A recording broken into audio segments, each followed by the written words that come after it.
The Nature of the Psyche by Jane Roberts and Seth. Introduction by Jane Roberts. As I write this introduction, I've already forgotten those many anonymous nights during which Seth, my trans personality, dictated this book. Only the session notes taken by my husband, Robert Butts, tell me what particular daily events we were engaged in during the time of the book's production. One thing is certain: on session nights, I went into trance and, as Seth, dictated these chapters. The triumphs and defeats of any given day have more or less vanished, but those nightly hours are somehow contained in these pages, and to that extent, they endure. Is Seth actually my trans personality, though? A native of timeless psychological realms who sends his messages to our time-tinted world? Or am I Seth's trans personality, living in space and time, nearly forgetful of my heritage? Perhaps I'll never really know. My continuing experiences, however, show me that Seth's personality is stamped upon the sessions and his writings, and perhaps also upon my own consciousness in unique ways. Unless I quote-unquote turn into Seth, go the whole way, alter my very psychological alignment, unless Seth smiles and speaks, there is no Seth material. So, although only 2 people are in our living room on session nights, it's also quite fair to say that we aren't alone. I know very well that there were evenings when I quote-unquote should have held our regular Seth sessions, but didn't, for reasons also forgotten. Perhaps I didn't feel up to par, or sat at my desk involved in my own writing.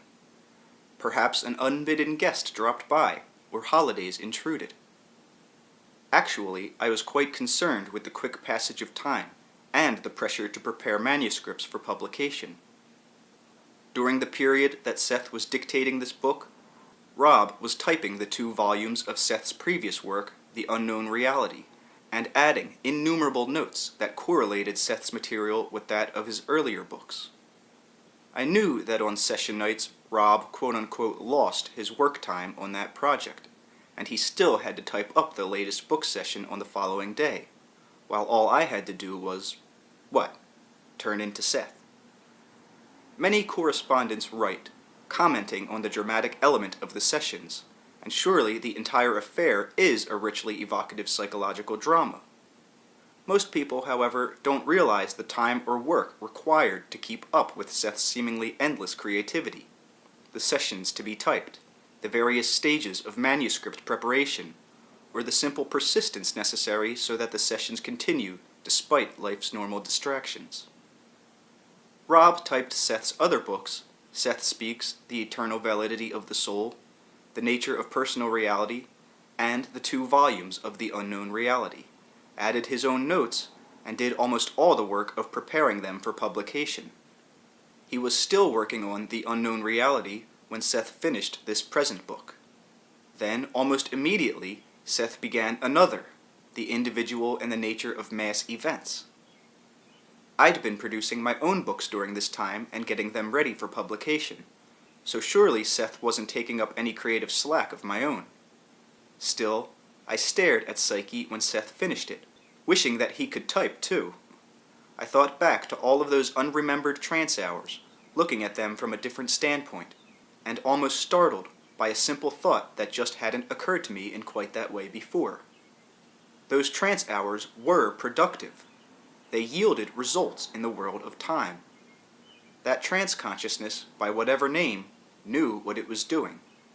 And I wondered, what must I look like to Rob as I leaned forward as Seth, smiling, my glasses off, Seth's eyes darker than mine, joking as Seth, gesturing, waiting while Rob got me, Jane, a beer. I'm sure there is a kind of trance memory, but my ordinary memory records very little of those trance hours. Yet I can't remember offhand what happened in my normal daily life during those past days either. So, quote-unquote real time and trance time have each vanished. And this week I'll go into trance, and again Seth will dictate part of another book that Rob will be typing up for publication a year or so from now. Then This today will also be a part of the past, in our terms. I say in our terms because the sessions themselves seem ever present, despite all I've just said. They seem to contain an energy that comes alive in Seth's words, so that they belong to the future as well as to the past. Those words were all originally spoken, spontaneously and emphatically, though slowly enough for Rob to take notes. They were enunciated in Seth's own peculiarly accented tones, accompanied by gestures in a living performance that I hope the reader will keep in mind. Piles of trance hours. Here they are. But if I was in trance, was Seth also? He certainly is alert, active, responsive, concerned about people individually and in general, and about the world. And yet I feel that only a portion of his consciousness is here during sessions, the part expressed through me, so that, whatever the nature of Seth's native experience, his performance in our world only hints of a psychological complexity quite beyond our present understanding. In Psyche, Seth addresses himself to the matter of human sexuality for the first time in his published works, discussing it as it relates to the private and mass psyche, and connecting sexuality with its spiritual and biological sources.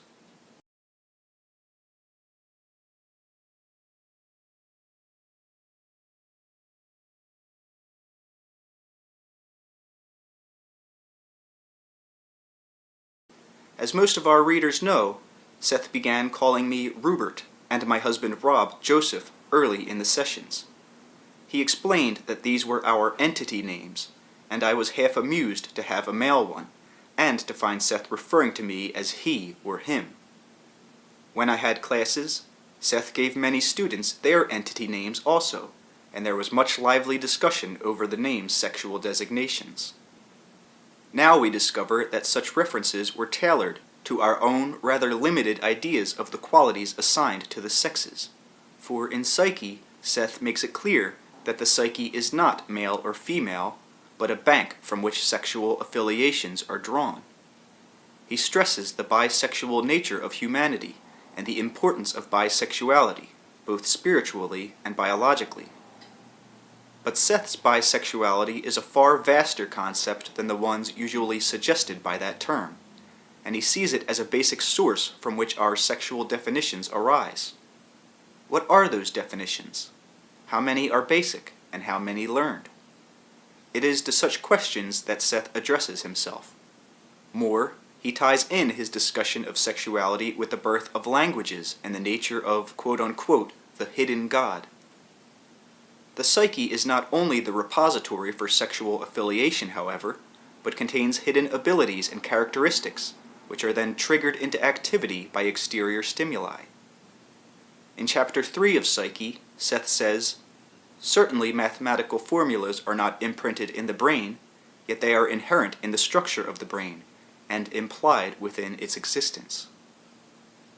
According to Seth, our own desires, focuses, and intents dictate what inner information we draw from the endless fields available, for he sees all knowledge existing at once, not as dry data or records, but enlivened by the consciousness that perceives it. The minds of the past and future are open to us, or at least their contents are, not in a parasitic relationship, but in a lively give and take, in which knowledge from each time period enriches every other historical era. Seth gives this pooling of consciousness both a spiritual and biological reality. The implications of such statements for education are astonishing. Besides teaching rote information, our schools and universities should acquaint us with as many fields as possible, for these act as exterior triggers, bringing forth natural inner knowledge, sparking skills which are waiting for activation by suitable stimuli in the exterior world.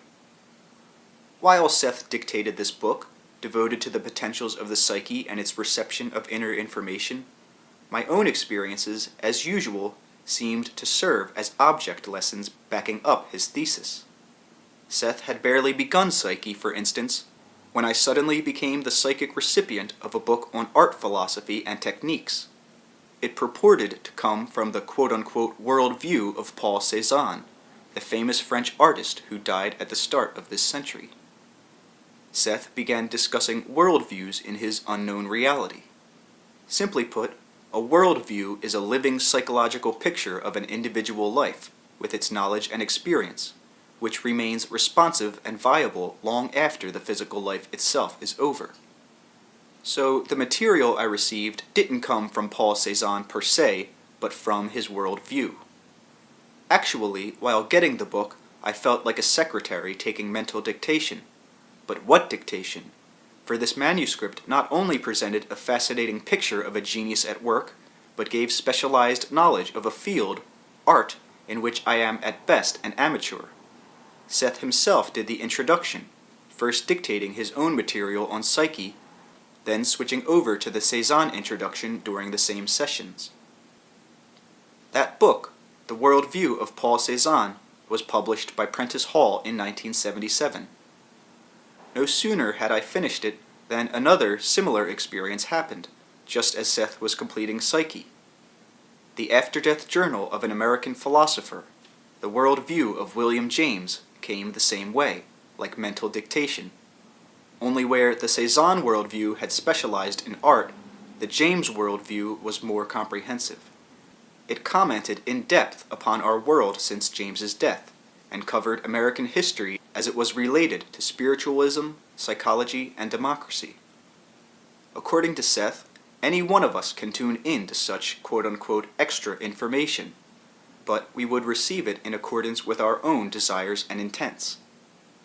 My own interest in art and Rob's appreciation of Cézanne's works helped trigger the Cézanne book, for example, and my own curiosity about William James and Rob's appreciation of his work helped bring about the James manuscript.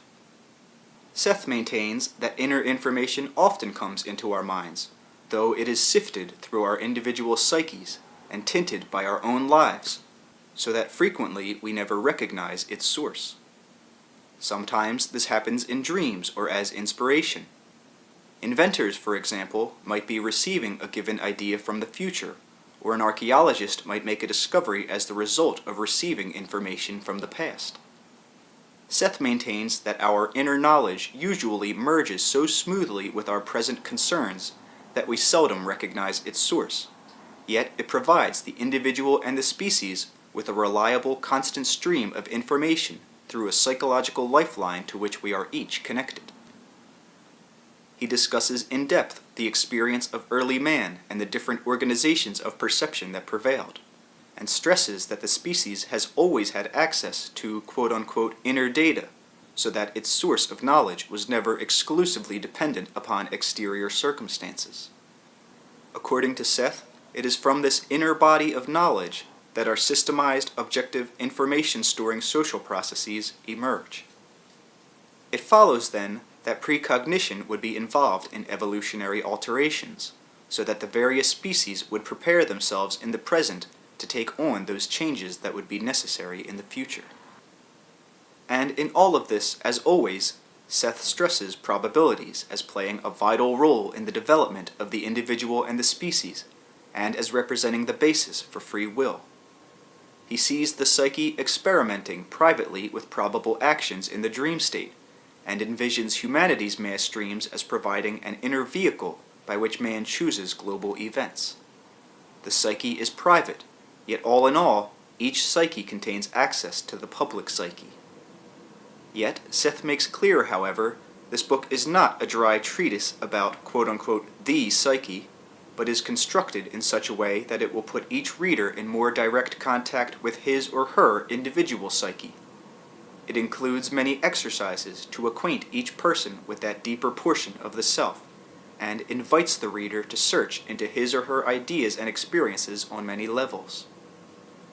Distorted beliefs about sexuality can hold back psychic or spiritual progress, for example, and Seth discusses such issues thoroughly. The questions of lesbianism and homosexuality are also considered, along with their private and social effects. We were most eager to get this particular material to the public, since many correspondents write requesting Seth's views on sexuality.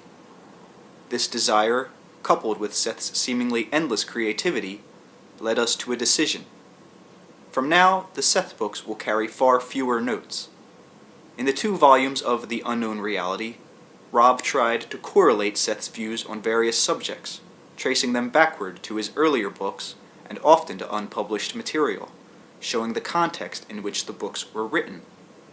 Now we will include usual session notes, but the reader will have to keep track of the development of the theories or correlate them with previous Seth books at his or her leisure. At this writing, Seth is nearly halfway through The Individual and the Nature of Mass Events, which will show where and how private beliefs become public events. I've finished for publication Emir's Education in the Proper Use of Magical Powers. The entire first chapter came in a dream, and The Further Education of Oversoul 7. All of this, Seth's books and my own, surely give evidence of the psyche's vast creativity and of its abilities to perceive and use information that come from the inner as well as from the exterior environment. Books are my specialty. For others, this creativity may show itself in family relationships and emotional comprehensions, in the other arts, in the sciences, in sports, or simply in lifting the quality of living to a newer, richer level.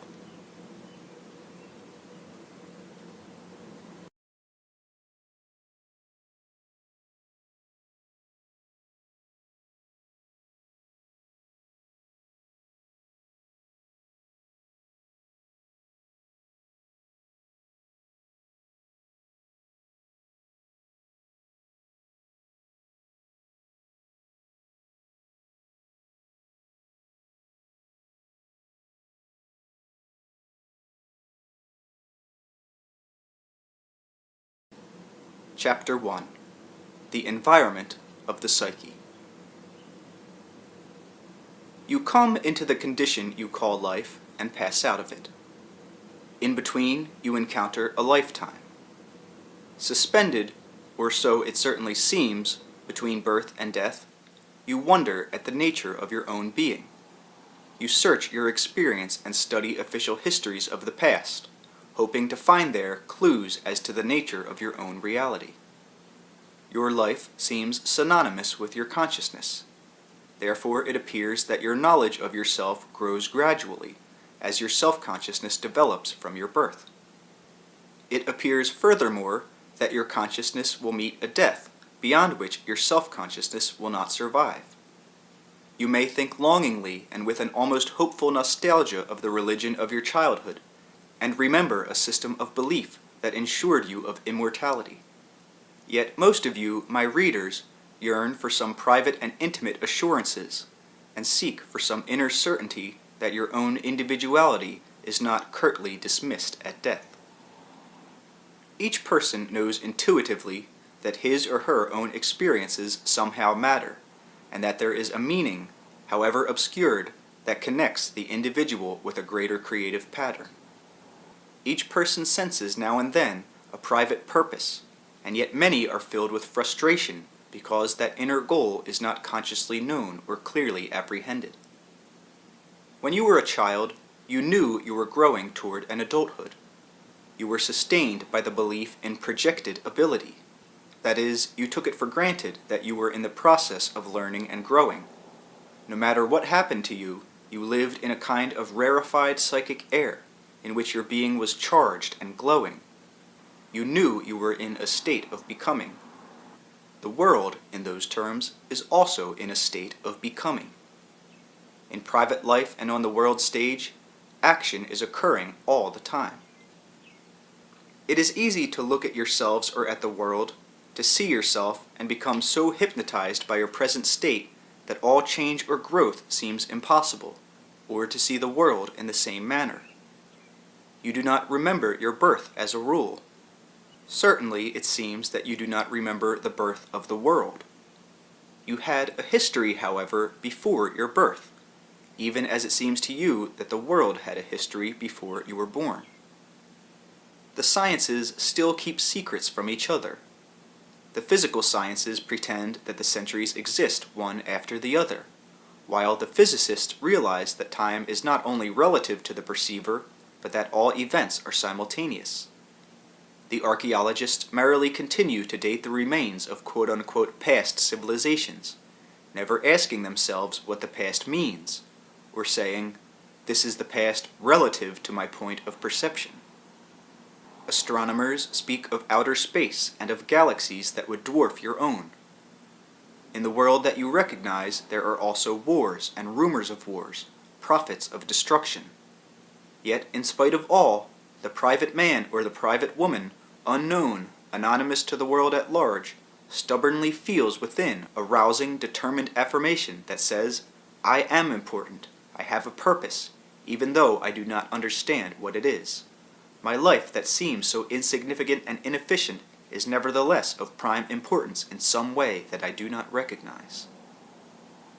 Though caught up in a world of seeming frustration, obsessed with family problems, uneasy in sickness, defeated it seems for all practical purposes, some portion of each individual rouses against all disasters, all discouragements, and now and then at least glimpses a sense of enduring validity that cannot be denied.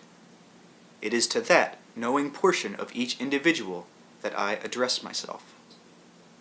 I am not, on the one hand, an easy author to deal with, because I speak from a different level of consciousness than the one with which you are familiar. On the other hand, my voice is as natural as oak leaves blowing in the wind, for I speak from a level of awareness that is as native to your psyche as now the seasons seem to be to your soul. I am writing this book through a personality known as Jane Roberts. That is the name given her at her birth. She shares with you the triumphs and travails of physical existence. Like you, she is presented with a life that seems to begin at her birth, and that is suspended from that point of emergence until the moment of death's departure.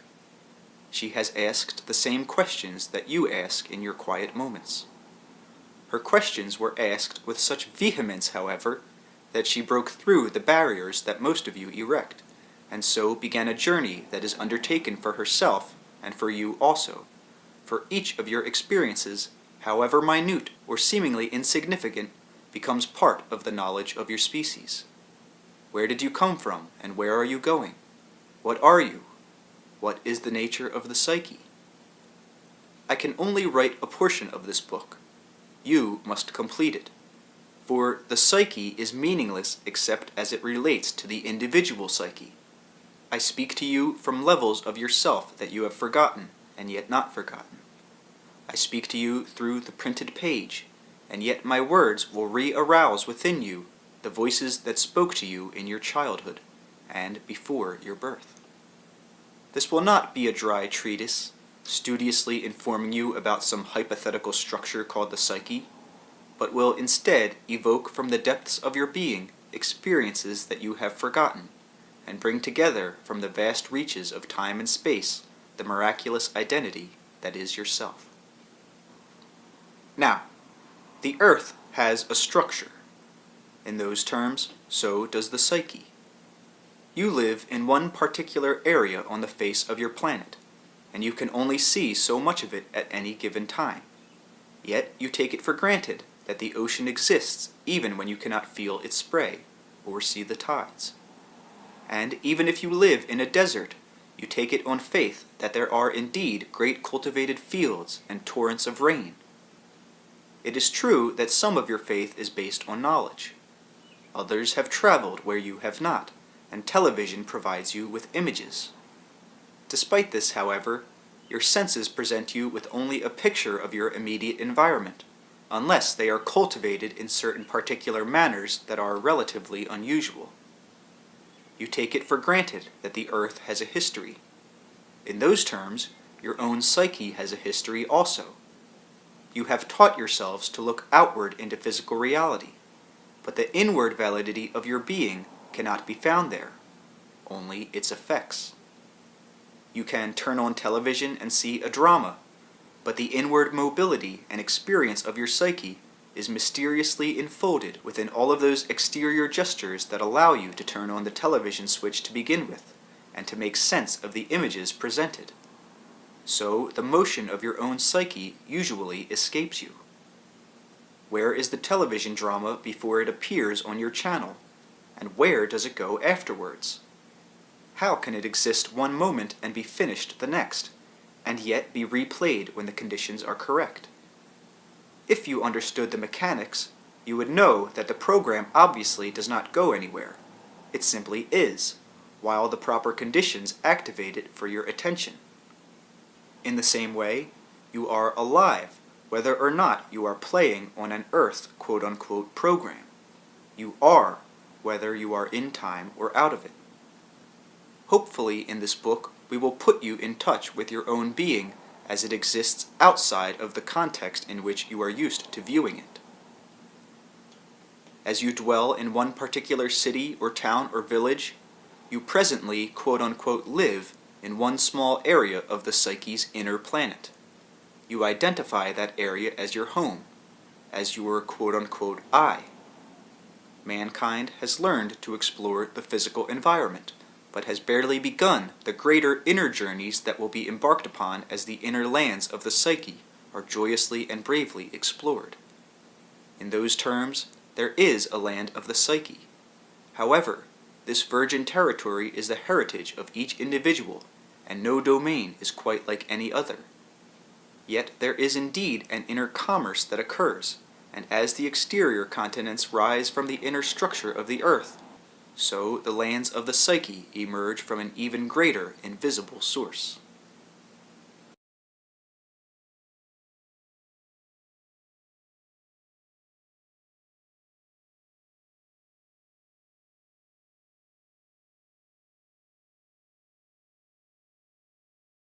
Now, as the earth is composed of many environments, so is the psyche. As there are different continents, islands, mountains, seas, and peninsulas, so the psyche takes various shapes. If you live in one country, you often consider natives in other areas of the world as foreigners, while of course they see you in the same light. In those terms, the psyche contains many other levels of reality. From your point of view, these might appear alien, and yet they are as much a part of your psyche as your motherland is a portion of the earth. Different countries follow different kinds of constitutions, and even within any geographical area, there may be various local laws followed by the populace. For example, if you are driving a car, you may discover to your chagrin that the local speed limit in one small town is miles slower than in another. In the same manner, different portions of the psyche exist with their own local quote-unquote laws, their different kinds of quote-unquote government. They each possess their own characteristic geography. If you are traveling around the world, you have to make frequent time adjustments. When you travel through the psyche, you will also discover that your own time is automatically squeezed out of shape. If for a moment you try to imagine that you were able to carry your own time with you on such a journey, all packaged neatly in a wristwatch, then you would be quite amazed at what would happen. As you approached the boundaries of certain psychic lands, the wristwatch would run backwards. As you entered other kingdoms of the psyche, your watch would go faster or slower. Now, if time suddenly ran backward, you would notice it. If it ran faster or slower enough, you would also notice the differences. If time ran backward very slowly and according to the conditions, you might not be aware of the difference, because it would take so much quote-unquote time to get from the present moment to the one quote-unquote before it that you might be struck instead simply with the feeling that something was familiar, as if it had happened before. In other lands of the psyche, however, even stranger events might occur. The watch itself might change shape, or turn heavy as a rock, or as light as a gas, so that you could not read the time at all. Or the hands might never move. Different portions of the psyche are familiar with all of these mentioned occurrences, because the psyche straddles any of the local laws that you recognize as quote-unquote official, and has within itself the capacity to deal with an infinite number of reality experiences. Now, obviously your physical body has capacities that few of you use to full advantage. But beyond this, the species itself possesses the possibilities for adaptations that allow it to exist and persist in the physical environment under drastically varying circumstances. Hidden within the corporal biological structure, there are latent specializations that would allow the species to continue, and that take into consideration any of the planetary changes that might occur for whatever reasons. The psyche, however, while being earth-tuned in your experience, also has many other systems of reality, quote-unquote, to contend with. Each psyche, then, contains within it the potentials, abilities, and powers that are possible or capable of actualization under any conditions. The psyche, your psyche, can record and experience time backward, forward, or sideways through systems of alternate presence, or it can maintain its own integrity in a no-time environment. The psyche is the center of time complexes. Theoretically, the most fleeting moment of your day can be prolonged endlessly. This would not be a static elongation, however, but a vivid delving into that moment, from which all time as you think of it, past and future and all its probabilities, might emerge. If you are reading this book, you might already become weary with official concepts. You have already begun to sense those greater dimensions of your being. You are ready to step aside from all conventionalized doctrines, and to some extent or another, you are impatient to examine and experience the natural flowing nature that is your birthright. That birthright has long been clothed in symbols and mythologies. Consciousness forms symbols. It is not the other way around. Symbols are great exuberant playthings. You can build with them as you can with children's blocks. You can learn from them as once you piled alphabet blocks together in a stack at school. Symbols are as natural to your minds as trees are to the earth. There is a difference, however, between a story told to children about forests and a real child in a real woods. Both the story and the woods are quote-unquote real, but in your terms, the child entering the real woods becomes involved in its life cycle, treads upon the leaves that fell yesterday, rests beneath trees far older than his or her memory, and looks up at night to see a moon that will soon disappear. Looking at an illustration of the woods may give a child some excellent imaginative experiences, but they will be of a different kind, and the child knows the difference. If you mistake the symbols for the reality, however, you will program your experience, and you will insist that each forest look like the pictures in your book. In other words, you will expect your own experience with various portions of your psyche to be more or less the same. You will take your local laws with you, and you will try to tell psychic time with a wristwatch. We will have to use some of your terms, however, particularly in the beginning. Other terms with which you are familiar we will squeeze out of all recognition. The reality of your own being cannot be defined by anyone but you, and then your own definition must be understood as a reference point at best.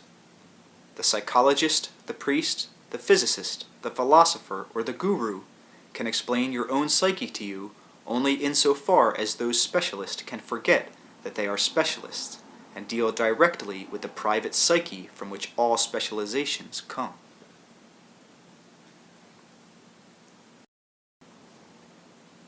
Now, when I use the term psyche, many of you will immediately wonder about my definition.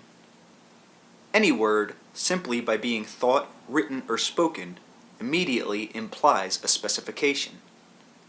In your daily reality, it is very handy to distinguish one thing from another by giving each item a name.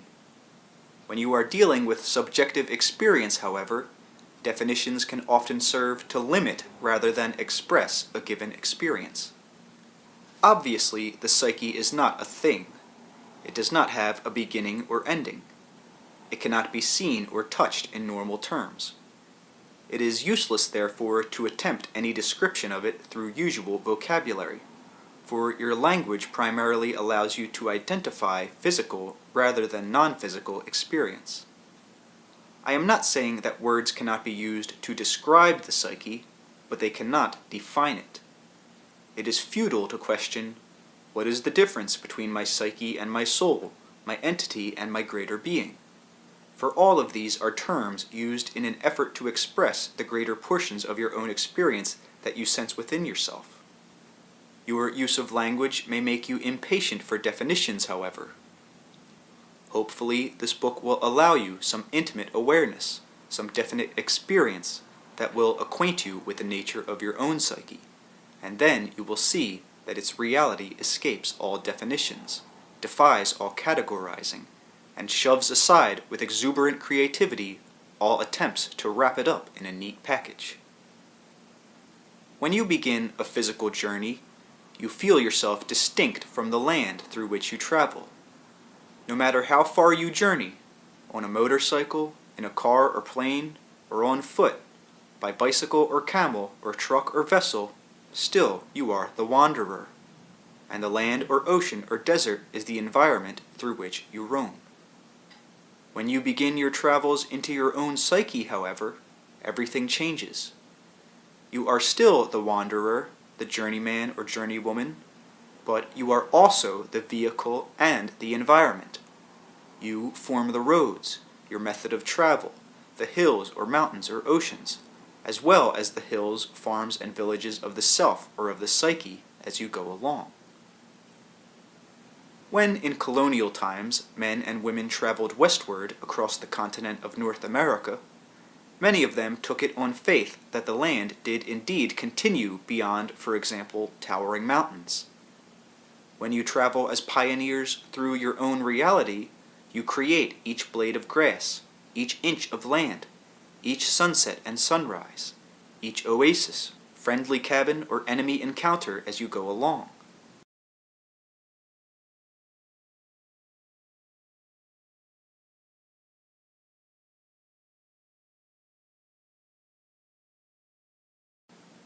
Now, if you are looking for simple definitions to explain the psyche, I will be of no help. If you want to experience the splendid creativity of your own being, however, then I will use methods that will arouse your greatest adventuresomeness, your boldest faith in yourself, and I will paint pictures of your psyche that will lead you to experience even its broadest reaches, if you so desire. The psyche, then, is not a known land. It is not simply an alien land to which or through which you can travel. It is not a completed or nearly complete subjective universe already there for you to explore. It is instead an ever-forming state of being in which your present sense of existence resides. You create it, and it creates you. It creates in physical terms that you recognize. On the other hand, you create physical time for your psyche, for without you there would be no experience of the seasons, their coming and their passing. There would be no experience of what Rupert calls the dear privacy of the moment. So if one portion of your being wants to rise above the solitary march of the moments, other parts of your psyche rush delighted into that particular time focus that is your own. As you now desire to understand the timeless infinite dimensions of your own greater existence, so, quote-unquote, even now, multitudinous elements of that non-earthly identity just as eagerly explore the dimensions of earth being and creaturehood. Earlier, I mentioned some odd effects that might occur if you tried to take your watch or other timepiece into other levels of reality. Now, when you try to interpret your selfhood in other kinds of existence, the same surprises or distortions or alterations can seem to occur. When you attempt to understand your psyche and define it in terms of time, then it seems that the idea of reincarnation makes sense. You think, of course, my psyche lives many lives physically, one after the other. If my present experience is dictated by that in my childhood, then surely my current life is a result of earlier ones. And so you try to define the psyche in terms of time, and in so doing, you limit your understanding and even your experience of it. Let us try another analogy. You are an artist in the throes of inspiration. There is before you a canvas, and you are working in all areas of it at once. In your terms, each part of the canvas could be a time period, say a given century. You are trying to keep some kind of overall balance and purpose in mind, so when you make one brush stroke in any particular portion of this canvas, all the relationships within the entire area can change. No brush stroke is ever really wiped out, however, in this mysterious canvas of our analogy, but remains, further altering all the relationships at its particular level. These magical brush strokes, however, are not simple representations on a flat surface, but alive, carrying within themselves all of the artist's intent, but focused through the characteristics of each individual stroke. If the artist paints a doorway, all of the sensed perspectives within it open and add further dimensions of reality. Since this is our analogy, we can stretch it as far as we like, far further than any artist could stretch his canvas. Therefore, there is no need to limit ourselves. The canvas itself can change size and shape as the artist works. The people in the artist's painting are not simple representations either, to stare back at him with forever fixed glassy eyes, or ostentatious smiles, dressed in their best Sunday clothes. Instead, they can confront the artist and talk back. They can turn sideways in the painting and look at their companions, observe their environment, and even look out of the dimensions of the painting itself and question the artist. Now, the psyche in our analogy is both the painting and the artist, for the artist finds that all of the elements within the painting are portions of himself. More, as he looks about, our artist discovers that he is literally surrounded by other paintings that he is also producing. As he looks closer, he discovers that there is a still greater masterpiece in which he appears as an artist, creating the very same paintings that he begins to recognize. Our artist then realizes that all of the people he painted are also painting their own pictures and moving about in their own realities in a way that even he cannot perceive. In a flash of insight, it occurs to him that he also has been painted, and there is another artist behind him from whom his own creativity springs, and he also begins to look out of the frame. Now, if you are confused, that is fine, for it means that already we have broken through conventional ideas. Anything that I say following this analogy will seem comparatively simple, for by now it must appear at least that you have little hope of discovering your own greater dimensions. Again, rather than trying to define the psyche, I will try to incite your imagination so that you can leap beyond what you have been told you are, to some kind of direct experience. To some extent, this book itself provides its own demonstration.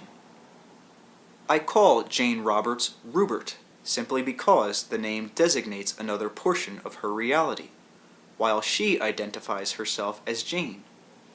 She writes her own books and carries on as each of you do in life's ordinary context. She has her own unique likes and dislikes, characteristics and abilities, her own time and space slot as each of you do. She is one living portrait of the psyche, independent in her own context and in the environment as given.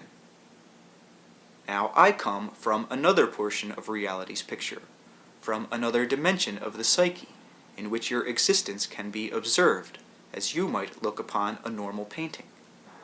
In those terms, I am outside of your quote-unquote frame of reference. My perspective cannot be contained in your own painting of reality. I write my books, but because my primary focus is in a reality that is quote-unquote larger than your own, I cannot appear as myself fully within your reference.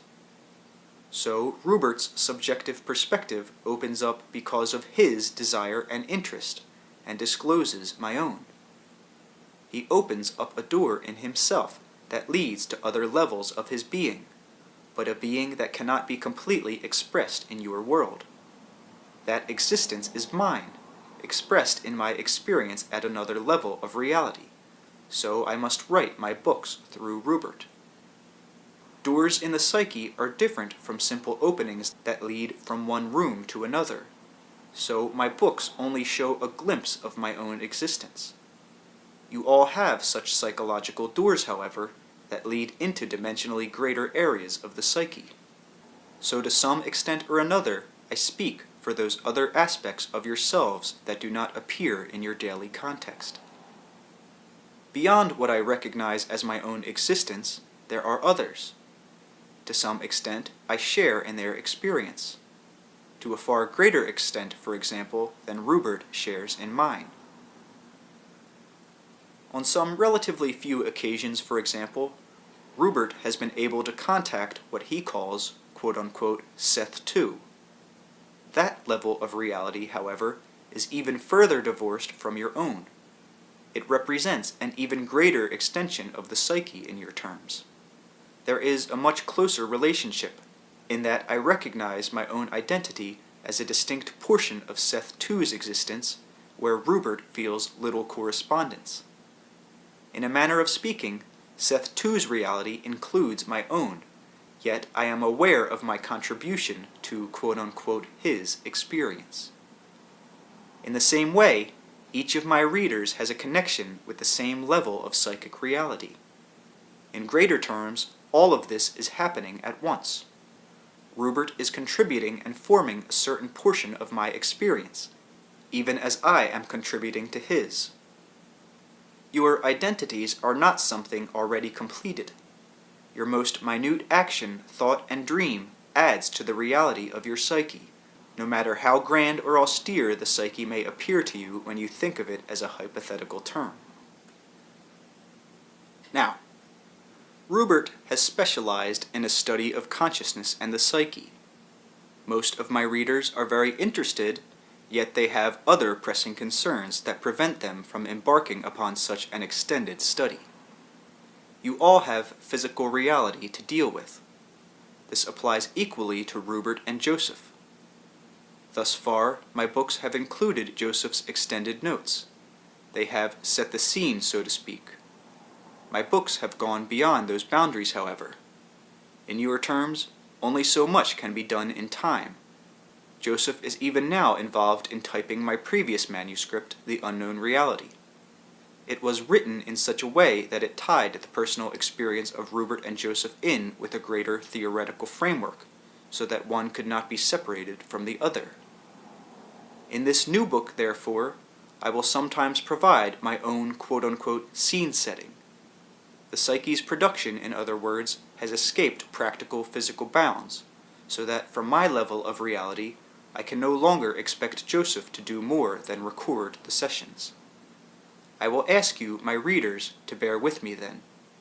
In my own way, I will try to provide suitable references, so that you know what is going on physically in your time as the book is written. Largely, the writing of this book occurs in a quote-unquote no-time or out-of-time context.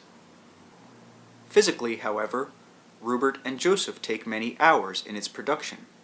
They have moved to a new house. Rupert, as usual, is smoking as I speak. His foot rests upon a coffee table as he moves back and forth in his rocking chair. It is nearly midnight as I speak. Earlier, a great thunderstorm raged. Its reverberations seemed to crack the sky. Now it is quiet, with only the drone of Rupert's new refrigerator sounding like the deep purr of some mechanical animal. As you read this book, you are also immersed in such intimate physical experiences. Do not consider them as separated from the greater reality of your being, but as a part of it. You do not exist outside of your psyche's being, but within it. Some of you may have just put children to bed as you read these lines. Some of you may be sitting at a table. Some of you may have just gone to the bathroom. These mundane activities may seem quite divorced from what I am telling you, yet in each simple gesture, and in the most necessary of physical acts, there is the great magical unknowing elegance in which you reside. And in the most ordinary of your motions, there are clues and hints as to the nature of the psyche and its human expression.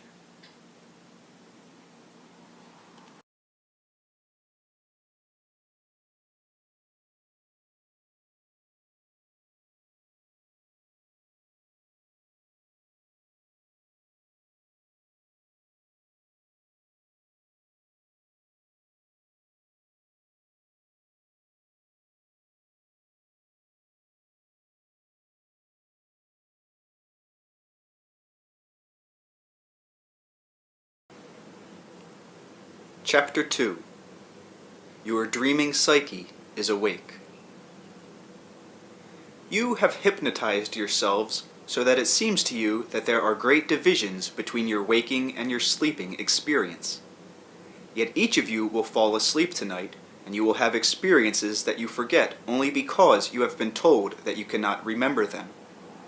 Many of the other dimensions of your own reality appear clearly when you are sleeping, however. When you sleep, you forget all definitions that you have placed upon yourself and your own existence through training. In sleep, you use images and languages in their pure form.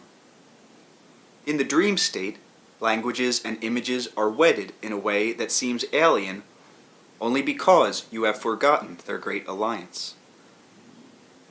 Initially, language was meant to express and release, not to define and limit. So when you dream, images and language merge often, so that each becomes an expression of the other, and each fulfills the other.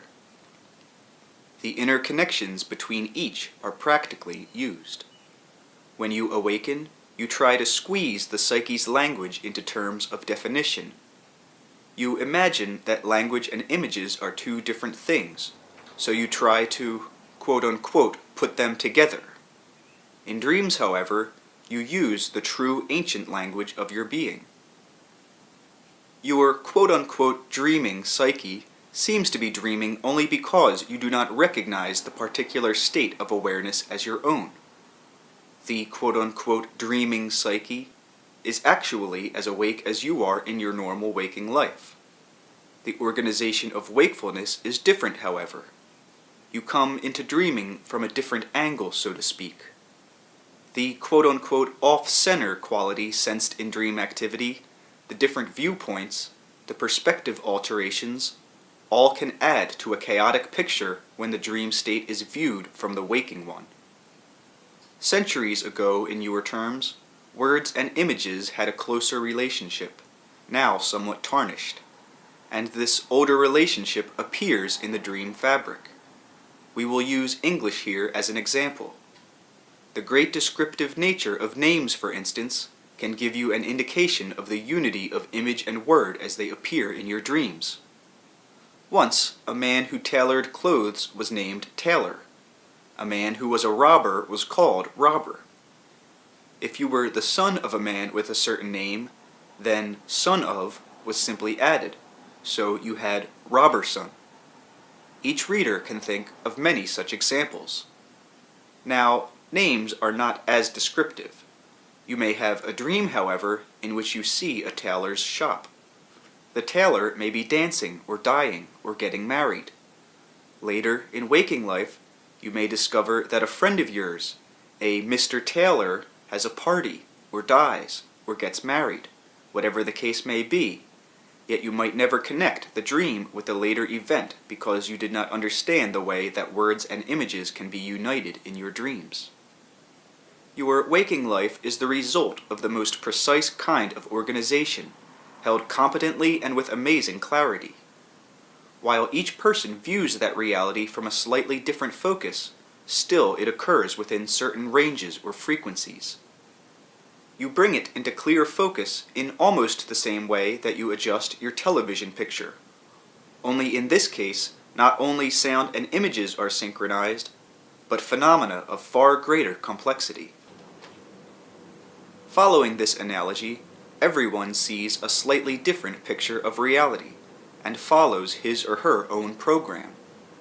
Yet all of the quote-unquote sets are the same. When you dream, however, you are to some extent experiencing reality from a different quote-unquote set entirely. Now, when you try to adjust your dreaming set in the same way that you would the waking one, you end up with static and blurred images. The set itself, however, is quite as effective as the one you use when you are awake, and it has far greater range. It can bring in many programs. When you watch your ordinary television program, perhaps on a Saturday afternoon, you view the program as an observer. Let me give you an example. Rupert and Joseph often watch old Star Trek reruns as they eat their evening meal. They sit quite comfortably on their living room couch with dinner on the coffee table, surrounded by all the dear, homey paraphernalia that is familiar to your society. As they sit thus comfortably ensconced, they observe dramas in which planets explode and otherworld intelligences rise to challenge or to help the dauntless captain of the good ship Enterprise and the fearless Spock. But none of this threatens our friends Rupert and Joseph. They drink their coffee and eat their dessert. Now, your normal waking reality can be compared to a kind of television drama in which you participate directly in all of the dramas presented. You create them to begin with. You form your private and joint adventures, and bring them into experience by using your physical apparatus, your body, in a particular way, tuned in to a large programming area in which, however, there are many different stations. In your terms, these stations come alive. You are the drama that you experience, and all of your activities seem to revolve about you. You are also the perceiver.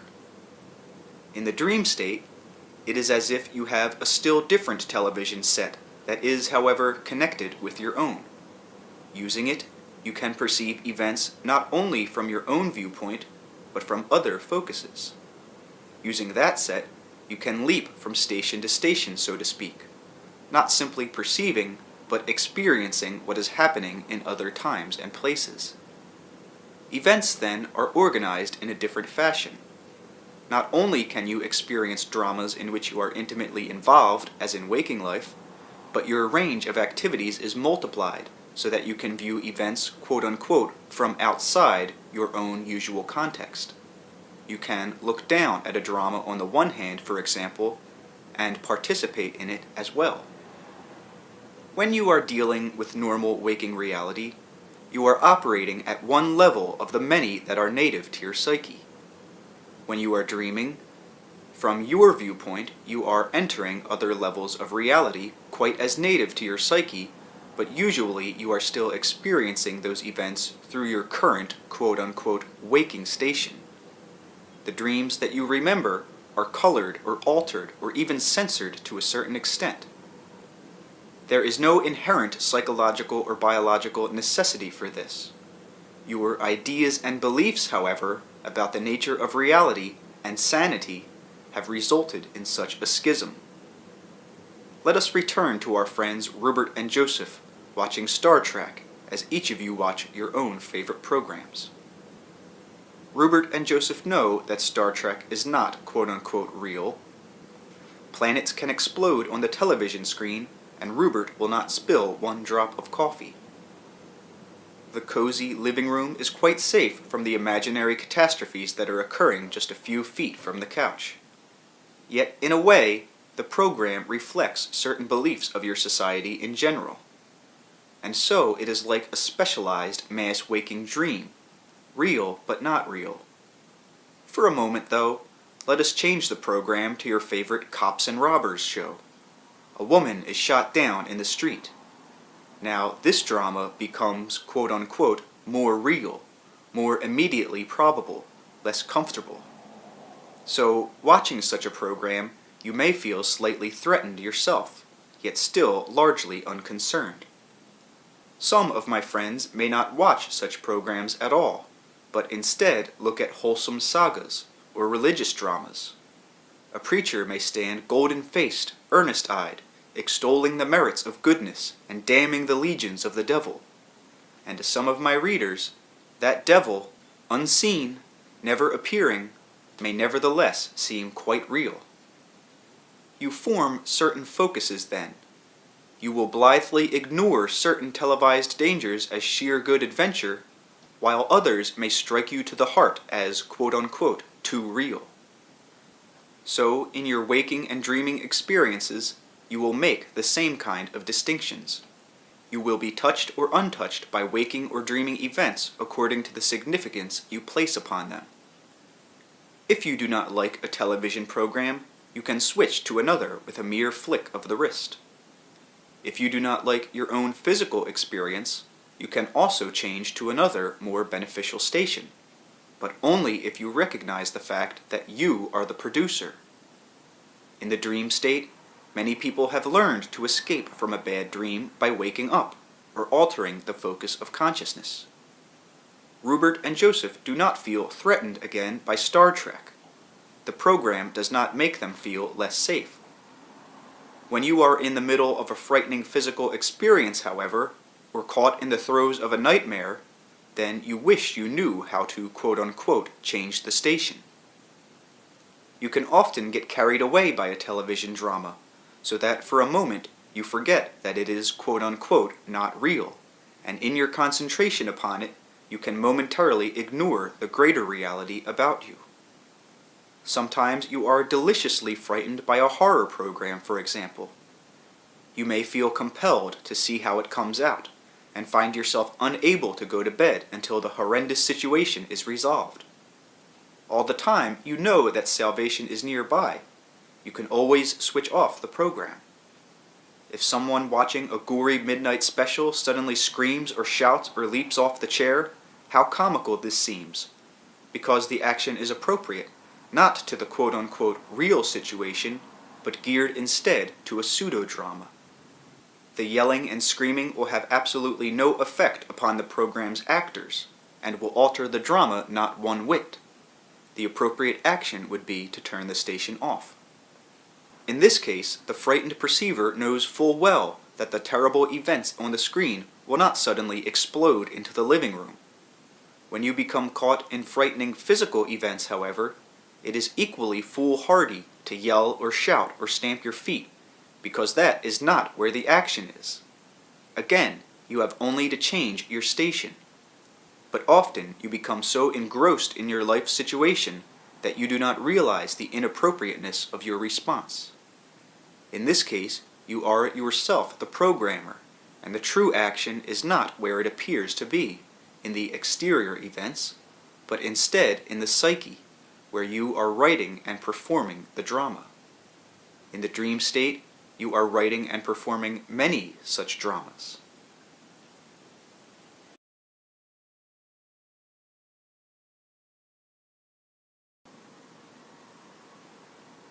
Using an analogy again, the brain is quite capable of operating on innumerable quote-unquote frequencies, each presenting its own picture of reality to the individual, each playing upon the physical senses in a certain manner, organizing available data in its own specialized way, and each dealing somewhat differently with the body itself and with the contents of the mind. Generally speaking, you use one particular frequency in waking life. Therefore, it seems there is no other reality than the one you recognize, and no greater data available than those with which you are normally familiar. Events seem to happen to you. Often it seems that you have no more control over the drama of your own life than you have over the outcome of a television program. Sometimes, however, your own dreams or inspirations startle you by giving you information that is usually not available in the recognized order of events. It becomes very difficult to explain such occurrences in the light of the plots and scenes provided by your usual mental programming. You are so conditioned that even when you sleep, you try to monitor your experiences and to interpret dream events according to the habitual frequency that you have learned to accept as the only criterion of reality. Quite literally, however, when you are dreaming, you are tuning in to different frequencies, and biologically your body responds to those on many levels. For that matter, the body is naturally well equipped to handle quote-unquote projections of consciousness, or out-of-body travel, whatever you prefer to call it. Your biological makeup includes mechanisms that allow a certain portion of your consciousness to leave your body and return. These mechanisms are a part of the nature of animals as well.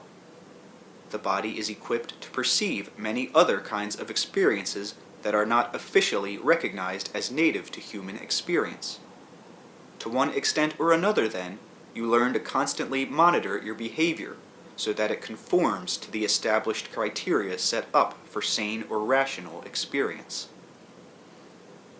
You are social creatures, as the animals are. Despite many of your cherished erroneous beliefs, Your nations exist as the result of cooperation, not competition, as do all social groupings. To be ostracized is no laughing matter. The comfort of social discourse represents one of the great building blocks of families and civilizations. The set criteria of reality, therefore, operate as organizing psychic and physical frameworks. There is still more flexibility within those frameworks, however, than is recognized. You still try to carry your own cultural versions of reality into the dream state, for example, but the natural heritage of both body and mind escapes such repression, and despite yourselves, in your dreams you come in touch with a greater picture of reality that will not be shunted aside. There is nothing inherent in the waking state that causes it to be so limited. The boundaries set are your own. The body naturally heals itself, for example. Many give lip service to such a belief. In actuality, however, most of you believe and experience a far different picture, in which the body must be protected at all costs from a natural leaning toward disease and poor health. Viruses must be warded off as if you had no protection against them. The natural healing that often occurs in the dream state is undone in the waking state, in which any such cure is seen as quote-unquote miraculous, and against quote-unquote the rules. Yet in your dreams, you often see quite correctly the reasons for your physical difficulties, and begin a therapy that you could consciously take advantage of. Waking, however, you forget, or you do not trust what you remember. On occasion, definite physical cures happen in the dream state, even though you may think that you are intellectual and knowing when you are awake, and ignorant or half insane in your dreams. If you were that quote-unquote dumb in the waking state, then you would be in far better health.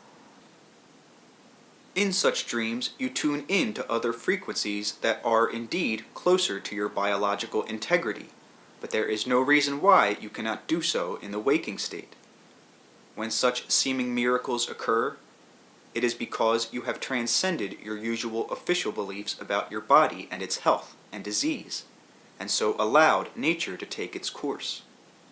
Often in the dream state, you become truly awake, and grab a hold of your spirithood and creaturehood with both hands, so to speak, understanding that each has a far greater reality than you have been led to suppose. More often, however, there are indeed only blurred glimpses and tantalizing views of a more expansive kind of experience.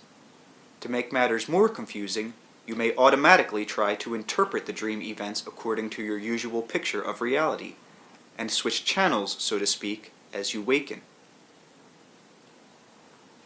Suppose that you turned on your television set to watch a program, for example, and found that through some malfunction, a massive bleed-through had occurred, so that several programs were scrambled, and yet appeared at once, seemingly without rhyme or reason. No theme would be apparent. Some of the characters might be familiar, and others not. A man dressed as an astronaut might be riding a horse, chasing the Indians, while an Indian chief piloted an aircraft. If all of this was transposed over the program that you expected, you would indeed think that nothing made any sense. Each character, however, or portion of a scene, would represent in fragmented form another quite valid program or reality. In the dream state, then, you are sometimes aware of too many stations. When you try to make them fit into your recognized picture of reality, they may seem chaotic. There are ways to bring the picture into focus. There are ways to tune into those other quite natural frequencies so that they present you with a more expansive view, both of your world as you define it and of its greater aspects. The psyche is not encased, in your case, within a frame too fragile to express it. Only your beliefs about the psyche and about the body limit your experience to its present degree. In dreams, you are so quote-unquote dumb that you believe there is a commerce between the living and the dead. You are so quote-unquote irrational as to imagine that you sometimes speak to parents who are dead. You are so quote-unquote unrealistic that it seems to you that you visit old houses long ago torn down, or that you travel in exotic foreign cities that you have actually never visited. In dreams, you are so quote-unquote insane that you do not feel yourself locked in a closet of time and space, but feel instead as if all infinity but waited your beckoning. If you were as knowledgeable and crafty when you were awake, then you would put all religions and sciences out of business, for you would understand the greater reality of your psyche. You would know, quote-unquote, where the action is. The physicists have their hands on the doorknob. If they paid more attention to their dreams, they would know what questions to ask. The psyche is a gestalt of aware energy, in which your own identity resides, inviolate, yet ever-changing as you fulfill your potentials. Your dead relatives survive. They often appear to you in the dream state. You usually interpret their visitations, however, in terms of your own station of reality. You see them as they were, confined to their relationship with you, and you usually do not perceive or remember other aspects of their existences that would not make sense in terms of your own beliefs. So often such dreams are like programmed dramas, in that you clothe such visitations in familiar props. The same sort of thing frequently occurs when you experience extraordinary flashes of inspiration, or perceive other unofficial data. Quickly, you try to make sense of such material in usual terms.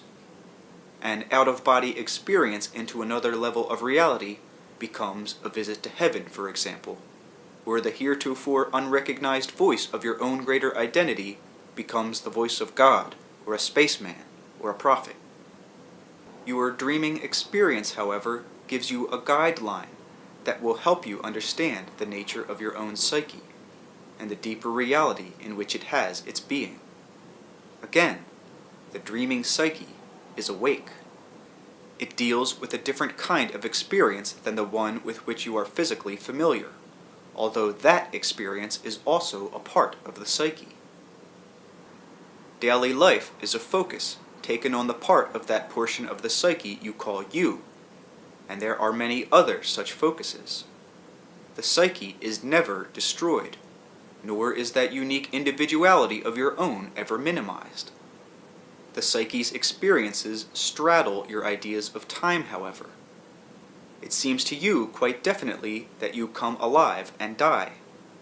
At your particular focus of consciousness, no arguments will suffice to convince you otherwise, for you are everywhere presented with the physical evidence of quote-unquote fact.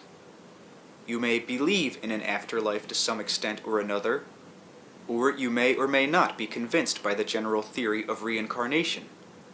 But certainly most of you are united in the seemingly irrefutable belief that you are definitely alive now, and not dead. Dead people do not read books. On the other hand, dead people do not usually write books either, now do they? In a strange manner, I am telling you that your quote-unquote life is simply the only portion of your existence of which you are presently aware. In greater terms, you are alive and dead at the same time, even as I am. My focus, however, is in an area that you do not perceive. Again, existences are like notes played along certain frequencies. You are tuned in to an earth song following this analogy, but you are only following your own melody, and usually you are unaware of the greater orchestration in which you also take part.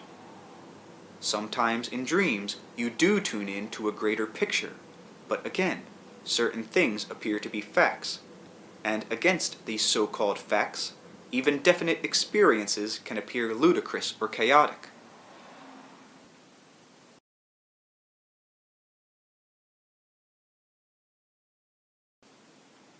Last night, our friend Joseph had a dream experience that intrigued him, and yet seemed highly distorted.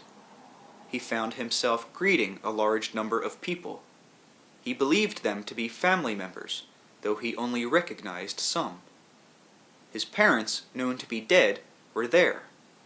A brother and a sister-in-law, who are alive, were also present. The brother was definitely himself, yet somehow altered in appearance, his features having an oriental cast. The entire dream was very pleasant, and seemed to be like a homecoming. Joseph wondered, however, at this mixture of the living and the dead. It would be easy to think that the dream foresaw Joseph's own death, and that of his brother and sister-in-law. You follow your own time sequences, however. The psyche is not so limited. To it, your death has already occurred from your standpoint. Yet it is also true that from its standpoint, your birth has not yet happened. You have a greater experience, then, of your recognized time and existence frameworks. There, you can meet with relatives long dead, or with children not yet born. There, you can meet other portions of your own personhood that exist simultaneously with your own. In that framework, the so-called living and the so-called dead can mix freely. In such circumstances, you are literally becoming aware of other perspectives of existence. You are turning corners of being and discovering multidimensional depths of the psyche. Artists use perspective on a flat surface to try to capture there the feelings and experiences of depth that are, in themselves, alien to the flat canvas, or paper, or board. The artist may vividly evoke the image of a disappearing road that appears to be broad in the picture's foreground, only to turn smaller and smaller until it seems to vanish in some distant hidden point. No physical person will walk that road, however. An ant, crawling upon such a canvas, would hasten across just another flat surface, and be quite unaware of the inviting avenue and any painted fields or mountains. Now, in the dream state, you suddenly become aware on occasion of greater perspective. This perspective cannot quote-unquote work at your usual level of consciousness, any more than the artist's perspective will work for the ant's, though there is much you could learn from an ant's consciousness. So, your waking consciousness deals specifically with certain kinds of distinctions. These help form the very structure of physical existence. They highlight your lives, providing them also with a kind of frame. Quite simply, you want to experience a certain kind of reality, so you put boundaries about events that allow you to concentrate upon them. When an artist paints a picture, he uses discrimination. He or she chooses one area of concentration. Everything within the painting fits. So in your physical lives, you do the same thing. The artist knows that many pictures can be painted, and holds in mind paintings already produced, and those in the planning stage as well. So the psyche holds equally lives in progress, lived or not yet lived, and deals with a greater perspective from which your ordinary perspective emerges. I often speak of you and the psyche as if they were separate, yet of course this is not the case. You are that portion of the psyche that you presently recognize. Many people say, "I want to know myself," or "I want to find myself," when the truth is that few really want to take the time or effort. There is one place to begin, however. Try becoming better acquainted with the self you are now. Stop telling yourself that you do not know yourself. There is little use in trying to discover other levels of your own reality if you insist upon applying the laws of physical life to your own larger experience. Then you will always be in a quandary, and no facts will fit. You cannot, however, insist that the laws of your vaster existence, as you discover them, supersede the physical conditions of known life, for then no facts would apply either. You will expect to live forever in the same physical body, or think that you can levitate with your body at will. You can indeed levitate, but not with your physical body, practically speaking in operational terms. You accepted a body, and that body will die. It has limitations, but these also serve to highlight certain kinds of experience. The body in which our friend Joseph viewed his relatives was not operationally physical. It was quite real, however, and at another level of reality, it was operational, suited to its environment. Now, in many ways, you simply have a brief attention span.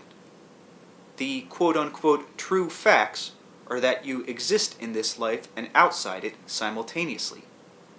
You are quote-unquote between lives and quote-unquote in lives at once. The deeper dimensions of reality are such that your thoughts and actions not only affect the life you know, but also reach into all of those other simultaneous existences. What you think now is unconsciously perceived by some hypothetical 14th century self. The psyche is open-ended. No system is closed, psychological systems least of all. Your life is a dreaming experience to other portions of your greater reality which focus elsewhere. Their experiences are also a part of your dream heritage. You may ask, how real are those other existences? But if so, you must ask in whose terms? Existence has a physical version. In that framework, you are born and die, and in a definite sequence. Death is a physical reality. It is real, however, only in physical terms.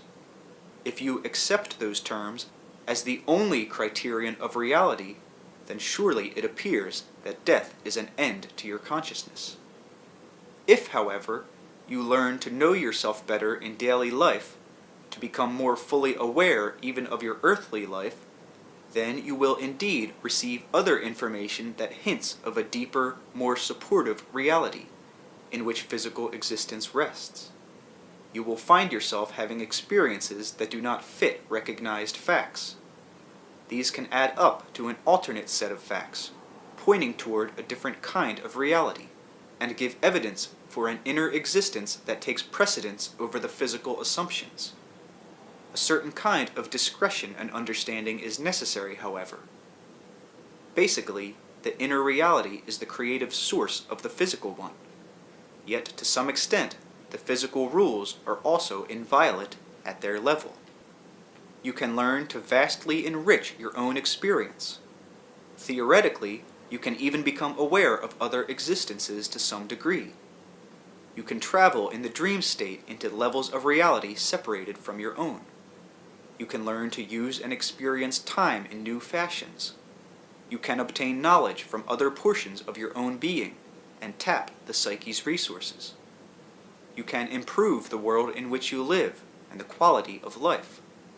But while you are physical, you will still experience birth and death, dawn and dusk, and the privacy of the moments, for this is the experience you have chosen.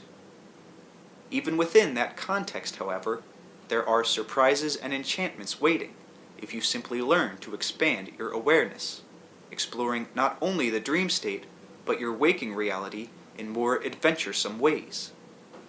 Your dreaming psyche is awake. Many of you have allowed your normal waking consciousness to become blurred, inactive relatively speaking, so that you are only half aware of the life that you have. You are your psyche's living expression, its human manifestation. Yet you allow yourselves often to become blind to brilliant aspects of your own existence. In Joseph's dream, his brother's features had an oriental cast. Joseph knew that his brother lived as himself, and also as an oriental, unknown to Joseph in his present life. If Joseph had seen two people, one his brother and one an oriental, he would not have recognized the stranger. So in the dream, his brother's known appearance dominated, while the oriental affiliation is merely suggested. In your own lives, you will use such psychic shorthand, or utilize symbols in which you try to explain the greater dimensions of one reality in terms of the known one. Again, the dimensions of the psyche must be experienced to whatever degree. They cannot be simply defined. In the following chapter, then, I will suggest some exercises that will allow you direct experience with portions of your own reality that may have escaped you thus far.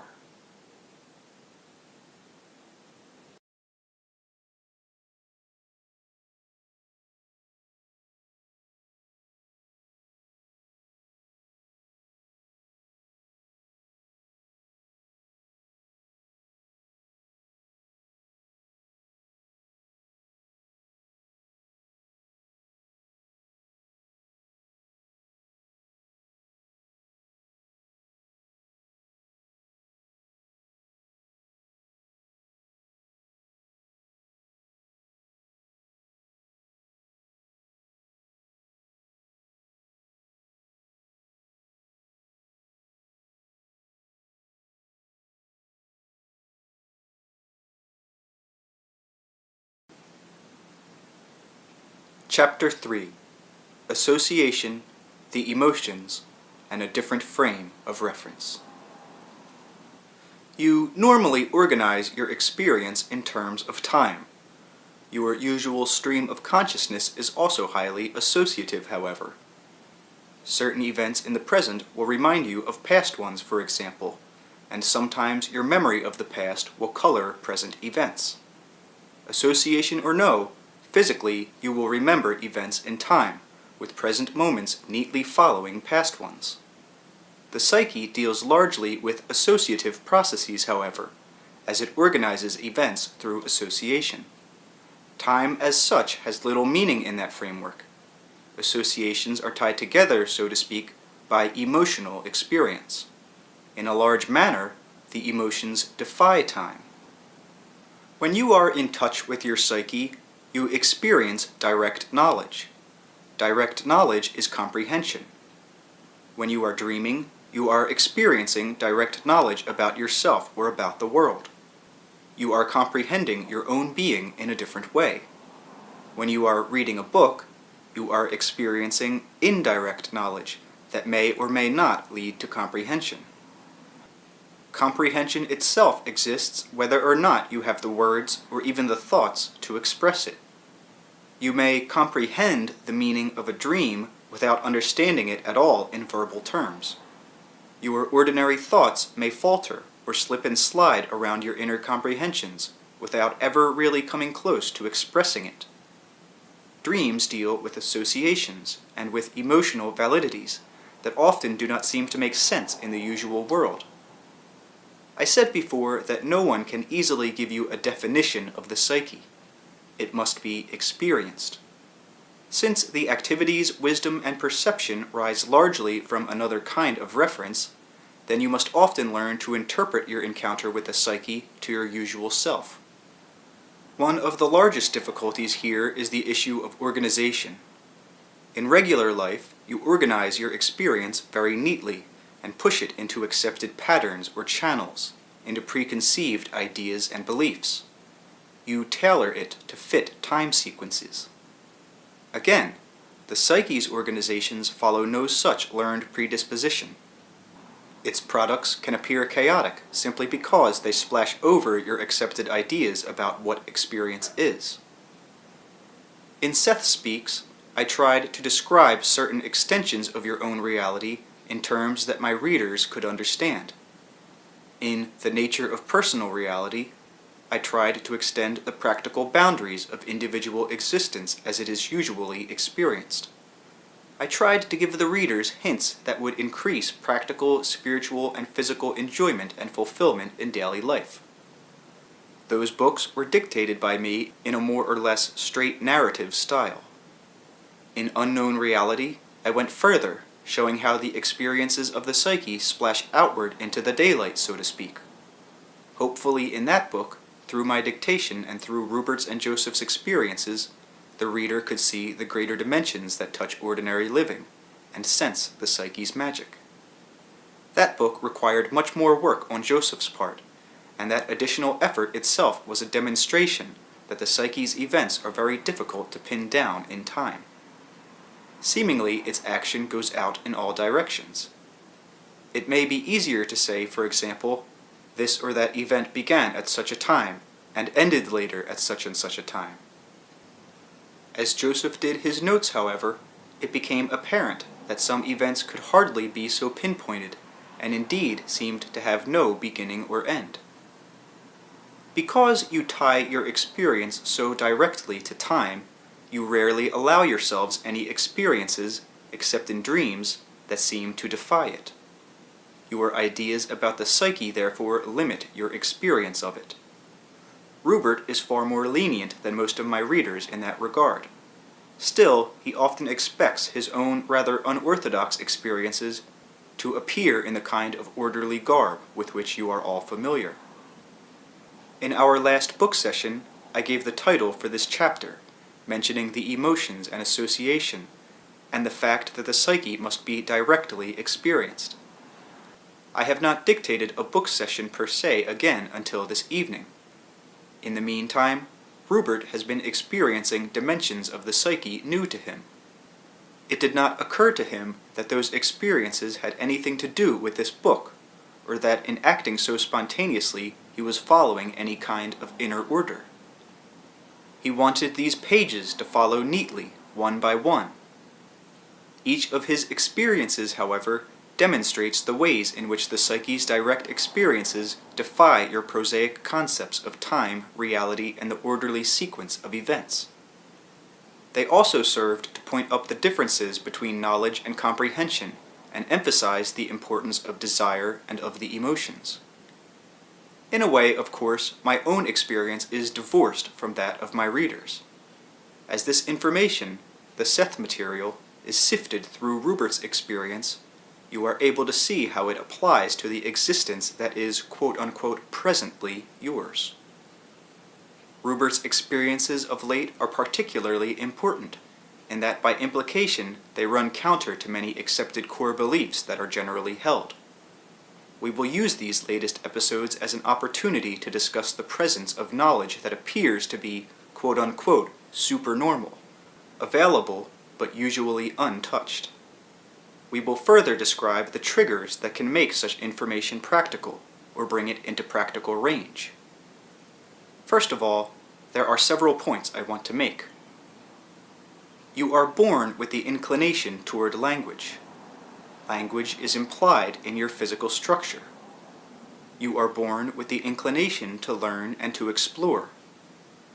When you are conceived, there is already a complete pattern for your grown physical body, a pattern that is definite enough to give you the recognizable kind of adult form, while variable enough to allow for literally infinite variations.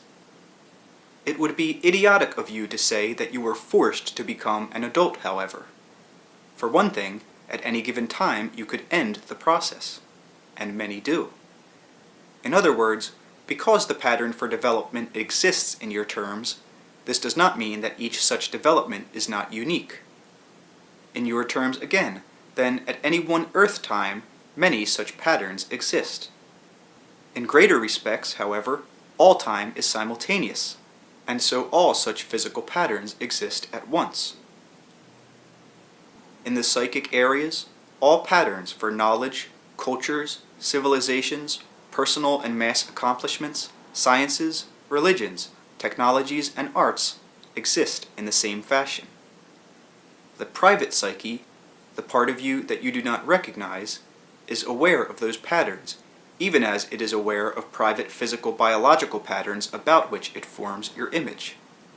Certain leanings, inclinations, and probabilities are present then in your biological structure, to be triggered or not according to your purposes and intents.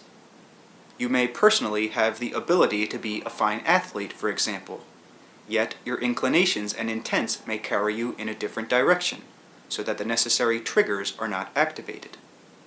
Each individual is gifted in a variety of ways.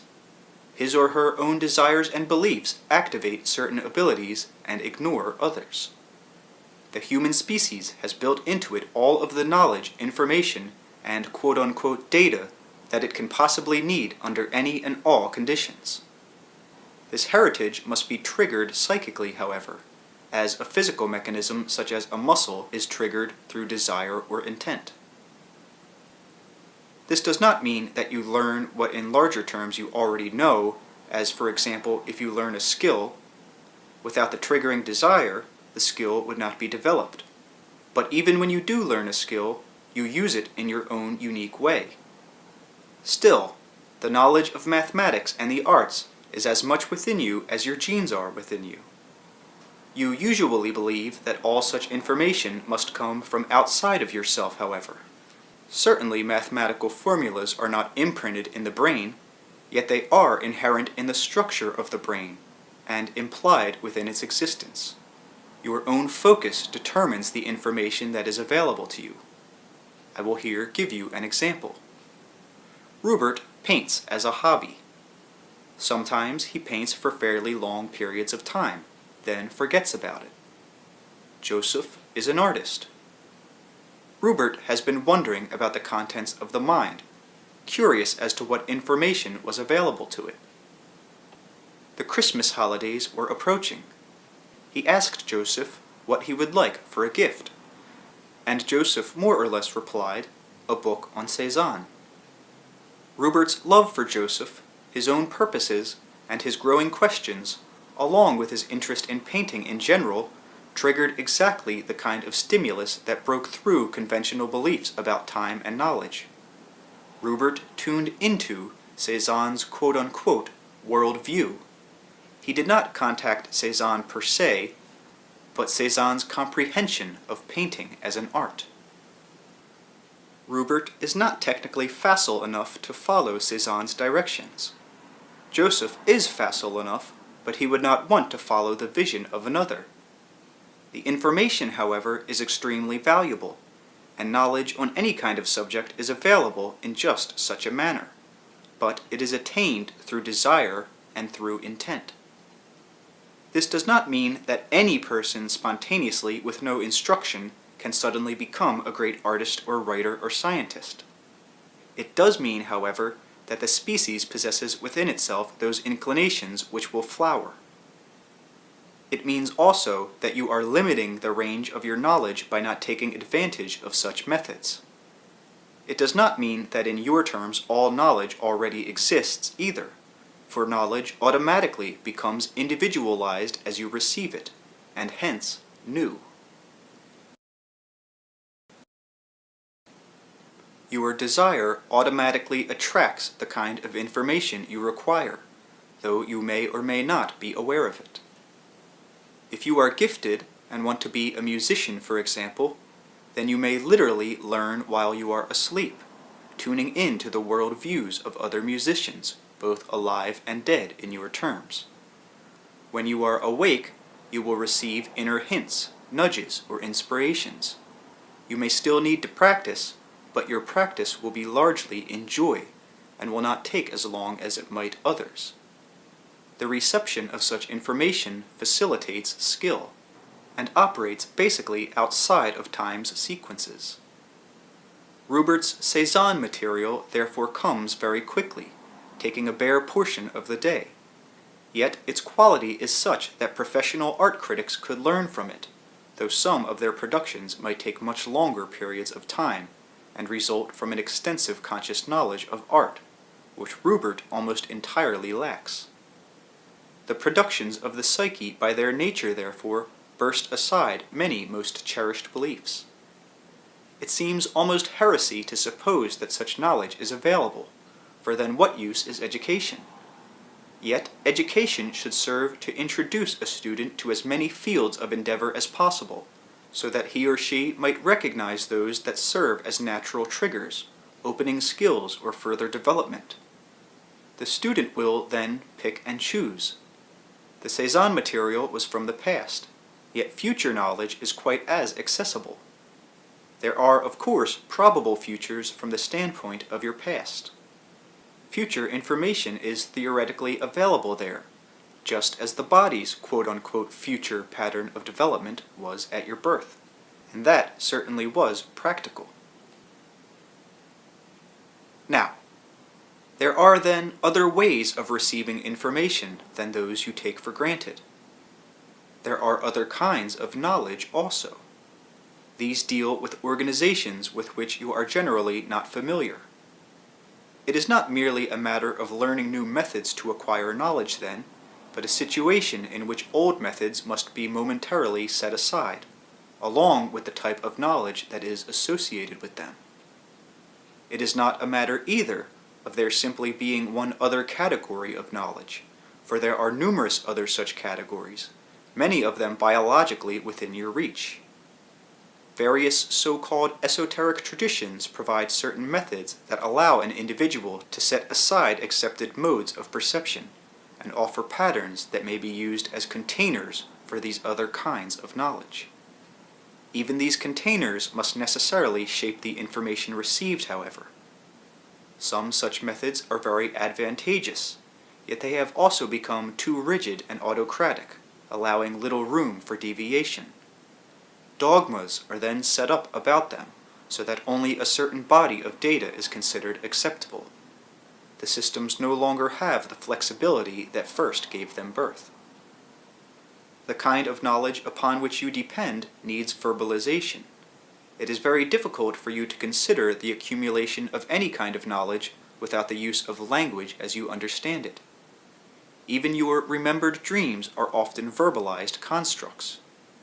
You may also use images, but these are familiar images, born of the educated and hence prejudiced physical perceptions.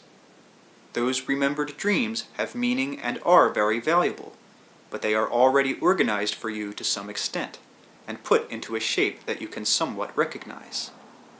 Beneath those levels, however, you comprehend events in an entirely different fashion. These whole comprehensions are then packaged even in the dream state and translated into usual sense terms. Any information or knowledge must have a pattern if you are going to understand it at all. Rupert's own painting, his knowledge of his psychic abilities, his love of Joseph, all served to form a pattern which then attracted the Cézanne material. He received this quote-unquote automatically, writing down the words that came almost too quickly for him to follow. His craft or art of writing brought the material to clear focus. The information itself, however, had nothing to do with words, but with an overall comprehension of the nature of painting, a direct knowing. Rupert used his own abilities as a container then. This direct kind of knowledge is available again on any subject to anyone who provides a suitable pattern through desire, love, intent, or belief. Rupert wondered later if I dreamed. My own usual state of consciousness is far different from yours. I do not alternate between waking and sleeping as you do. Still, I have states of consciousness that could be compared to your dream state, and that I am myself not as involved in them as I am in others. If I said to you, I control my dream state, you might have an idea of what I mean. Yet I do not control my dreams. I fulfill them. What you could call my dreaming state is involved with the levels I spoke of that exist beneath your remembered dreams. I said earlier that there were many kinds of knowledge. Think of them instead as states of knowledge. Perception of any of these takes a consciousness attuned to each. In my quote-unquote waking condition, I operate at many levels of consciousness at once, and deal therefore with different systems of knowledge. In my quote-unquote dream condition, or rather conditions, I form links of consciousness that combine these various systems, creatively forming them into new versions. Quote-unquote waking, again, I become consciously aware of those activities, and use them to add to the dimensions of my usual state, creatively expanding my experience of reality. What I learn is transmitted automatically to others like me, and their knowledge is transmitted to me. We are each consciously aware of these transmissions. In the terms usually familiar to you, you think of quote-unquote the conscious mind. In those terms, there are many conscious minds. You are so prejudiced, however, that you ignore information that you have been taught cannot be conscious. All of your experience, therefore, is organized according to your beliefs. It is much more natural to remember your dreams than not to remember them. It is presently in the vogue to say that the conscious mind, as you consider it, deals with survival. It deals with survival only insofar as it promotes survival in your particular kind of society. In those terms, if you remembered your dreams, and if you benefited consciously from that knowledge, even your physical survival would be better assured. One level of dream life deals particularly with the biological condition of the body, giving you not just hints of health difficulties, but the reasons for them and the ways to circumvent them. Information about the probable future is also given to help you make conscious choices. You have taught yourselves that you cannot be conscious in your dreams, however, because you interpret the word quote-unquote conscious so that it indicates only your own prejudiced concept. As a result, You do not have any culturally acceptable patterns that allow you to use your dreams competently. Trance states, daydreaming, hypnotism. These give you some hint of the various differences that can occur from the standpoint of waking consciousness. In each, reality appears in another fashion, and for that matter, different rules apply. In the dream state, far greater variations occur. The key to the dream state, however, lies in the waking one as far as you are concerned. You must change your ideas about dreaming, alter your concepts about it, before you can begin to explore it. Otherwise, your own waking prejudice will close the door. As it is, you express very little of your entire personhood.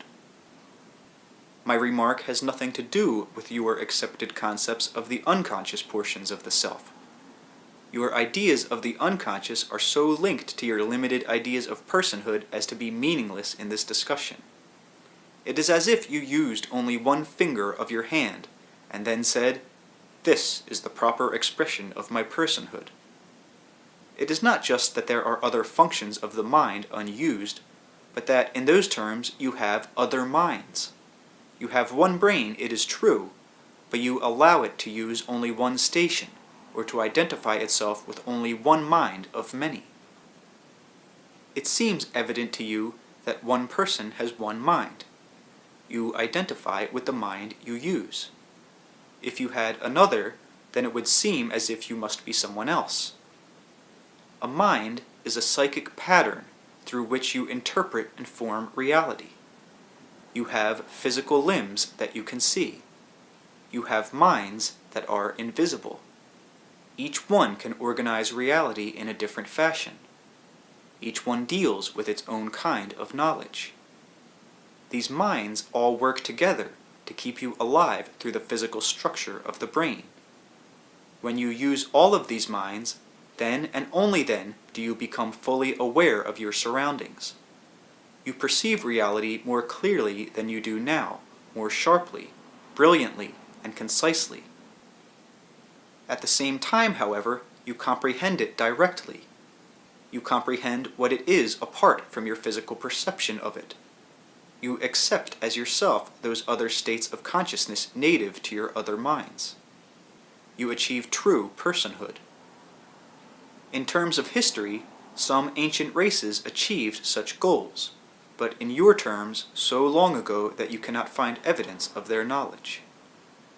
Throughout the centuries, various individuals have come close, yet had no vehicle of expression that would have enabled the members of the species to understand. They possessed methods, but the methods presupposed or necessitated a knowledge that others did not possess.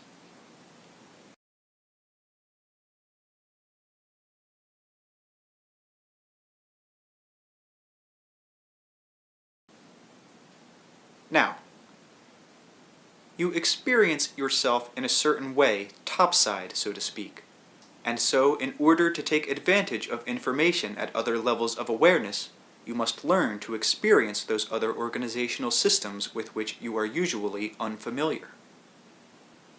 Often, the seeming meaninglessness of dreams is the result of your own ignorance of dream symbolism and organization. For example, you may also misinterpret quote-unquote revelatory material because you try to structure it in reference to your ordinary conscious organizations. Many valuable and quite practical insights that could be utilized go astray, therefore. I am going to suggest, then, some simple exercises that will allow you to directly experience the quote-unquote feel of your being in a different way. First of all, the various kinds of organizations used by the psyche can be compared, at one level at least, with different arts.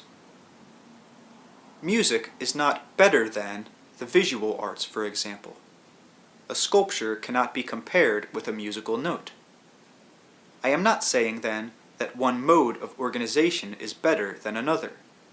You have simply specialized in one of the many arts of consciousness, and that one can be vastly enriched by knowledge and practice of the others.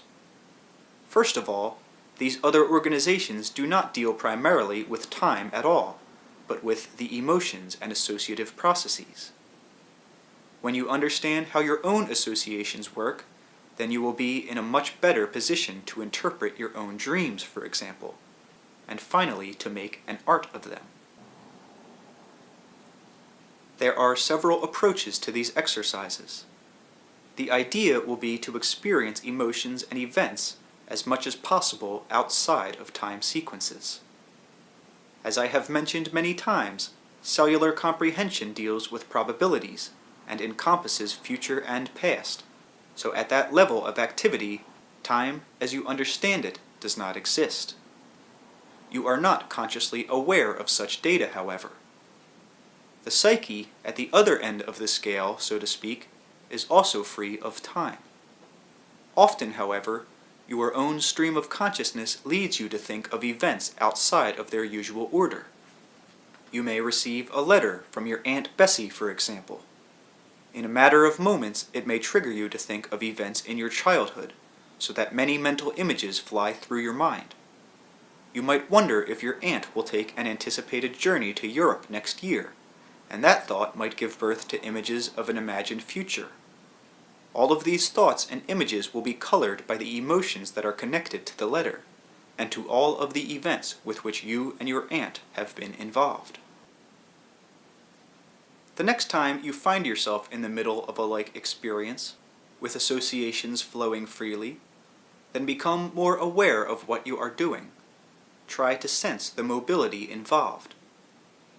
You will see that the events will not necessarily be structured according to usual time, but according to emotional content. Thoughts of your own next birthday, for instance, may instantly lead you to think of past ones, or a series of birthday pictures may come to mind of your own 12th birthday, your 3rd, your 7th, in an order uniquely your own. The order will be determined by emotional associations, the same kind followed by the dreaming self. What did you wear to work 3 days ago? What did you have for breakfast a week ago? Who sat next to you in kindergarten? What frightened you last? Are you afraid of sleep? Did your parents beat you?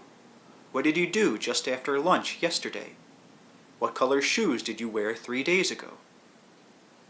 You remember only significant events or details. Your emotions trigger your memories, and they organize your associations. Your emotions are generated through your beliefs. They attach themselves so that certain beliefs and emotions seem almost synonymous. The next time an opportunity arises, and you recognize the presence of a fairly strong emotion in yourself, then let your associations flow. Events and images will spring to mind in an out-of-time context. Some such remembered events will make sense to you. You will clearly see the connection between the emotion and event, but others will not be so obvious. Experience the events as clearly as you can. When you are finished, purposefully alter the sequence.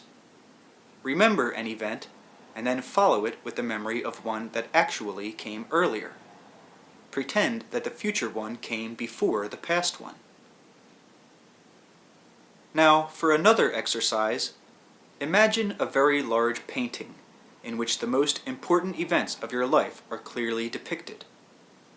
First of all, see them as a series of scenes, arranged in small squares to be viewed as you would, say, a comic book page.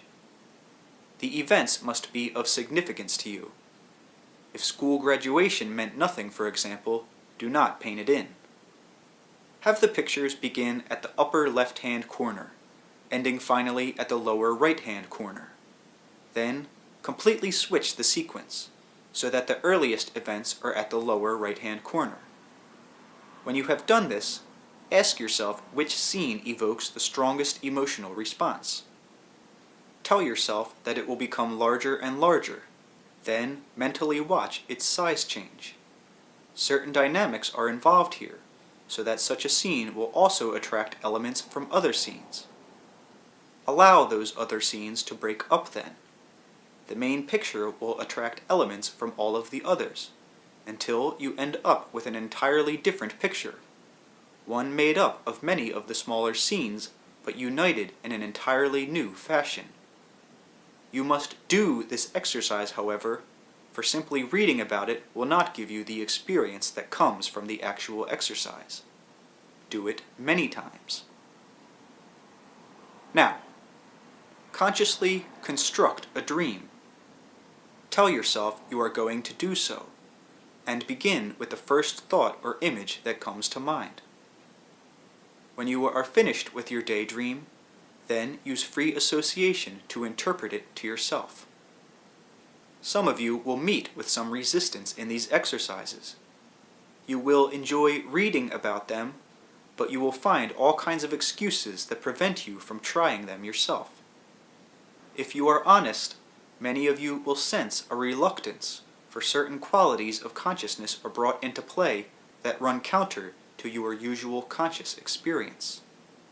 You might feel as if you are crossing your wires, so to speak, or stretching vaguely sensed psychic muscles. The purpose is not so much the perfect execution of such exercises, as it is to involve you in a different mode of experience and of awareness that comes into being as you perform in the ways suggested.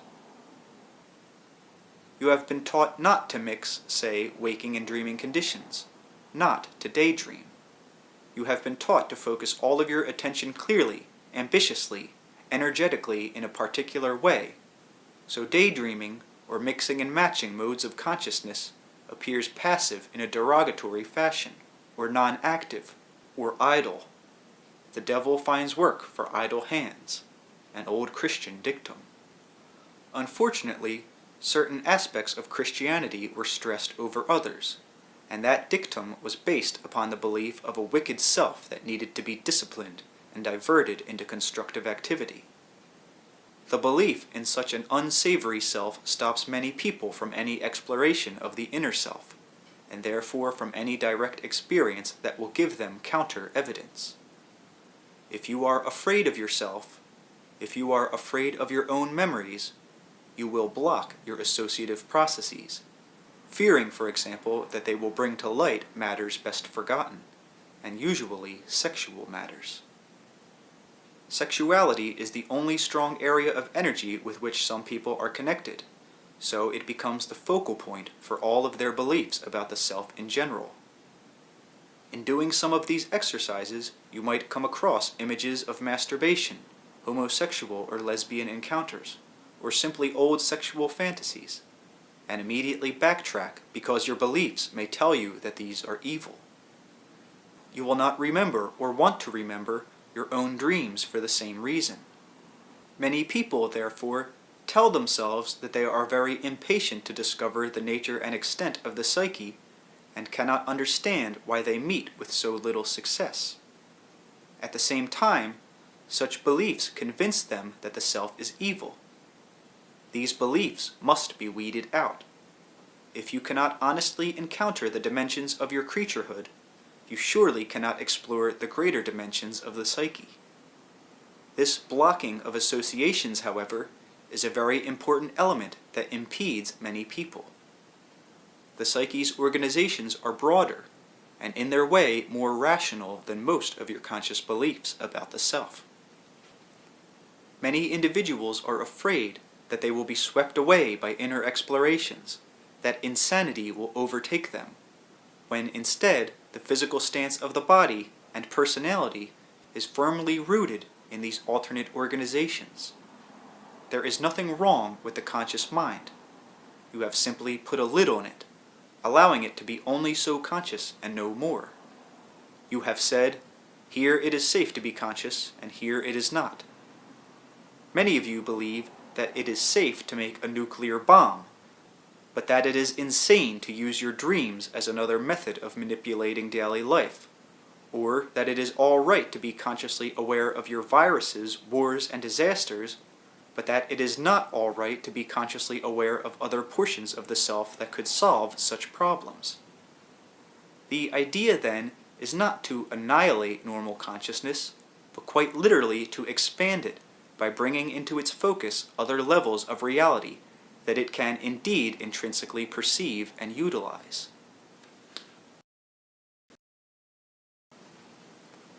I will suggest many exercises throughout this book.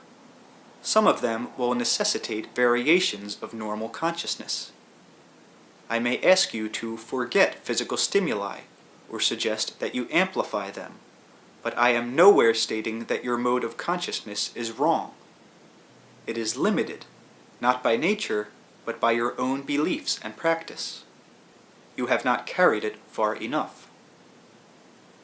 Some night as you fall to sleep, try telling yourself that you will pretend you are awake while you sleep. Suggest that instead of falling asleep, you will come into another kind of wakefulness. Try to imagine that you are awake when you sleep.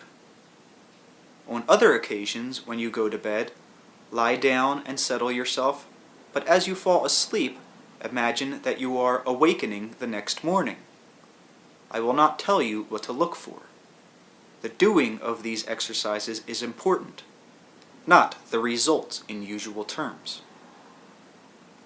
I said that there were different kinds of knowledge. So will these exercises bring you in contact with knowledge in another way. Done over a period of time, they will open up alternate modes of perception, so that you can view your experience from more than one standpoint. This means that your experience will itself change in quality. Sometime when you are awake and it is convenient, imagine that your present experience of the moment is a dream and is highly symbolic. Then try to interpret it as such. Who are the people? What do they represent? If that experience were a dream, what would it mean? And into what kind of waking life would you rise in the morning? The qualities of consciousness cannot be elucidated. These exercises will bring you in contact with other kinds of knowing, and acquaint you with different feelings of consciousness that are not familiar. Your consciousness itself will then have a different feel as the exercises are done.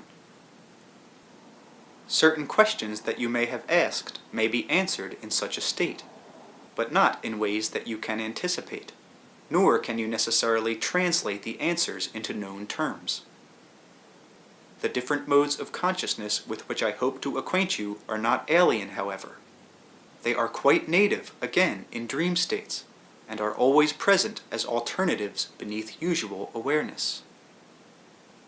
Sometime as you walk down a street, pretend that you are seeing the same scene from the sky in an airplane, yourself included. On another occasion, as you sit inside your house, imagine that you are outside on the lawn or street. All of these exercises should be followed by a return to the present. You focus your attention outward in the present moment as clearly as possible, letting the sounds and sights of the physical situation come into your attention. The other exercises, in fact, will result in a clearer picture of the world, for they will facilitate the very motion of your perceptions, allowing you to perceive nuances in the physical situation that before would have escaped your notice. You will be dealing with practical, direct experience. It will do you no good if you are simply intellectually aware of what I say, but practically ignorant. Therefore, the exercises will be important because they will offer you evidence of your own greater perceptive abilities. Continue to rely upon known channels of information, but implement these and begin to explore the unrecognized ones also available. What information do you have, for example, presently unknown to yourself? Try your hand at predicting future events. In the beginning, it does not matter whether or not your predictions are quote-unquote true. You will be stretching your consciousness into areas usually unused. Do not put any great stake in your predictions, for if you do, you will be very disappointed if they do not work out and end the entire procedure. If you continue, you will indeed discover that you are aware of some future events, when such knowledge is not available in usual terms. If you persist, then over a period of time you will discover that you do very well in certain areas, while in others you may fail miserably. There will be associative patterns that you follow successfully, leading you toward quote-unquote correct precognitions. You will also discover that the emotions are highly involved in such procedures. You will perceive information that is significant to you for some reason. That significance will act like a magnet, attracting those data to you. Now, in the normal course of events, you attract experience in the same fashion. You anticipate events. You are aware of them before they happen, whether or not you ever succeed in conscious predictions. You form your life, however, through the intimate interworkings of your own conscious goals and beliefs. While your future can on occasion be correctly perceived ahead of time by a gifted psychic, the future is too plastic for any kind of systematized framework. Free will is always involved. Yet many people are frightened of remembering dreams because they fear that a dream of disaster will necessarily be followed by such an event. The mobility of consciousness provides far greater freedom. In fact, such a dream can instead be used to circumnavigate such a probability. Only if you understand your own freedom in such areas will you allow yourself to explore alternate states of consciousness, or the environment of dreams. Such exercises are not to be used to supersede the world you know, but to supplement it, to complete it, and to allow you to perceive its true dimensions. There is no need to divorce the waking and dreaming states in the particular fashion that currently operates, for they are complementary states, not opposite ones. A good deal of life's normal dimensions are dependent upon your dream experience. Your entire familiarity with the world of symbols arises directly from the dreaming self. In certain terms, language itself has its roots in the dreaming condition, and man dreamed that he spoke long before language was born. He dreamed of flying, and that impetus led to the physical inventions that made mechanical flight possible. I am not speaking symbolically here, but quite literally. From the beginning, I said that the self was not confined to the body. This means that the consciousness has other methods of perceiving information, that even in physical life, experience is not confined to what is sensed in usual terms.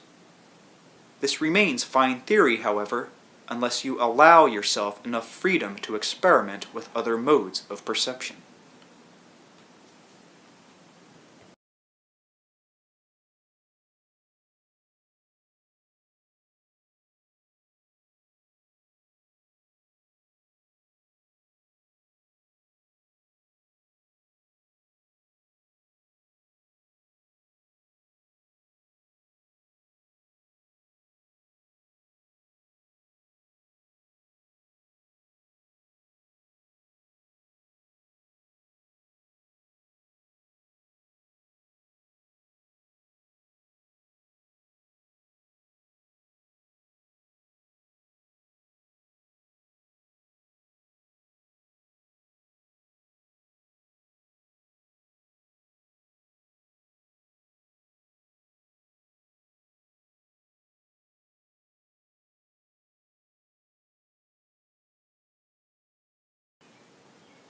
Chapter 4.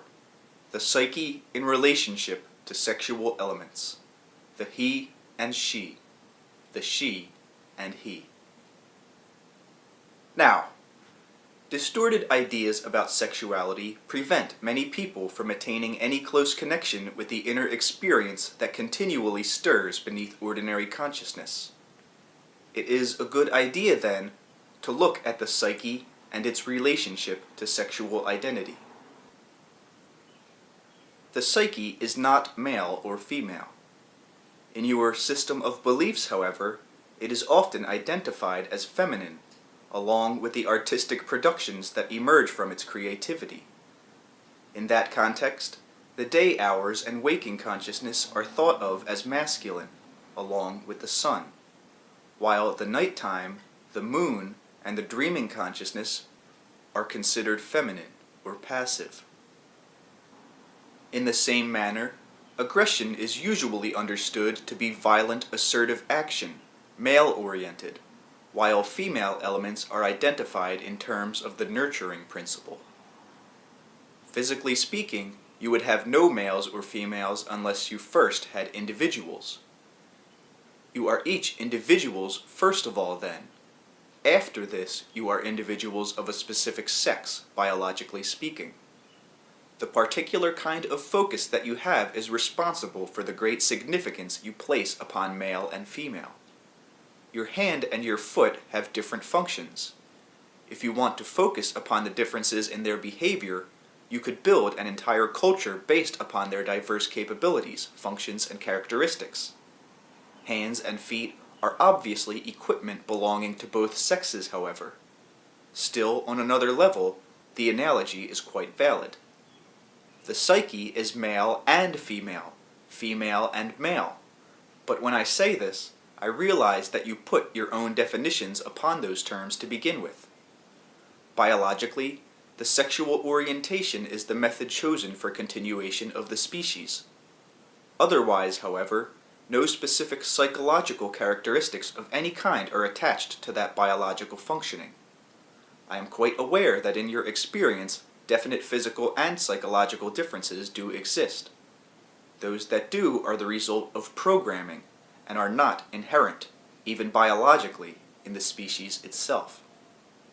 The vitality of the species, in fact, was assured because it did not over-specialize in terms of sexuality. There was no fixed mating period, for example.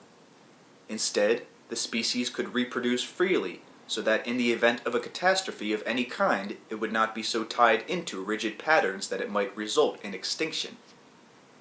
The challenges and problems of the species were different from those of others. It needed additional safeguards.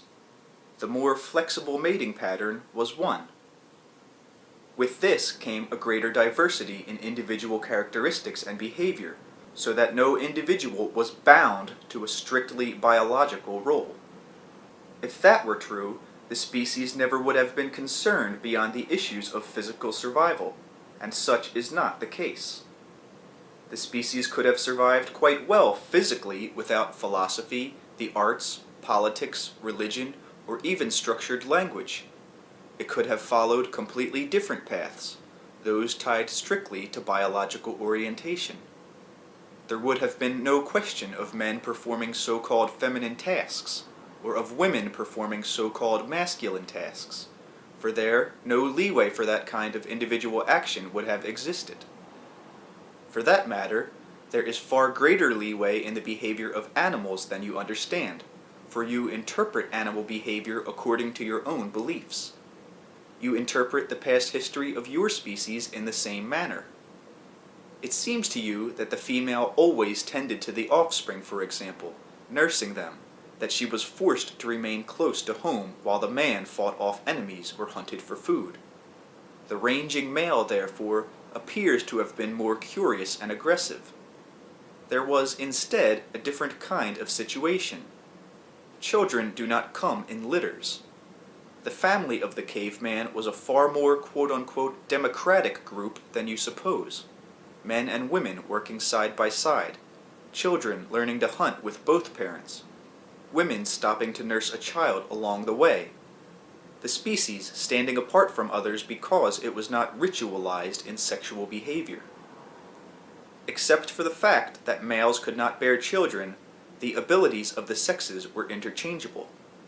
The male was usually heavier, a handy physical advantage in some areas, but the woman was lighter and could run faster.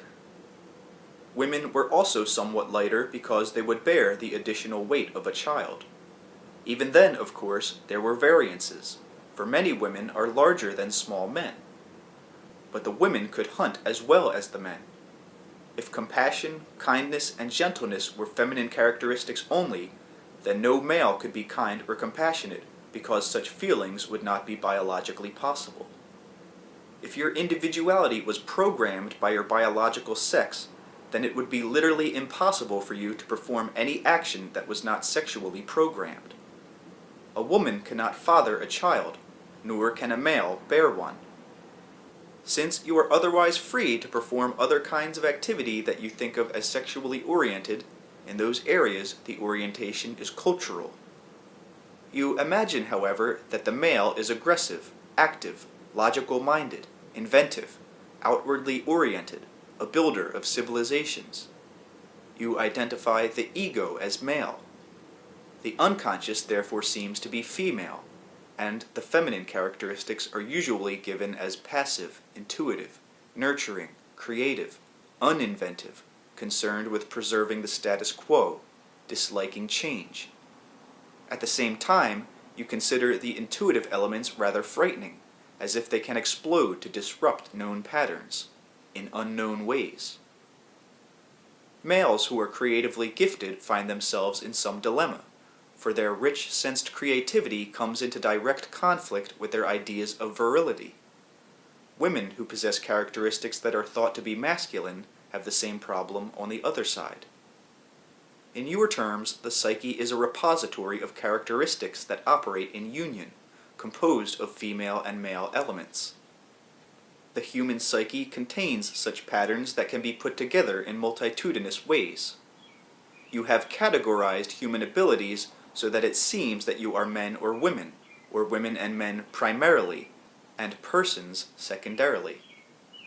Your personhood exists first, however. Your individuality gives meaning to your sex, and not the other way around. Now, in direct opposition to current theories about the past, there was far less sexual specialization, say, in the time of the caveman than now. The family was a very cooperative unit. The basis of early society was cooperation, not competition. Families grouped together. There were children of various ages in such a band all the time. When women were near birth, they performed those chores that could be done in the cave dwellings or nearby, and also watched other young children, while the women who were not pregnant were off with the males, hunting and gathering food. If a mother died, the father took over her responsibilities, the qualities of love and affection being quite as alive in him as in the female. After a woman bore, she nursed the child, taking it with her on food-gathering excursions, or sometimes letting other women in the group nurse the child. Often after childbirth, women immediately joined the hunting expeditions, and the father made clothing from animals' hides at home. This allowed the male to rest after prolonged hunting activity, and meant that no adult member of a family became overexhausted. The work, then, was interchangeable. Children began food gathering and hunting as soon as they were able to, females as well as males, led by the older children, going further away as they progressed in strength. Qualities of inventiveness, curiosity, and ingenuity could not be delegated to one sex alone. The species could not have survived in such a division. You are so used to thinking in terms of mechanics that it seems to you that uneducated people did not understand the connection between the sexual act of intercourse and childbirth. You are so used to one kind of explanation for childbirth, so familiar with one specific framework, that alternate explanations appear to be the height of nonsense. So it is fashionable to believe that early man did not understand the connection between intercourse and birth. Even the animals, however, understand without words or language the importance of their sexual behavior. Early man was hardly more ignorant. The male knew what he was doing even without textbooks that outlined the entire procedure. The female understood the connections between the child born and the sexual act. It is the height of idiocy to imagine that because of the time taken in pregnancy, the female could not understand the child's origin in intercourse. The body's knowledge did not need a complicated language. For that matter, your literal interpretation of childbirth is by some standards a highly limited one. In your terms, it is technically correct. But a child born to two parents is also an offspring of the earth, its tissues as surely a part of the earth as any tree or flower or burst of ocean spray. A human child, true, but an offspring in which the entire history of the earth is involved. A new creation arising not just from two parents, but from the entire gestalt of nature from which the parents themselves once emerged. a private yet public affair in which the physical elements of the earth become individualized, in which Psyche and earth cooperate in a birth that is human and, in other terms, divine. Now, historically speaking, early man, in his way, understood those connections far better than you do, and used language as he developed it to express, first of all, this miracle of birth. For he saw that he constantly replenished his kind, and that all other species were replenished in the same manner. There was always more land. No matter how fast he ran or how far he traveled, early man could not run out of land, or trees, or forests, or food supplies. If he came to a desert, he still knew that fertile lands were somewhere available, even if it was a matter of finding them. But the world itself seemed to have no end. It was literally a limitless world, in a way most difficult for you to understand, for to you, the world has shrunk. This unlimited world constantly replenished itself. Children came from women's wombs. Man was acquainted with death, and many children were stillborn, or were naturally aborted. This also, however, was in the natural order of things, and was done far more easily then than now. All flower seeds do not fall on fertile ground and bring forth other flowers. The seeds that do not grow up go back into the ground, forming the basis for other life. Biologically speaking, fetuses grow and develop. And when innate consciousness merges with proper form, the conditions are right for the birth of a healthy child. When the conditions are not right, the child does not develop properly. Nature aborts it. The physical elements return to the earth to become the basis for other life. Only those children perfectly attuned to their environment in time and space survived. This does not mean that the consciousness of a child was annihilated, for example, if it was naturally aborted. It did not develop. While there was no mating period, still there was a close biological relationship between the species and the earth, so that women naturally conceived when situations of climate, food supplies, and other elements were beneficial. Biologically, the species knew ahead of time when droughts would appear, for example, and it automatically altered its rate of conception to compensate. Left alone, animal species do the same thing. In broad terms, early man was struck by the fact that all things seemed to reproduce themselves, and it was this fact that first caught his attention. Later, he used what you think of as myths to explain this abundance. Yet those myths contained a kind of knowledge that escapes your literal specific interpretations of sexual events. Such knowledge resides in the psyche, however.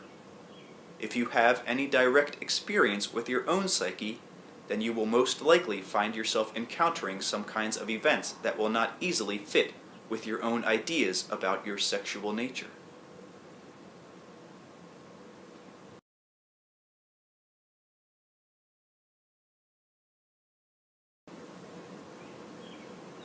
Your beliefs about sexuality, and hence your experience with it, makes you consider it in a very limiting light. The psyche's own knowledge, of course, is far more expansive. Alterations of consciousness, or attempts on the part of the individual to explore the inner self, may then easily display glimpses of a kind of sexuality that can appear to be deviant or unnatural. Even when social scientists or biologists explore human sexuality, they do so from the framework of sexuality as it appears in your world. There are quite natural sexual variations, even involving reproduction, that are not now apparent in human behavior in any culture. These variations appear in your world on only fairly microscopic levels, or in the behavior of other species than your own. When racial conditions require it, it is quite possible for an individual to both father and mother a child. In such cases, what you would call complete spontaneous sexual reverses or transformations would occur. Such processes are quite possible at microscopic levels, and inherent in the cellular structure. Even in your world, currently speaking, some individuals known as women could father their own children. Some individuals known as men could give birth to a child fathered by the same person. Could. The abilities are there. The male-female, female-male orientation is not nearly as separate as it appears to be in your present experience. It is not nearly as tied to psychological characteristics as you suppose. Nor is it inherently focused in the particular age period in which it now shows itself. Puberty arrives, so to speak, but the time of its arrival varies according to the needs of the species, its conditions and beliefs. You are an individual for life. You operate as a reproducing individual, generally speaking, for only a portion of that time. During that period, many elements come into play and are meant to make the process attractive to the individuals involved, and to their tribes, societies, or civilizations. A relatively strong, quote-unquote, sexual identification is important under those circumstances, but an over-identification with them, before or afterward, can lead to stereotyped behavior, in which the greater needs and abilities of the individual are not allowed fulfillment. All of this becomes very complicated because of your value judgments, which oftentimes seem to lack, if you will forgive me, all natural common sense. You cannot separate biology from your own belief systems. The interplay is too vital. If each act of intercourse were meant to produce a child, you would have overrun the planet before you began. Sexual activity is therefore also meant as enjoyment, as an expression of pure exuberance. A woman will often feel her most sexually active in the midst of the menstrual period, precisely when conception is least apt to occur. All kinds of taboos against sexual relationships have been applied here, particularly in so-called native cultures. In those cultures, such taboos make good sense. Some people, building up the human stock, intuitively know that the population would be increased if relations were restricted to periods when conception was most likely to occur. The blood was an obvious sign that the woman at her period was relatively, quote-unquote, barren. Her abundance was gone. It seemed to their minds that she was indeed, quote-unquote, cursed during that time. I have spoken before about the growth of what you call ego consciousness, which, let me reiterate, has its own unique rewards. That psychological orientation will lead the species to another, equally unique kind of consciousness. When the process began, however, the deep power of nature had to be, quote-unquote, controlled, so that the growing consciousness could see itself as apart from this natural source. Yet children, so necessary to the species, continued to spring from women's wombs. Therefore, the natural source was most flagrant, observable, and undeniable.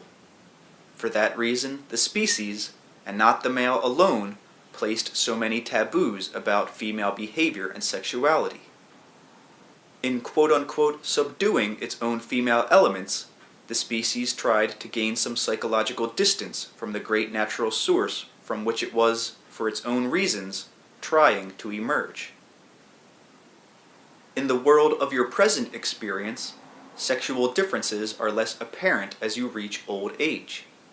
Some women display what you think of as masculine characteristics, growing hair about their faces, speaking with heavier voices, or becoming angular, while some men speak with lighter, gentler tones than ever before, and their faces grow smoother, and the contours of their bodies soften. Before puberty, there is the same kind of seeming ambiguity. You stress the importance of sexual identification, for it seems to you that a young child must know that it will grow up to be a man or woman in the most precise of terms, towing the line in the least particular. The slightest deviation is looked upon with dismay, so that personal identity and worth are completely tied into identification with femaleness or maleness. Completely different characteristics, abilities, and performances are expected from those in each category. A male who does not feel himself fully male, therefore, does not trust his identity as a person.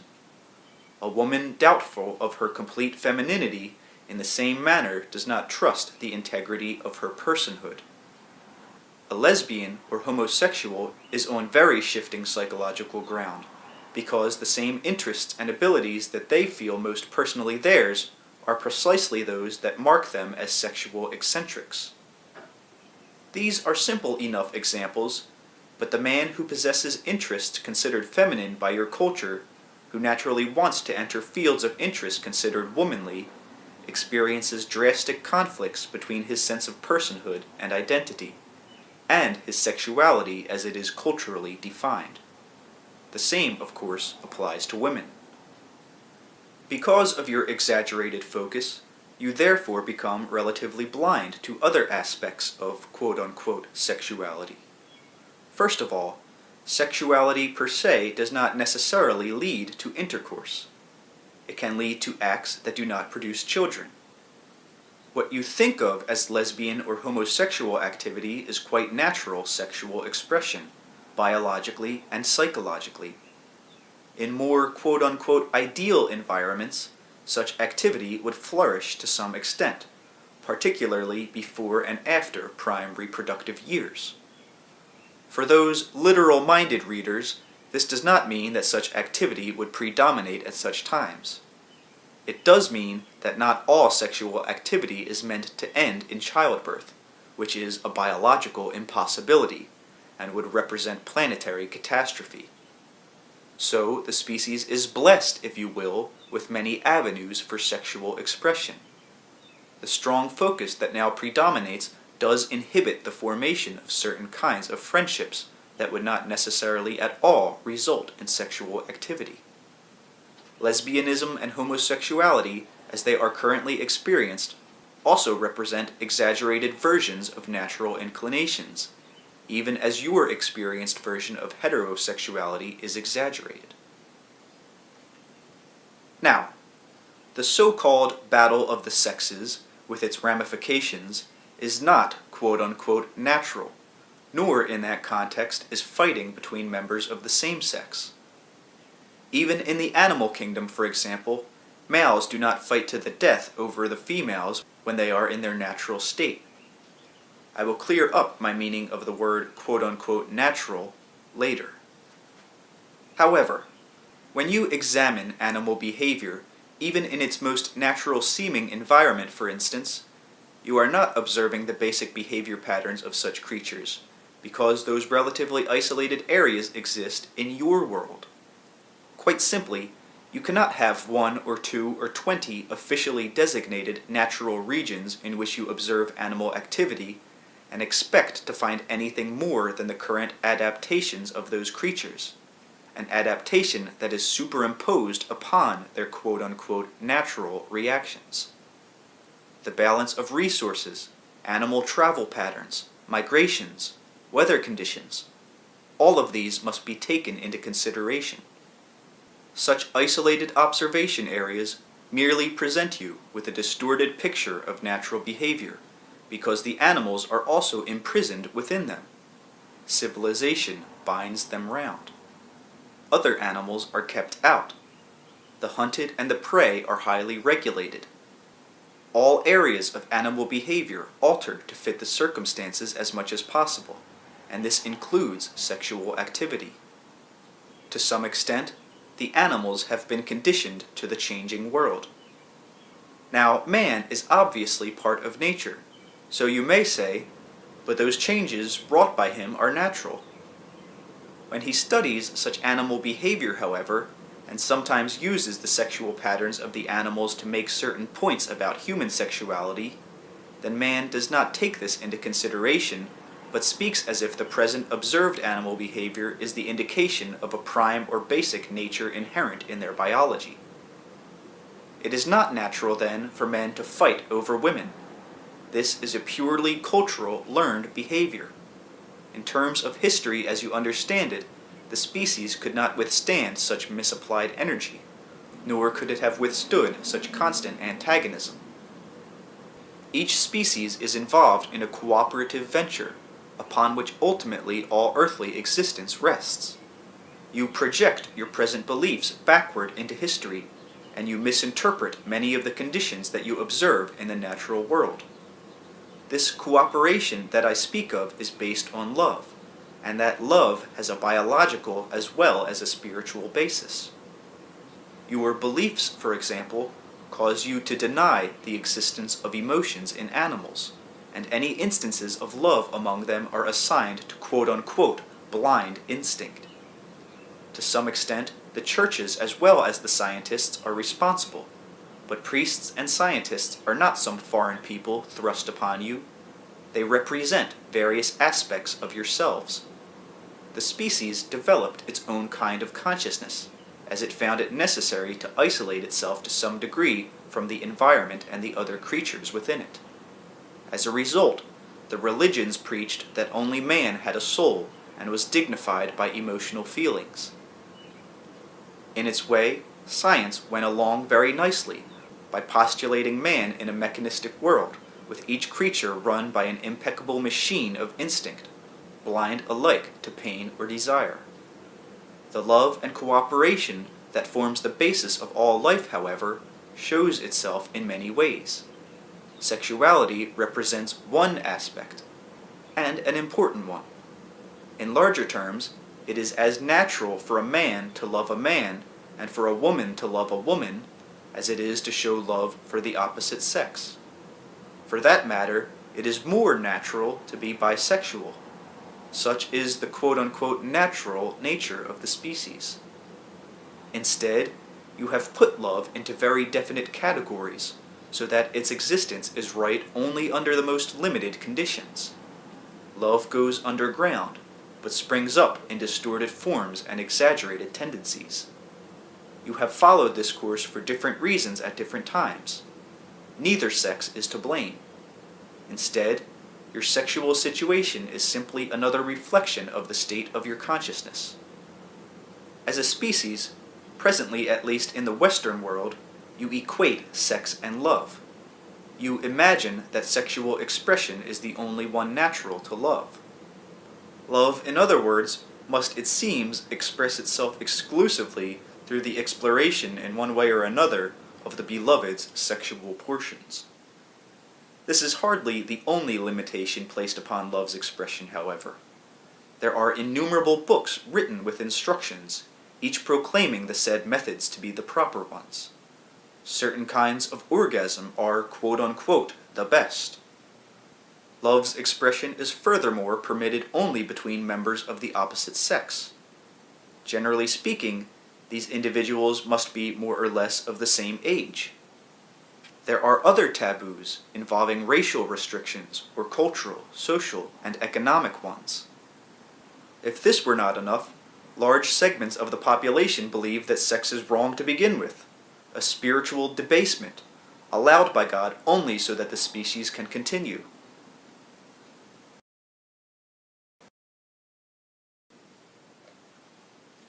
Since love and sex are equated, obvious conflicts arise. Mother love is the only category that is considered wholesome, and therefore non-sexual under most conditions. A father can feel very guilty about his love for his children, for he has been conditioned to believe that love is expressed only through sex, or else it is unmanly, while sex with one's children is taboo. Creativity rides the tides of love. When love is denied its natural expression, creativity suffers. Your beliefs lead you to suppose that a natural bisexuality would result in the death of the family, the destruction of morals, rampant sexual crimes, and the loss of sexual identity. I would say, however, that my last sentence adequately describes your present situation. The acceptance of the species' natural bisexuality would ultimately help solve not only those problems, but many others, including the large instances of violence and acts of murder. In your terms, however, and in your circumstances, there is not apt to be any easy transition. The parent-child relationship has its own unique emotional structure, which survives even those distortions you have placed upon it, and its ancient integrity would not be weakened but strengthened if greater stress were laid upon your bisexual nature. Children would fare far better if the ancient parental qualities were not so forcibly focused upon the mother. This in itself leads to more dependence upon the mother than is healthy, and forms an artificial allegiance between mother and child against the father. Now, heterosexual love is one important expression of bisexuality, and sexually represents the reproductive abilities. Heterosexuality, however, rests upon the bisexual basis, and without man's bisexual nature, the larger framework of the family, the clan, tribe, government, civilization, would be impossible. Basically, then, man's inherent bisexuality provides the basis for the cooperation that makes physical survival and any kind of cultural interaction possible. If the quote-unquote battle of the sexes were as prevalent as supposed, and as natural and ferocious, then there literally would be no cooperation between males and females for any purpose. There would be none between men and between women either, for they would be in a constant state of battle against each other. In the natural biological flow of a person's life, there are periods of varying intensities, in which love and its expression fluctuates and tends toward different courses. There are also individual variations that are of great importance. These natural rhythms are seldom observed, however. Tendencies toward lesbianism or homosexuality in children are quite natural. They are so feared, however, that often just as natural leanings toward heterosexuality are blocked. Instead, the young person is stereotyped. Individual inclinations toward creativity often emerge in a strong fashion in adolescence. If those drives in either sex do not conform in expression to those expected of the male or female, then such young persons become confused. The creative expression seems to be in direct contradiction to the sexual standards expected. I am not saying that lesbianism and homosexuality are merely stages leading to heterosexuality. I am saying that lesbianism, homosexuality, and heterosexuality are valid expressions of man's bisexual nature. I am also stressing the fact that love and sexuality are not necessarily the same thing. Sex is love's expression, but it is only one of love's expressions. Sometimes it is quite quote-unquote natural to express love in another way. Because of the connotations of the word sex, however, it may seem to some of you that I am advocating a promiscuous sexual relationship with quote-unquote no holes barred. Instead, I am saying that deeper bonds of biological and spiritual love lie at the basis of all personal and cultural relationships, a love that transcends your ideas of sexuality. Heterosexual love, as it is understood at least, gives you a family of parents and children, an important unit about which other groups form. If only stereotyped ideas of male-female relationships operated, however, there would be no bond or stimulus great enough to forge one family to another. The antagonism between males would be too great. Competition between females would be too severe. Wars would wipe out struggling tribes before any traditions were formed. In the social world, as in the microscopic one, cooperation again is paramount. Only a basic bisexuality could give the species the leeway necessary and prevent stereotyped behavior of a kind that would hamper creativity and social commerce. That basic sexual nature allows you the fulfillment of individual abilities, so that the species does not fall into extinction. Man's recognition of his bisexual nature is therefore a must in his future. There are again obvious differences between the sexes. They are insignificant and appear large only because you concentrate so upon them.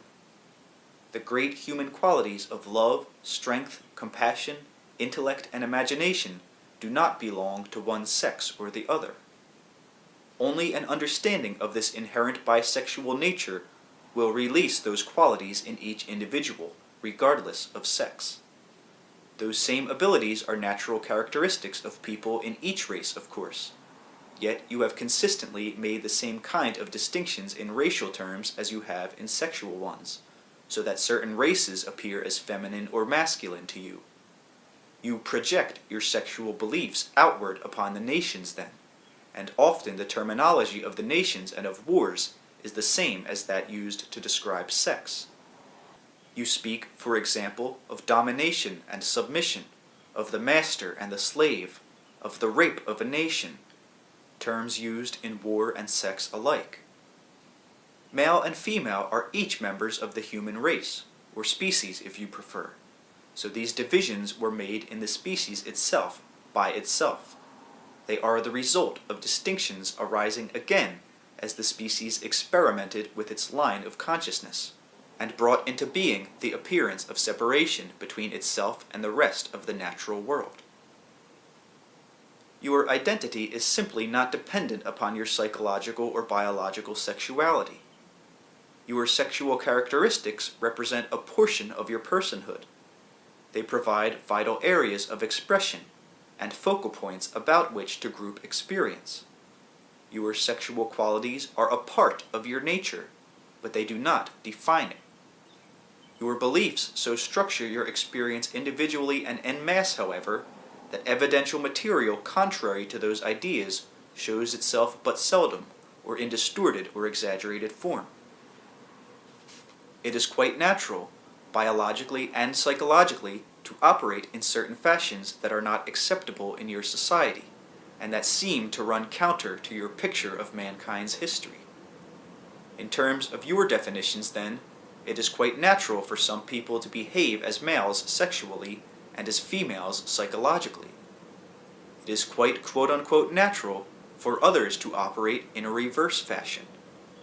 Again, this may seem difficult to understand because you assign psychological characteristics to sexual affiliation, whichever it is. There will always be people who naturally seek the experience of parenthood.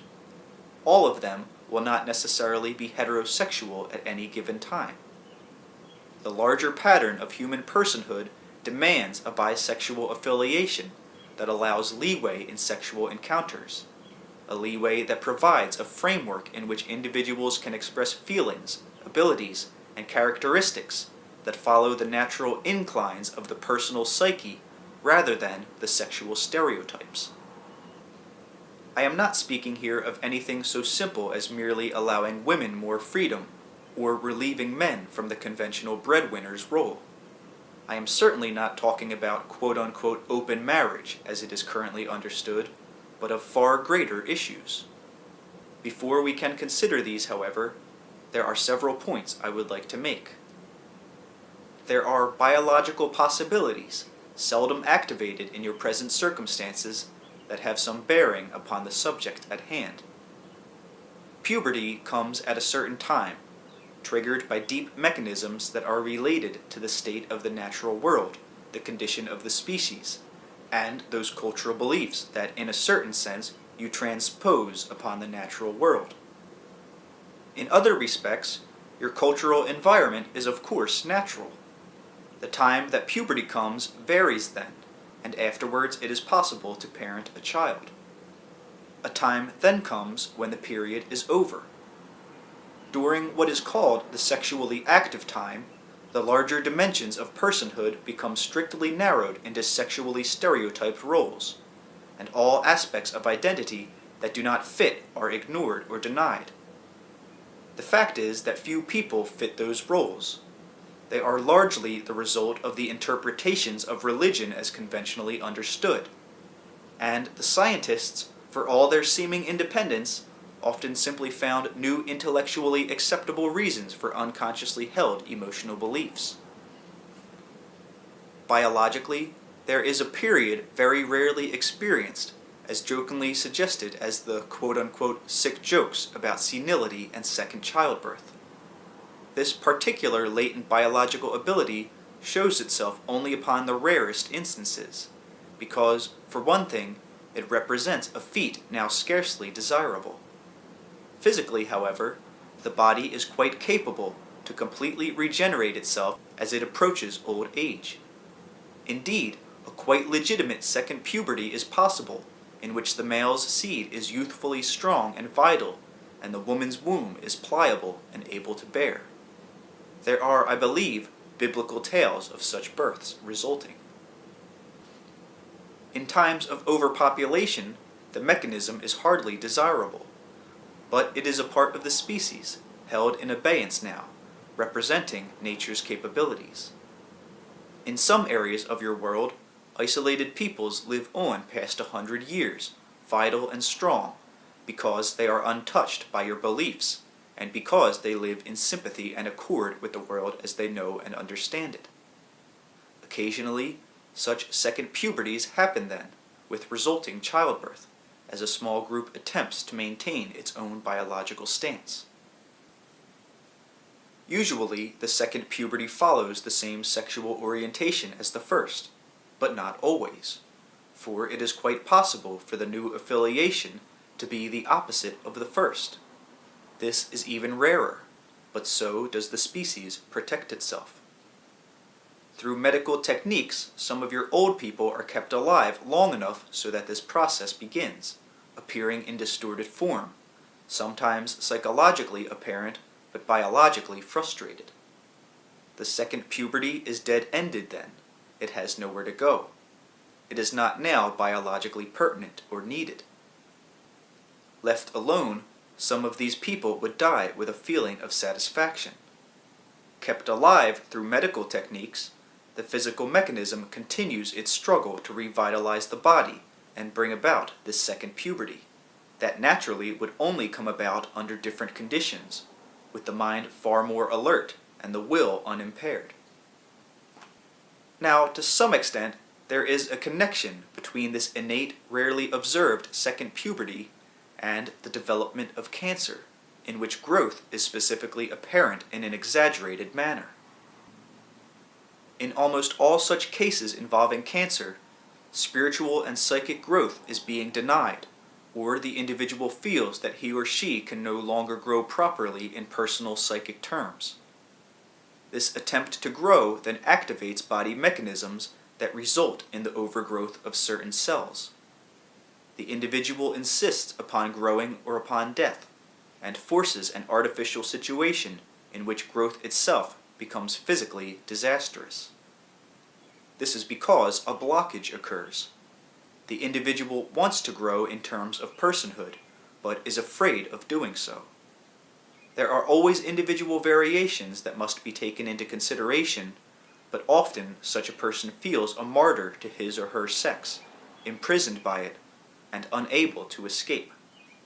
This can obviously apply to cancers affecting sexual areas, but is often in the background of any such condition.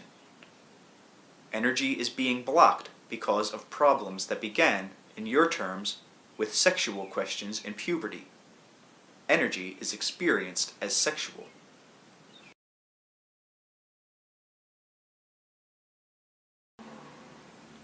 Now, old people who are considered senile or unmanageable are sometimes experiencing new bursts of sexual activity for which no outlet is given.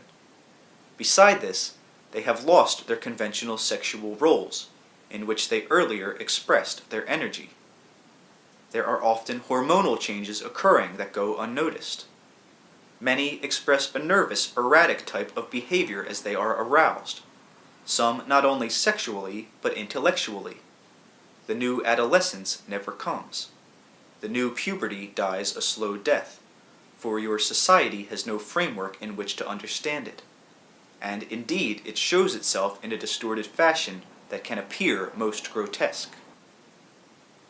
Now, love is a biological necessity, a force operating to one degree or another in all biological life. Without love, there is no physical commitment to life, no psychic hold. Love exists whether or not it is sexually expressed, though it is natural for love to seek expression. Love implies loyalty.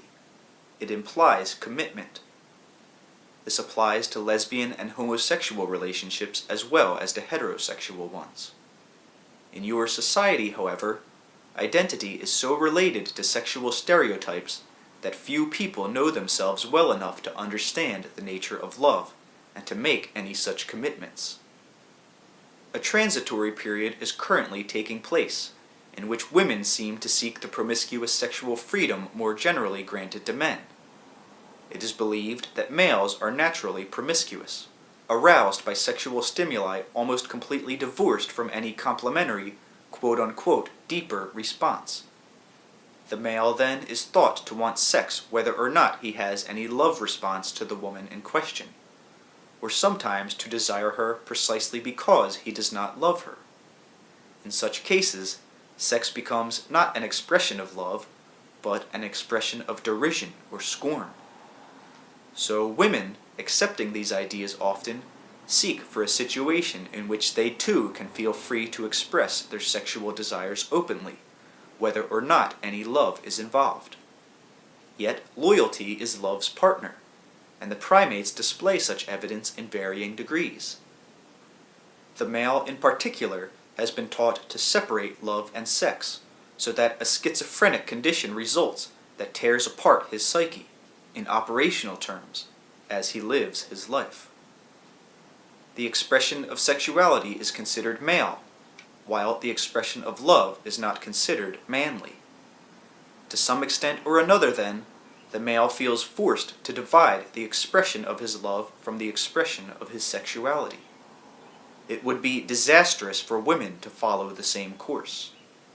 This great division has led to your major wars. This does not mean that men alone were responsible for wars. It does mean that the male so divorced himself from the common fountain of love and sex that the repressed energy came forth in those aggressive acts of cultural rape and death instead of birth. When you look at the animal kingdom, you suppose that the male chooses blindly, led by quote-unquote dumb instinct, so that in overall terms, one female will do as well as any other. When you discover that a certain chemical or scent will attract a certain male insect, for example, you take it for granted that that element is alone responsible for drawing the male to the female. You take it for granted, in other words, that individual differences do not apply in such cases so remote from your own reality. You simply are not able to understand the nature of such consciousnesses, and so you interpret their behavior according to your beliefs. This would be sad enough if you did not often use such distorted data to further define the nature of male and female behavior. In so distorting your ideas of sex, you further limit the great capabilities of human loyalty, which is always connected with love and love's expression. Lesbian and homosexual relationships, then, are at best tenuous, overwrought with confused emotions, very seldom able to maintain a stability that allows for individual growth. Heterosexual relationships also break down, for the identity of each partner becomes based upon sexual roles that may or may not apply to the individuals involved. Since you feel that sex is the only proper method of love's expression, and yet also believe that sex and love are divided, you are in a quandary. These sexual beliefs are also far more important in national relationships than you realize, for you attempt to take what you think of as a masculine stance as a nation. So, for example, does Russia. India takes a feminine stance in terms of your beliefs now. One small note. A male with growths of any kind, kidney stones or ulcers for example, has tendencies he considers feminine, and therefore, quote-unquote, dependent, of which he is ashamed. In a mock biological ceremony, he gives birth to the extent that he produces within his body material that was not there before. In ulcers, the stomach becomes the womb, bloodied, giving birth to sores, his interpretation of a male's quote-unquote grotesque attempt to express feminine characteristics.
Chapter 5. The Psyche, Love, Sexual Expression, and Creativity.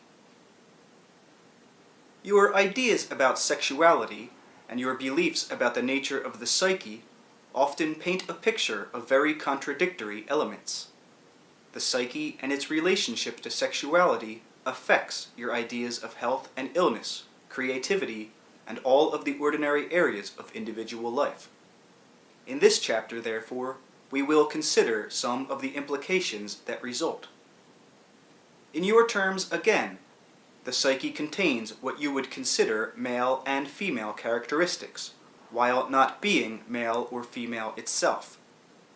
In those terms and in that regard, the psyche is a bank from which sexual affiliations are drawn. Basically, however, there are no clear, set human psychological characteristics that belong to one sex or the other. Again, this would lead to a pattern too rigid for the development of the species, and give you too specialized behavior patterns that would not allow you to cope as a species, particularly with the many varieties of social groupings possible.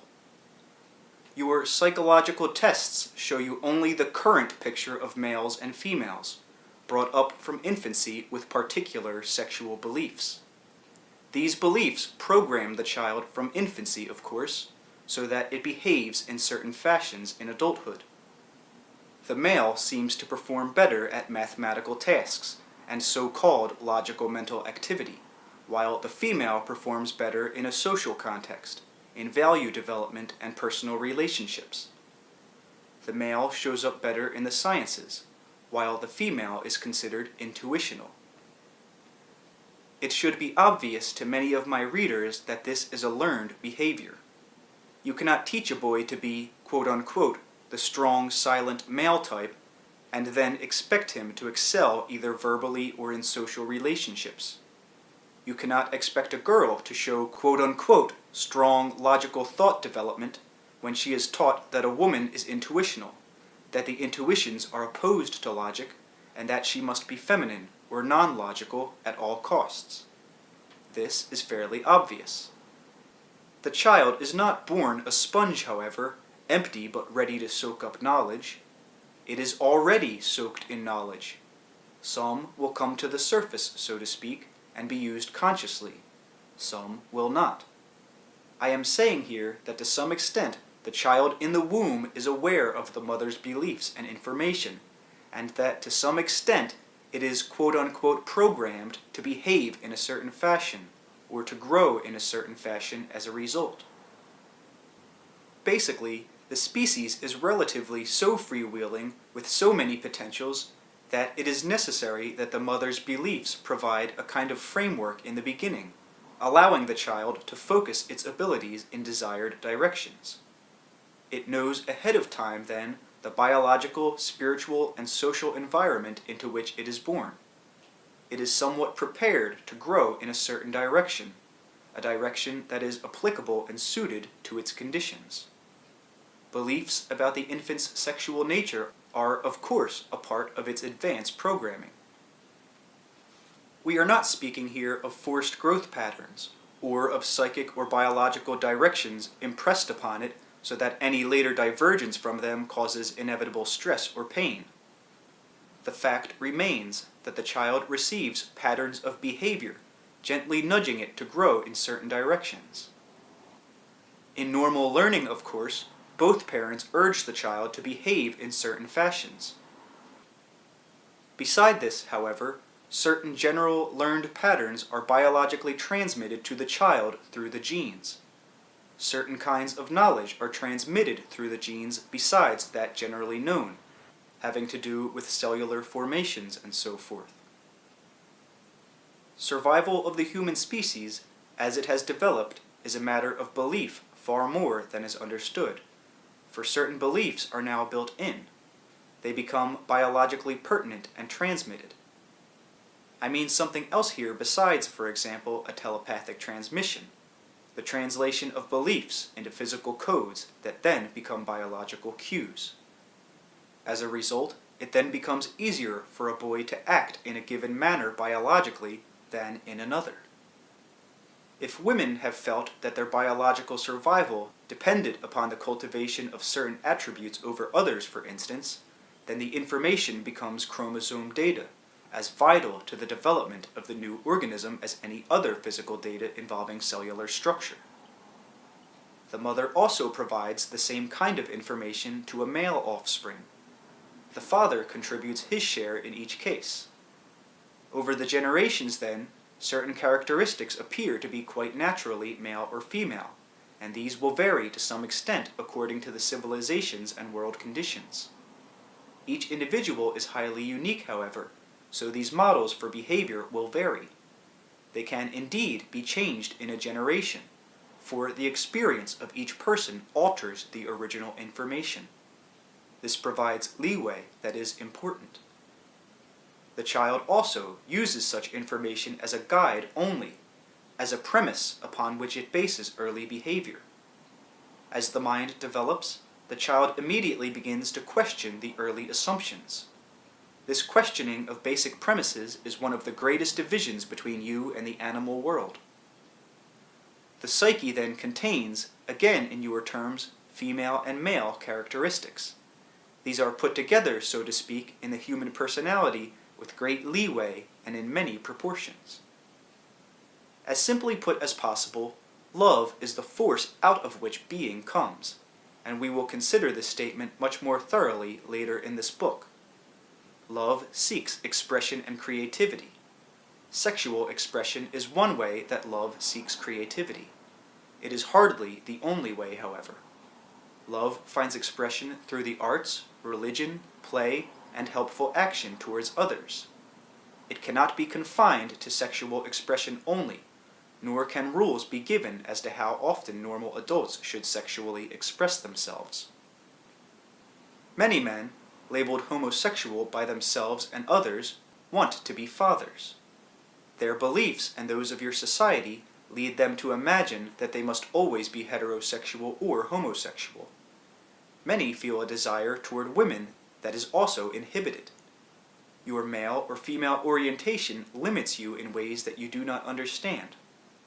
For example, in many cases, the gentle quote-unquote homosexual father has a better innate idea of manliness than a heterosexual male who believes that men must be cruel, insensitive, and competitive.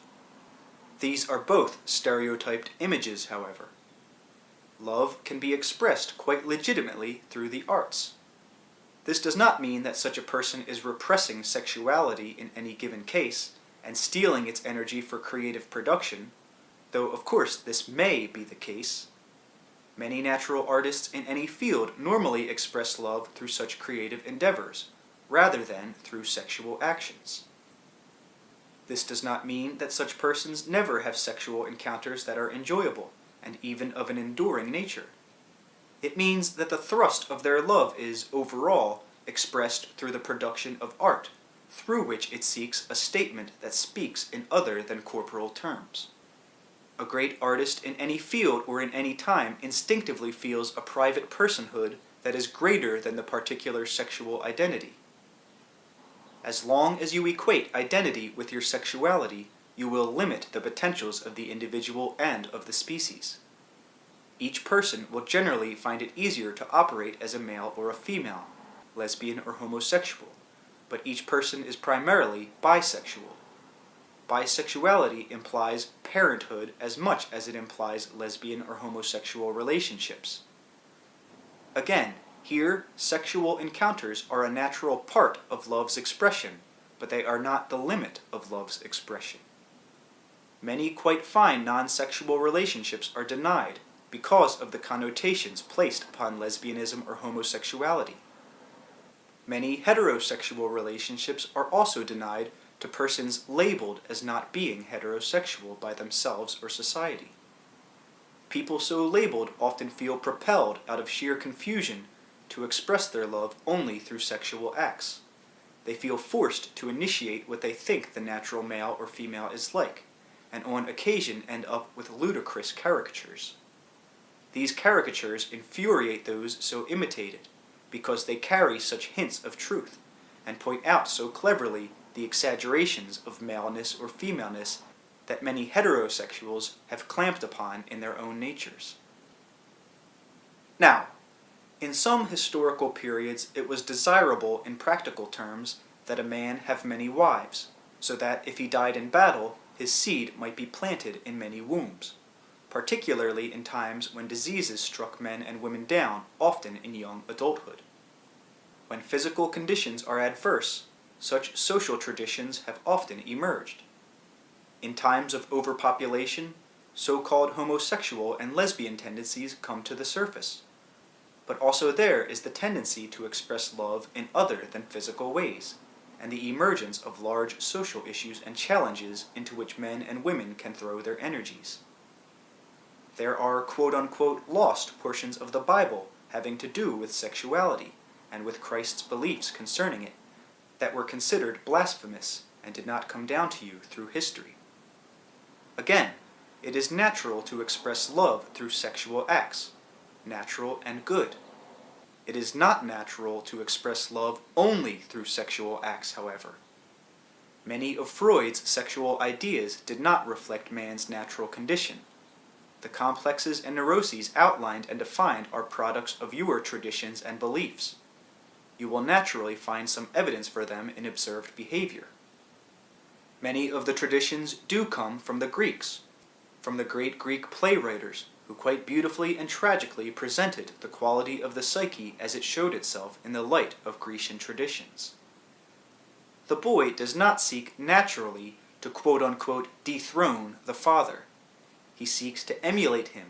He seeks to be himself as fully as it seems to him that his father was himself. He hopes to go beyond himself and his own capabilities for himself and for his father.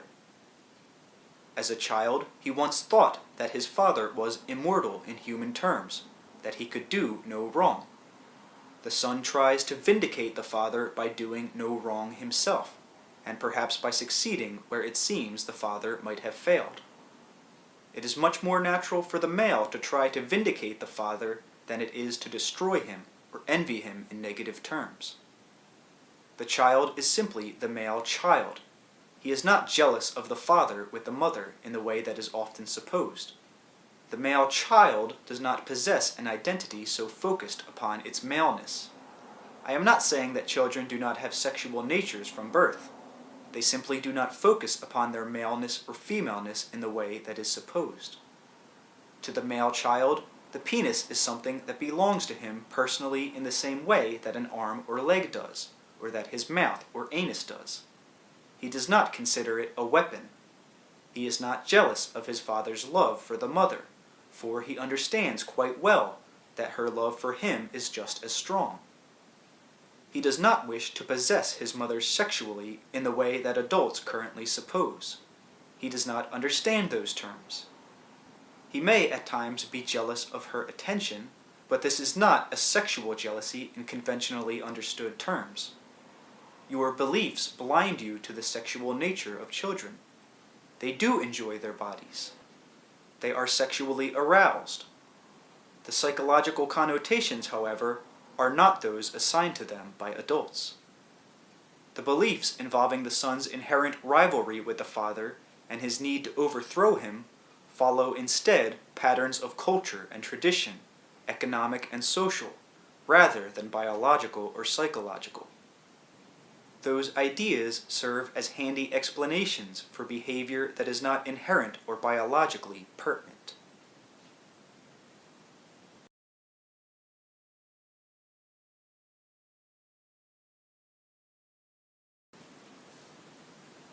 In a manner of speaking, humanity deals with different predominant themes at different times. There may be minor interweaving ones, but the nature of personality, religion, politics, the family, and the arts, all of these are considered in the light of the predominating theme. In usual historic terms, humanity has been experimenting with its own unique kind of consciousness, and as I have mentioned many times, this necessitated an arbitrary division between the subject and the perceiver, nature and man, and brought about a situation in which the species came to consider itself apart from the rest of existence. What you think of as male ego-oriented characteristics are simply those human attributes that the species encouraged, brought into the foreground, and stressed. Using those actually as guidelines, you have so far viewed your world and formed your cultures. There are some exceptions of note, but here I am speaking historically of the Western world with its Roman and Greek heritage. Your gods became masculine then, competitive. You saw the species pitted against nature, and man pitted against man. You consider the Greek tragedies great because they echo so firmly your own beliefs. Man is seen in opposition in the most immediate fashion with his own father. Family relationships become a mirror of those beliefs, which are then of course taken as statements of fact concerning the human condition. You thus have a very polarized male-female concept. Those characteristics that you consider female are then those that did not predominate because they represented the source of nature from which the species sought release. To some extent, this was a true creative sexual drama, again of high pretense, for in its own way the consciousness of the species was playing for high stakes, and the drama had to be believable. It was seeking for a multiplication of consciousness, forming new offshoots from its own source. It had to pretend to dislike and disown that source in the same way that an adolescent might momentarily turn aside from its parents in order to encourage independence. Before the so-called flowering of Greek and Roman cultures, consciousness had not as yet made that specialization. There were gods and goddesses galore, and deities in whose natures the feminine and masculine characteristics merged. There were deities part human and part animal. The species, then, had not yet taken up the theme that has become predominant in Western culture. These changes first occurred in man's stories of the deities. As the species divorced itself from nature, so the animal gods began to vanish. Man first changed his myths, and then altered the reality that reflected them. Before them, there were various kinds of divisions of labor, but great leeway in sexual expression. Children were a necessary part of the family, for a family was a band of people who belonged together, cooperating in the search for food and shelter. Homosexual or lesbian relationships, as you term them, existed quite freely and simultaneously. These were considered pertinent with or without sexual expression, and served as strong bonds of sisterhood and brotherhood. When you view the animal kingdom, you also do so through your specialized sexual beliefs, studying the behavior of the male and female, looking for patterns of aggressiveness, territorial jealousy, passivity, mothering instincts, or whatever. These specialties of interest make you blind to many larger dimensions of animal behavior. To some degree, the so-called mothering instinct belongs to male and female alike in any species that can be so designated. Animals have close friendships, with or without sexual expression, with members of the same sex. Love and devotion are not the prerogatives of one sex or one species. As a result, you see in nature only what you want to see, and you provide yourselves with a pattern or model of nature that conforms with your beliefs. Love and devotion are largely seen as female characteristics. Societies and organizations of church and state are seen as male. It is not so much that the male and the female be considered equal, as it is that the male and female elements in each person should be released and expressed. Immediately, many of you may be annoyed or alarmed, thinking that of course I mean sexual expression. That is a portion of such expression. But I am speaking of releasing within each individual the great human characteristics and abilities that are often denied expression because they are assigned to the opposite sex. In your present framework, because of the male-female specialization, the male orientation, the implication that the ego is male while the psyche is female, you force upon yourselves great divisions in which operationally the intellect seems separate from the intuitions, and you set up a situation in which opposites seem to apply where there are none. When you think of a scientist, the majority of you will think of a male, an intellectual, an quote-unquote objective thinker who takes great pains not to be emotional or to identify with the subject being examined or studied. There seems to be a division between science and religion, for even organized religion has an intuitive basis. The male scientist is often ashamed of using his intuitions, for not only do they appear to be unscientific, but female as well. It is what others will think about his masculinity that such a man is concerned with. To be quote-unquote illogical is a scientific quote-unquote crime, not so much because it is an unscientific attribute, but because it is considered a feminine one. Science has followed the male orientation and become its epitome. Up until the present, science has consistently tried to do without the so-called feminine qualities. It has divorced knowledge from emotion, understanding from identification, and stressed sexuality over personhood. To an extent, some people in the sciences manage to blend the so-called female and male characteristics. When they do so, seeming oppositions and contradictions disappear. To whatever degree, more than their contemporaries, they do not allow sexual roles to blind them psychologically. Therefore, they are more apt to combine reason and emotion, intuitions and intellect, and in so doing invent theories that reconcile previous contradictions.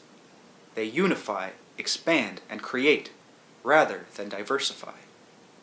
Einstein was such a person in the sciences. While he was tainted to some extent by conventional sexual beliefs, he still felt his own personhood in such a way that he gladly took advantage of characteristics considered feminine. As a youngster particularly, he rebelled against male-oriented learning and orientation. This rebellion was psychological. That is, he maintained an acceptable male orientation in terms of sexual activity, but he would not restrain his mind and soul with such nonsense. The world felt the result of his great intuitive abilities, and of his devotion. Because of the world's situation and the overall male orientation of science, the results of his work were largely put to the uses of manipulation and control. Generally, reason and intellect are then considered male qualities, and the frameworks for civilization, science, and an organized world. The intuitions and the impulses are considered erratic, untrustworthy, feminine, and to be controlled. The world exists because of spontaneous order. Civilization began because of the impulse of people to be together. It grew spontaneously and came into order. You only see the outside of many processes because your objectified viewpoint does not allow you the identification that would show you more. It seems to you, then, that all systems sometime break down, become less orderly, or fall into chaos. You apply this belief to physical systems and psychological ones.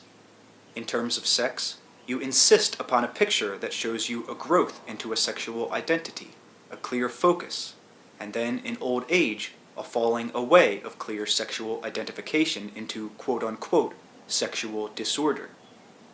It does not occur to you that the original premise or focus, the identification of identity with sexual nature, is quote-unquote unnatural. It is you, then, who form the entire framework from which your judgment is made. In many cases, the person is truer to his or her own identity in childhood or old age, when greater individual freedom is allowed, and sexual roles are more flexible. Any deep exploration of the self will lead you into areas that will confound conventional beliefs about sexuality. You will discover an identity, a psychological and psychic identity, that is, in your terms, male and female, one in which those abilities of each sex are magnified, released, and expressed. They may not be so released in normal life, but you will meet the greater dimensions of your own reality, and at least in the dream state, catch a glimpse of the self that transcends a one-sex orientation. Such an encounter with the psyche is often met by great artists or writers, or by mystics. This kind of realization is necessary if you are to ever transcend the framework of seeming opposites in which your world is involved. The overly specific sexual orientation, then, reflects a basic division in consciousness. It not only separates a man from his own intuitions and emotions to some extent, or a woman from her own intellect, but it effectively provides a civilization in which mind and heart, fact and revelation, appear completely divorced. To some degree, each person is at war with the psyche, for all of an individual's human characteristics must be denied unless they fit in with those considered normal to the sexual identity. To one degree or another in ordinary life, you end up with sexual caricatures in practical existence. You do not understand what true womanhood or true manhood is. You are forced instead to concentrate upon a shallow kind of diversity. As a result, the reflection of sexual schism taints all of your activities, but most of all, it limits your psychological reality. Since you value sexual performance in the most limited of terms, and use that largely as a focus of identity, then both your old and young suffer consequences that are not so much the result of age as of sexual prejudice. It is interesting to note that both the old and the young also find themselves outside of your organized frameworks. The young are more freewheeling in their thoughts before they accept social roles, and the old are more freewheeling in theirs because they have discarded their sexual roles. I did not say that the old or young had no sexual expressions, but that both groups did not identify their identities with their sexual roles.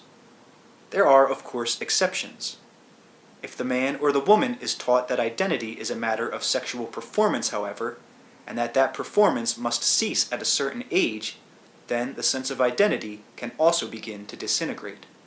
If children feel that identity is dependent upon such performance, then they will begin to perform as quickly as possible. They will squeeze their identity into sexual clothes, and the society will suffer because the great creative thrusts of growing intellect and intuitions will be divided at puberty, precisely when they are needed. Ideally, the adult male or female would rejoice in sexual expression and find an overall orientation, but would also bask in a greater psychological and psychic identity that experienced and expressed all of the great human capabilities of mind and heart, which splash over any artificial divisions.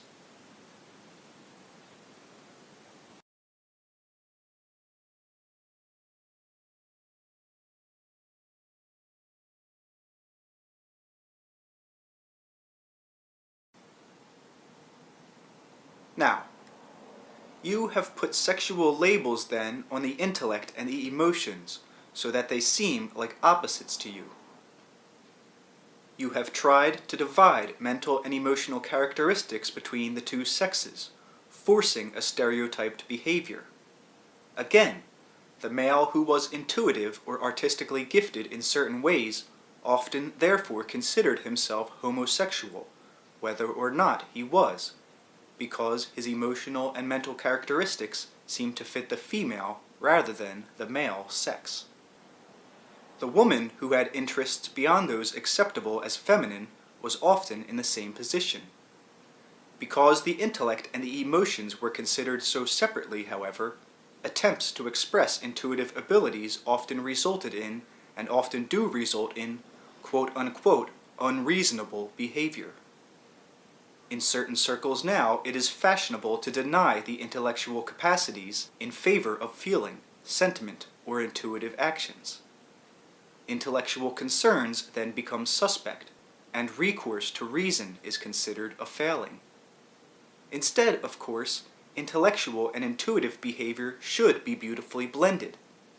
In the same way, you have attempted to force the expression of love into a purely or exclusively sexual orientation. An affectionate caress or kiss between members of the same sex is generally not considered proper. The taboos include most aspects of the sense of touch and connection with the human body. touching is considered so basically sexual that the most innocuous touching of any portion of the body by another person is considered potentially dangerous. On the one hand, you are too specific in your use of the term sexuality. Yet in another way, and in that context, you feel that any kind of affection must naturally lead to sexual expression if given its way. Your beliefs make this sexual eventuality appear as a matter of experience. This also forces you to guard your emotional life very closely. As a result, any show of love is to some extent inhibited unless it can legitimately find expression sexually. In many instances, love itself seems wrong because it must imply sexual expression at times when such expression is not possible or even desired. Some people have a great capacity for love, devotion, and loyalty, which would naturally seek expression in many diverse ways, through strong enduring friendships, devotion to causes in which they believe, through vocations in which they help others. They may not be particularly sexually oriented. This need not mean that they are inhibiting their sexuality. It is pathetic and ludicrous for them to believe that they must have intercourse frequently in their youth, or to set up standards of normality against which they must measure their sexual experience. In fact, Western society has attempted to force all expression of love and devotion into sexual activity, or otherwise ban it entirely. Sexual performance is considered the one safe way of using the great potential of human emotions. When it seems to you that society is becoming licentious, in many ways it is most restrained and inhibited. It means that all options except sexual freedom have been denied. The great force of love and devotion is withdrawn from personal areas of individual creativity through purposeful work. It is being withdrawn from expression through government or law. It is being denied expression through meaningful personal relationships, and forced into a narrow expression through a sexuality that will indeed become meaningless. It has been said by some women working toward quote-unquote equal rights that the species has used only half of its potential by suppressing the abilities of women.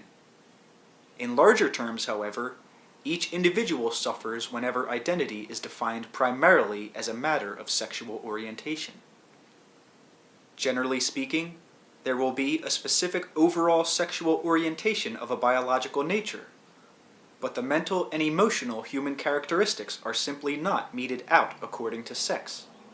Such identification cuts the individual in half, so that each person uses but half of his or her potential. This causes a schism in all of your cultural activities. On the one hand, many of you have been taught that sexual expression is wrong, evil, or debasing.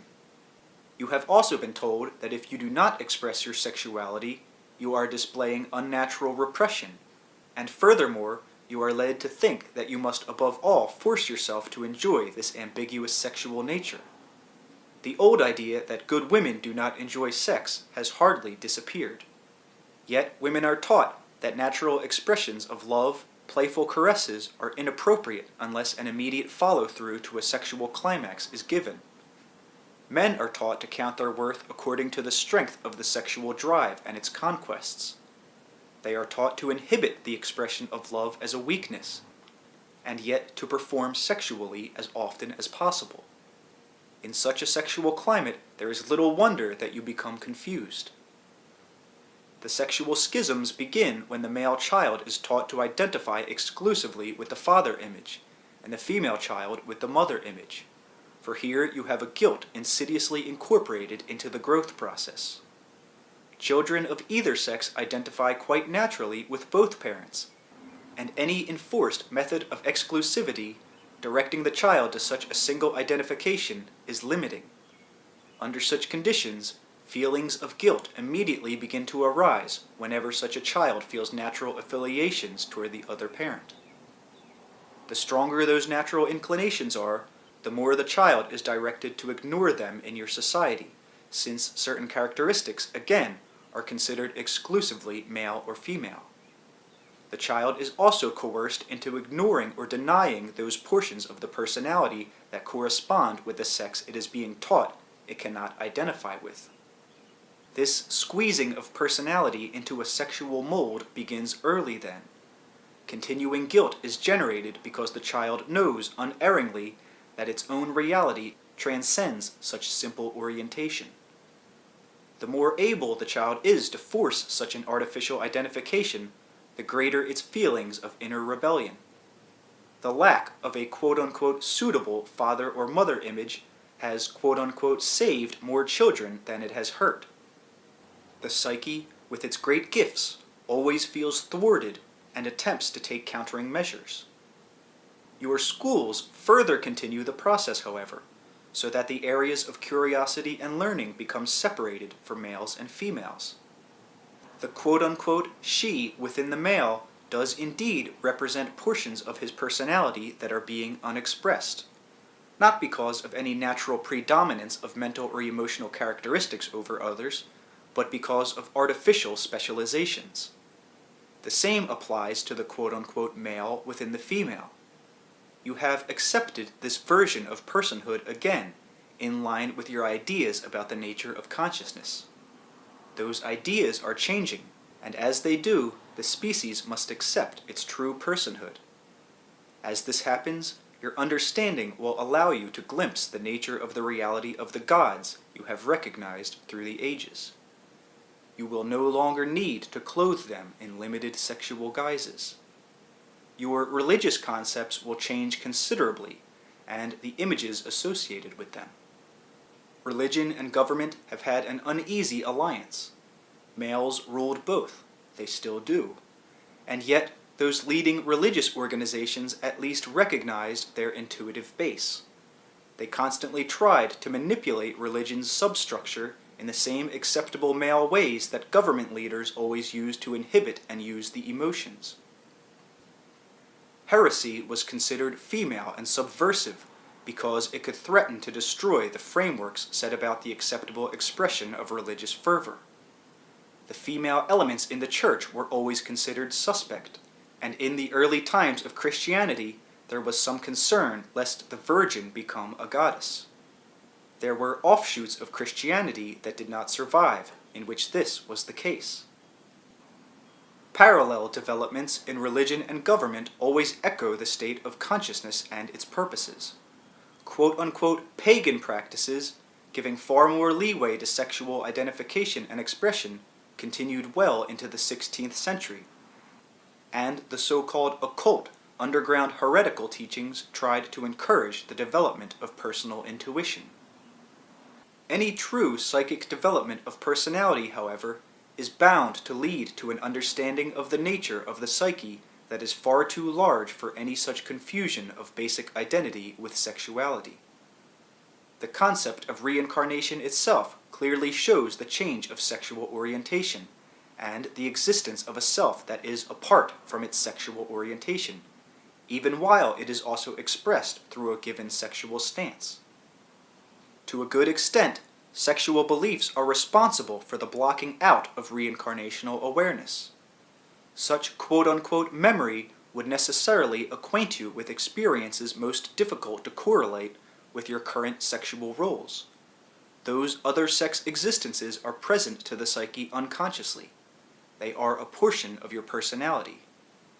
In so specifically identifying with your sex, therefore, you also inhibit memories that might limit or destroy that identification. The Church did not restrain the sexuality of its priests or the expression of sexuality in previous centuries as much as it tried to divorce the expression of love and devotion from sexuality. A high percentage of priests of the Middle Ages, for example, had illegitimate children.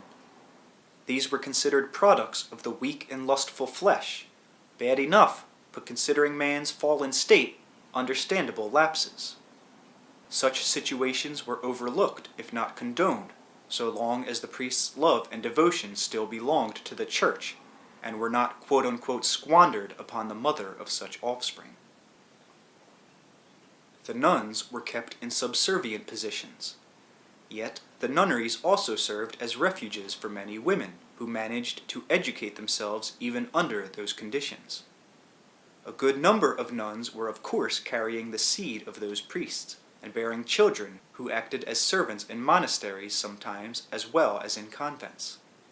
There were numerous rebellions on the part of nuns in various convents, however, for these women found themselves operating rather efficiently, though in segregated surroundings. They began to question the entire framework of the church and their position within it. Some left in groups, particularly in France and Spain, forming their own communities.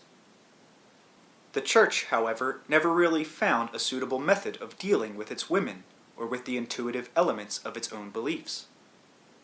Its fear of a goddess emerging was renewed each time another apparition of the Virgin appeared in one corner or another of the world.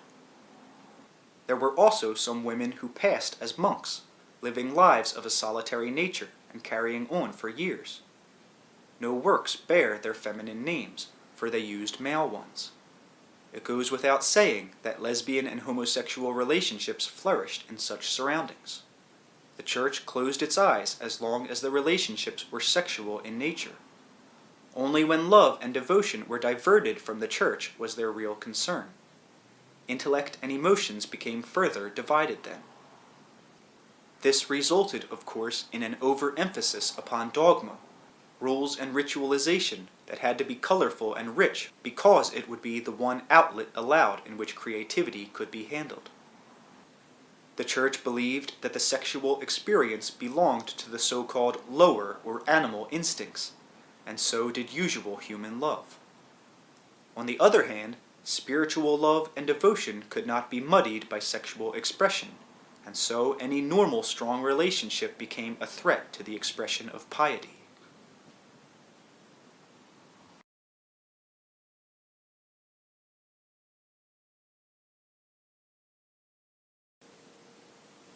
You are obsessed with sexual behavior when you proclaim it evil or distasteful or debasing, hide it, and pretend that it is primarily quote-unquote animalistic. You are also obsessed with sexual behavior when you proclaim its merits in an exaggerated fashion from the marketplace. You are obsessed with sexual behavior when you put tight, unrealistic bans upon its expression, and also when you set up just as unrealistic standards of active performance to which the normal person is expected to comply. Sexual freedom, then, does not involve an enforced promiscuity in which young people, for example, are made to feel unnatural if their encounters with the other sex do not lead to bed. You begin to program sexual activity when you divorce it from love and devotion. It is very easy, then, for church or state to claim and attract your uncentered loyalty and love, leaving you with the expression of a sexuality stripped of its deepest meanings. I am not saying here that any given sexual performance is quote-unquote wrong or meaningless or debased if it is not accompanied by the sentiments of love and devotion. Over a period of time, however, the expression of sex will follow the inclinations of the heart. These inclinations will color sexual expression then. To that degree, it is quote-unquote unnatural to have sexual desire for someone whom you dislike or look down upon. The sexual ideas of domination and submission have no part in the natural life of your species, or that of the animals. Again, you interpret animal behavior according to your own beliefs. Dominance and submission have often been used in religious literature in periods when love and devotion were separated from sexuality. They become unified only through religious visions or experiences, for only God's love was seen as quote-unquote good enough to justify a sexuality otherwise felt to be animalistic. Instead, the words domination and submission have to do with areas of consciousness and its development. Because of interpretations mentioned earlier in this book, you adopted a prominent line of consciousness that, to a certain extent, was bent upon dominating nature. You considered this male in essence. The female principle then became connected with the earth and all those elements of its life over which you as a species hoped to gain power. God, therefore, became male. The love and devotion that might otherwise be connected with the facets of nature and the female principle had to be, quote-unquote, snatched away from any natural attraction to sexuality. In such a way, religion, echoing your state of consciousness, was able to harness the powers of love and use them for purposes of domination. They became state-oriented. A man's love and devotion was a political gain. Fervor was as important as a government's treasury, for a state could count upon the devotion of its lieutenants in the same way that many fanatics will work without money for a cause. Some people are naturally solitary. They want to live lone lives and are content. Most, however, have a need for enduring close relationships. These provide both a psychic and social framework for personal growth, understanding, and development. It is an easy enough matter to shout to the skies, "I love my fellow men," when, on the other hand, you form no strong, enduring relationship with others. It is easy to claim an equal love for all members of the species, but love itself requires an understanding that at your level of activity is based upon intimate experience. You cannot love someone you do not know, not unless you water down the definition of love so much that it becomes meaningless. To love someone, you must appreciate how that person differs from yourself and from others. You must hold that person in mind, so that to some extent love is a kind of meditation, a loving focus upon another individual. Once you experience that kind of love, you can translate it into other terms. The love itself spreads out, expands, so that you can then see others in love's light. Love is naturally creative and explorative. That is, you want to creatively explore the aspects of the beloved one. Even characteristics that would otherwise appear as faults attain a certain loving significance. They are accepted, seen, and yet they make no difference. Because these are still attributes of the beloved one, even the seeming faults are redeemed. The beloved attains prominence over all others. The span of a God's love can perhaps equally hold within its vision the existences of all individuals at one time in an infinite loving glance that beholds each person, seeing each with all his or her peculiar characteristics and tendencies. Such a God's glance would delight in each person's difference from each other person. This would not be a blanket love, a soupy porridge of a glance in which individuality melted, but a love based on full understanding of each individual. The emotion of love brings you closest to an understanding of the nature of all that is. Love incites dedication, commitment. It specifies. You cannot, therefore, honestly insist that you love humanity and all people equally if you do not love one other person. If you do not love yourself, it is quite difficult to love another. Again, all love is not sexually oriented. Yet love naturally seeks expression, and one such expression is through sexual activities. When love and sexuality are artificially divided, however, or considered as antagonistic to each other, then all kinds of problems arise. Permanent relationships become most difficult to achieve under such conditions, and often love finds little expression while one of its most natural channels is closed off.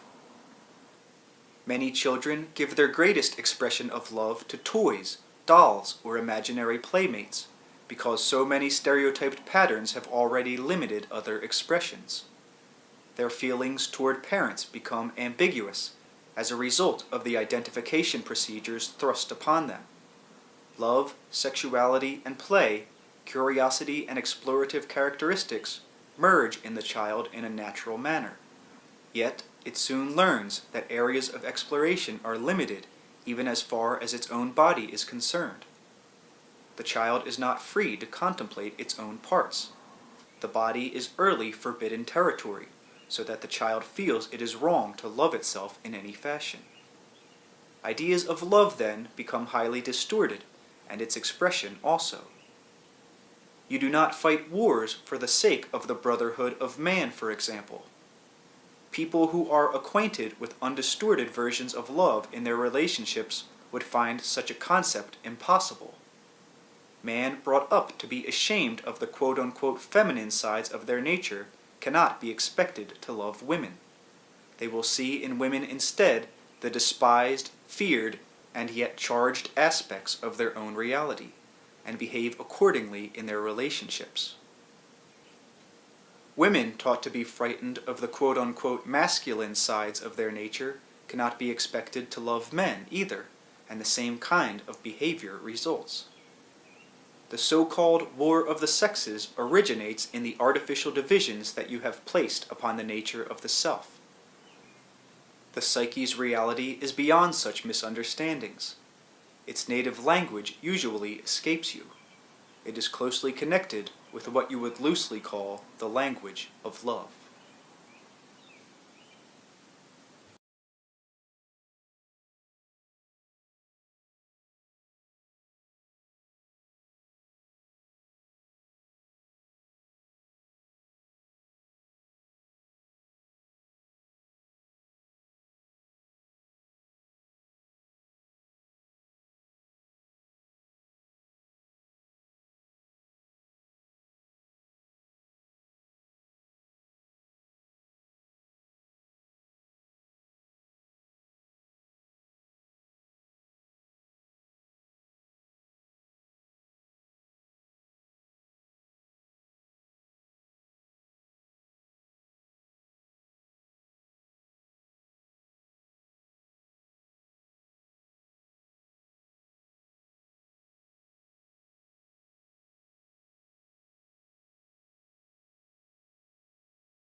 Chapter 6.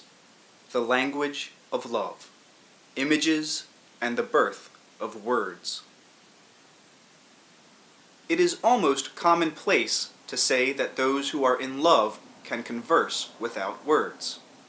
Dramas and stories of all kinds have been written about the inner kind of communication that seems to take place between mother and children, sister and brother, or lover and beloved. Love itself seems to quicken the physical senses, so that even the most minute gestures attain additional significance and meaning. Myths and tales are formed in which those who love communicate, though one is dead while the other lives.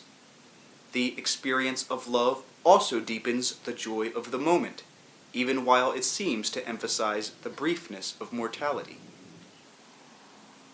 Though love's expression brilliantly illuminates its instant, at the same time that momentary brilliance contains within it an intensity that defies time and is somehow eternal. In your world, you identify as yourself only, and yet love can expand that identification to such an extent that the intimate awareness of another individual is often a significant portion of your own consciousness. You look outward at the world not only through your own eyes, but also, to some extent at least, through the eyes of another. It is true to say, then, that a portion of you figuratively walks with this other person, as he or she goes about separate from you in space. All of this also applies to the animals to varying degrees. Even in animal groups, individuals are not only concerned with personal survival, but with the survival of quote-unquote family members. Each individual in an animal group is aware of the other's situations. The expression of love is not confined to your own species, therefore, nor is tenderness, loyalty, or concern. Love indeed does have its own language, a basic non-verbal one with deep biological connotations. It is the initial basic language from which all others spring, for all languages' purposes rise from those qualities natural to love's expression, the desire to communicate, create, explore, and to join with the beloved. Speaking historically in your terms, man first identified with nature and loved it, for he saw it as an extension of himself, even while he felt himself a part of its expression. In exploring it, he explored himself also. He did not identify as himself alone, but because of his love, he identified also with all those portions of nature with which he came into contact. This love was biologically ingrained in him, and is even now biologically pertinent. Physically and psychically, the species is connected with all of nature.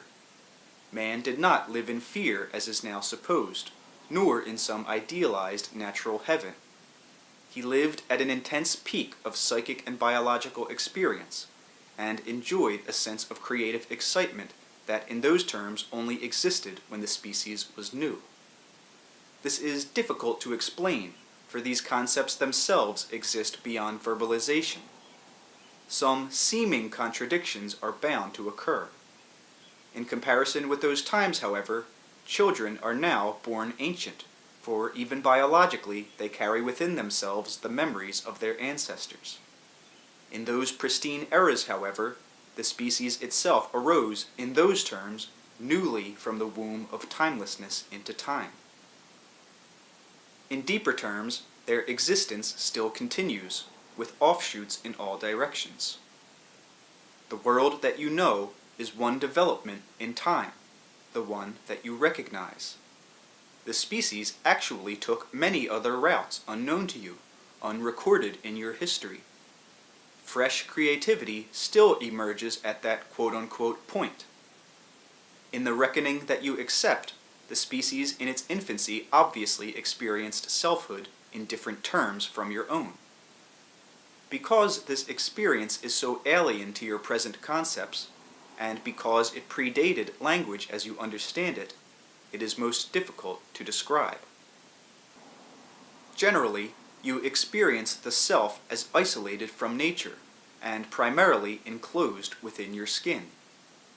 Early man did not feel like an empty shell, and yet selfhood existed for him as much outside of the body as within it. There was a constant interaction. It is easy to say to you that such people could identify, say, with the trees, but an entirely different thing to try to explain what it would be like for a mother to become so a part of the tree underneath which her children played that she could keep track of them from the tree's viewpoint, though she was herself far away. Consciousness is far more mobile than you realize. Operationally, you have focused yours primarily with the body. You cannot experience subjective behavior, quote-unquote, from outside, so this natural mobility of consciousness, which, for example, the animals have retained, is psychologically invisible to you.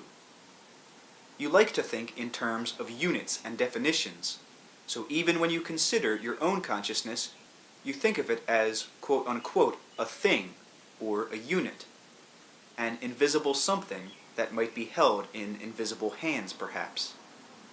Instead, consciousness is a particular quality of being.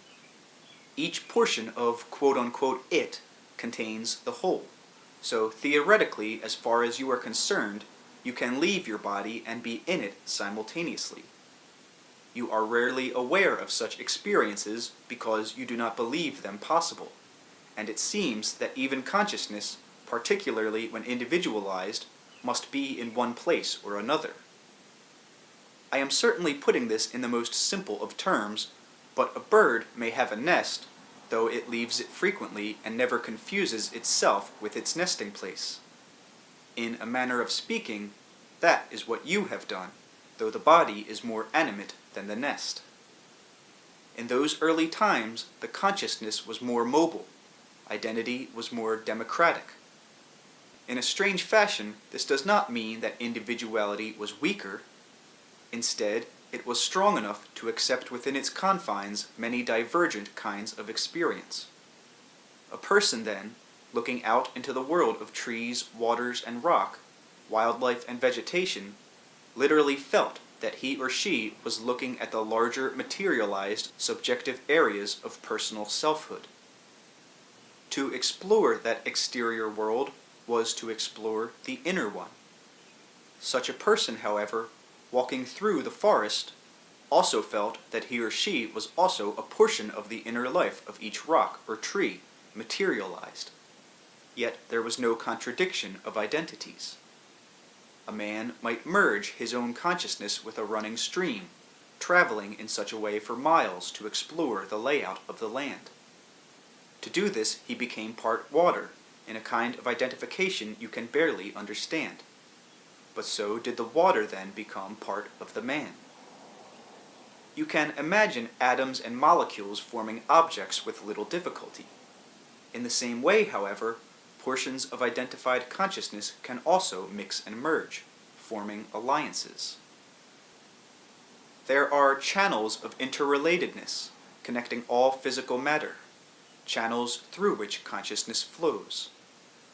In those terms of which I am speaking, man's identification with nature allowed him to utilize those inner channels. He could send his own consciousness swimming, so to speak, through many currents, in which other kinds of consciousness merged. I said that the language of love was the one basic language, and I mean that quite literally. Man loved nature, identified with its many parts, and added his own sense of being by joining into its power and identifying with its force. It is not so much that he personified the elements of nature as that he threw his personality into its elements and rode them, so to speak. As mentioned, love incites the desire to know, explore, and communicate with the beloved, so language began as man tried to express his love for the natural world. Initially, language had nothing to do with words, and indeed verbal language emerged only when man had lost a portion of his love, forgotten some of his identification with nature, so that he no longer understood its voice to be his also. In those early days, man possessed a gargantuan area for the expression of his emotions. He did not symbolically rage with the storms, for example, but quite consciously identified with them to such a degree that he and his tribesmen merged with the wind and lightning, and became a part of the storm's forces. They felt and knew as well that the storms would refresh the land, whatever their fury. Because of such identification with nature, the death experience, as you understand it, was in no way considered an end. The mobility of consciousness was a fact of experience.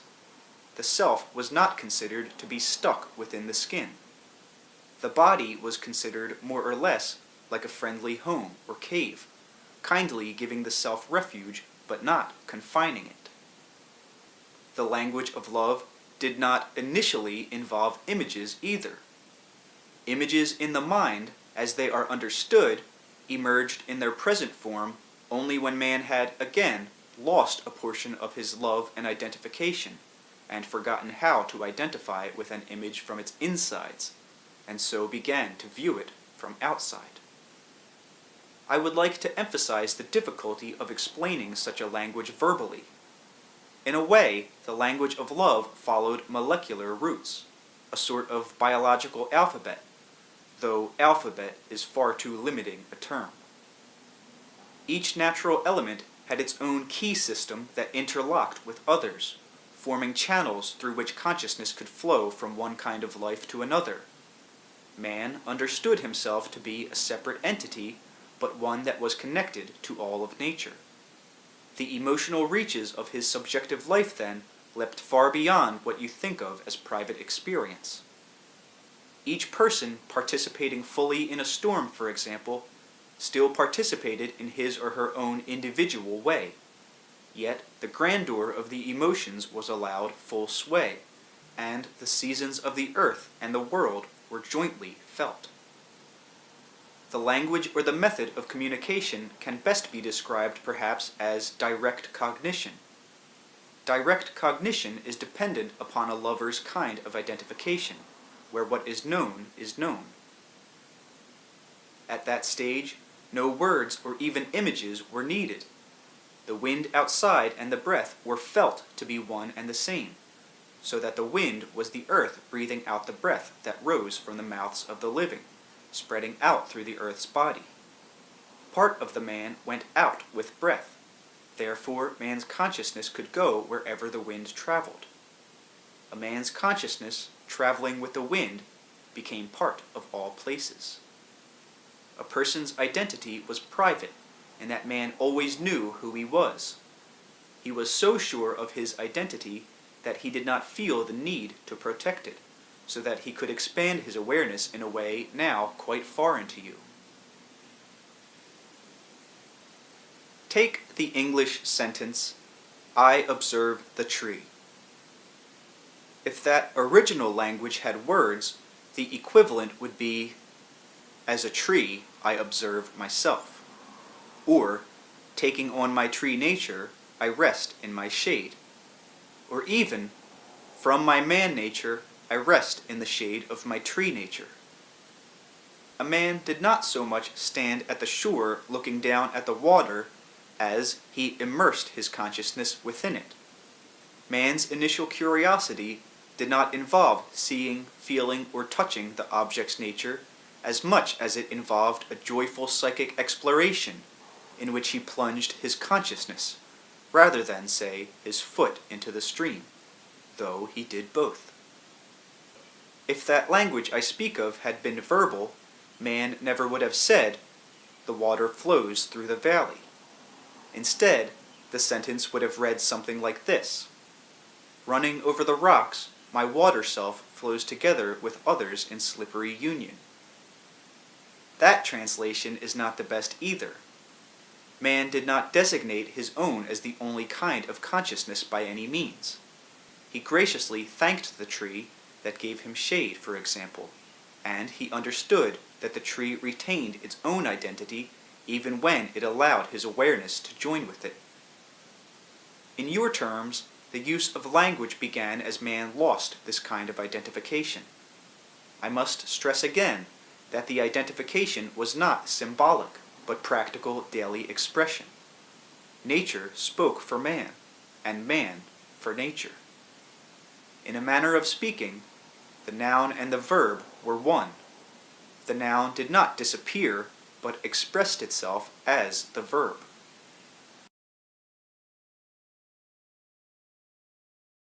In a kind of emotional magnification unknown to you, each person's private emotions were given an expression and release through nature's changes, a release that was understood and taken for granted. In the most profound of terms, weather conditions and the emotions are still highly related. The inner conditions cause the exterior climate changes, though of course it now seems to you that it is the other way around. You are robbed then, or you rob yourselves, of one of the most basic kinds of expression, since you can no longer identify yourselves with the forces of nature. Man wanted to pursue a certain kind of consciousness, however. In your terms, over a period of time, he pulled his awareness in, so to speak. He no longer identified as he did before, and began to view objects through the object of his own body. He no longer merged his awareness, so that he learned to look at a tree as one object, where before he would have joined with it, and perhaps viewed his own standing body from the tree's vantage point. It was then that mental images became important in usual terms, for he had understood these before, but in a different way, from the inside out. Now he began to draw and sketch, and to learn how to build images in the mind that were connected to real exterior objects in the presently accepted manner. Now he walked, not simply for pleasure, but to gain the information he wanted, to cross distances that before his consciousness had freely traveled. So he needed primitive maps and signs. Instead of using whole images, he used partial ones, fragments of circles or lines, to represent natural objects. He had always made sounds that communicated emotions, intent, and sheer exuberance. When he became involved with sketched or drawn images, he began to imitate their form with the shape of his lips. The O was perfect, and represented one of his initial deliberate sounds or verbalized language. Now, regardless of the language you speak, the sounds that you can make are dependent upon your physical structure, so that human language is composed of a certain limited number of sounds. Your physical construction is the result of inner molecular configurations, and the sounds you make are related to these. I said before that early man felt a certain emotional magnification, that he felt, for example, the wind's voice as his own. In a manner of speaking, your languages, while expressing your individual intents and communications, also represent a kind of amplification arising from your molecular configurations. The wind makes certain sounds that are dependent upon the characteristics of the earth. The breath makes certain sounds that are dependent upon the characteristics of the body. There is a connection between alphabets and the molecular structure that composes your tissue. Alphabets, then, are natural keys also. Such natural keys have a molecular history. You form these keys into certain sound patterns that have particular meanings. This provides you with a certain kind of communication, but it also allows a molecular expression that is natural at that level, and then used by you for your own purposes. I am not saying that molecules speak. I am saying that they are expressed through your speech, however, and that your speech represents an amplification of their existence. Through your words, their reality is amplified, in the same way that man's emotions once found amplification through the physical elements.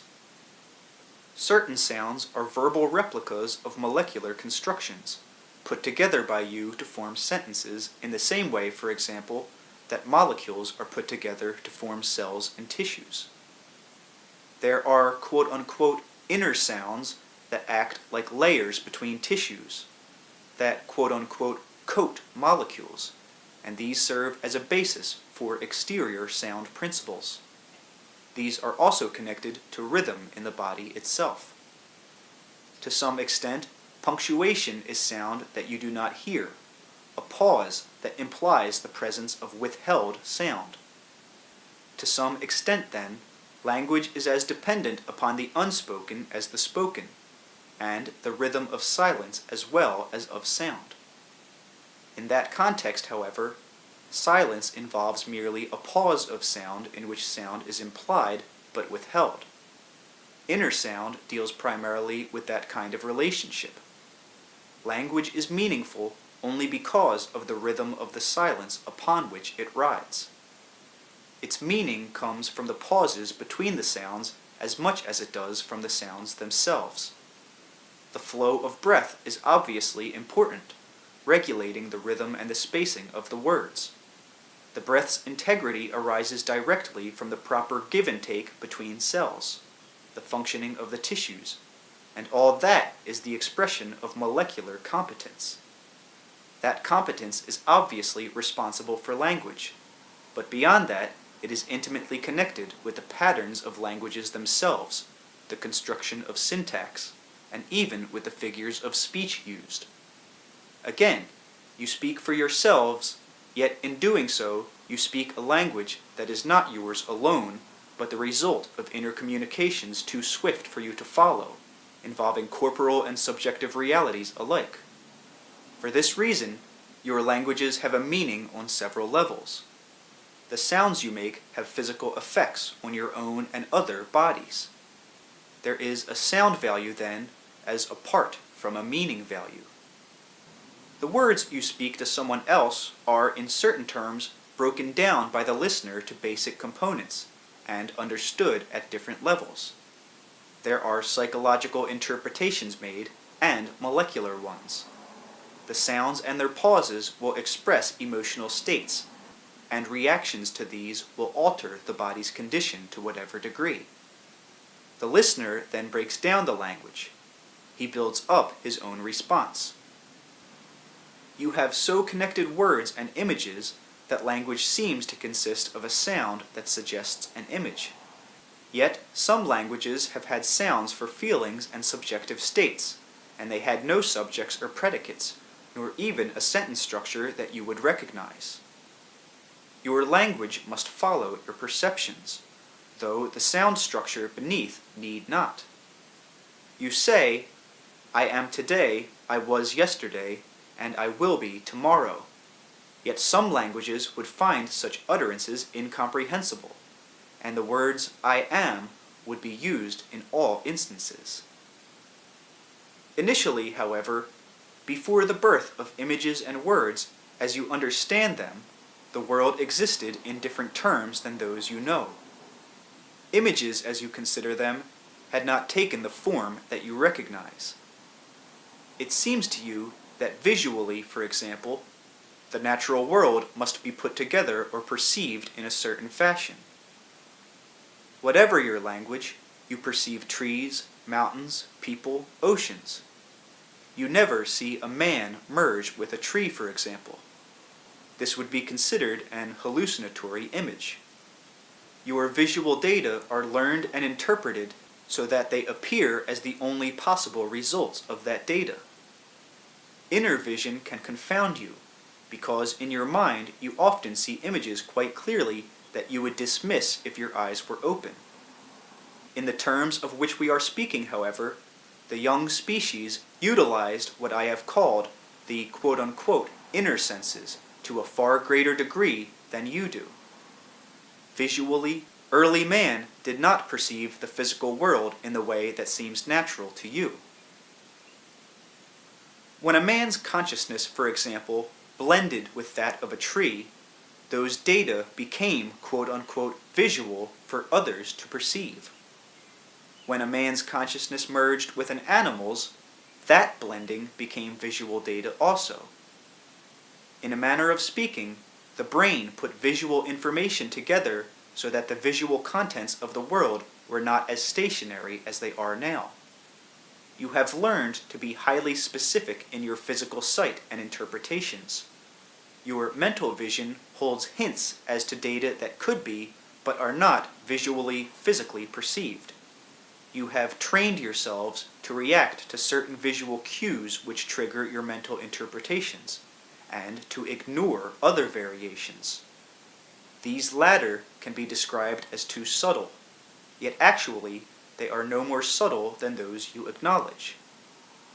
Data, you say, are stored in the chromosomes, strung together in a certain fashion.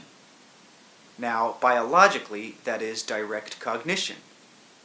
The inner senses perceive directly in the same fashion. To you, language means words. Words are always symbols for emotions or feelings, intents or desires. Direct cognition did not need the symbols. The first language, the initial language, did not involve images or words, but dealt with a free flow of directly cognitive material. A man, wondering what a tree was like, became one, and let his own consciousness flow into the tree. Man's consciousness mixed and merged with other kinds of consciousness with the great curiosity of love. A child did not simply look at an animal, but let its consciousness merge with the animal's, and so to some extent the animal looked out through the child's eyes. In ways most difficult to explain, man quote-unquote absorbed an animal's spirit before he killed it, so that the spirit of the animal merged with his own. In using the animal's flesh, then, the hunter believed that he was giving the animal a new focus of existence. He could draw on the animal's strength, and the animal could join in human consciousness. Nature and spirit, therefore, were one. Your own kind of focus emerged from such a background, so that within yourselves you contain myriad consciousnesses of which you are unaware. Through your own particular focus, the consciousnesses of the natural world merged to form a synthesis in which, for example, symphonies can emerge. You act not only for yourselves, but also for other kinds of consciousness that you have purposefully forgotten. In following your own purposes, which are yours, you also serve the purposes of others you have forgotten. In thinking your own private thoughts, you also add to a larger psychic and mental reality of which you are part. Your languages program your perceptions, and limit your communications in certain terms as much as they facilitate it. A musician writing a symphony, however, does not use all of the notes that are available to him. He chooses and discriminates. His discrimination is based upon his knowledge of the information available, however. In the same way, your languages are based upon an inner knowledge of larger available communications. The quote-unquote secrets of language are not to be found then in the available sounds, accents, root words, or syllables, but in the rhythms between the words, the pauses and hesitations, the flow with which the words are put together, and the unsaid inferences that connect verbal and visual data. As a species, quote-unquote, you sought certain kinds of experience. Individually and as tribes or nations, you follow certain quote-unquote progressions, and yet in so doing, you act also on the part of the whole of nature. You take into your bodies in transmuted form the consciousnesses of all the things you consume. Those consciousnesses then merge to perceive the world in a fashion you call your own. Through your eyes, the beasts, vegetables, birds, and dust perceive the dawn and sunlight as you do, and yet, on the other hand, your experience is your own. To some extent, it is true to say that languages emerged as you began to lose direct communication with your own experience, and with that of others. Language is therefore a substitute for direct communication. The symbols of the words stand for your own or someone else's experience, while protecting you or them from it at the same time. Visual data, as you perceive them, amount to visual language. The images perceived are like visual words. An object is presented to your visual perception so that you can safely perceive it from the outside.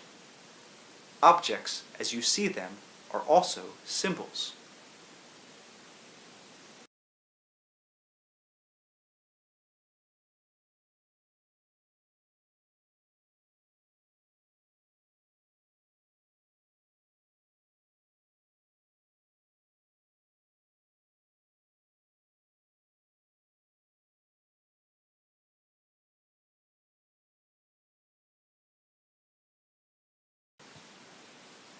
Chapter 7. The Psyche, Languages, and Gods. Almost any question that you can ask about God can be legitimately asked of the psyche as well. It seems to you that you know yourself, but you take the existence of your psyche on faith. At best, it often seems that you are all that you know of your psyche, and you will complain that you do not know yourself to begin with. When you say, "I want to find myself," you usually take it for granted that there is a completed, done, finished version of yourself that you have mislaid somewhere. When you think of finding God, you often think in the same terms. Now, you are, quote-unquote, around yourself all of the time.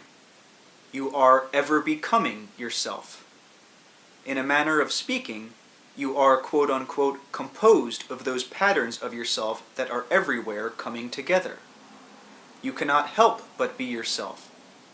Biologically, mentally, and spiritually, you are marked as apart from all others, and no cloak of conventionality can ever hide that unutterable uniqueness. You cannot help but be yourself then.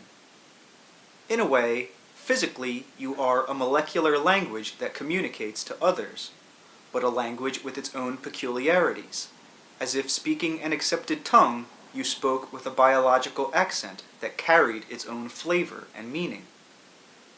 When you ask, "What is my psyche or my soul?" or "Who am I?" you are seeking, of course, for your own meaning as apart from what you already know about yourself. In that context, God is as known and as unknown as you are to yourself. Both God and the psyche are constantly expanding, unutterable, and always becoming. You will question, most likely, becoming what? For to you it usually seems that all motion tends toward a state of completion of one kind or another. You think therefore in terms of becoming perfect or becoming free. The word becoming by itself seems to leave you up in the air, so to speak, suspended without definitions. If I say, you are becoming what you already are, then my remark sounds meaningless. For if you already are, how can you become what is already accomplished? In larger terms, however, what you are is always vaster than your knowledge of yourself. For in physical life, you cannot keep up with your own psychological and psychic activity. Again, in a way, your bodies speak a biological language, but in those terms you are bilingual to say the least. You deal with certain kinds of organizations. They can be equated with biological verbs, adjectives, and nouns. These result in certain time sequences that can be compared to sentences, written and read from one side, say, to the other. Pretend that your life's experience is a page of a book that you write, read, and experience from top to bottom, left to right, sentence by sentence, paragraph by paragraph. That is the you that you know, the world view that you understand. But other quite as legitimate yous may write, read, and experience the same page backwards, or read each letter downward and back up again, as you would a column of figures. Or others might mix and match the letters in entirely different fashions altogether, forming entirely different sentences. Still another, vaster you might be aware of all the different methods of experiencing that particular page, which is your life as you understand it. You think that your own consciousness is the only logical culmination of your body's reality. You read yourself in a certain accepted fashion. In the quote-unquote entire book of life, however, just physically speaking, there are interrelationships on adjacent levels that you do not perceive, as other portions of your own biological consciousness or biological language relate to the entire living fabric of the world. In physical terms, you are alive because of substructures, psychic, spiritual, and biological, of which you have hardly any comprehension at all. These are implied, however, in the nature of your own consciousness, which could not exist otherwise as you know it.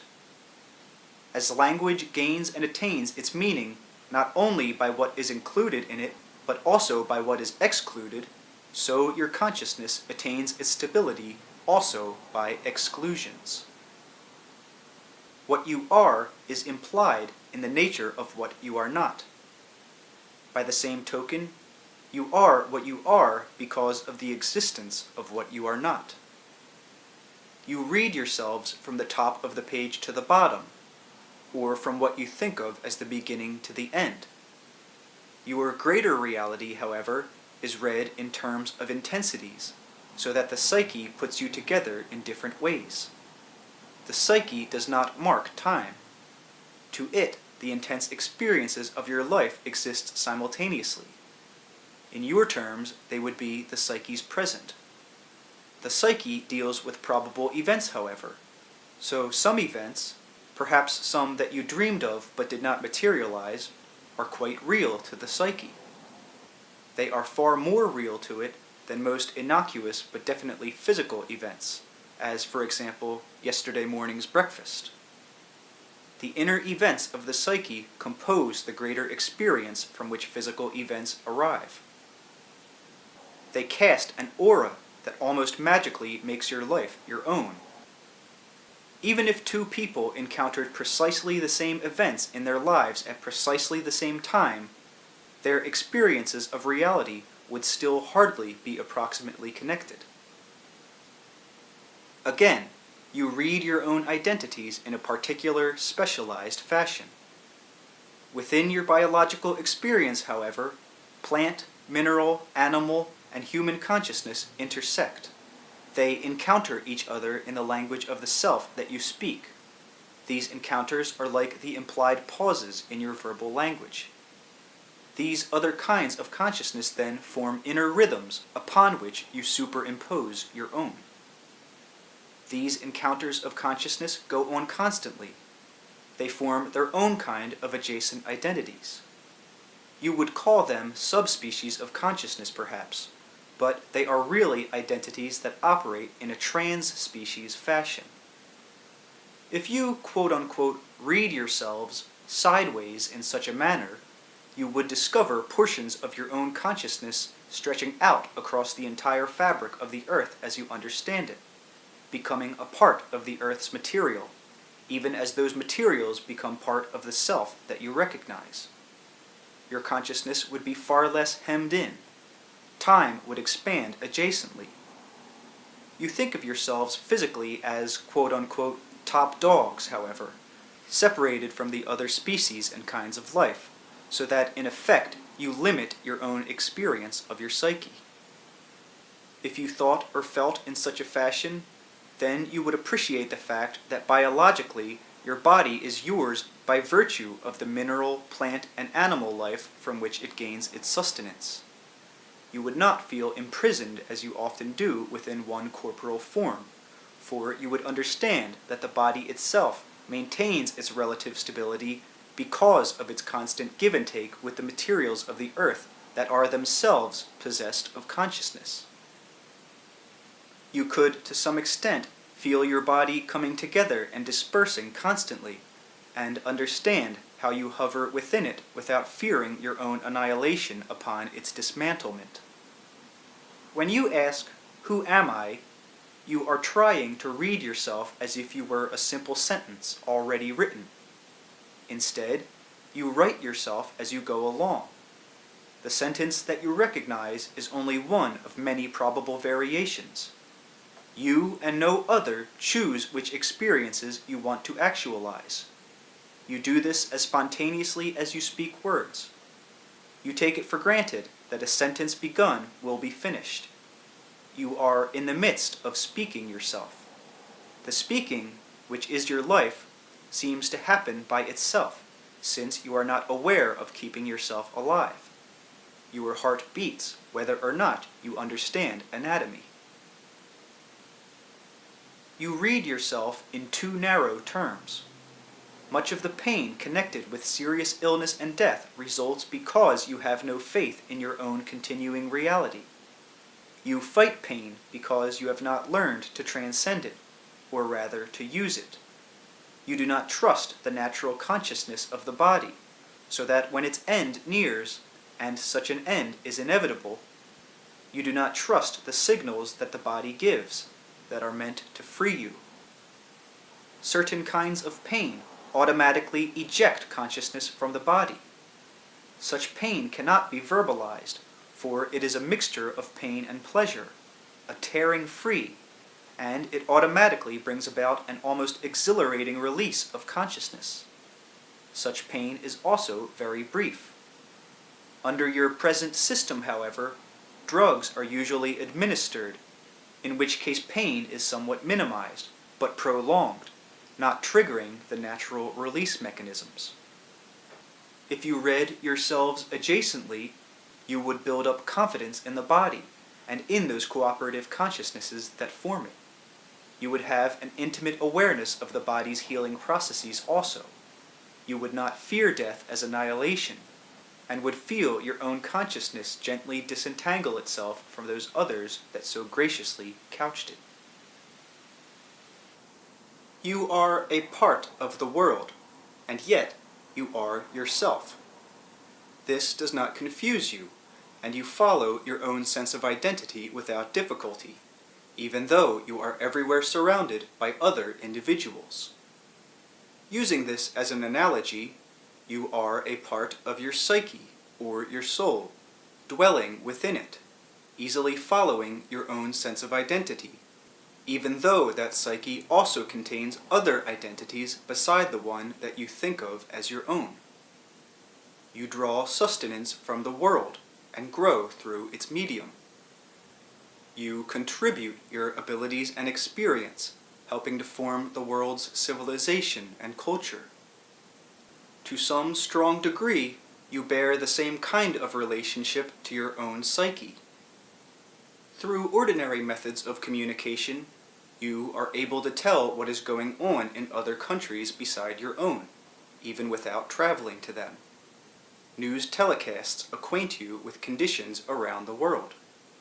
Now, there are also inner quote-unquote broadcasts going on constantly, to which, however, you are not consciously attuned.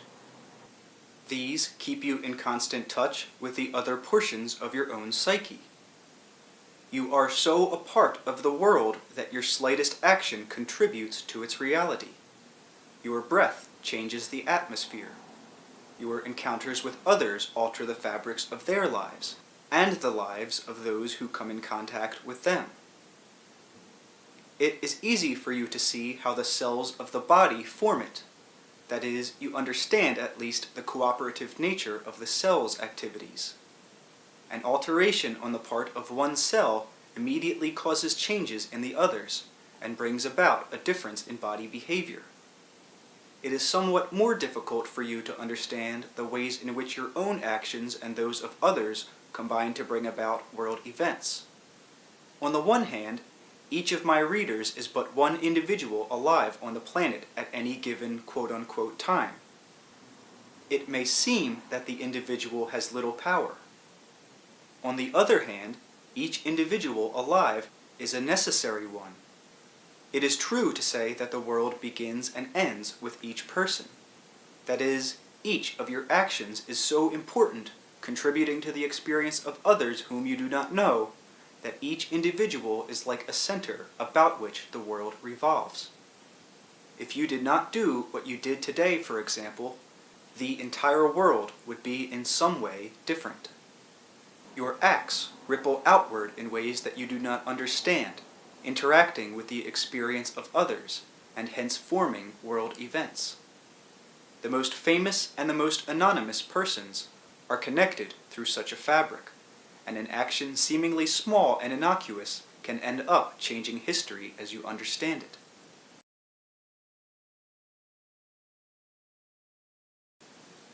Children often feel that the world and time began with their birth. They take the world's past on faith. In very important terms, this is quite a legitimate feeling, for no one else can experience the world from any other viewpoint except from his or her own, or affect it except through private action. In mass, that individual action obviously causes world events. In metaphysical terms, you have your being in your psyche or soul in somewhat the same manner. Identities are obviously psychic environments primarily, rather than physical ones. Physical objects cannot move through each other, as a table cannot move through a chair. Mental events behave differently. They can mix and merge, move through each other while still maintaining their own focus. They can interact on psychic levels in the way that events do on physical levels, but without physical restrictions. Though you are a portion of your psyche then, your identity is still inviolate. It will not be submerged or annihilated in a greater self. It carries a stamp, a divine mark of its own integrity. It follows its own focus, and knows itself as itself, even while its own existence as itself may be but a portion of another quote-unquote identity. Moreover, there is nothing to stop it from exploring this other greater identity, or moving into it, so to speak. When this happens, both identities are changed. In greater terms, the psyche, or soul, nowhere exists as a finished product or entity. On the other hand, it is always becoming, and that becoming happens on the part of each of its own portions. Your very physical stance and existence are dependent upon portions of your psyche's reality, or your soul's existence, of which you are normally unaware. These portions are also dependent upon your existence, however. You take your breathing, your moving, for granted, though they are unconsciously produced. In certain terms, however, quote-unquote, at one time, you had to learn how to do these things that you are not now consciously concerned with. At still other levels of reality, activities that you now consciously claim as your own have, in those same terms and from another viewpoint, become unconscious, providing a psychic history from which other identities emerge, as it seems that your own identities emerge from unconscious bodily activity. In certain very definite terms, the existence of one person implies the existence of all others who have lived or will live. Your own existence is implied, therefore, in everyone else's, and theirs is implied in yours. I said that languages gain their meaning largely from the pauses and hesitations between sounds. They obviously gain their meaning also because of the sounds not used, so that any one language also implies the existence of all others. To that extent, all other languages reside silently within any given spoken language. The same applies to language written upon a page. The written characters make sense because of their arrangement, and precisely because they are chosen over other characters that do not appear. In the same kind of manner, your focused existence is dependent upon all those other existences that are not you. You are a part of them. You ride upon their existences, though you are primarily you and no other.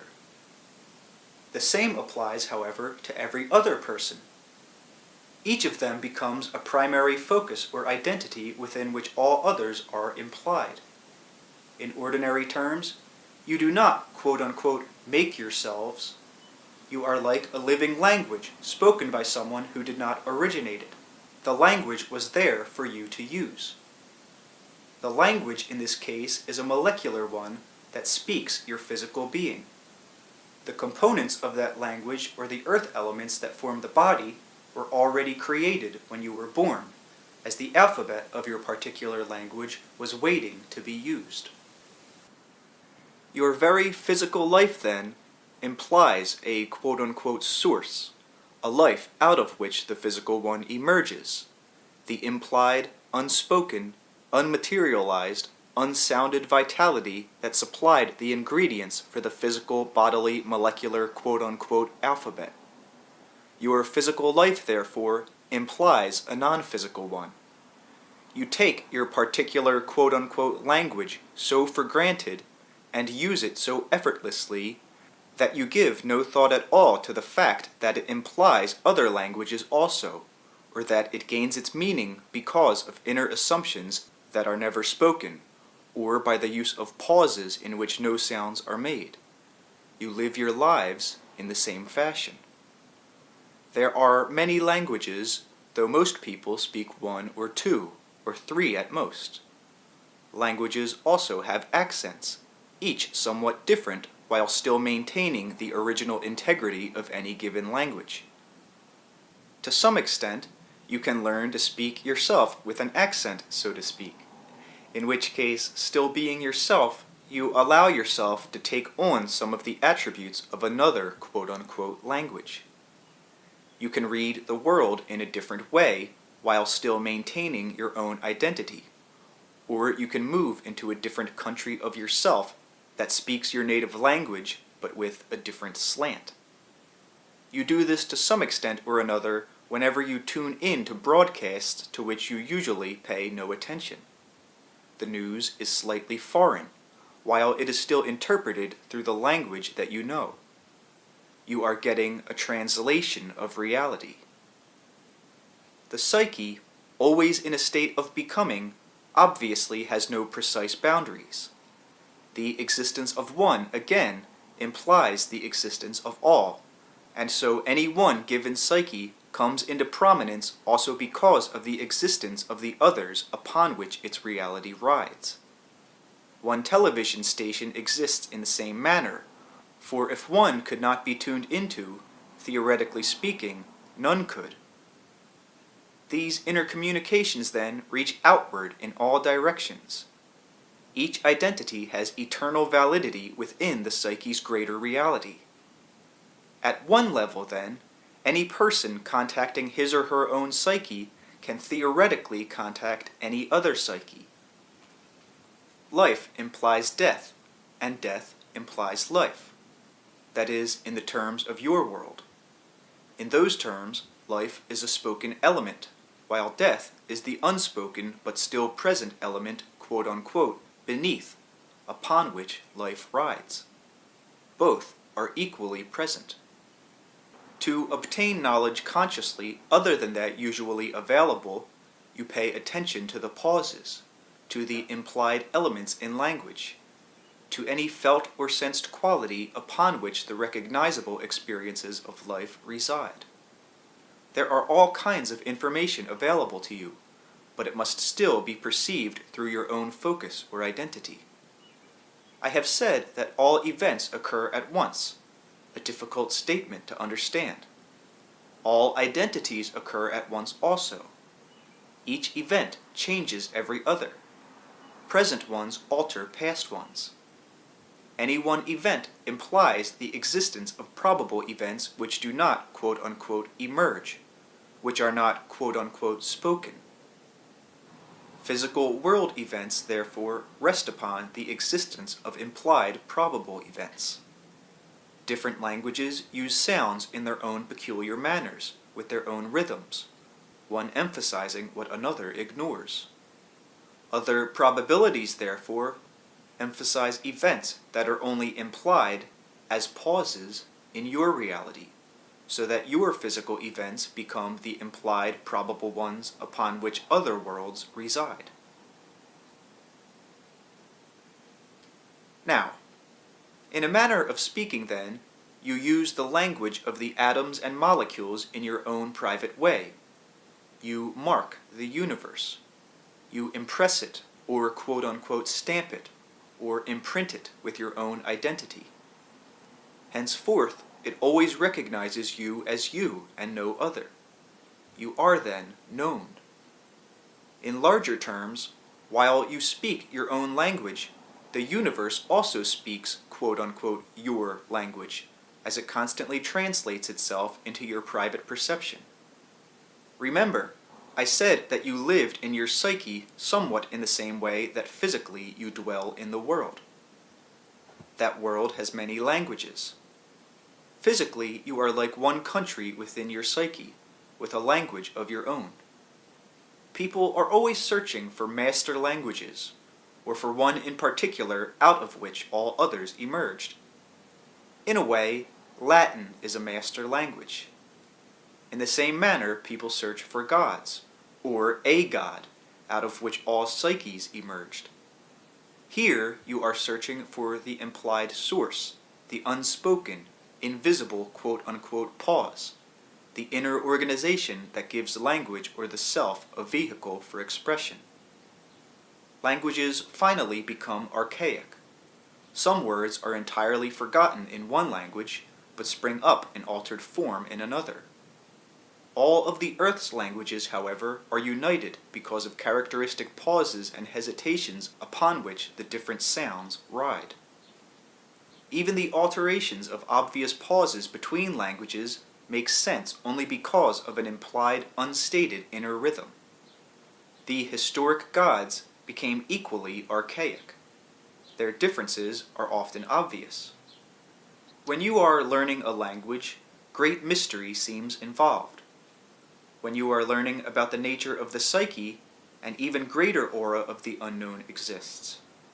The unknown portions of the psyche and its greater horizons, therefore, have often been perceived as gods or as the greater psyches out of which the self emerged, as, for example, Latin is a source for the Romance languages.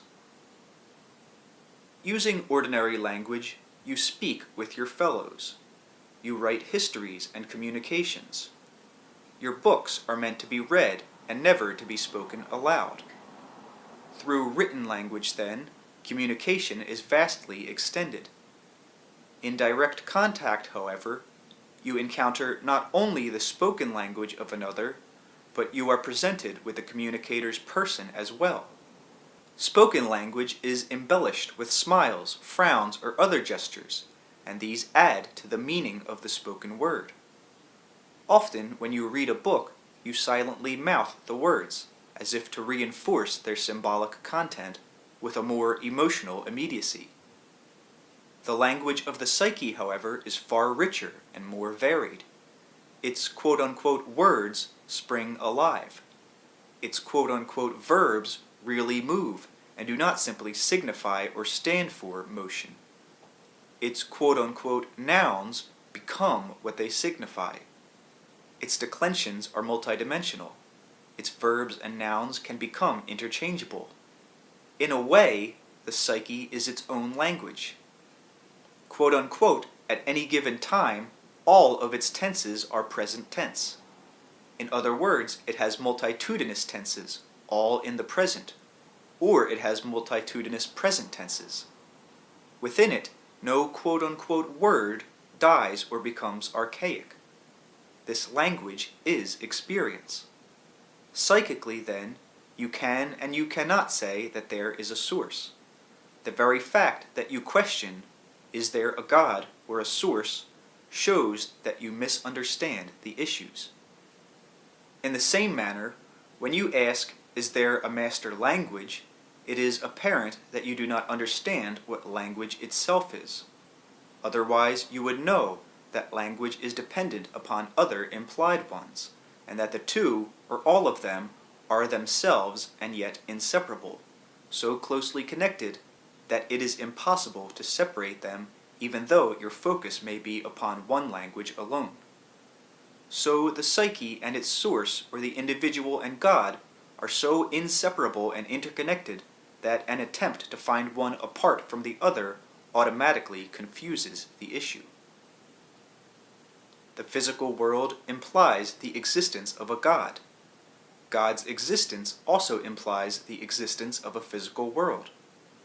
This statement implies the unstated, and the reverse also applies.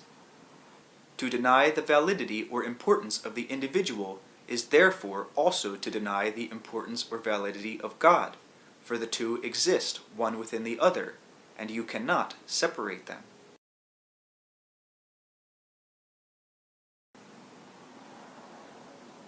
From one end of reality, you shout, "Where is God?"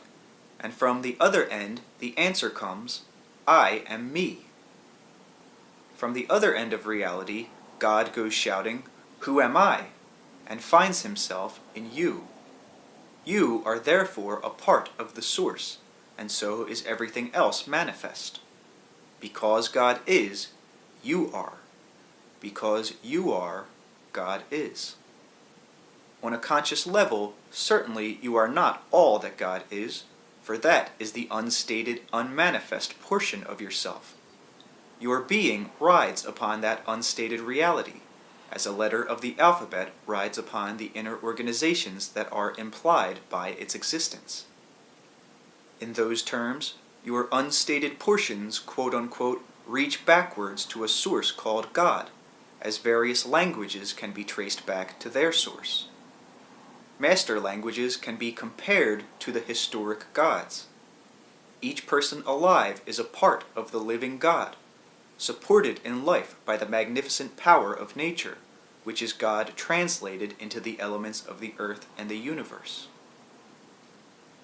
Your daily language deals with separations, divisions, and distinctions. To some extent, your language organizes your feelings and emotions. The language of the psyche, however, has at its command many more symbols than can be combined in many more ways, say, than mere letters of an alphabet. In daily language, objects have certain names. Obviously, the names are not the objects, but symbols for them. Even these symbols, however, divide you as the perceiver from the rest of the world, which becomes objectified. You can yourself understand far more about the nature of the psyche, for example, than you think that you can. To do this, however, you must leave your daily language behind, at least momentarily, and pay attention to your own feelings and imagination. Your language tells you that certain things are true, or facts, and that certain things are not. Many of your most vivid and moving feelings do not fit the facts of your language, so you disregard them. These emotional experiences, however, often express the language of the psyche.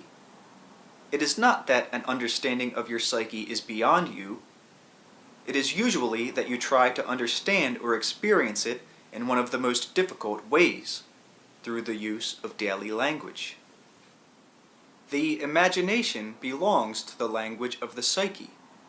For this reason, it often gives experiences that conflict with the basic assumptions upon which daily language is based.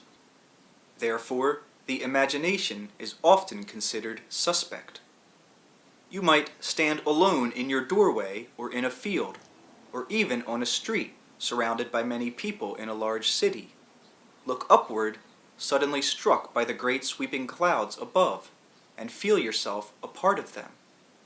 You might momentarily experience a great yearning or feel your own emotions suddenly filled with that same moving majesty, so that for an instant you and the sky seem to be one.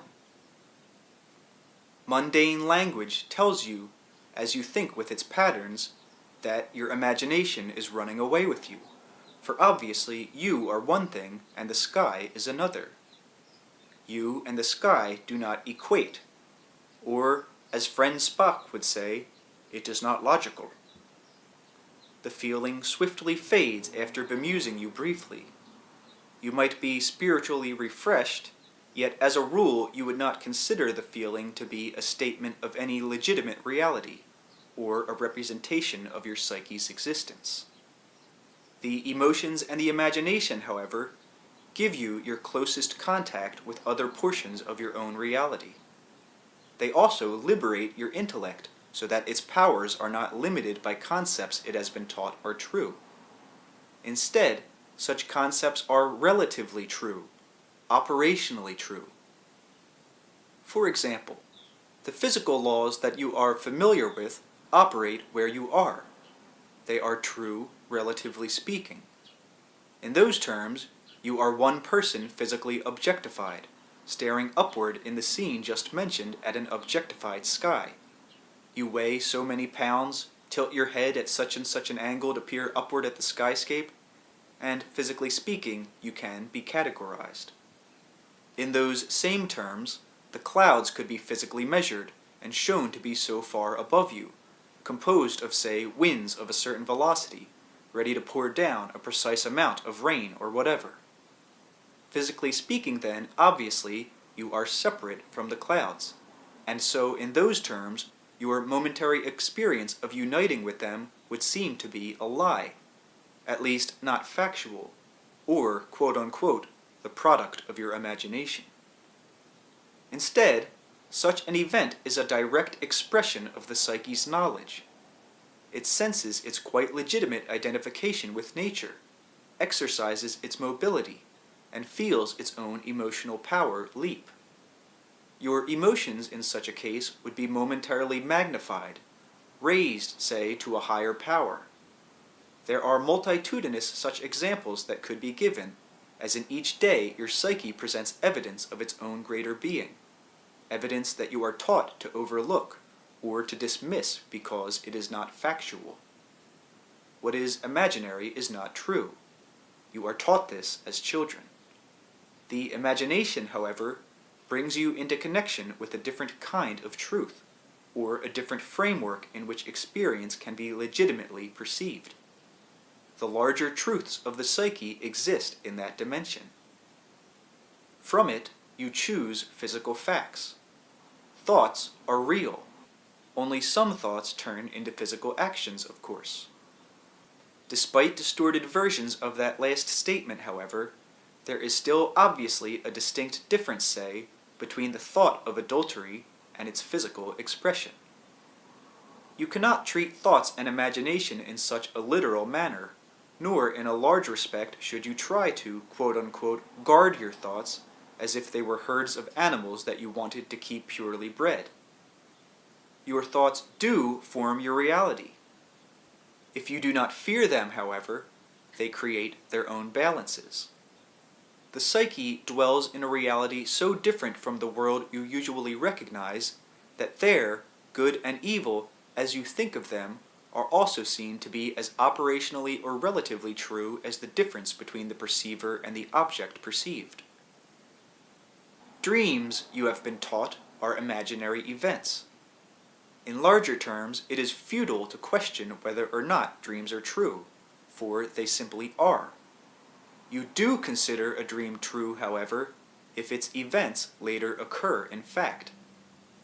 In the life of the psyche, a dream is no more or less quote-unquote true whether or not it is duplicated in waking life. Dream events happen in a different context, one, you might say, of the imagination. Here you experience a valid reality that exists on its own, so to speak, one in which the psyche's own language is given greater freedom. Some of you may try to remember your dreams, but none of you have to relate to dream reality as you must to physical life. To some extent, however, you form physical events while you are dreaming. Then, freed from waking limitations, you process your experience, weigh it according to your own intents and purposes, correlate it with information so vast you cannot be consciously aware of it. In most dreams, you do not simply think of a situation, you imaginatively become part of it. It is real in every fashion, except that of physical fact. When you meet with any fact, you encounter the tail end of a certain kind of creativity. The psyche, however, is responsible for bringing facts into existence. In that reality, a so-called fact is equally true or equally false. The dream that you remember is already a translation of a deeper experience. It is cast for you so that it bridges the perception of the psyche and the perception of the dreaming self. Dreams serve as dramas, transferring experience from one level of the psyche to another. In certain portions of sleep, your experience reaches into areas of being so vast that the dream is used to translate it for you. The power to dream springs from that source. Dreaming is not a passive activity. It demands a peculiar and distinctive mixture of various kinds of consciousness, and the transformation of quote-unquote non-physical perception into symbols and codes that will be sensually understood, though not directly expressed as in waking experience. You take dreaming for granted, yet it is the result of a characteristic ability that is responsible for the very subjective feeling that you call conscious life. Without it, your normal consciousness would not be possible.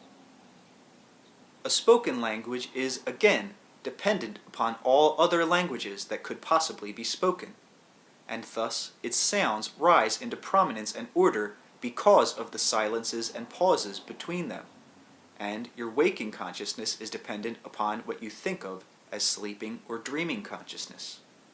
It rises into prominence in somewhat the same fashion, riding upon other possible versions of itself, alert only because, in your terms, of hidden pauses within its alertness. The ability to dream presupposes the existence of experience that is not defined as physical fact.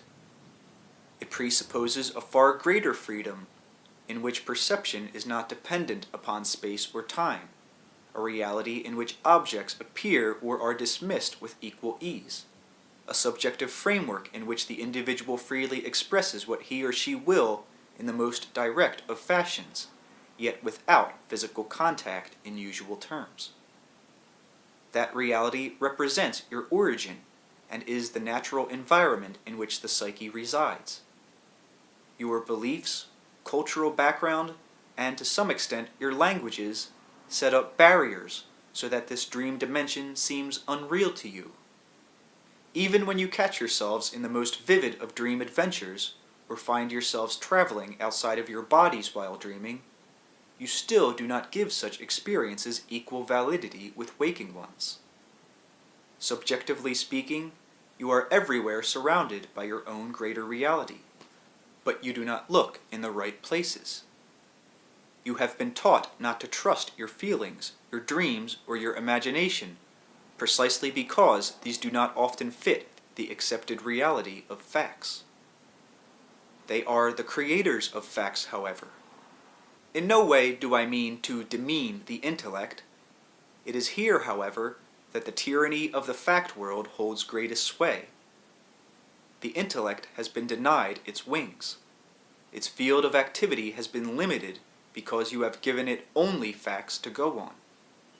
Biologically, you are quite capable of dealing with dreaming and waking reality both, and of forming a far more effective synthesis in that regard. All of your creative impulses arise from that hidden dimension, the very impulses that formed your greatest cities, your technology, and the physical cement that binds your culturally organized world.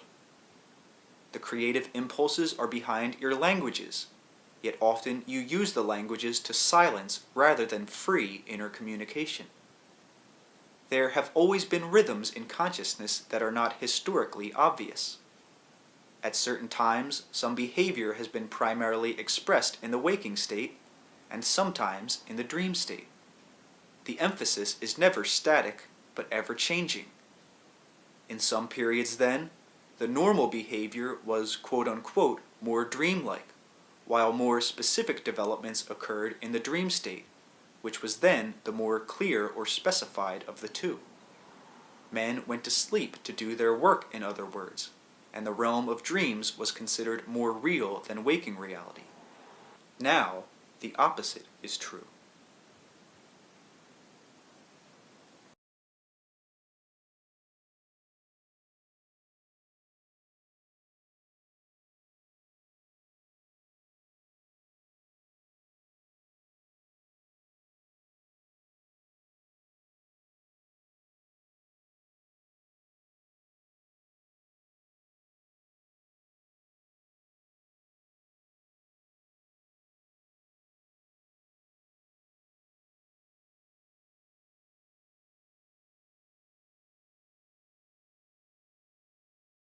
Chapter 8. Dreams, Creativity, Languages, and quote-unquote Cordellas. Though you may not realize it, you really manage your subjective lives in a rather circular fashion. Pretend that the present moment is like a wheel, with your concentration at the hub. To maintain what you think of as time momentum, the hub is connected by spokes to the exterior circular framework. Otherwise, the hub alone would get you nowhere, and your quote-unquote moment would not even give you a bumpy ride. Your journey through time, however, seems to go smoothly. The wheel rolls ever forward. It can roll backward as well, but in your intentness, you have a forward direction in mind, and to go backward would seem to divert you from your purpose. The forward motion brings you into the future, out of the past from which it seems you are emerging. So you plot a straight course, it seems, through time, never realizing in our analogy that the wheel's circular motion allows you to transverse this ongoing road. The body of the present, therefore, is held together by quote-unquote spokes. These have nothing to do with your ideas of cause and effect at all. Instead, they refer to the circular motion of your own psyche as it seems to progress in time. Each present moment of your experience is dependent upon the future as well as the past, your death as well as your birth. Your birth and your death are built in, so to speak, together, one implied in the other. You could not die unless you were the kind of creature who was born, nor could you have a present moment as you consider it. Your body is aware of the fact of its death at birth, and of its birth at its death, for all of its possibilities for action take place in the area between. Death is therefore as creative as birth, and as necessary for action and consciousness in your terms. It is not quite that simple, however, for you live in the midst of multitudinous small deaths and births all of the time, that are registered by the body and the psyche. Consciously, you are usually unaware of them. Logical thought, using usual definitions, deals with cause and effect, and depends upon a straight sequence of time for its framework. It builds step upon step. It is woven into your language. According to logical thought and language, you may say, I am going to a party today because I was invited last week and said I would attend. That makes sense. You cannot say, I am going to a party today because I am going to meet an individual there who will be very important to my life 5 years from now. That does not make sense in terms of logical thought or language, for in the last example, cause and effect would exist simultaneously, or worse, the effect would exist before the cause. On all other than normally conscious levels, however, you deal very effectively with probabilities. The cells maintain their integrity by choosing one probability above the others. The present hub of the wheel, therefore, is but one prominent present, operationally valid. Cause and effect, as you think of them, appear only because of the motion, the relative motion, of the wheel in our analogy. When your eyes are on the road of time, therefore, you forget the circular motion of your being. When you dream or sleep, however, the world of cause and effect either vanishes or appears confused and chaotic. Normal daytime images are mixed and matched, so that the combinations are formed quite different from those seen in the daylight. The known rules that govern the behavior of creatures and objects in dreams seem no longer to apply. Past, present, and future merge in a seemingly bizarre alliance, in which, were you waking, you would lose all mental footing. The circular nature of the psyche, to some extent, makes itself known. When you think of dreams, you usually consider those aspects of it only, commenting perhaps upon the strange activities, the odd juxtapositions, and the strange character of dream life itself. Few are struck by the fact of their dream's own order, or impressed by the ultimate restraint that allows such sometimes spectacular events to occur in such a relatively restricted physical framework. For example, in a dream of 20 minutes, events that would ordinarily take years can be experienced. The body ages its 20 minutes of time, and that is all. In dreams, experience is peripheral, in that it dips into your time and touches it, leaving ripples, but the dream events themselves exist largely out of time. Dream experience is ordered in a circular fashion. Sometimes it never touches the hub of your present moment at all as you think of it, as far as your memory is concerned, yet the dream is, and it is registered at all other levels of your existence, including the cellular. You always translate experience into terms that you can understand. Of course, the translation is real. The dream, as you recall it, is already a translation then, but an experienced one. As a language that you know is, again, dependent upon other languages and implied pauses and silences, so the dream that you experience and recall is also one statement of the psyche, coming into prominence, but it is also dependent upon other events that you do not recall, and that your consciousness, as it now operates, must automatically translate into its own terms. Now, on a physical level, your body reacts to information about the environment with which you are not consciously concerned. That same information is highly important to the body's integrity, however, and therefore to your own mental stance. On cellular levels, the body has a picture not only of its own present condition, but all of those aspects of the physical environment that affect its own condition. In its own codified fashion, it is not only aware of local weather conditions, for example, but of all those world patterns of weather upon which the local area is dependent. It then prepares itself ahead of time to meet whatever challenges of adjustment will be necessary. It weighs probabilities. It reacts to pressures of various kinds. You are aware of pressure through touch, for instance, but in another version of that sense entirely, the cells react to air pressure. The body knows to the most precise degree the measurements involving radiation of all kinds. At one level, then, the body itself has a picture of reality of its own, upon which your conscious reality must be based. And yet, the body's terms of recognition or knowledge exist in terms so alien to your conscious ones as to be incomprehensible. Your conscious order, therefore, rides upon this greater circular kind of knowledge.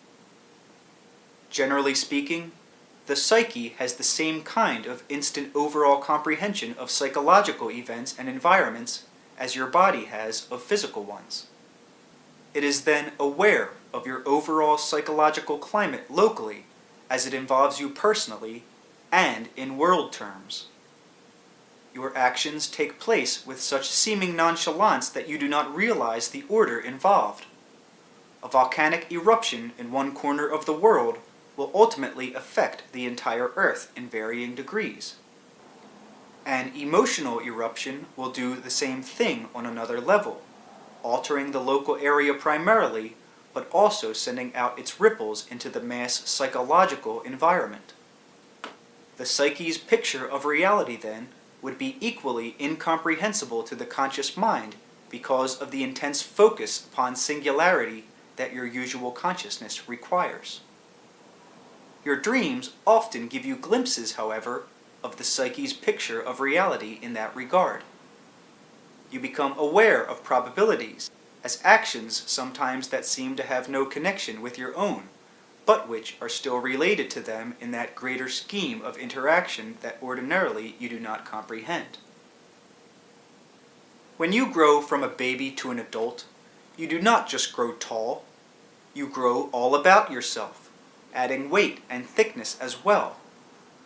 To some extent, events, quote-unquote, grow in the same fashion, and from the inside out, as you do. In a dream, you are closer to those stages in which events are born.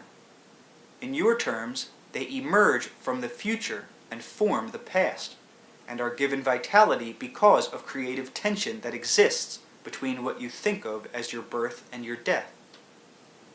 You make sentences out of the alphabet of your language. You speak these or write them, and use them to communicate. Events can be considered in the same fashion as psychological sentences, put together from the alphabet of the senses. Experienced sentences that are lived instead of written, formed into perceived history instead of just being penned, for example, into a book about history.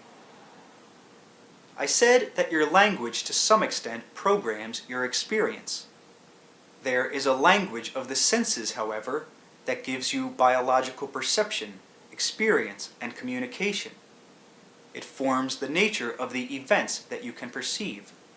It puts experience together so that it is physically felt. All of your written or verbal languages have to be based upon this biological quote-unquote alphabet.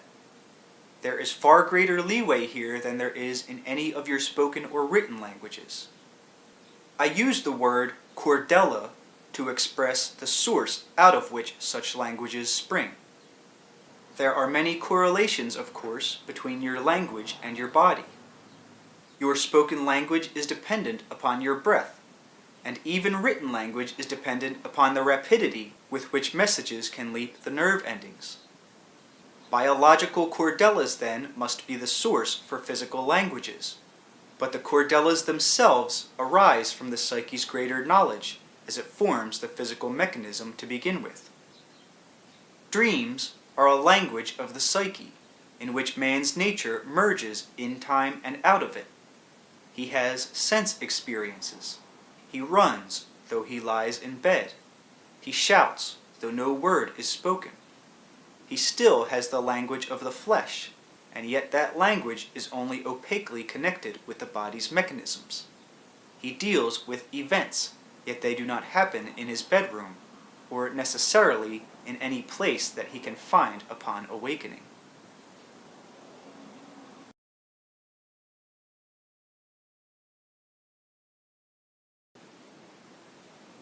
Information flows through the universe at such a rate and in such quantities that you could not possibly process any but a small portion of it. Your physical senses, again, act almost like a biological alphabet, allowing you to organize and perceive certain kinds of information from which you form the events of your world and the contours of your reality.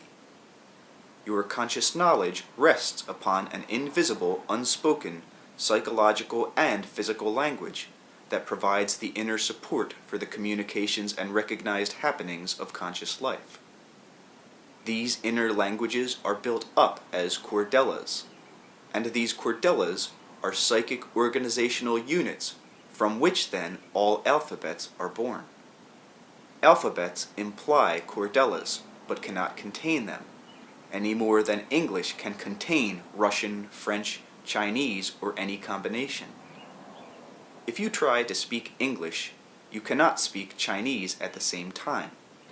One precludes the other, even while one implies the existence of the other, for to that degree all languages have some common roots. In a way, events are like the spoken components of language, yet voiced in living form, and not, for example, only sounded. These are based upon the sensual alphabet, which itself emerges from non-sensual Cordellas. A sentence is built up as words, parts of speech, verbs, and adjectives, subjects and predicates, vowels and syllables. And underneath, there is the entire structure that allows you to speak or read to begin with. To some extent, events are built up in the same fashion. You form and organize sentences, yet you speak on faith without actually knowing the methods involved in your speaking, so you only recognize the surface of that activity. In the same way, you form events, often without being aware that you do so.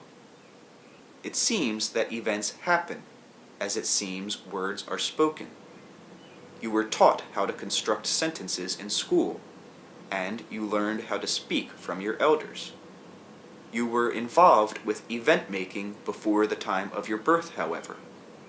The psyche forms events in the same way that the ocean forms waves, except that the ocean's waves are confined to its surface or to its basin, while the psyche's events are instantly translated and splash out into mass psychological reality.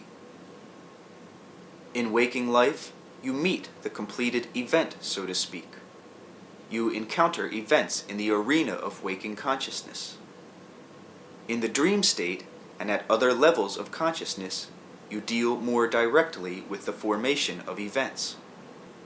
You are usually as unaware of this process as you are in normal practice of the ways in which you form your sentences, which seem to flow from you so automatically. The psyche, as it is turned toward physical reality, is a creator of events, and through them it experiences its own reality as through your own speech you hear your voice. In dreams, then, you are involved in the inner process by which physical events are formed. You deal with the psychological components of action, which you will awake form into the consecutive corporal quote-unquote language that results in the action of your days. The events that you recognize as official have a unitary nature in time that precludes those probable versions of them from which they arose, versions that appeared to one extent or another in the dream state. Again, if you speak the English sentence, "I am here," you cannot speak the Chinese version at the same time. In that regard, in your framework of action, you choose to quote-unquote speak one event rather than another. Your formation of events, however, does not simply reside in your unique psychological properties, of course, but is possible because of the corporal alphabet of the flesh. Now, as it is possible for any one human being to speak more than one language, it is also possible for you to put physical data together in other ways than those usually used. The body is capable, then, of putting together different languages of reality. In usual terms, for example, your body can only be in one place at one time, and your experience of events is determined in large measure by your body's position. Yet, there are biological mechanisms that allow you to send versions or patterns of your body outside of its prime position, and to perceive from those locations. In sleep and dream states, you do this often, correlating the newly perceived data with usual sense information, and organizing it all without a qualm. For that matter, the preciseness of your ordinary sense perception rests firmly upon this greater inner flexibility, which gives you a broad base from which to form your secure focus. Events emerge like spoken words then into your awareness. You speak, yet who speaks? And in your briefest phrase, what happens? The atoms and molecules within your vocal cords and lungs and lips do not understand one word of the language they allow you to speak so liquidly. Without their cooperation and awareness, however, not a word would be spoken. Yet each of those nameless atoms and molecules cooperates in a vast venture, incomprehensible to you, that makes your speech possible, and your reality of events is built up from a cordella of activity in which each spoken word has a history that stretches further back into the annals of time than the most ancient of fossils could remember. I am speaking in your terms of experience, for in each word spoken in your present, you evoke that past time, or you stimulate it into existence so that its reality and yours are coexistent. In dreams, even the past is in present tense. Events are everywhere forming. You make and remake the past as well as the future. You choose from those experiences certain ones as events in normal waking reality. While you can only speak one sentence at a time and in but one language, and while that sentence must be sounded one vowel or syllable at a time, still it is the result of a kind of circular knowledge or experience in which the sentence's beginning and end is known simultaneously. If the end of it were not known, the beginning could not be started so expertly. In the same way, the experienced event occurring in time is dependent upon a circular happening in which beginning and end are entwined, not one occurring before the other, but coexistent. On a conscious level, again, you could not possibly handle all of the information that is available to you on other levels, information upon which your very physical survival depends. To some extent, then, language operates as a screening device, enabling you to communicate certain data while effectively blocking out other kinds. When you speak a sentence, you do not stop to consider all of the rules of grammar. You do not mentally diagram the sentence ahead of time. You simply speak, more or less, automatically. This involves the utmost precision, both mentally and physically. When you experience an event, you do not usually stop either to examine the rules of perception or to wonder what these are. You simply experience or perceive. Those experienced events, however, are also the result of a screening process. They attain their focus, brilliance, and physical validity because they rise into prominence on the backs of other seemingly unperceived events. In the dream state, you work intimately with the quote-unquote inner grammar of events. In dreams, you find the unspoken sentence and the physically unexperienced act. The skeletons of the inner workings of events are there more obvious. Actions are not yet fully fleshed out. The mechanics of your waking psychological behavior are brilliantly delineated.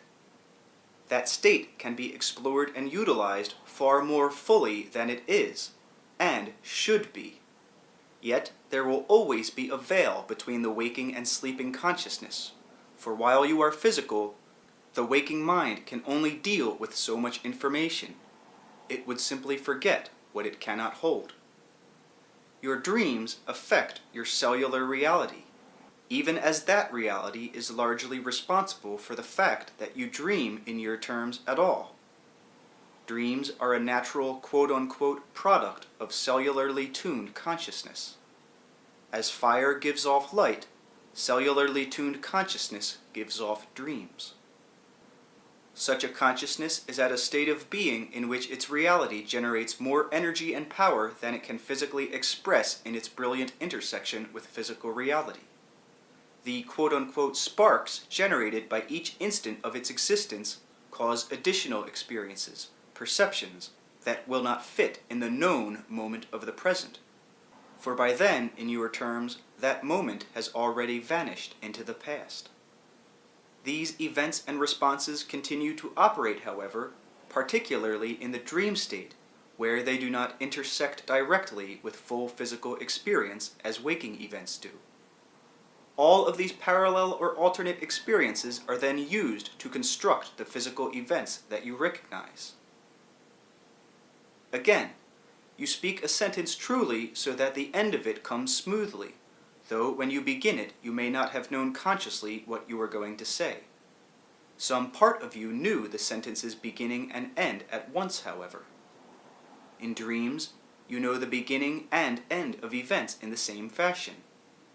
Any one action in your life is taken in context with all of the other events from your birth to your death. Now, it seems to you that because you speak one sentence at any given time, rather than 10 other possible versions of it, the sentence as spoken is the quote-unquote correct one. Its probable variations in grammar or tense or inflection escape you entirely. Yet unconsciously you may have tried out and discarded all of those, even though you have no memory of such experiences. So even in forming sentences, you deal with probabilities, and to some extent or another, your body mimics, say, the various muscular responses that might be involved with each unspoken sentence. Even as you speak your sentence with such fine conscious nonchalance, inner choices are still being made as you unconsciously check your communications against events occurring outside you as you speak. So, while each action of your life is taken in context with all other actions of your life until your death, this does not mean that your death is predestined to occur at any given time. As you might change your sentence in the middle from one version to another without even being consciously aware of it, so as you live your life, you also work with probabilities. You are the self who speaks the sentence, and you are the self who lives the life. You are larger than the sentence that you speak, and larger than the life you live.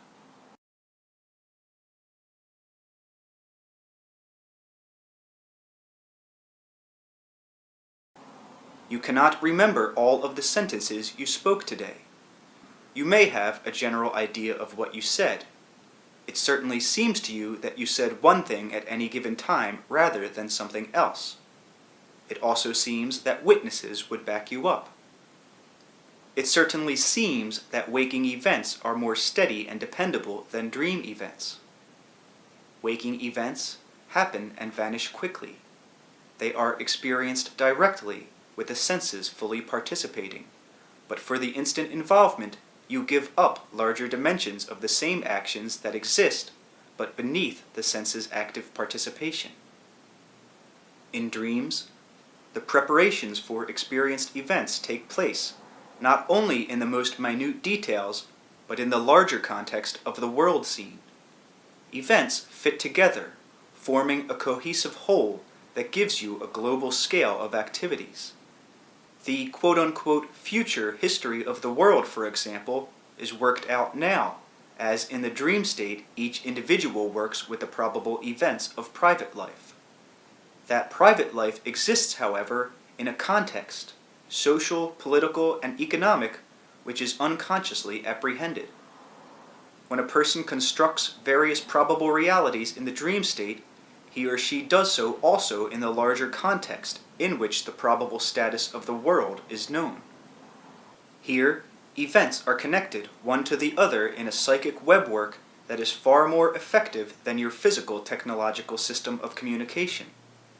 Here, reality codes are utilized.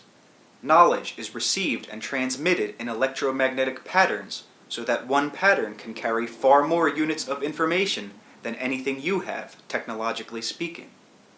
Each cell in the body does its part in picking up such signals and transmitting them. Such decoding also takes place at that level, so that pertinent information is sent where it belongs, physically speaking. Much information does not even reach the brain. The mind is aware of such data, however. In man, the psychic physical structure has at every moment a complete up-to-date picture of pertinent information about all events that will in any way affect the organism. All actions are taken with this information available. In the dream state, such data becomes transformed again into pseudo-physical pictures, reflections of events that might occur, previews of probable sequences. These are flashed before a consciousness that momentarily focuses upon the inner rather than the outer arena of reality. Now, these previews are played out not only for the mind, but for the body as well. In sleep, again, each cell calculates the effect of various probable events upon its own reality. Computations are made so that the body's entire response can be ascertained ahead of time, and the advantages and disadvantages weighed. The body participates in dreaming at the most minute levels. The atoms and molecules themselves possess kinds of consciousness impossible for you to analyze, because the scales of activities are so different. They are information-gathering processes, however, containing codified electromagnetic properties that slip between all of your devices. The atoms and molecules and all of the seemingly smaller quote-unquote particles within them are, again, information-carrying processes, and upon them depends your entire interpretation of the nature of events. Again, cellularly attuned consciousness generates dreams. Consciousness, riding on a molecular back, generates a physical reality and events suited to it. Thinking also rests firmly in the reality of cellularly attuned consciousness. Thought takes time and exists by virtue of cellular composition.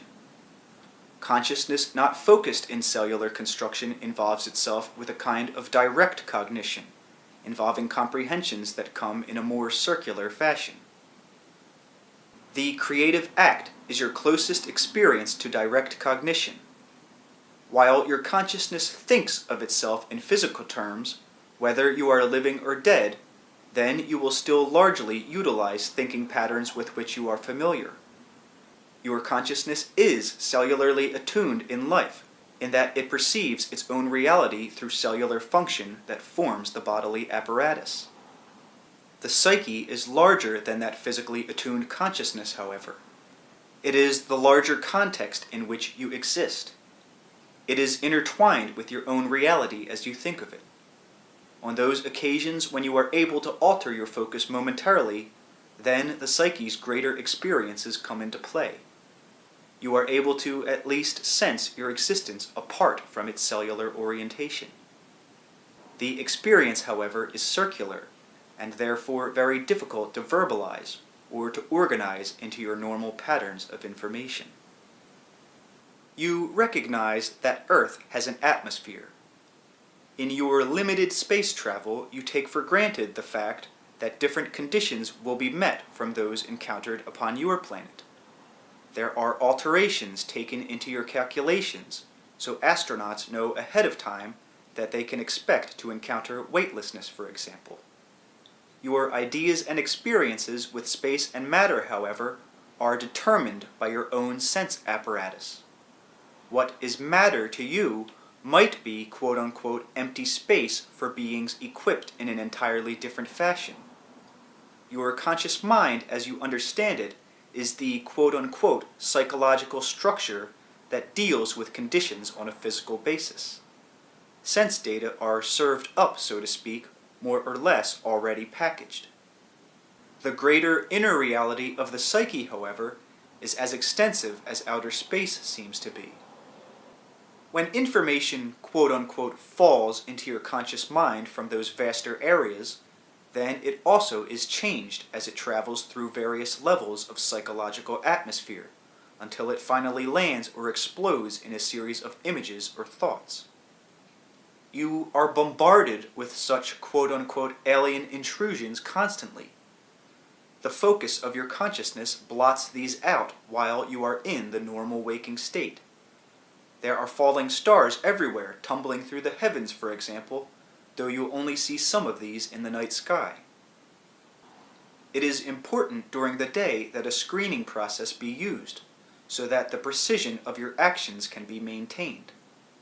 Again, however, that fine precision rests upon an endless amount of information that impinges upon other levels of your psychological reality.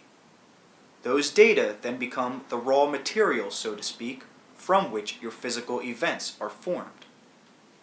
In the dream state, with your body more or less safe and at rest, and without the necessity for precise action, these psychological intrusions become more apparent. Many of your dreams are like the tail end of a comet. Their real life is over, and you see the flash of their disappearance as they strike your own mental atmosphere and explode in a spark of dream images. They are transformed, therefore, as they travel through your own psychological atmosphere. You could not perceive them in your own state, nor can they maintain their native state as they plunge through the far reaches of the psyche. They fall in patterns, forming themselves naturally into the dream contents that fit the contours of your own mind. The resulting structure of the dream suits your reality and no other. As this intrusive matter falls, plummets, or shifts through the levels of your own psychological atmosphere, it is transformed by the conditions it meets. Raindrop patterns in a puddle follow certain laws having to do with the contours of the land, the weather, the nature of the rain, of the clouds, the height from which the raindrops fall, and the conditions operating in the nearby and far portions of the world. If you could properly understand all of that, then by looking into a single puddle, you could tell the past and present weather conditions for the entire planet, and follow the probabilities in terms of storms or volcanic eruptions. You cannot do this, of course, yet it is possible. Dreams patter down into psychological puddles. They follow the contours of your psychological reality. They make ever-moving psychic patterns in your mind, rippling outward.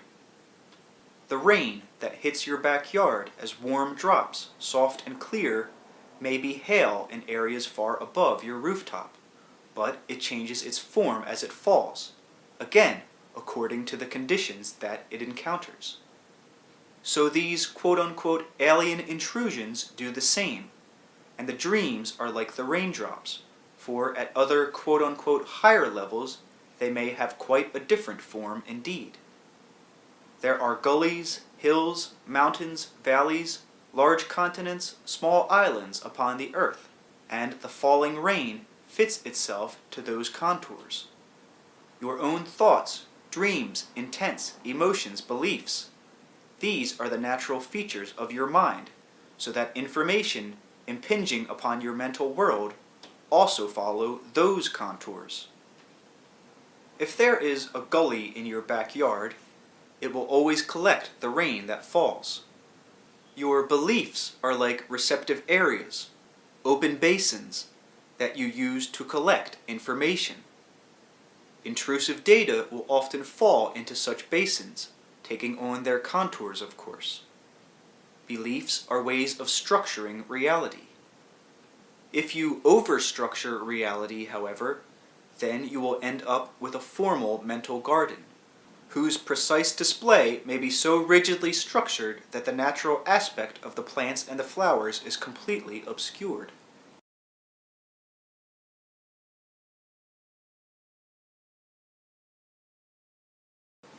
Even your dream information, then, will flow into structured patterns. You know that the natural world changes its form constantly.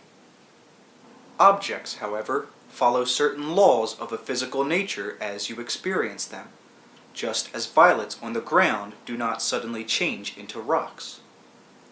These conditions, however, only exist at the conscious level of your perception.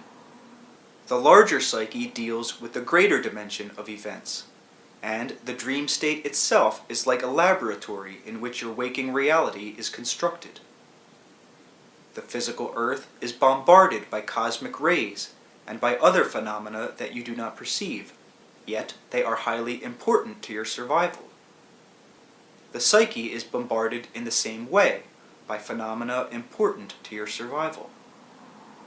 In the laboratory of dreams, this information is processed, collected, and finally formed into the dreams that you may or may not remember, dreams that are already translations of other events, shaped into forms that you recognize. Each dream you remember is quite legitimate in the form in which you recall it, for the information has broken down, so to speak, fitting the contours of your own intents and purposes. But such a dream is also a symbol for another unrecalled event, a consciously unrecorded quote-unquote falling star, and a clue as to how any environment is formed. In a manner of speaking, dream reality is closer to the true nature of events than your experience with physical events leads you to suppose. Dreams often seem chaotic because your point of reference is too small to contain the added dimensions of actuality. Again, in a manner of speaking, events are far more circular in nature. In dreams, you can experience the past or future. Physical events are actually formed now in your terms, because of the interactions between past and future, which are not separate in actuality, but only in your perception. A dream is like the snap of a rubber band, but it is not the rubber band. You read newspapers and keep in constant physical communication with others of your kind. The news affects quote-unquote future events. Individuals and governments take such communications into consideration when they make their decisions. The newspapers are not the events they discuss, though they are their own kind of events. The written news story is actually composed of a group of symbols. Through reading, you learn how to interpret these. If you watch news on television, you have a larger view of a given news event. When you are viewing a war in a newscast, however, you are still not watching people die. You are watching symbols translated into images that are then visually perceived. The images stand for the people, but they are not the people. The symbols carry the message, but they are not the event they depict. Some of your dreams are like newspaper stories, informing you of events that have happened in other portions of the psyche. Others are like the televised news picture, carrying perhaps more information about the event, but still not containing it. Psychologically and physically, however, you send out dream bulletins all the while in a constant intercommunication.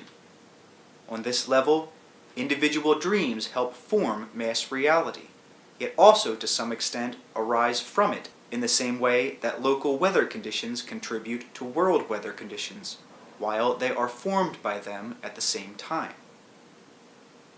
Your Earth exists in the context of the physical universe. You exist in the context of your psyche. The events that you recognize as real are dependent upon all of the other events occurring within your psyche, even as the existence of the Earth is dependent upon the other aspects of the physical universe. Events, as you understand them, are only intrusions of multidimensional activities into space and time. Events are reflections of your dreams, even as your dreams reflect the events you know, those you experienced, and those you anticipate in one way or another. In a manner of speaking, then, and without denying the great validity of your experience, events as you know them are but fragments of other happenings in which you are also intimately involved. The inner multidimensional shape of events occurs in a framework that you cannot structure, however, because as a rule you are not focused in that direction. you prefer to deal with activities that can be physically manipulated. The physical manipulation of events is indeed a psychological knack of considerable merit, in which consciousness and attention are exuberantly and wholeheartedly focused, bringing vitality and meaning to one relatively small range of activity. Again, I do not mean to deny the validity of that experience, but to point out its specialized nature. By its nature, however, that precise specialization and tuning of consciousness in its space and time largely precludes other less specialized encounters with realities. Dreams often present you with what seems to be an ambiguity and opaqueness, since they lack the immediate impact of psychological activity with space and time. From your viewpoint, it seems often that dreams are not events, or that they happen but do not happen. The lack of normal time and space intersections means that you cannot share your dreams with others in the way that you can share waking events. Nor can you remember dream events, or so it seems, as you do your normal conscious experience. In actual fact, you remember consciously only certain highlighted events of your lives, and ordinary details of your days vanish as dreams seem to. You have a dream memory, of course, though you are not aware of it as a rule. There is a craft involved in the formation of events. You perform this craft well when dreaming. Event-making begins before your birth, and the dreams of unborn children and their mothers often merge. The dreams of those about to die often involve dream structures that already prepare them for future existences.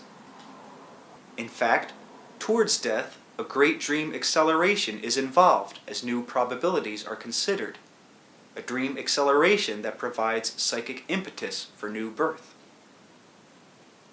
Some of this is most difficult to explain, yet it is true to say that no event has a beginning or ending. This is true of a life. It is true of a dream. The information is not practical in your terms, because it denies your direct experience.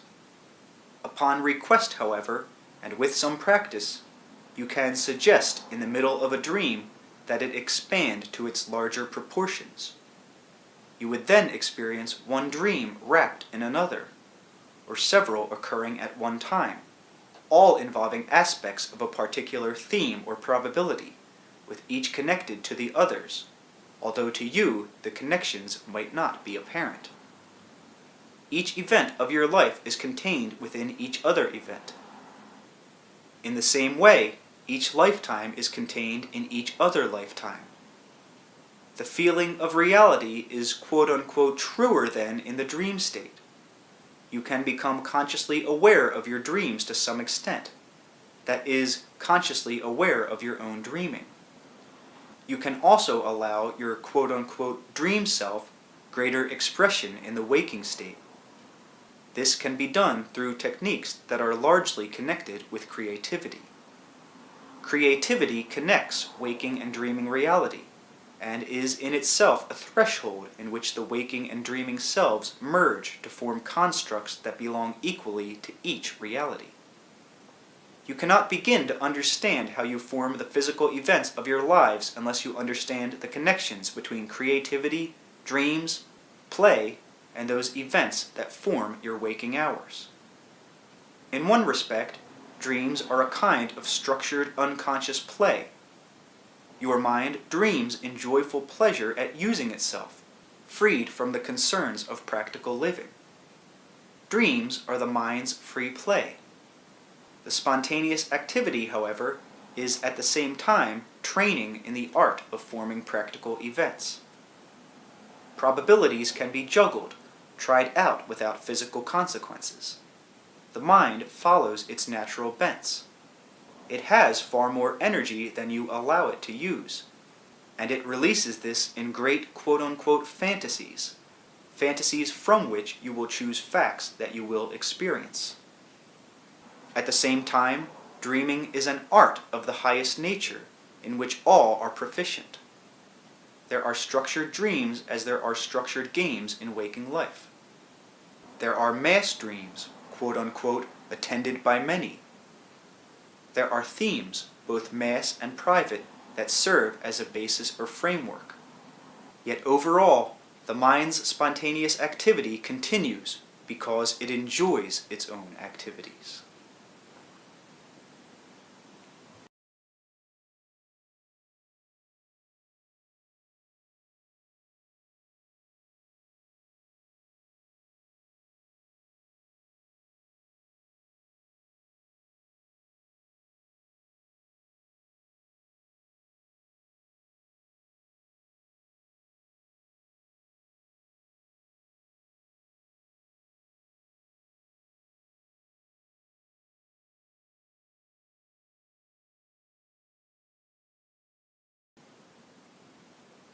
Chapter 9.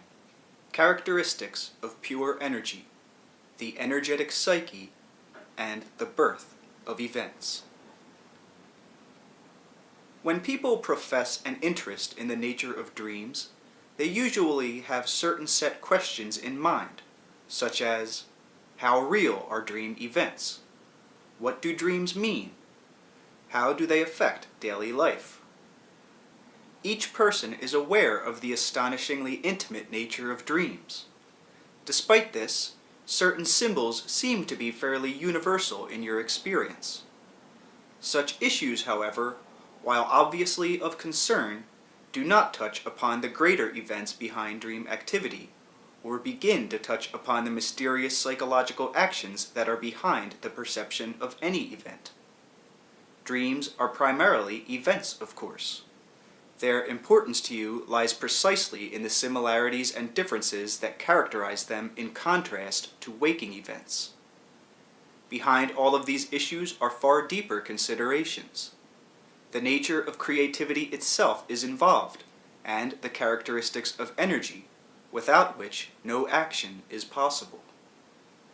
Basically, the psyche is a manifestation of pure energy in a particular form. It is very difficult to consider its experience outside of the framework familiar to you. You demand a certain preciseness of definition and terminology. That vocabulary automatically structures the information, of course. The psyche is a conglomeration of energy gestalts.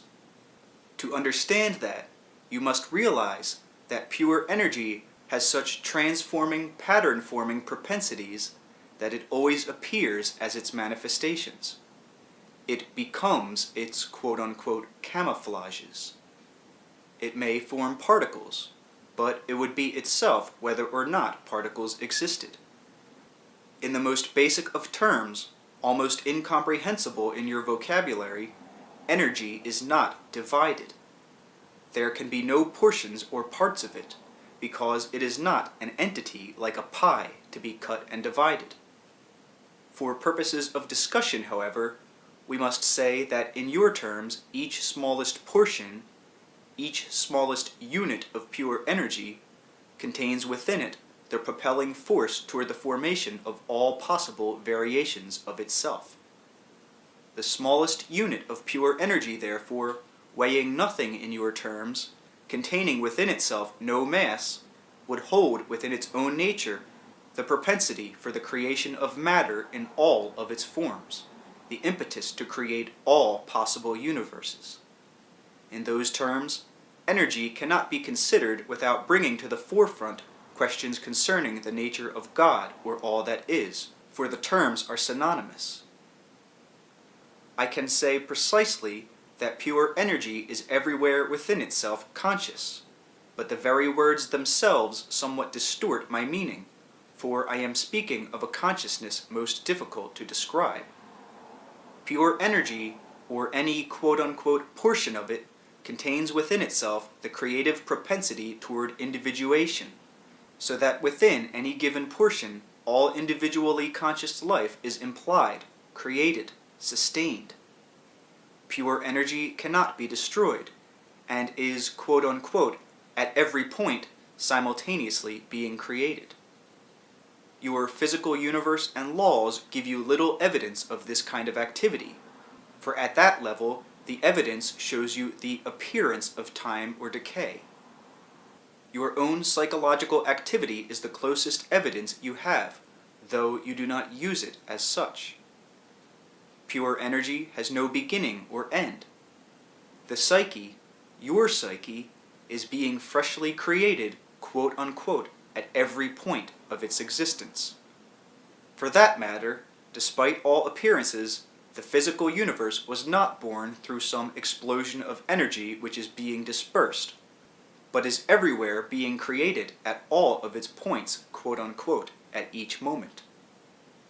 The psyche's basic experience, then, deals with a kind of activity that you cannot directly perceive, yet that existence is responsible for the events that you do perceive, and therefore acts as the medium in which your dreaming and waking events occur.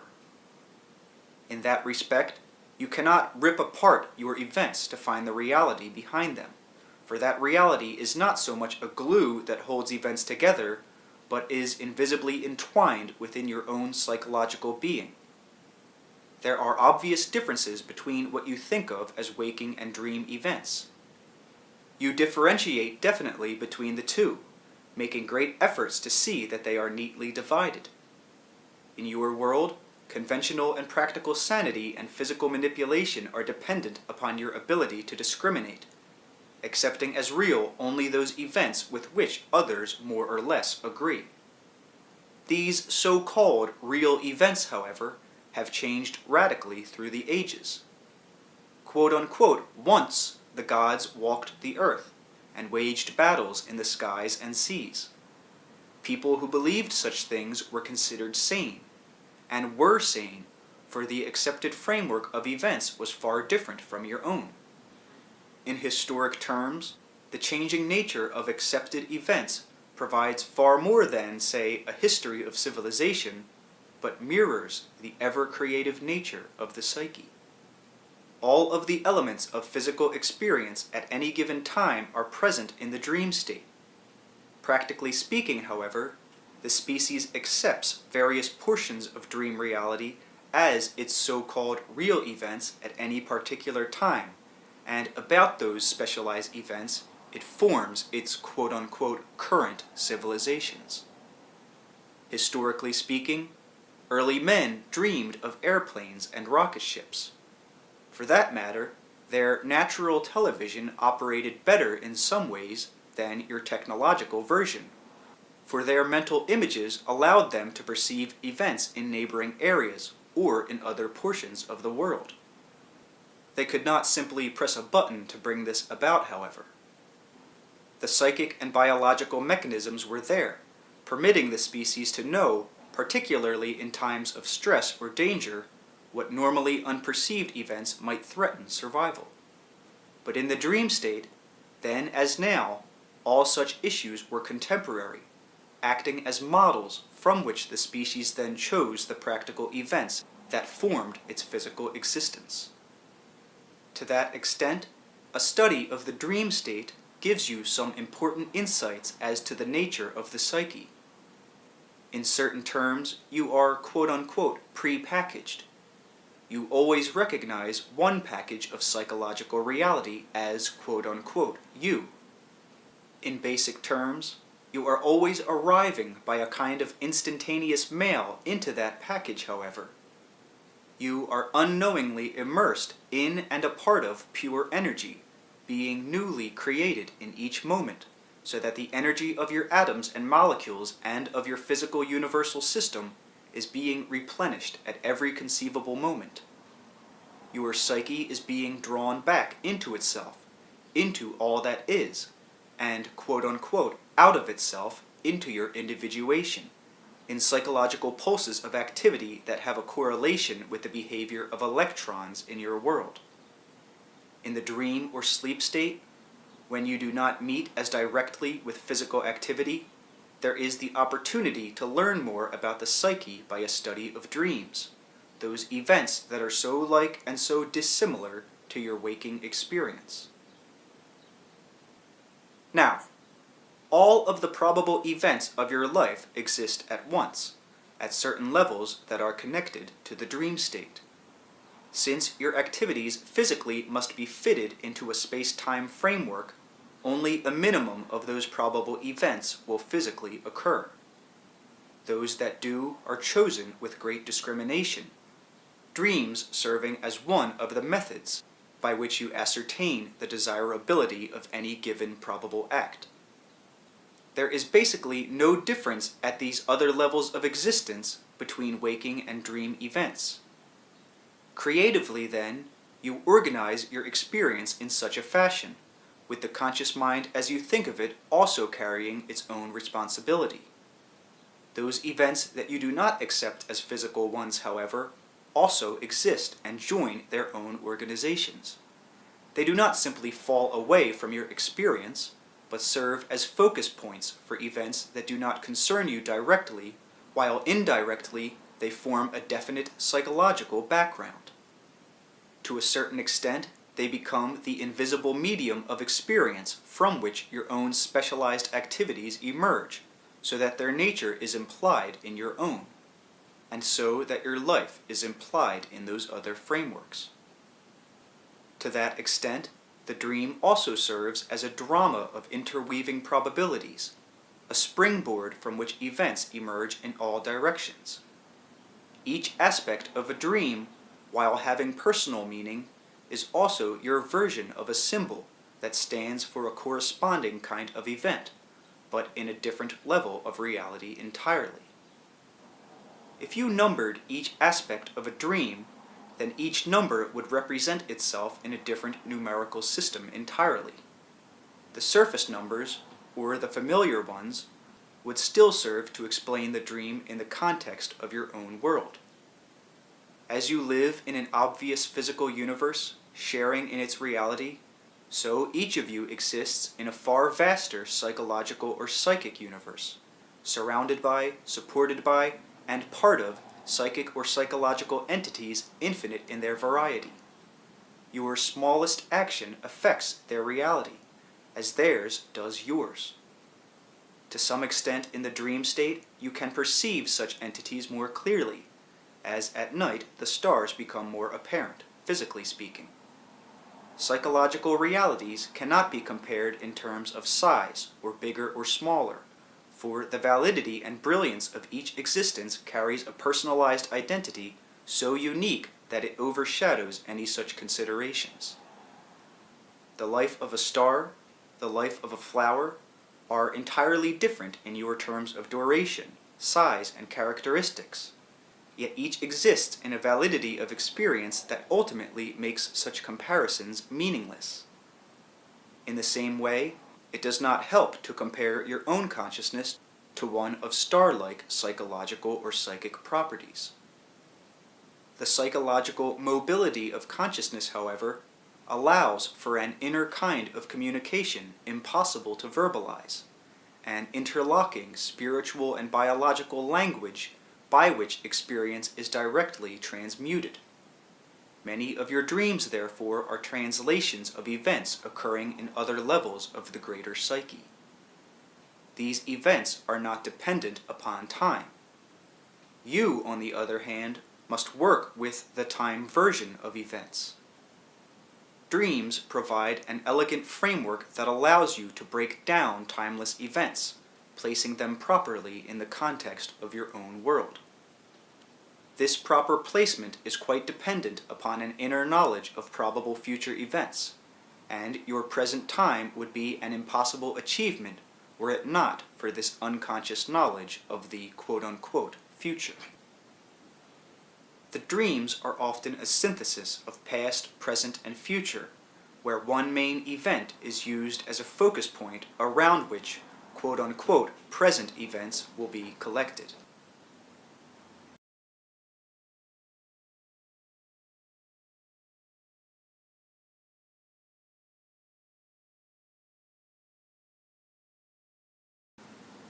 Basically, events have nothing to do with what you think of as cause and effect. This is perhaps apparent to some degree when you study dream events, for there, the kind of continuity you are used to, connecting events, largely vanishes. Instead, events are built up, so to speak, from significances. But let us forget that term for a moment and consider association, with which you are already familiar, since your stream of consciousness operates in that fashion.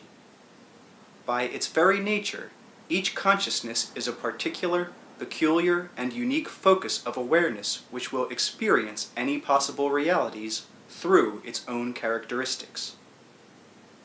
It also, quote-unquote, stamps or, quote-unquote, impresses the universe with its own imprint. No portion of the universe is inactive or passive, regardless of its seeming organization or its seeming lack of organization.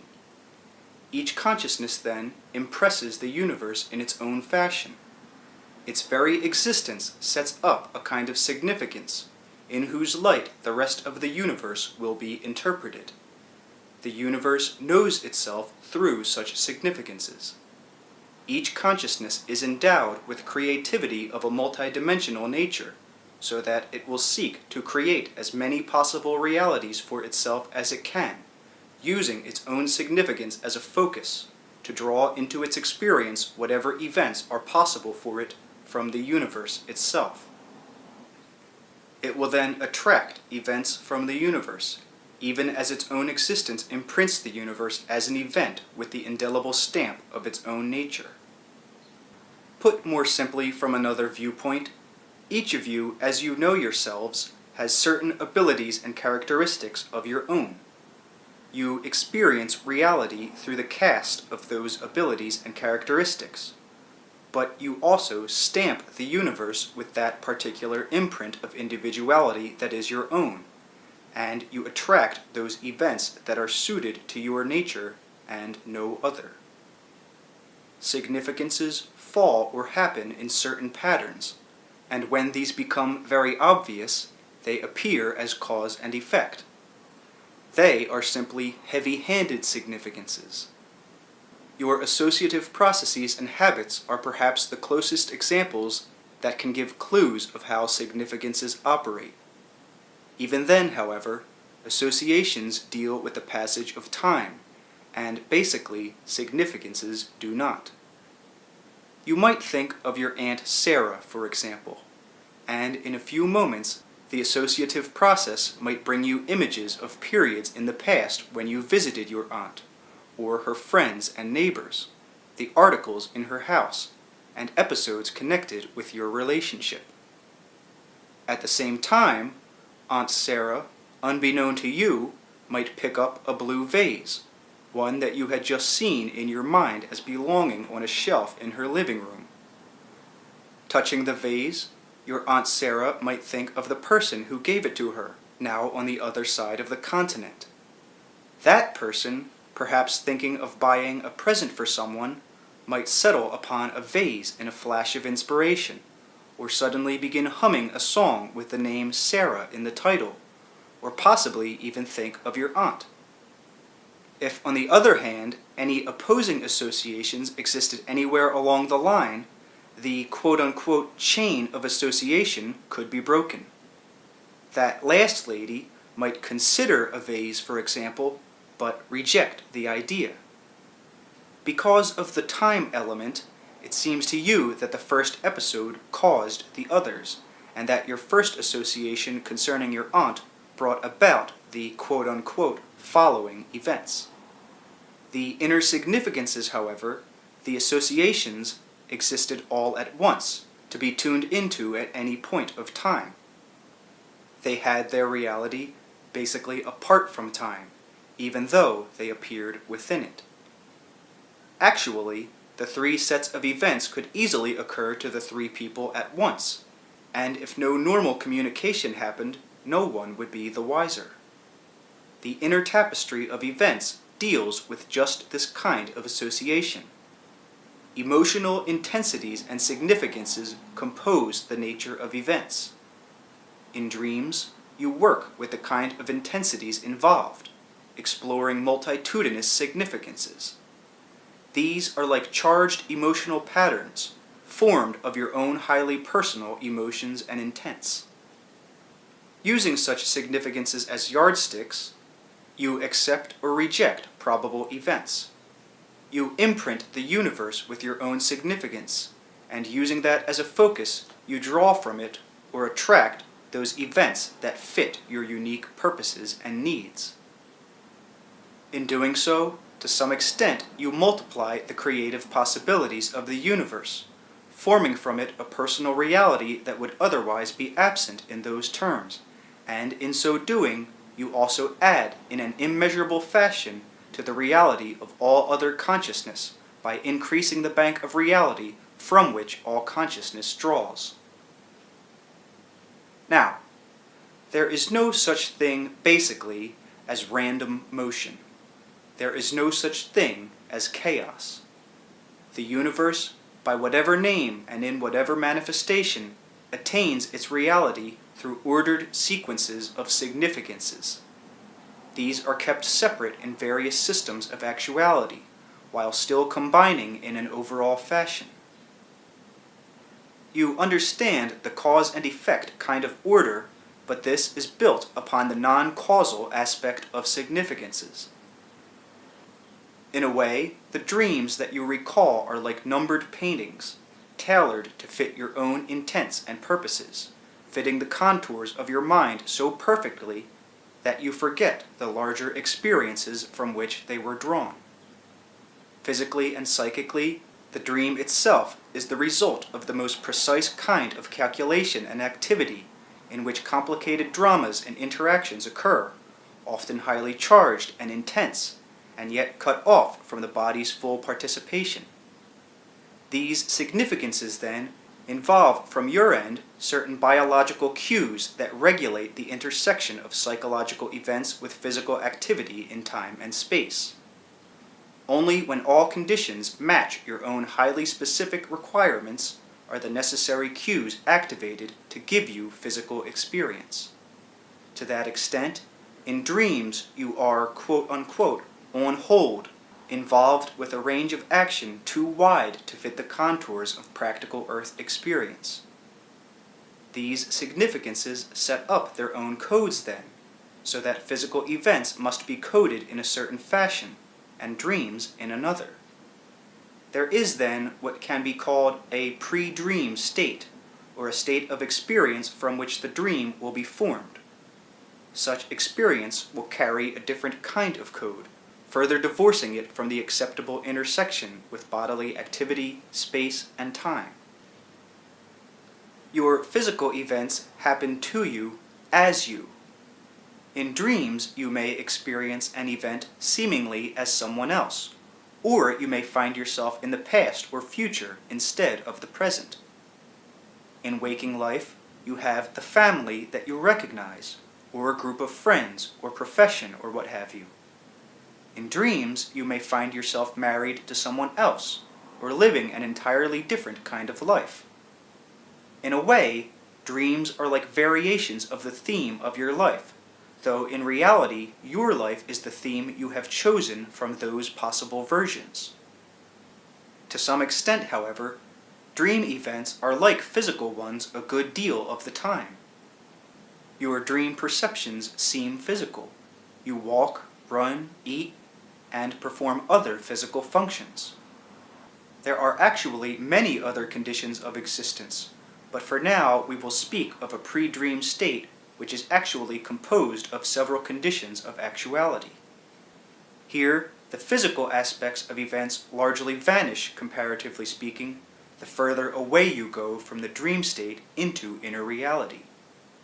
It would seem to you that experience becomes broader but less specific. But such is not the case. Experience does become broader, but it changes in quality so that, for example, one moment in your terms of such experience would provide the working material for 5 years of dreams. This is simply an analogy because you are steeped in that other reality constantly, but its illuminations and nature are transmitted to the self that you know through the formation of dreams, and in your terms, quote-unquote, it takes time to dream. This larger experience from which your dreams are finally formed involves you in a kind of journey. Using another analogy, It is as if you joyfully leave the normal paraphernalia of usual life behind and ride aboard your own greater psyche into vaster seas of experience. You leave behind the physical nature of events and go into those areas in which events are formed. In ways most difficult to describe, you encounter the universe in a more direct fashion, using inner senses that are far more ranging. Using your own indestructible validity as quote-unquote bait, you go forth to draw from the universe the raw material of experience. You are yourself, yet at that level you are also a part of that universe from which that self springs, and its power and vitality are your own to be uniquely focused. In your terms, you literally look backward and forward in time at your individual self and your civilization, seeing where they merge and feeling the infinite connections, so that each event you choose as your own will also be chosen as a world event, participated in to whatever extent by others, and adding to the available experience of the species from which others can also draw. A direct cognition is involved in which each consciousness knows what each other is doing, its quote-unquote position, and the implications of its experience. The entire fabric and framework of time and reality at each point is ascertained, and the probabilities probed and understood. Now, all of this sounds very complicated, yet in a different way, the same processes occur at other levels, as in its way, cellular consciousness perceives all of the probabilities concerned with physical survival in the most far-reaching complications. At this moment, the cells within your body know the life conditions of any place on the planet and compute these, ascertaining the ways in which they require action on the body's part. Your cells are aware of the motion of the planets and of all circumstances regarding the body's equilibrium, stability, and survival. The body is then formed constantly as the result of these computations. In larger terms, in the pre-dream states, you are aware of all of the activities of your own greater psyche as it participates in and contributes to the infinite existence of psychic consciousness as you understand it, and becomes aware of the psychological realities that form the framework of its own stability. Now, events do not become physical then unless certain requirements are met and certain codes activated. Experiences at pre-dream levels occur at their own intensities.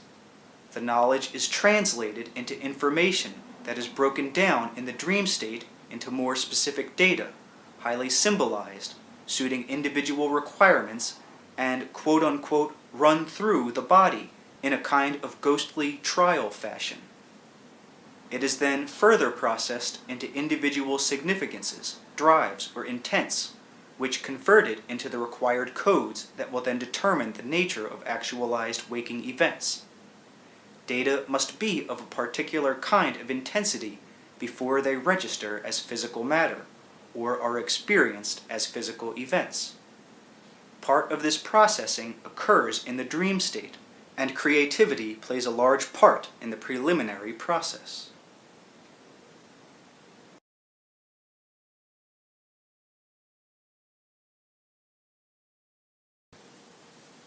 Now, what I have called the pre-dream state here is actually one in which you are always immersed, whether you are waking or sleeping, or whether, in your terms, you are alive or dead.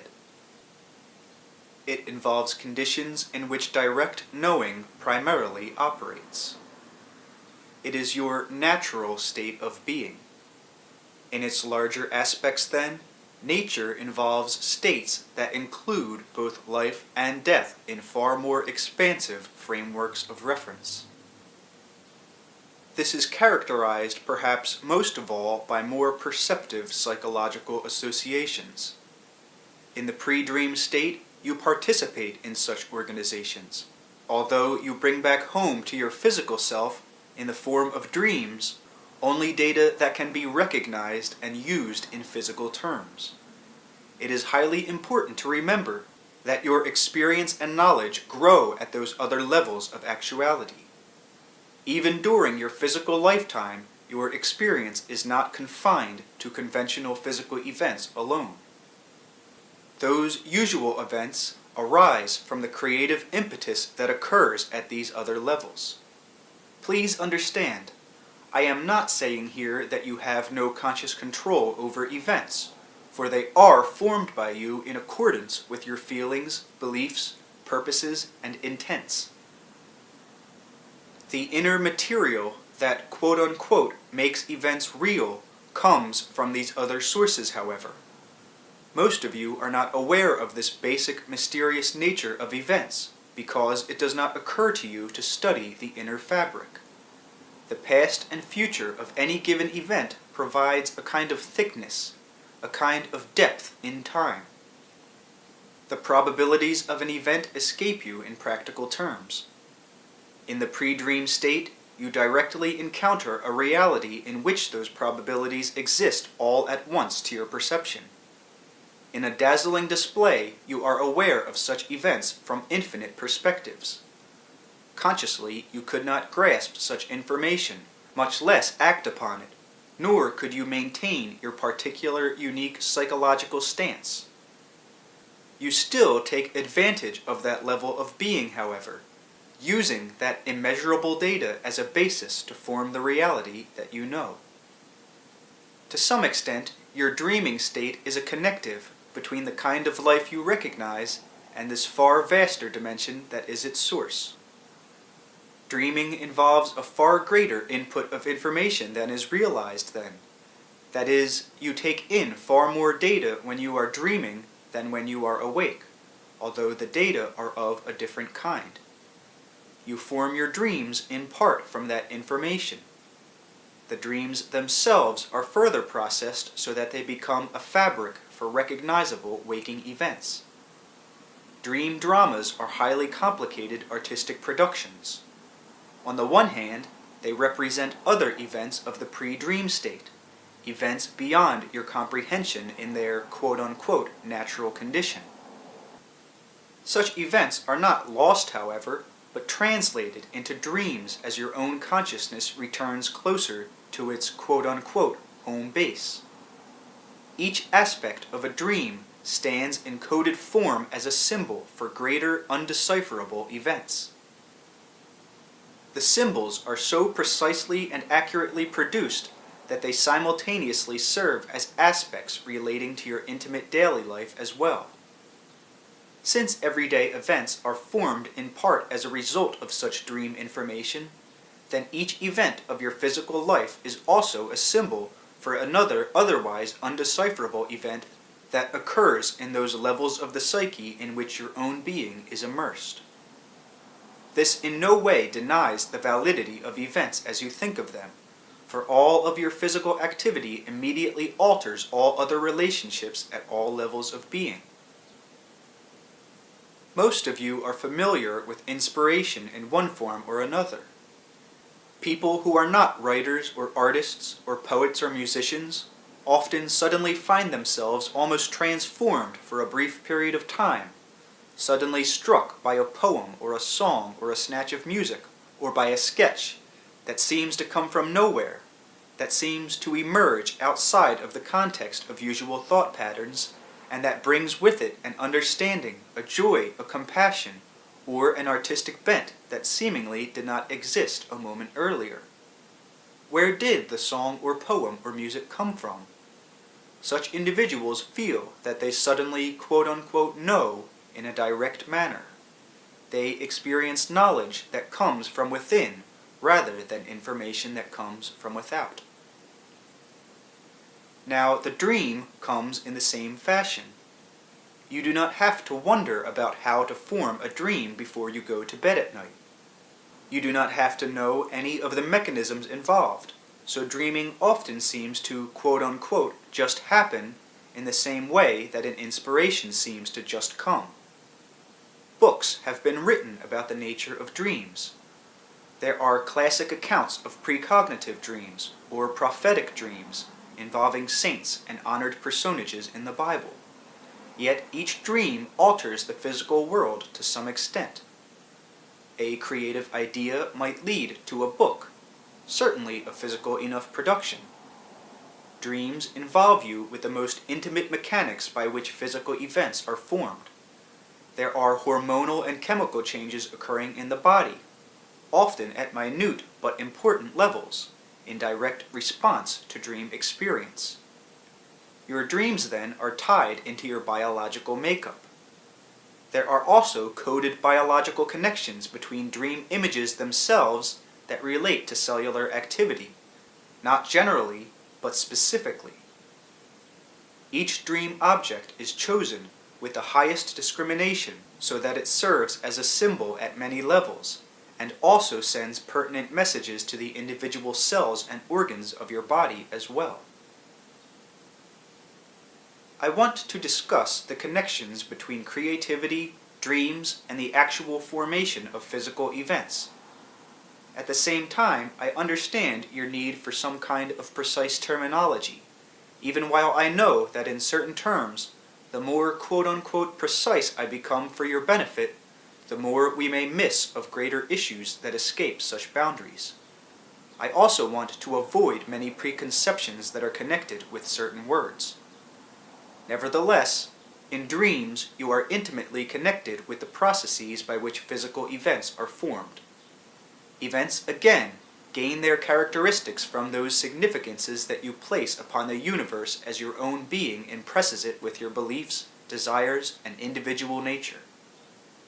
As a continent does not exist alone, but also in relationship to other physical formations, so in your terms, you form events so that they fit into a mass framework. You form your own reality. You do not form it isolated and alone, however. You are aware of other events and take them into consideration, for example, regardless of appearances. You cannot force another person to experience an event he or she rejects. Nor can anyone act in like manner against you. So-called good or bad events each faithfully follow the inner mechanics. In order to become physical, probable events must meet certain conditions, as it were. They must fall into the proper time and space slots. There must be a psychological fit also, certain intensities reached in terms of desire, belief, or intent. By intensity, I do not necessarily mean effort, vehement desire, or determined conscious intent. I mean instead the collection of certain intangible qualities, precisely focused toward physical activity. Physical events imply the collection of basically non-physical forces into an organization that exists initially outside of the time-space context. This is a psychological organization, consisting of a selection of chosen probable events. These wait in the wings, so to speak, for physical actualization. The final trigger for that actualization may come from the waking or dream states, but it will represent the final factor needed, the quickening of inspiration, desire, or purpose, that will suddenly activate the initial psychological organization as a physical occurrence. The electromagnetic energy units which I have mentioned in other material are important because they exist in an electromagnetic sphere of activity, and they trigger certain responses in the brain and nervous system. Events themselves involve a steady condition of highly related fields of activity, however, that exist between the electromagnetic energy units, so to speak. These fields involve psychological reactions, not physically perceivable, and yet as explosive in their way as a nuclear detonation. That is, these psychological activities quote-unquote explode into physical events by virtue of a transformation and a charge that allows purely mental acts to quote-unquote break the time-space barrier and emerge as realities in a physical world. In a way, the electromagnetic energy units occur on the furthest reaches of this activity. If an event were a physical craft, such as a spaceship, The electromagnetic energy units would allow it to land in your world, but would not be the original propellants. These propellants are psychic fields of interrelationship. Let us use an analogy. Pretend that you are a planet, as indeed, in certain terms, you are. You exist in a highly complicated and sophisticated universe. You know that space is filled with all kinds of inhabitants, and we will compare these space inhabitants to probable events. As a planet, you have certain characteristics. Some space inhabitants would not be able to land under those conditions at all. The conditions represent your own psychological individuality. You send out messages to the stars because you are lonely, and events or visitors are one of your main methods of gaining experience and knowledge. To land their own rocket ships, space travelers must enter your atmosphere and use its conditions while maintaining their own integrity. They must also have their own reasons for such a visit. Now, any physical event is something like the impact of a rocket ship entering your world from, quote-unquote, somewhere else. Thoughts often seem to swim in and out of your system of consciousness, and you barely notice. Events often appear and disappear in the same manner, yet they have impressed your reality. You have attracted them to one extent or another, and they have been attracted to you. Momentarily, a field of relatedness is set up that is highly charged, one that provides an inner path by which probable events can flow into your area of recognized events. This path exists on psychological levels and triggers your perceptive mechanisms, which then, of course, react and dutifully perceive. Your intent or purpose or belief is one of the main attractions. These serve as beams searching the universe, but the conditions of manifestation also exist. There must be a proper fit. Now, first of all, your own universe is not isolated either. It is simply the one that you perceive. There are, in a basic sense, other universes within the one that you recognize, and constantly happening in those universes are other events of which you are unaware. The universes exist one within the other, so to speak, and their events also one within the other, so that while any given event seems itself only in the terms that you recognize, it is a part of endless others that exist one within the other, and it is impossible at certain levels to separate the quote-unquote portions. Your daily life seems to give you little evidence of this. Your dreams, however, often contain this kind of interrelatedness. Because you perceive events in the way that you do, of course, you see the familiar physical universe. Dream events, not as precise in space and time, often serve as a framework through which some evidence of other universes can be glimpsed. No system is closed, so there are interactions, so to speak, between all universes. No psychological system is closed either, even while it retains an inviolate nature that is indestructible. Dreams then operate as vast mass communicative networks, far more effective at certain levels of the psyche than, for example, television is at a physical level. The dream state can be used then as a psychological or psychic platform to view other realities, and to glimpse the inner mechanisms by which non-physical events become actualized in your world. There are vast distances of a psychological and psychic nature separating my reality from your own. To some degree, Rupert's mind is the connective between us. As I speak in sessions, therefore, I am not entirely myself. I am what I am, interpreted through your reality. I have personality characteristics by which those who have come to sessions can identify me. I have a peculiarity of voice and accent that is, if I may say so myself, unique and individualistic. Yet I come to your reality by a strange route, one that does not involve roads or highways, but psychological dramas that wind backward like paths into the quote-unquote psychological history of your species. To some extent, I am like a particularly vivid, persistent, recurring dream image, visiting the mass psyche, only with a reality that is not confined to dreams, a dream image that attains a psychological fullness that can seem to make ordinary consciousness a weak apparition by contrast, psychologically speaking. We have been speaking of dream events and waking reality, the nature of creativity, and the formation of events. We have also touched upon psychological entities of vast proportions in your terms that form psychological structures from which your own reality emerges. In that connection, the nature of my reality becomes pertinent. I am not speaking here of gods, but of psychological structures different from the ones you know. They cannot directly perceive or experience your reality in their quote-unquote present form of organization. In a manner of speaking, they are in the background from which the foreground of your experience emerges. They appear in your dreams in various ways.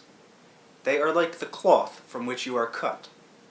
They are forces which have no need of names except for your convenience. Those psychological structures are also great energy activators, and as such are important initiators of events. They are seldom, if ever, physically materialized, yet they are very responsive to the psychic needs of the people, and so they quote-unquote appear at various times in history with certain messages, in the same way that certain dreams might reoccur in a private mind. In the most cosmic and minute ways, physical experience springs from inner reality. Events are initiated from within and then appear without. In your terms, I have no physical existence. These books, however, initiate quite physical events as readers learn to take better control of their lives, expand their consciousnesses, and become aware of their own greater abilities. You may say, if you wish, that I am a dream image, lacking even an image. But if so, then each individual whose life is changed by my words must question, what is a dream? In the same way that my personality exists without physical manifestation, so does your own. Your dreaming and waking experience has a direct effect upon the entire universe. The difference is that you are not consciously aware of what you are doing, but I am. I change a world to some extent, though in your terms I will not actually sit in a chair or walk the streets, or shake your hand, or see the twilight come, or the sunrise.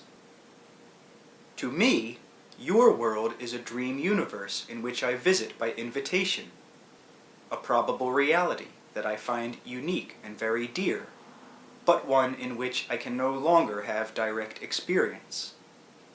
Because I am not immersed in it as you, I can tell you much about it, since your precise orientation necessitates a more narrow, concentrated view. Now, in your dreams, you often visit other such realities, but you have not learned to organize your perception or direct it. If entities like myself form the background of your own existence, so do entities like yourself act as the background psychological structures in which other such organizations exist. There is always a give and take in all such relationships. Your kind of psychological reality is therefore implied in my own, and mine in yours. It is not easy to explain the workings of the inner psyche, or the activity behind dreams, for such experience exists beyond the framework of verbalization or images, and deals basically with the nature and behavior of psychological and psychic energy. I am a personified energy source, but so are you.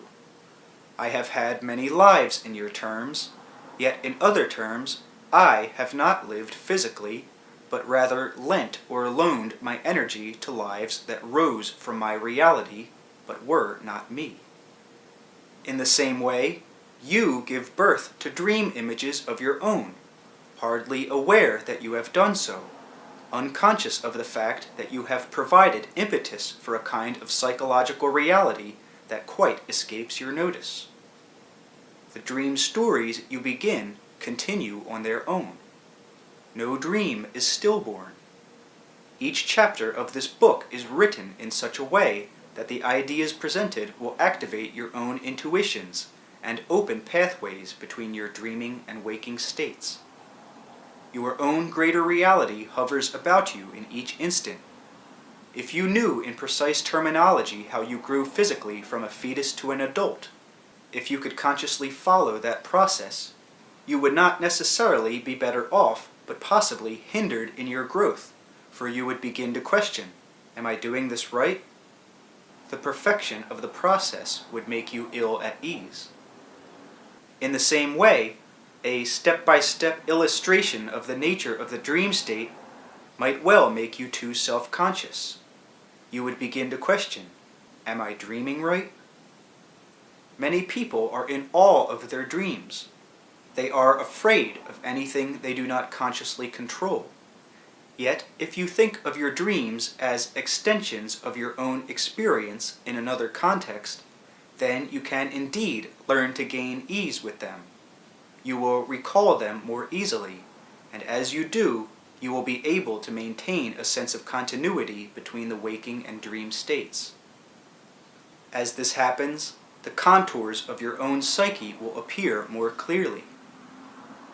Those contours will not show themselves in terms of definite mathematical-like propositions, however, but will emerge through the techniques, symbols, feelings, and desires usually attributed to creativity.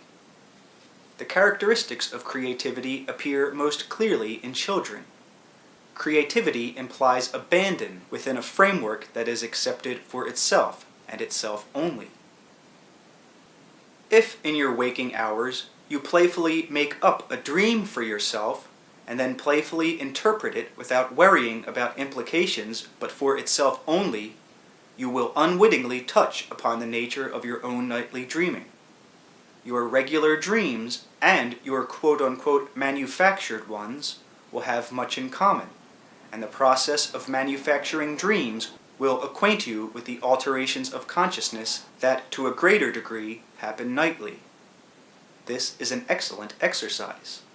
It is particularly beneficial for those who have a too rigid mental framework.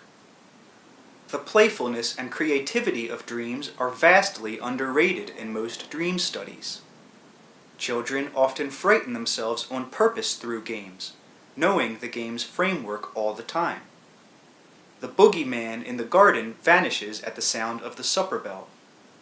The child returns to the safe universe of tea and biscuits. Dreams often serve the same purpose. Fears are encountered, but the dawn breaks. The dreamer awakes for breakfast. The fears, after all, are seen as groundless. This is not an explanation for all unpleasant dreams by any means, yet it is a reminder that not all such events are neurotic or indicative of future physical problems. Rupert and Joseph have a kitten. In its great exuberant physical energy, it chases its own tail, scales the furniture, tires itself out, and man's mind exuberantly plays with itself in somewhat the same fashion. In dreams, it uses all those splendid energetic abilities freely, without the necessity for physical feedback, caution, or questioning.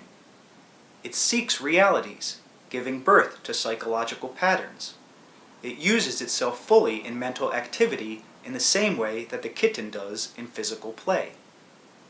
When you try to explore the psyche in deadly seriousness, it will always escape you. Your dreams can be interpreted as dramas perhaps, but never as diagrams. Do not try to bring quote-unquote dream interpretation, and kindly now, down to your level, but instead try to playfully enter that reality imaginatively, and allow your own waking consciousness to rise into a freer kind of interpretation of events, in which energy is not bounded by space, time, or limitations.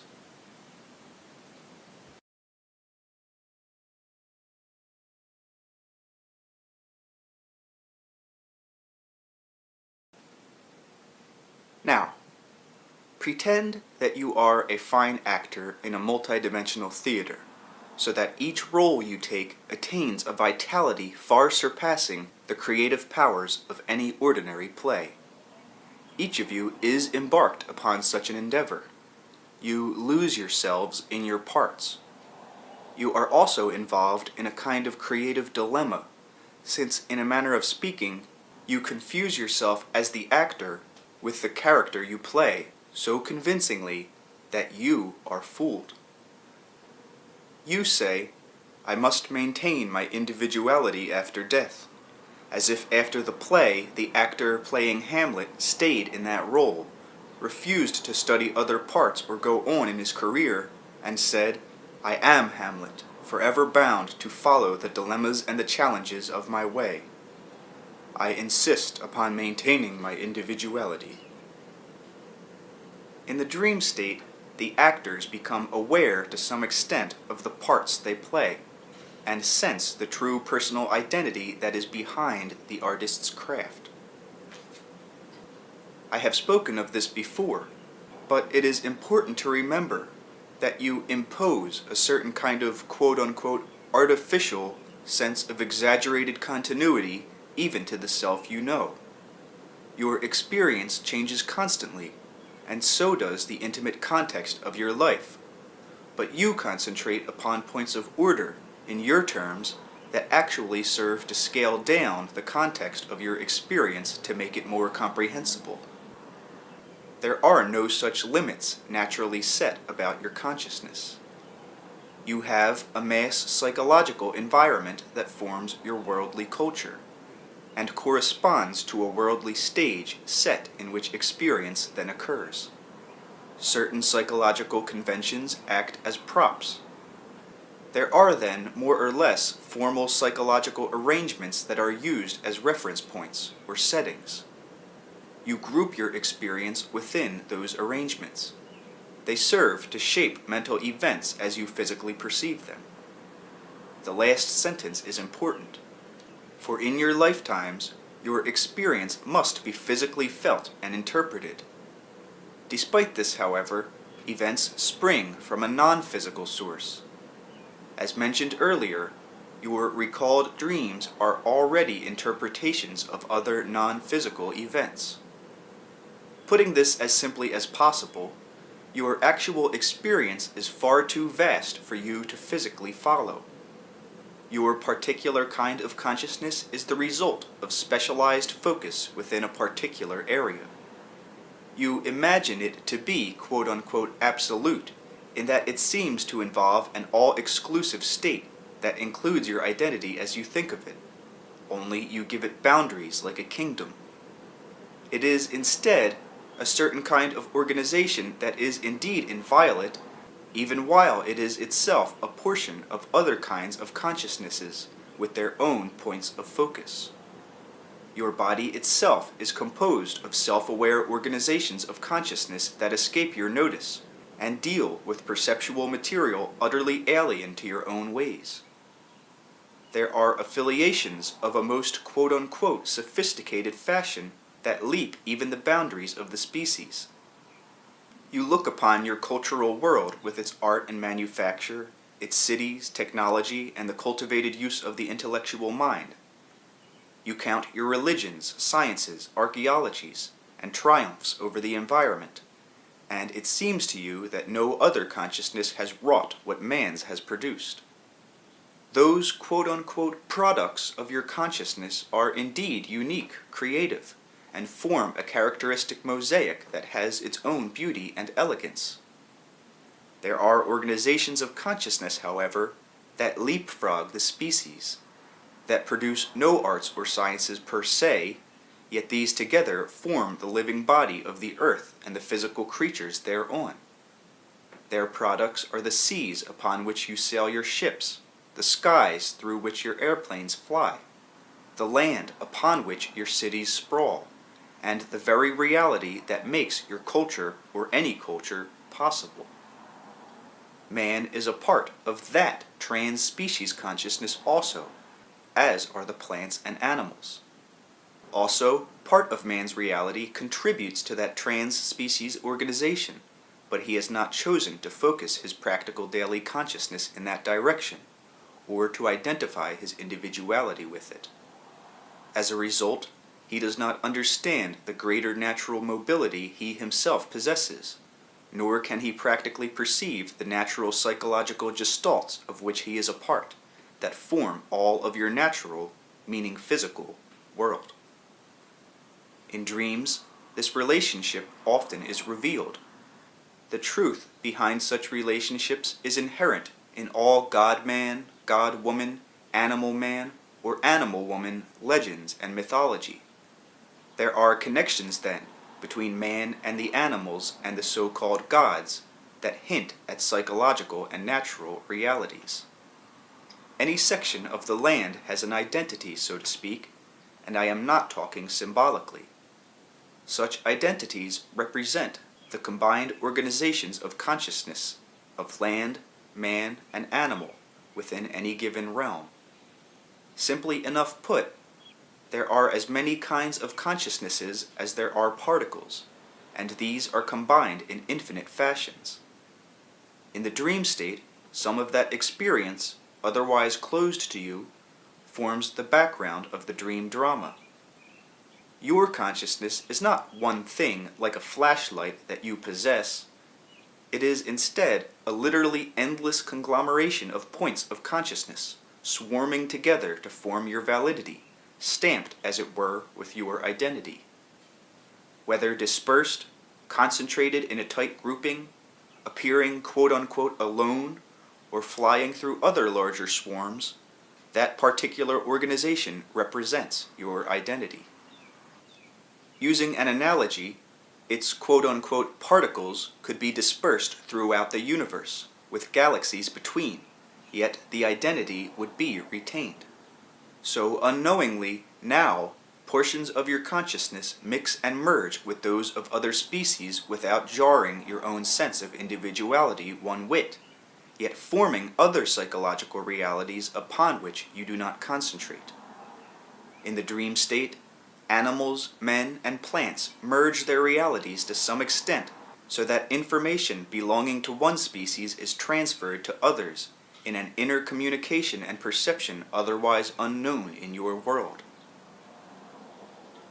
The natural structures of the earth are formed as the result of the biological cooperation of all species, and consciousness itself is independent of any of the forms that it may at one time or another assume. Therefore, at levels that would appear chaotic to you, there is a great mixing and merging of consciousness, a continual exchange of information, so to speak, an open-ended exploration of possibilities, from which, in your terms, events privately and en masse emerge. I am simply explaining the characteristics, aptitudes, abilities, and tendencies of nature with a capital N. There are so many different levels in what you call the dream state that they are impossible to list, except in stereotyped ways. This is particularly because some dream sequences involve biological comprehensions that are not literally translatable. It has been truthfully said that the quote-unquote unconscious is intimately aware of the most minute details of your health, state of mind, and relationships. Quote-unquote it is also aware of the state of the Earth's health, even of the environmental conditions on the other side of the planet. It is familiar with the cultural climate also. Your recognized consciousness operates as it does because of immense information-gathering procedures that unite all species.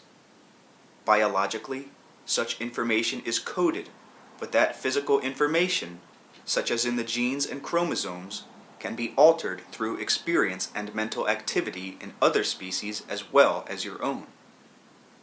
On the one hand, dreaming on the part of animals and men in particular, involves not only information processing, but information gathering.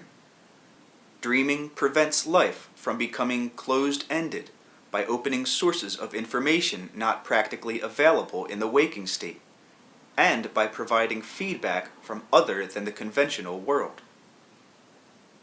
Data gained through waking learning endeavor and experience are checked in dreaming, not only against physical experience, but are also processed according to those quote-unquote biological and quote-unquote spiritual data. Again, that information is acquired as the sleeping consciousness disperses itself, in a manner of speaking, and merges with other consciousnesses of its own and other species while still retaining its overall identity. These other consciousnesses are dispersed in like manner. In such ways, each individual maintains a picture of the ever-changing physical and psychological mass environment. Physical events, as you understand them, could not exist otherwise. Basically, information is experience. In dreams, you attain the necessary information to form your lives. That state of sleep, therefore, is not simply the other side of your consciousness, but makes your waking life and culture possible. Death operates in the same fashion. The animals in particular realize this because they organize time differently from you. Dreaming provides all the conditions of life and death, therefore, a fact that often frightens the waking self. But here is a creative mixture, the perceptive organizations from which prosaically tuned conscious life emerges. Here are the raw materials for all the daily events you recognize privately and on a world scale. In nature, nothing is wasted, so the luxurious growth of man's dream landscapes are also utilized. Whether or not these are physically actualized, they have their own reality. Your own personalities are to some extent the result of your waking experience, but they are also formed equally by your dreaming experience, by the learning and knowledge and encounters that occur when many would tell you that you are beyond legitimate perception. Dreams, then, are deeply involved with the learning processes. Dreams of walking and running occur in infants long before they crawl and serve as impetuses. In rudimentary form, children's dreams also involve mathematical concepts, so that formal mathematical training falls on already fertile ground. The arts, sciences, agriculture, all of these reflect natural contours and tendencies inherent in man's mind, as general rather than specific attributes emerging first in the dream state and then sparking specialized intellectual tendencies in the waking state. Cities, therefore, existed in dreams before the time of tribes. The dream state provides the impetus for growth and opens up to the earth-tuned consciousness avenues of information for its physical survival. Because that state is also connected with waking life, you also take into it many of the elements of your daily existence, so that your recalled dreams are often cast in fairly conventionalized terms. As a rule, you remember the dream's outer veneer, or what it turns into as you approach your usual level of consciousness. In a dream, you are basically aware of so many facets of an event that many of them must necessarily escape your waking memory. Yet any real education must take into consideration the learning processes within dreams, and no one can hope to glimpse the nature of the psyche without encouraging dream experience, recall, and the creative use of dream education in waking life.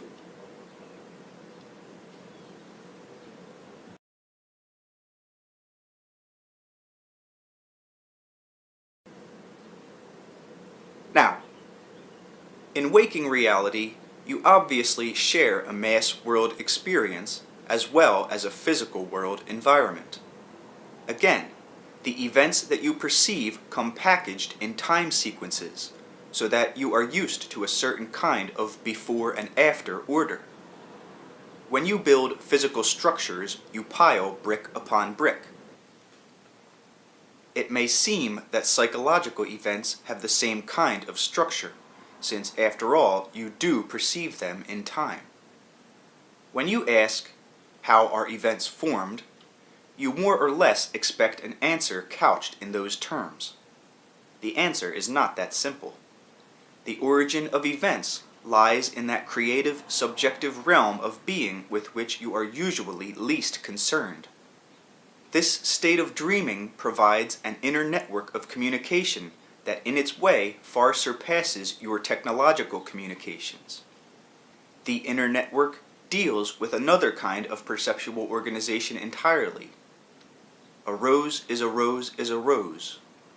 In the dream state, however, a rose can be an orange, a song, a grave, or a child as well, and be each equally. In dreams, you deal with symbols, of course. Yet symbols are simply examples of other kinds of quite quote-unquote objective events. They are events that are what they seem to be, and they are equally events that do not quote-unquote immediately show themselves. One so-called event, therefore, may be a container of many others, while you only perceive its exterior face, and you call that face a symbol. The other events within the symbol are as legitimate as the one event you perceive. Basically, events are not built one upon the other. They grow out of each other in a kind of spontaneous expansion, a profusion of creativity, while the conscious mind chooses which aspects to experience, and those aspects then become what you call an objective event. Events, obviously, are not formed by your species alone, so that, as I mentioned in our last session, there is a level of the dream state in which all earth-tuned consciousnesses of all species and degrees come together. From your standpoint, this represents a deep state of unconscious creativity, at the cellular levels particularly, by which all cellular life communicates and forms a vital biological network that provides the very basis for any quote-unquote higher experience at all. What you call dreaming is obviously dependent upon this cellular communication, which distributes the life force throughout the planet. The formation of any psychological event, therefore, depends upon this interspecies relationship. The psychological symbols with which you are familiar in natural terms rise up like smoke, inherent in cellular structure itself. In deepest terms, animals and plants also possess symbols and react to them. Symbols can be called psychic codes that are interpreted in infinite fashion according to the circumstances in which consciousness finds itself. Dream events, quote-unquote, come together in the same way that the universe does. Events, therefore, cannot be precisely defined. You can explore your own experience of an event, and that exploration itself alters the nature of the seemingly separate event that you began to investigate. You share, then, a mass dream experience as you share a mass waking world. Your daily experience is private and uniquely yours, yet it happens within the context of a shared environment. The same applies to the dream state. Your dreams are also uniquely yours, yet they happen within a shared context, an environment in which the dreams of the world occur. In that context, your own existence is quote-unquote forever assured. You are the physical event of yourself put into a given space and time, and because of the conditions of that framework, within it, you automatically exclude other experience of your own selfhood. The greater event of yourself exists in a context that is beyond your usual perception of events. That greater portion of yourself, however, forms the self that you know. In the dream state, you step into a larger context to some extent. For that reason, you also lose the special kind of precise orientation with which you are familiar. Yet you begin to sense sometimes the larger shape of events and the timeless nature of your own existence. Individually and en masse, in the dream state, you change the orientation of your consciousness and deal with the birth of events which are only later time-structured or physically experienced. First of all, physical events are the end products of non-physical properties. The formation of events is initially an emotional, psychic, or psychological function. Events are physical interpretations, conventionalized versions of inner perceptive experiences that are then quote-unquote coalesced in space and time. Events are organized according to laws that involve love, belief, intent, and the intensities with which these are entertained. Events are attracted or repelled by you according to your loves, beliefs, intents, and purposes. Your world provides a theater in which certain events can or cannot occur. Wars, violence, disasters, these are obviously shared by many and are a part of your shared psychological and physical environment. Some people encounter war directly, however, in terms of hand-to-hand combat or bombing. Others are only inconvenienced by it. Here, the mass shared environment is encountered as physical reality according to the individual belief, love, and intent. In the deepest meaning, there is no such thing as a victim, either of war, poverty, or disease. This does not mean that those negative qualities should not be combated, for in the terms of conventional understanding, it certainly appears that men and women are victims in many such cases. Therefore, they behave like victims, and their beliefs reinforce such experience. Certainly, for more than the 100th time, I say, your beliefs form your reality, and this means that your beliefs structure the events you know. Such experience then convinces you more thoroughly of the reality you perceive until a vicious circle is formed, in which all events mirror beliefs so perfectly that no leeway seems to appear between the two. If this were really the case, however, mankind's history would never change in any true regard. Alternate paths of experience, new possibilities and intuitive solutions constantly appear in the dream state, so that man's learning is not simply dependent upon a feedback system that does not allow for the insertion of creative material. Dreaming then provides the species with learning experience not otherwise available, in which behavior and events can be judged against more developed and higher understanding than that present in conventional daily reality at any level. There may be, for example, complications arising from a person's intents, loves, and desires that cause the individual to seek certain events that his or her very beliefs make impossible. Current experience will provide a dilemma in which a desired goal seems impossible. In such instances, a dream, or a series of them, will often then alter the person's beliefs in a way that could not otherwise occur, by providing new information. The same data might come in a state of inspiration, but they would in any case be the result of an acquisition of knowledge otherwise inaccessible. Love, purpose, belief, and intent, these shape your physical body, and work upon it and with it even as at other levels cellular consciousness forms it. Love is a biological as well as a spiritual characteristic. Basically, love and creativity are synonymous. Love exists without an object. It is the impetus by which all being becomes manifest. Desire, love, intent, belief, and purpose. These form the experience of your body and all the events it perceives. You cannot change one belief, but it alters your body experience. The great give and take between biological and psychological integrity occurs constantly. Your thoughts are as active as your cells, and as important in maintaining your physical being. Your thoughts are also as natural as your cells.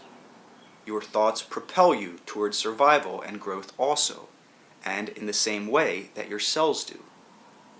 If you find yourself in physical difficulties health-wise, you cannot say, "Why doesn't my body stop me and assert its own wisdom?"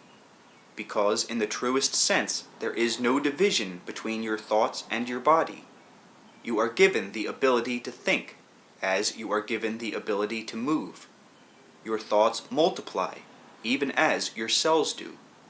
Your thinking is meant to ensure your survival in those terms, as much as your body mechanism. The give and take between the two occurs largely in the dream state, where constant translations of data occur. Your thoughts and your body cells are reflected one in the other.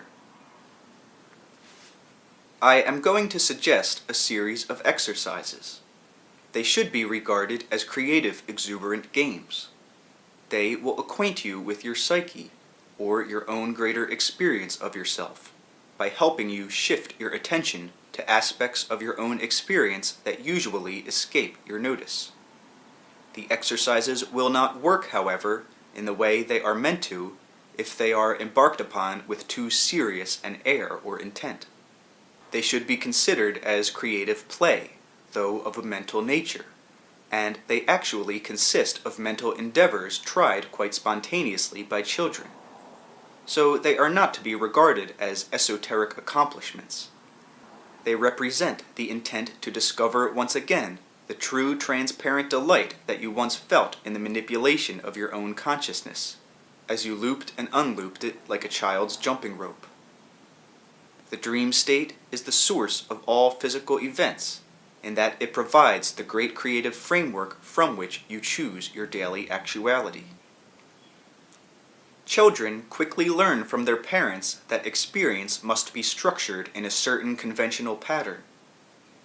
In their own periods of imaginative play, however, children utilize dream events, or events perceived in dreams, while clearly realizing that these are not considered actual in the quote-unquote real world. Physical play is pleasant and accompanied by high imaginative activity. Muscles and mind are both exercised. The same kind of activity occurs in the child's dream state as it learns to handle events before they are physically encountered. Intense dream activity is involved.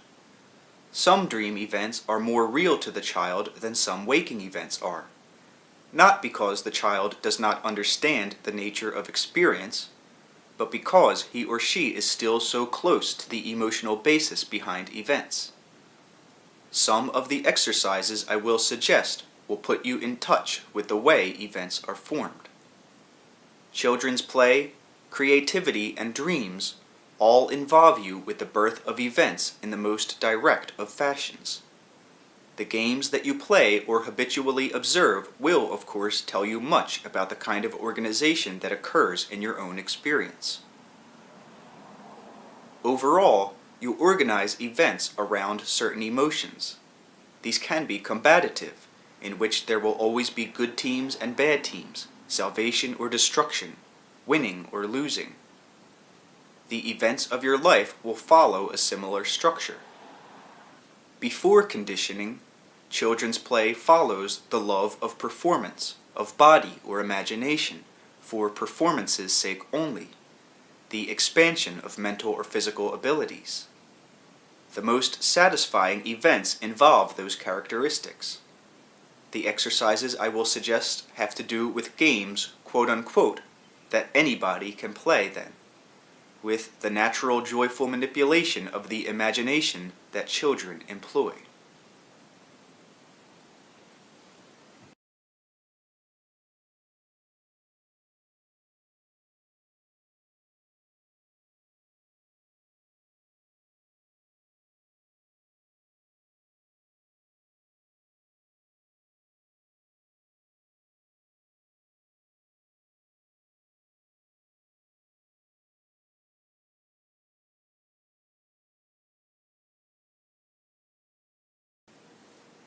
Chapter 10.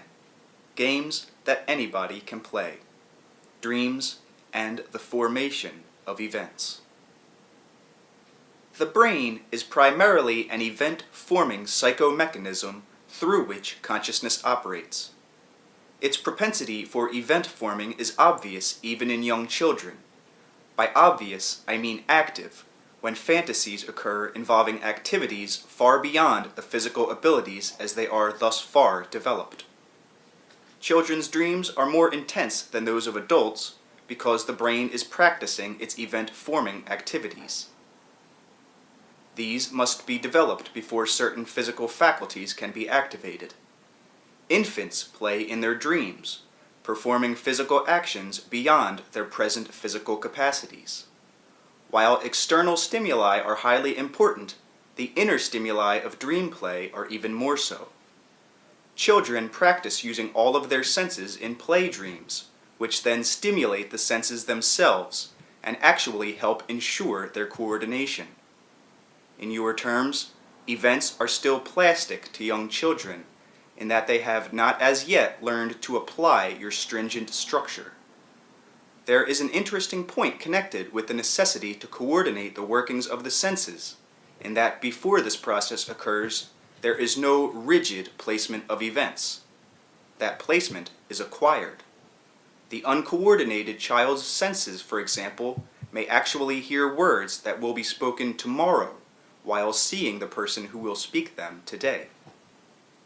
Focusing the senses in time and space is to some extent an acquired art then, one that is of course necessary for precise physical manipulation. But before that focusing occurs, children, particularly in the dream state, enjoy an overall version of events that gradually becomes sharper and narrower in scope.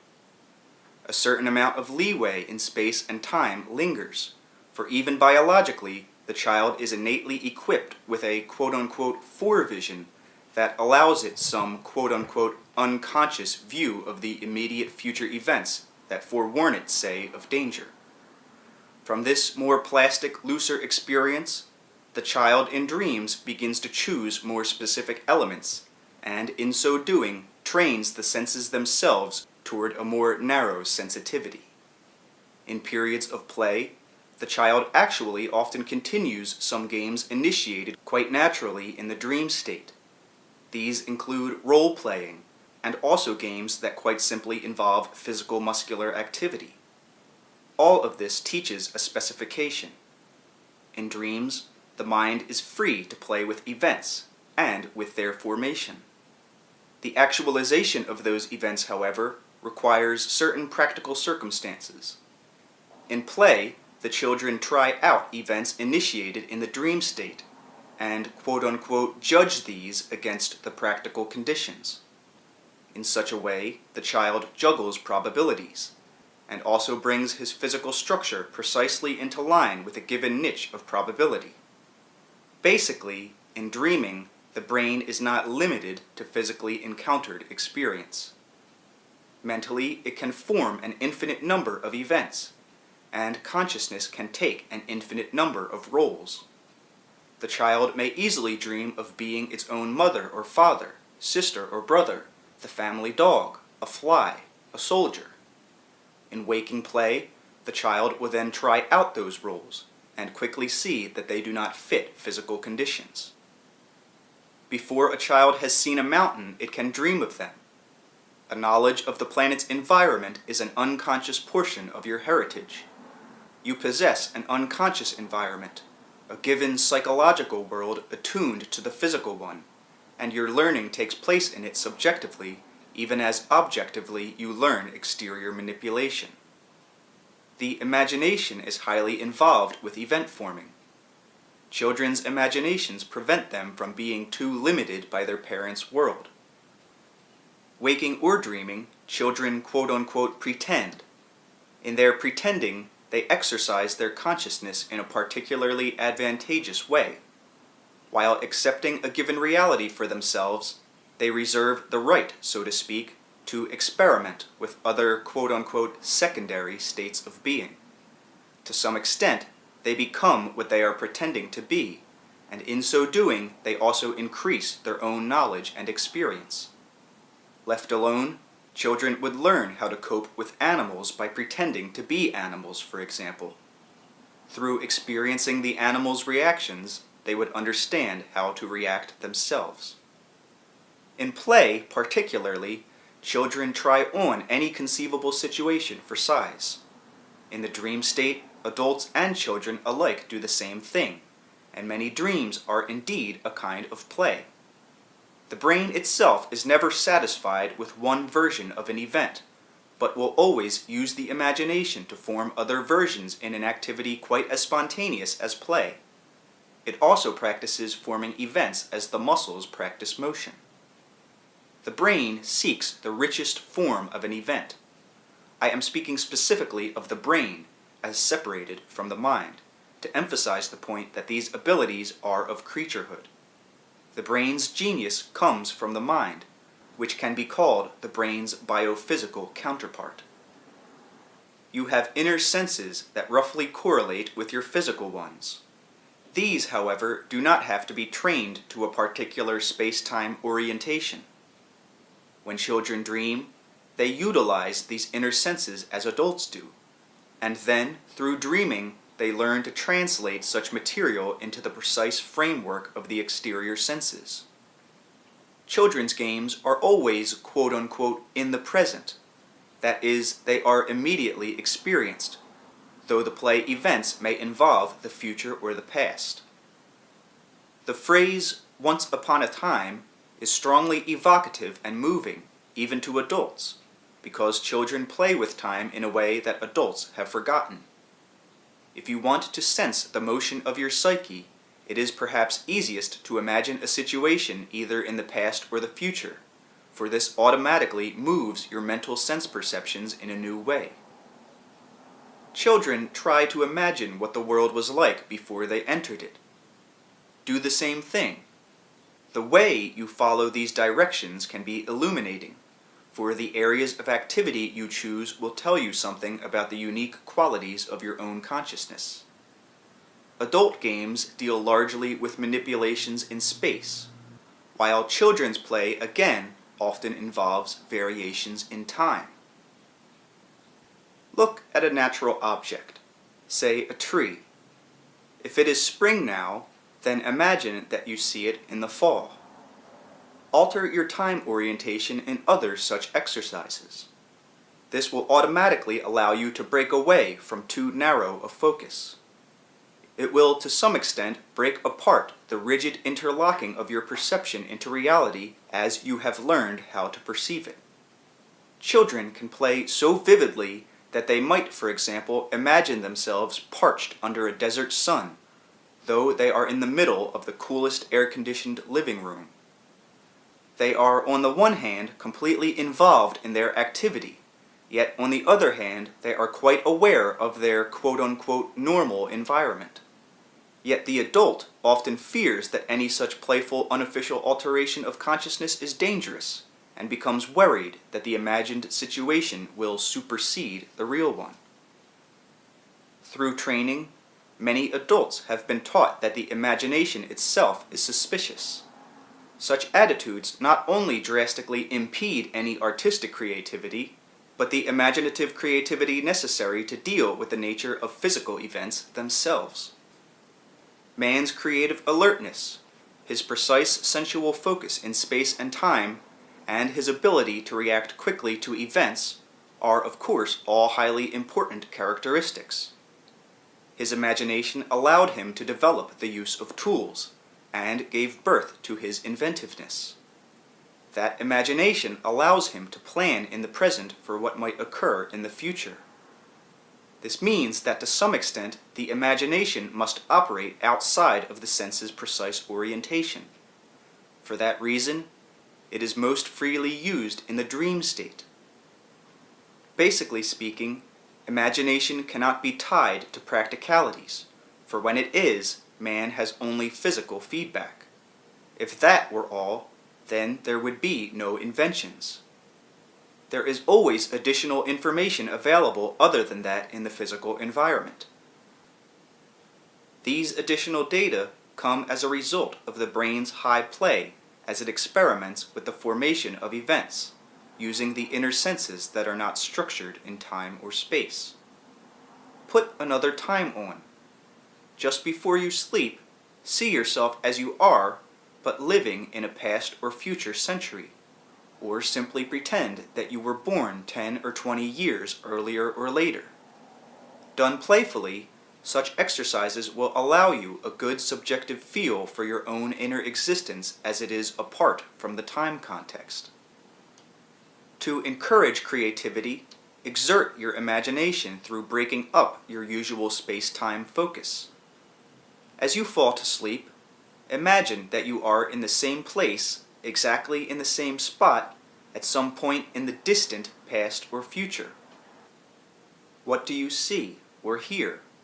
What is there? For another exercise, imagine that you are in another part of the world entirely, but in present time, and ask yourself the same questions. For variety, in your mind's eye, follow your own activities of the previous day. Place yourself a week ahead in time. Conduct your own variations of these exercises. What they will teach you cannot be explained, for they will provide a dimension of experience, a feeling about yourself that may make sense only to you. They will teach you to find your own sensations of yourself, as divorced from the official context of reality in which you usually perceive your being. Additionally, you will be better able to deal with current events, for your exercised imagination will bring information to you that will be increasingly valuable. Do not begin by using your imagination only to solve current problems, for again, you will tie your creativity to them and hamper it because of your beliefs about what is practical. Playfully done, these exercises will set into action other creative events. These will involve the utilization of some of the inner senses, for which you have no objective sense correlations. You will understand situations better in daily life, because you will have activated inner abilities that allow you to subjectively perceive the reality of other people in a way that children do. There is an inner knack, allowing for greater sensitivity to the feelings of others than you presently acknowledge. That knack will be activated. Again, the powers of the brain come from the mind, so while you learn to center your consciousness in your body, and necessarily so, nevertheless your inner perceptions roam a far greater range. Before sleep, then, imagine your consciousness traveling down a road or across the world, whatever you want. Forget your body. Do not try to leave it for this exercise. Tell yourself that you are imaginatively traveling. If you have chosen a familiar destination, then imagine the houses you might pass. It is sometimes easier to choose an unfamiliar location, however, for then you are not tempted to test yourself as you go along by wondering whether or not the imagined scenes conform to your memory. To one extent or another, your consciousness will indeed be traveling. Again, a playful attitude is best. If you retain it and remember children's games, then the affair will be entirely enjoyable. And even if you experience events that seem frightening, you will recognize them as belonging to the same category as the frightening events of a child's game. Children often scare themselves. A variety of reasons exist for such behavior. People often choose to watch horror films for the same reason. Usually, the body and mind are bored and actually seek out dramatic stress. Under usual conditions, the body is restored, flushed out, so to speak, through the release of hormones that have been withheld, often through repressive habits. The body will seek its release, and so will the mind. Dreams, or even daydreams of a frightening nature, can fulfill that purpose. The mind's creative play often serves up symbolic events that result in therapeutic physical reactions, and also function as post-dream suggestions that offer hints as to remedial action. I mention this here simply to point out the similarity between some dreams and some children's games, and to show that all dreams and all games are intimately involved with the creation and experience of events.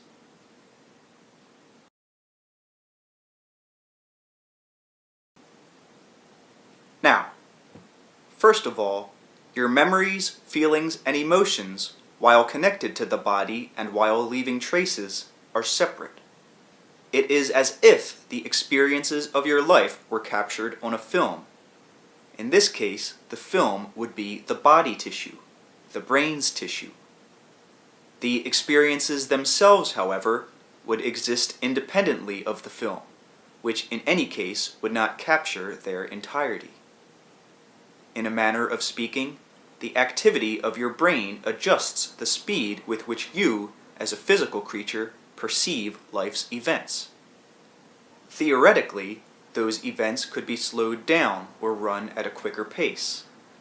Again, in a manner of speaking, the sound, vision, dimensional solidarity, and so forth are quote-unquote dubbed in.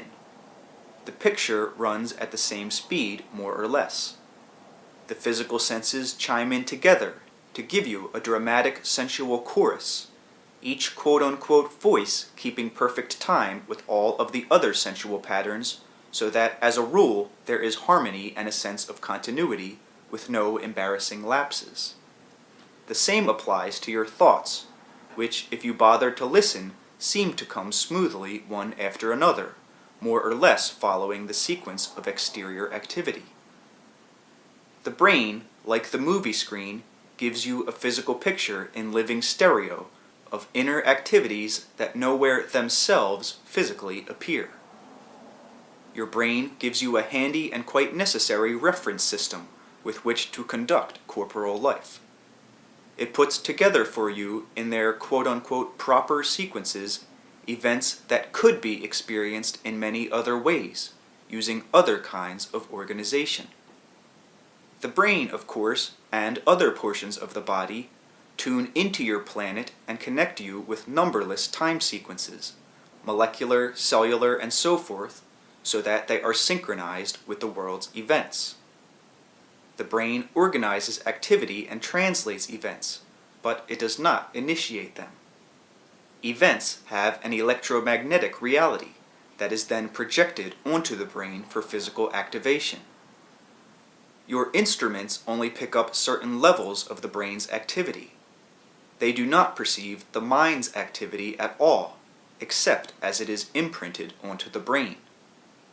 Even dreams are so imprinted. When one portion or one half of the brain is activated, for example, the corresponding portion of the other half is also activated, but at levels scientists do not perceive.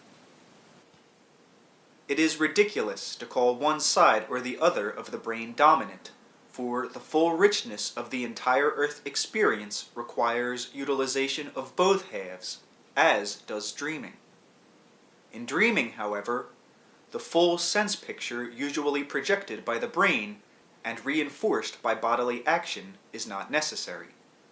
Those dream experiences often seem out of joint or out of focus in morning's hindsight, or in retrospect, simply because they occur with a complexity that the brain could not handle in ordinary waking terms.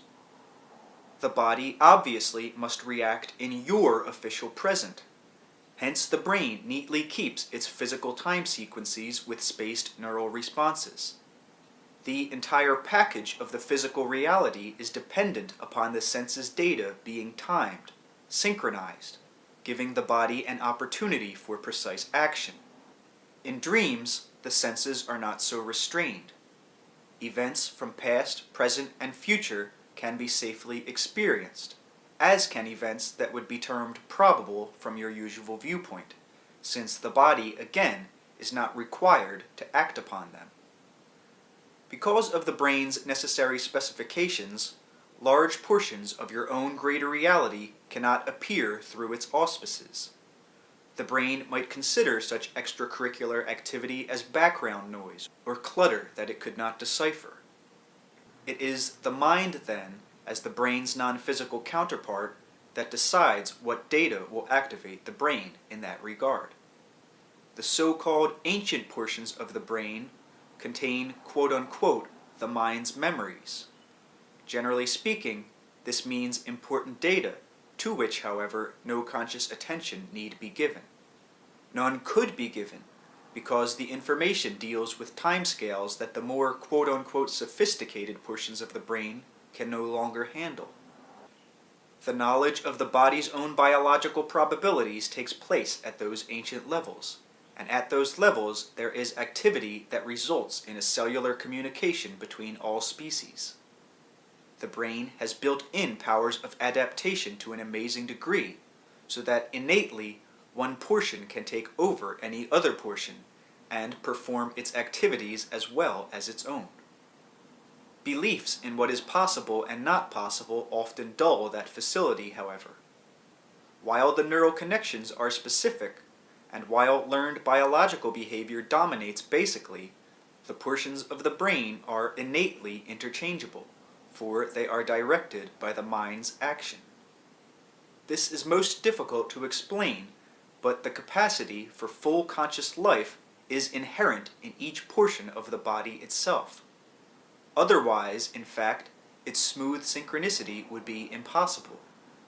The brain has abilities you do not use consciously, because your beliefs prevent you from initiating the proper neural habits. Certain portions of the brain seem dominant only because of those neural habits that are adopted in any given civilization or time.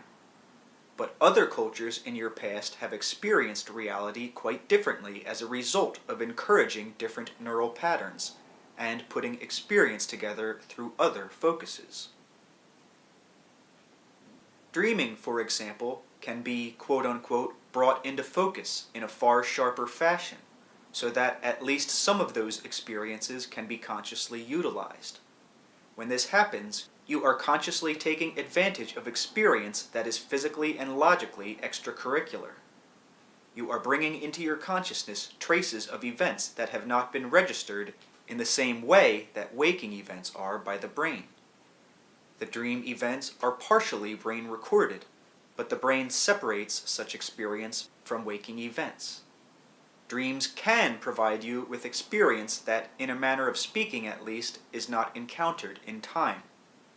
The dream itself is recorded by the brain's time sequences, but in the dream itself there is a duration of time, quote-unquote, that is timeless. Theoretically, certain dreams can give you a lifetime's experience to draw upon, though the dream itself can take less than an hour in your time. In a way, dreams are the invisible thickness of your normal consciousness. They involve both portions of the brain. Many dreams do activate the brain in a ghostly fashion, sparking responses that are not practically pertinent in ordinary terms.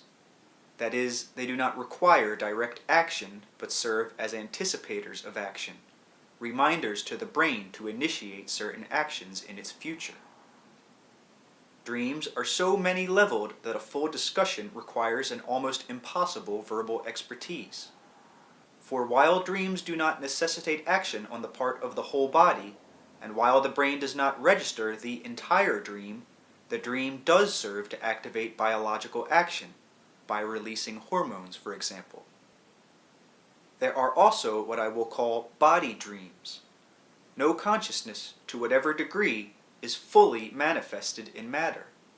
There is always constant communication between all portions of the body, but when the conscious mind is diverted, that activity often increases. Cellular consciousness at its own level then forms a body dream.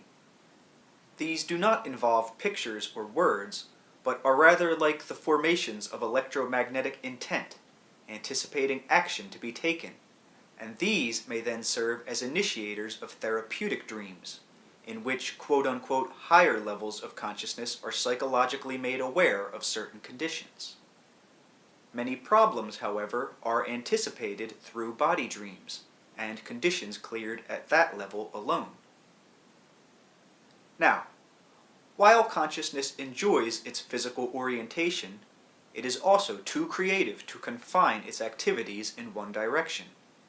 Dreams provide consciousness with its own creative play, therefore, when it need not be so practical or so quote-unquote mundane, allowing it to use its innate characteristics more freely. Many people are aware of double or triple dreams, when they seem to have 2 or 3 simultaneous dreams. Usually, upon the point of awakening, such dreams suddenly telescope into one that is predominant, with the others taking subordinate positions, though the dreamer is certain that in the moment before, the dreams were equal in intensity. Such dreams are representative of the great creativity of consciousness, and hint of its ability to carry on more than one line of experience at one time, without losing track of itself. In physical waking life, you must do one thing or another, generally speaking. Obviously, I am simplifying, since you can eat an orange, watch television, scratch your foot, and yell at the dog, all more or less at the same time. You cannot, however, be in Boston and San Francisco at the same time, or be 21 years of age and 11 at the same time. In double dreams and triple dreams, consciousness shows its transparent simultaneous nature. Several lines of dream experience can be encountered at the same time, each complete in itself. But when the dreamer wakes to the fact, the experience cannot be neurologically translated, so one dream usually predominates, with the others more like ghost images. There are too many varieties of such dreams to discuss here, but they all involve consciousness dispersing yet retaining its identity, consciousness making loops with itself. Such dreams involve other sequences than the ones with which you are familiar. They hint at the true dimensions of consciousness that are usually unavailable to you, for you actually form your own historical world in the same manner, in that above all other experiences, that one world is predominant and played on the screen of your brain. Take a very simple event like the eating of an orange. Playfully imagine how that event is interpreted by the cells of your body. How is the orange perceived? It might be directly felt by the tip of your finger, but are the cells in your feet aware of it? Do the cells in your knee know you are eating an orange? Take all the time you want to with this. Then explore your own conscious sense perceptions of the orange. Dwell on its taste, texture, odor, shape.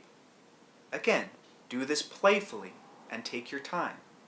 Then let your own associations flow in your mind. What does the orange remind you of? When did you first see or taste one? Have you ever seen oranges grow or orange blossoms? What does the color remind you of? Then, pretend you are having a dream that begins with the image of an orange. Follow the dream in your mind. Next, pretend that you are waking from the dream to realize that another dream was simultaneously occurring, and ask yourself quickly what the dream was.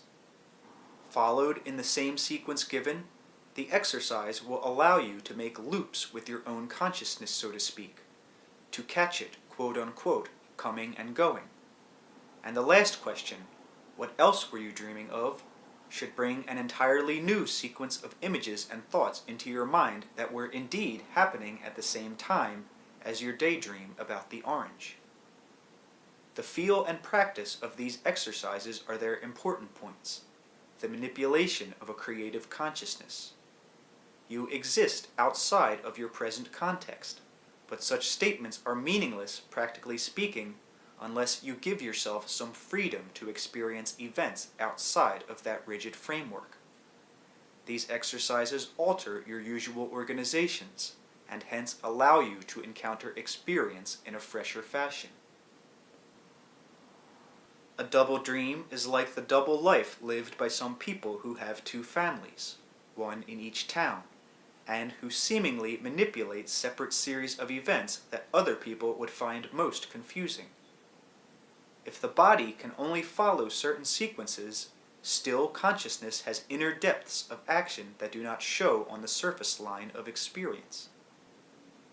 double dreams are clues to such activity. While each person generally follows a given strand of consciousness and identifies with it as quote-unquote myself, there are other alternate lines beneath the surface. They are also quite as legitimately the same identity, but they are not focused upon because the body must have one clear, direct mode of action.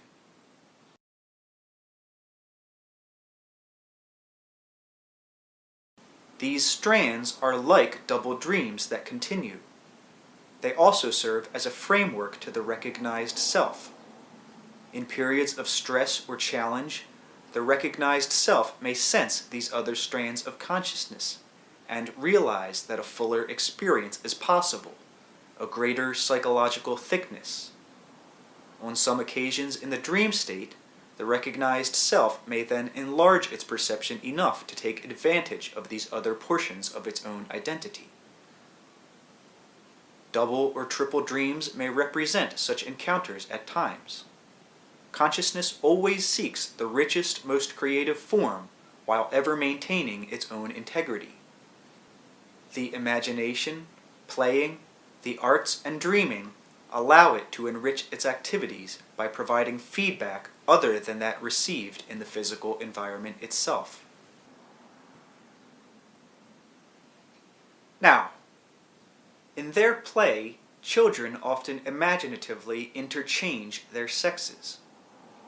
The young selfhood is freer in its identification, and as yet has not been taught to identify its own personality with its sex exclusively. In the dreams of children, this same activity continues, so that the boy may have dream experiences as a girl, and the girl as a boy.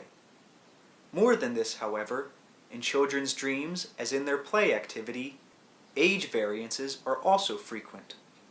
The young child, dreaming of its own future counterpart, for example, attains a kind of psychological projection into the future of its world. Adults censor many of their own dreams so that the frequent changes in sexual orientation are not remembered. Play then at another game and pretend that you are of the opposite sex. Do this after an encounter in which the conventions of sex have played a part.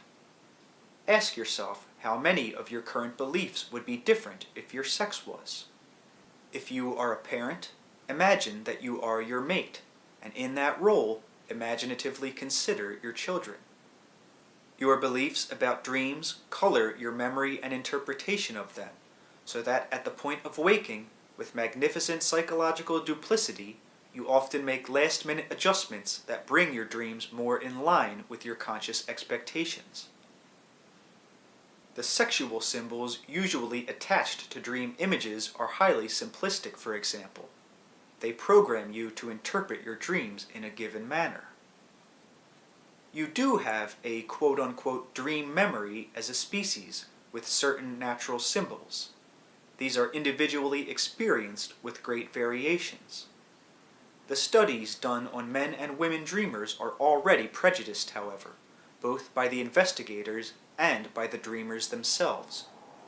Men remember quote-unquote manly dreams, generally speaking now, while women in the same manner remember dreams that they believe suit their sex according to their beliefs. People often program their waking memory in quite the same fashion. The psyche, again, not only has no one sexual identification, but it is the larger psychic and psychological bank of potentials from which all gradations of sexuality emerge. It is not asexual, and yet it is the combination of those richest ingredients considered to be male and female. The human personality is therefore endowed sexually and psychologically with a freedom from strict sexual orientation. This has contributed to the survival of the species by not separating any of its mental or psychological abilities into two opposite camps. Except for the physical processes of reproduction, the species is free to arrange its psychological characteristics in whatever fashion it chooses. There is no inner programming that says otherwise. In dreams, this psychological complexity is more apparent. Because of programming, many people refrain from natural reactions of a most harmless nature, and these are often given expression in the dream state. These dreams, however, are precisely the ones least remembered. The censoring is so habitual. The male's aggressive tendencies, often taken as basic characteristics of the species itself, are a case in point. This is an exaggerated, learned aggressive response, not natural in those terms in your species, or as interpreted in any other species. This artificial aggressiveness has nothing to do either, basically, with the struggle for survival. It is the direct result of the fact that the male has been taught to deny the existence within himself of certain basic emotions. This means that he denies a certain portion of his own humanity, and then is forced to overreact in expressing those emotions left open to him. The reasons for such a lopsided focus have been discussed at various times in my works. The male, however, chose to take upon himself a kind of specialization of consciousness that, carried too far, leads to a hard over-objectivity. Only in dreams in your time, in your society, is the male free to cry unabashedly, to admit any kind of dependency, and only at certain occasions, and usually in relative privacy, is he allowed to express feelings of love. His rage turns outward as aggression. It is the highest idiocy, however, to project this artificial aggression outward upon the animal kingdom in general. Such beliefs invisibly affect all of your studies, and worse, they help you misread the activity in nature itself. Those who imagine they look upon nature with the most objective of eyes are those whose subjective beliefs blind them most of all, for they cannot see through their own misinterpretations.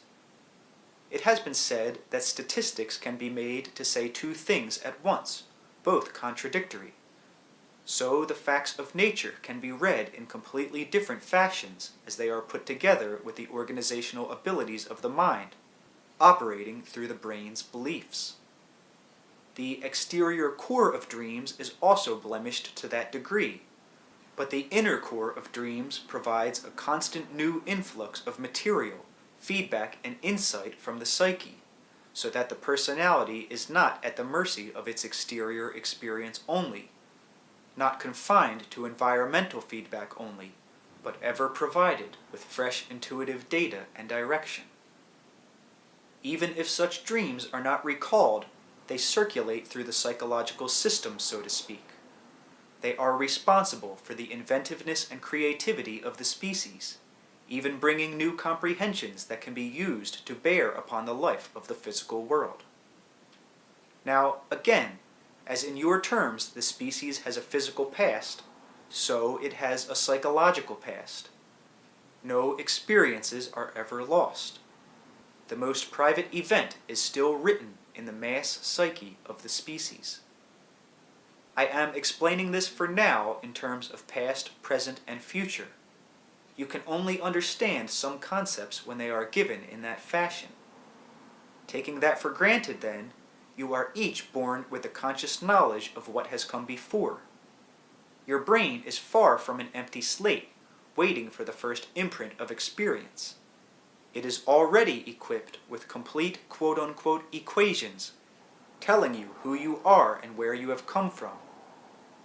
Nor do you wipe that slate clean, symbolically speaking, before you write your life upon it. Instead, you draw upon what has gone before, the experiences of your ancestors, back, in your terms now, through time immemorial. The individual is born equipped with his humanness, with certain propensities and leanings toward development. He knows what human voices sound like even before his ear physically hears those sounds. He is born wanting to form civilizations, as, for example, beavers want to form dams. Children's dreams activate inner psychological mechanisms, and at a time when their age makes extensive physical knowledge of their world impossible. In dreams, they are given information regarding that environment. Physical feedback is of course necessary for development, and a child deprived of it will not fully mature. Yet, the development of dreams follows inner patterns that activate the child's growth and stimulate its development. There are even key dreams in infancy that serve to trigger necessary hormonal functioning. The child crawls and walks in dreams before those acts are physically executed, the dreams serving as impetus for muscular coordination and development. Language is practiced by infants in the dream state, and it is indeed the mental practice that results in children speaking sentences far more quickly than otherwise would seem possible. The dream world then develops faster than physical experience. For some time, the child is more secure there. Without dreaming, there would be no learning, nor would there be memory. Events are processed in dreams, put in the necessary perspective, sorted and arranged. This is done when the conscious mind is separated from direct involvement with physical events. Dreams serve to dull the impact of the day's events just past, while the meaning of those activities sifts through the various levels of the personality, settling into compartments of intent and belief. Often, the true impact of an event does not occur until it has been interpreted or re-experienced through a dream. Because dreams follow paths of association, they break through time barriers, allowing the individual to mix, match, and compare events from different periods of his life. All of this is done somewhat in the way that a child plays, through the formation of creative dream dramas, in which the individual is free to play a million different roles, and to examine the nature of probable events from the standpoint of a quote-unquote game. In play, children adopt certain rules and conditions quote-unquote for a time. The child can stop at any time. Innumerable play events can occur with varying intensity, yet generally speaking, the results cease when the game is over. The child plays at being an adult, and is a child again when his parent calls, so the effects of the game are not long-lasting. Still, they are an important part of a child's daily life, and they affect the way he or she relates to others. So in dreams, the events have effects only while dreaming. They do not practically intrude into waking hours. The attacking bear vanishes when you open your eyes. It does not physically chase you around the bedroom. The great versatility of the species in its reaction to events is highly dependent upon this kind of dreaming capacity. The species tries out its probable reactions to probable events in the dream state, and hence is better prepared for action quote-unquote in the future. To some extent, dreams are participated in by cellular consciousness also, for the cells have an equal interest in the individual's psychic and body events. In a way, dreams are of course composite behavior, mental and psychic games that suit the purposes of mind and body alike. Feedback from the physical environment may trigger an alarming dream that causes the individual to awaken. Certain chemicals may affect dreaming by altering the cell's reality. Many sleeping pills are detrimental in that they inhibit the body's natural response to its environment while an individual is sleeping, and deaden the intimate relationship between the dreaming mind and the sleeping body. Because you have very limited ideas of what logic is, it seems to you that the dreaming self is not critical or quote-unquote logical, yet it works with amazing discrimination, sifting data, sending some to certain portions of the body, and structuring memory. Sleeping pills also impede the critical functions of dreams that are so often overlooked. The facts are that dreams involve high acts of creativity. These are not only intuitively based, but formed with a logic far surpassing your ideas of that quality. These creative acts are then fitted together through associative processes that come together most precisely to form the dream events. it should certainly be obvious that dreams are not passive events. Some rival physical events in intensity and even effect. They involve quite active coordination on the part of mind and body, and they bring to the individual experience otherwise unattainable. Small amounts of ordinary stimulators such as coffee or tea, taken before bed when you are already sleepy, have a beneficial effect in stimulating dream activity and aiding dream recall. Too large a serving, of course, could simply waken you, but small amounts taken if you are already drowsy allow you to take your conscious mind into the dream state more readily, where it can act as an observer. A very small amount of alcohol can also serve.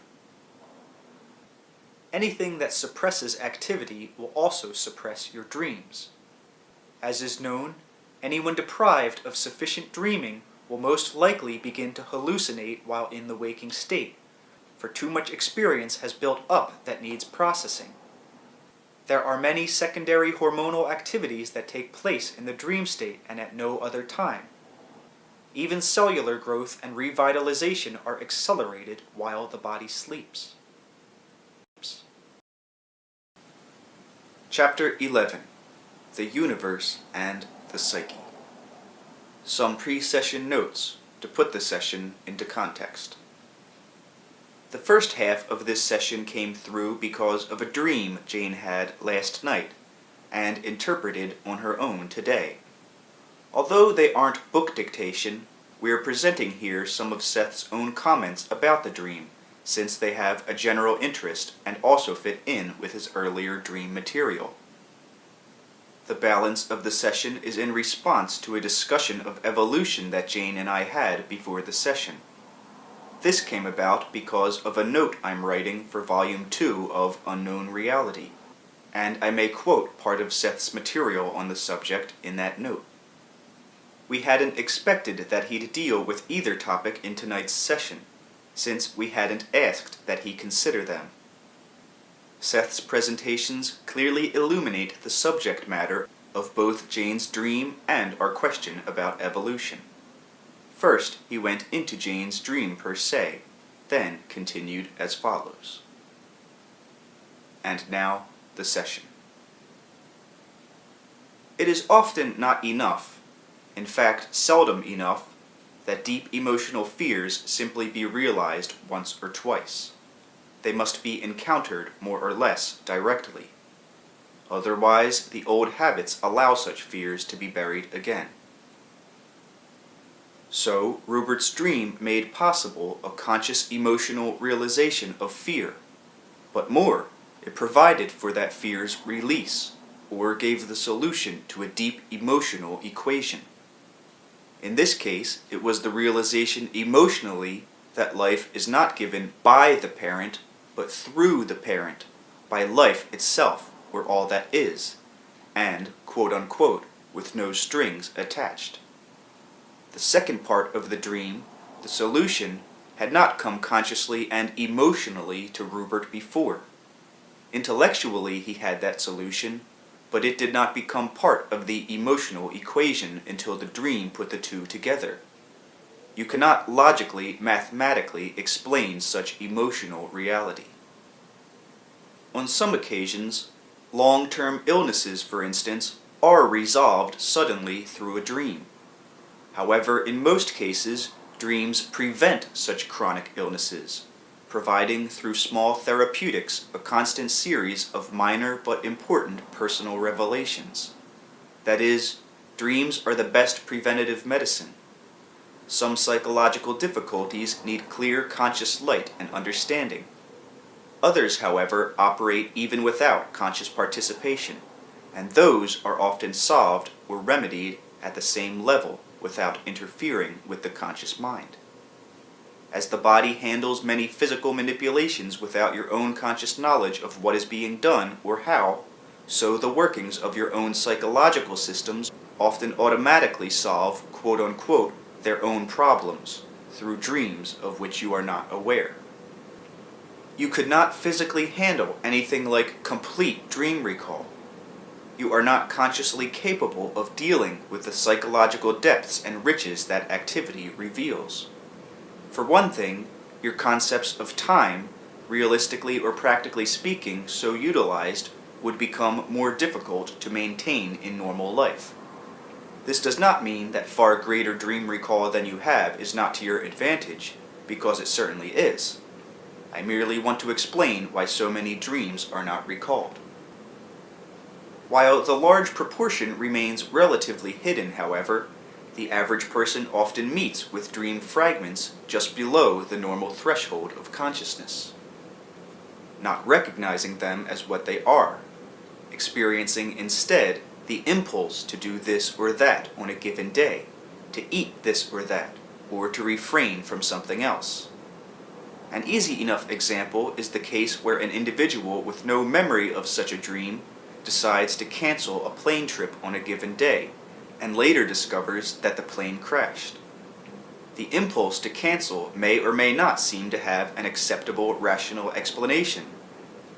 That is, for no seeming reason, the individual may simply impulsively feel a premonition. On the other hand, the impulse might appear as a normal, logical change of plan. We are taking it for granted that a forgotten dream stated the probable catastrophe. This information was unconsciously processed, the probability considered and rejected. Psychologically or physically, the person was not ready to die. Others, with the same knowledge, found that death was the accepted probability. This does not mean that any of those people could bear consciously knowing their own decisions, or could board that plane with the conscious consequences in mind. Nor is such an inner decision forced upon the conscious personality, for in all such instances, the conscious personality has at various times come close to accepting the idea of death at the particular time in life. This does not mean that those people are committing suicide in the same way that a person does who takes his life, but that in a unique psychological manipulation, they no longer hold the same claim to life as they had before. They, quote-unquote, throw their lives to the fates, so to speak, saying not as they did before, I will live, but I will live or die as the fates decide. They may use other terms than fate, of course, but the vital, personal, direct, affirmative intent to live is not there. They are headed for another reality, and ready for it. The conscious mind, however, can only hold so much. Life as you know it could not exist if everything was conscious in those terms. The sweet parcel of physical existence, I have told you, exists as much by merit of what it does not include as it does by merit of your experience. In important ways, your dreams make your life possible by ordering your psychological life automatically, as your physical body is ordered automatically for you. You can make great strides by understanding and recalling dreams, and by consciously participating in them to a far greater degree. But you cannot become completely aware of your dreams in their entirety and maintain your normal physical stance. As a civilization, you fail to reap dreams' greater benefit, and the conscious mind is able to handle much more dream recall than you allow. Such training would add immeasurably to the dimensions of your life. Dreams educate you even in spatial relationships, and are far more related to the organism's stance in the environment than is realized. The child learns spatial relationships in dreams. Rupert had to know what he was afraid of, and his dream interpretation gave him that knowledge so that he could deal with it. It was the fear of death, not chosen, of course, the fear that if he did not deliver, work hard, and pay his mother back for a life magically given, grudgingly given, then in a magical equation, she, the mother, could take it back. But the mother did not give the life. The life came from all that is, from the spirit of life itself, and was freely given, to be taken away by no one, or threatened by no one or no force, until that life fulfills its own purposes and decides to travel on. Rupert did feel that it was not safe to let go, lest relaxation mean death. Life is expression. It comes to be out of the force of itself, and no force stands against it or threatens it. Death, in your terms, certainly seems an end, but it is instead a translation of life into another form. This leads me rather naturally to my next topic. First of all, there are verbal difficulties having to do with the definition of life. It appears that there is living matter and non-living matter, leading to such questions as, how does non-living matter become living? There is no such thing, in your terms, as non-living matter. There is simply a point that you recognize as having the characteristics that you have ascribed to life or living conditions, a point that meets the requirements that you have arbitrarily set. This makes it highly difficult in a discussion, however, for there is no particular point at which life was inserted into non-living matter. There is no point at which consciousness emerged.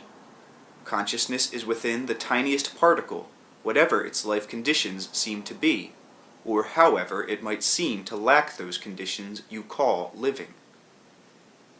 If we must speak in terms of continuity, which I regret, then in those terms you could say that life in the physical universe on your planet, quote-unquote, began spontaneously in a given number of species at the same time. There were fully developed men, that is, of full intellect, emotion, and will, living at the same time, in your terms, as those creatures supposed to be man's evolutionary ancestors. Species have come and gone of which you have no knowledge. There are parallel developments. That is, there were quote-unquote apes who attained their own quote-unquote civilizations, for example. They used tools. They were not men to be, nor did they evolve into men. It is erroneous to say that they did not develop or that their progress was stunted, for it was not. Their reality explored the ramifications of animalhood in a completely different fashion. Their development paralleled man's in many respects, in that they lived simultaneously upon the earth, and shared the environment. I have referred to them at various times as animal medicine men, for man did learn from them. The impact of many of my statements of the past goes unrecognized. Or perhaps the words sound pat, but there are other conditions of life that you do not perceive, sometimes because your time sequences are too different. Before the smallest cell appeared in your terms, there was the consciousness that formed that cell. Words do nearly forsake me. The semantic differences are so vast. If I say to you, life came from a dream, such a statement sounds meaningless. Yet as your physical reality personally is largely dependent upon your dreaming state, and impossible without it, so in the same way, the first cell was physically materialized and actual only because of its own inner reality of consciousness.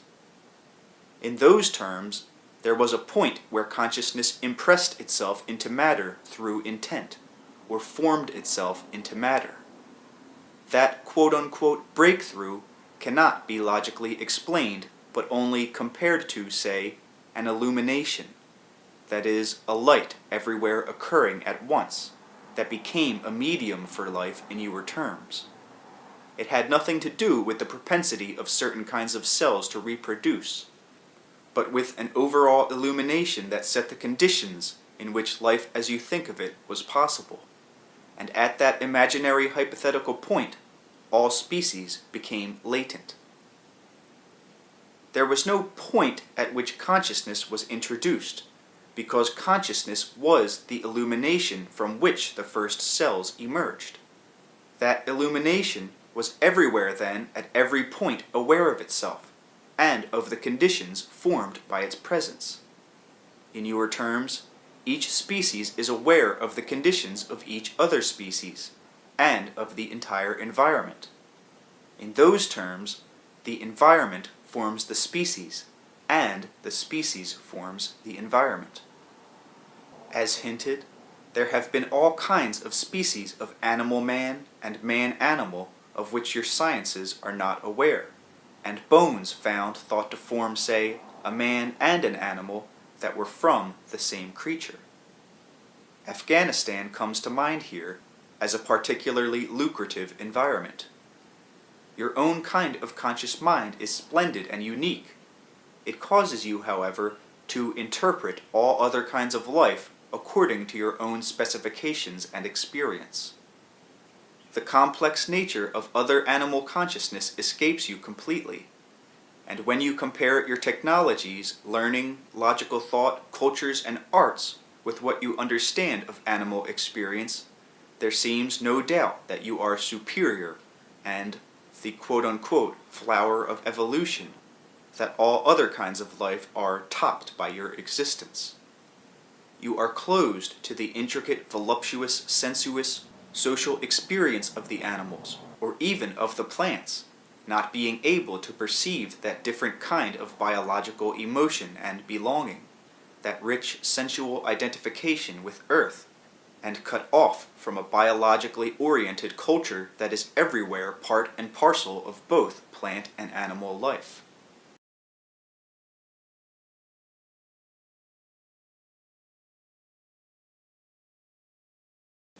You are a part of that also, but the conscious mind, with its own specifications, cannot manipulate with that kind of knowledge.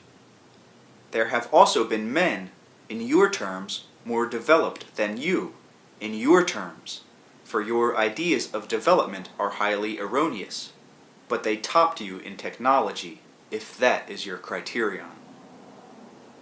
I hesitate in many instances to say what I might, because it is so easy to misinterpret meanings. But when you ask what is the purpose of consciousness, you take it for granted that there must be one purpose, where the greater truth and creativity must be that consciousness itself cannot be aware of all of its own purposes, but ever discovers its own nature through its own manifestations. To those who want easy answers, this is no answer, I admit. There is, I know, in heroic terms, a love, a knowledge, a compassion, a creativity that can be assigned to all that is, which is within each creature. I know that each smallest quote-unquote particle of consciousness can never be broken down, and that each contains an infinite capacity for creativity and development, and that each is innately blessed.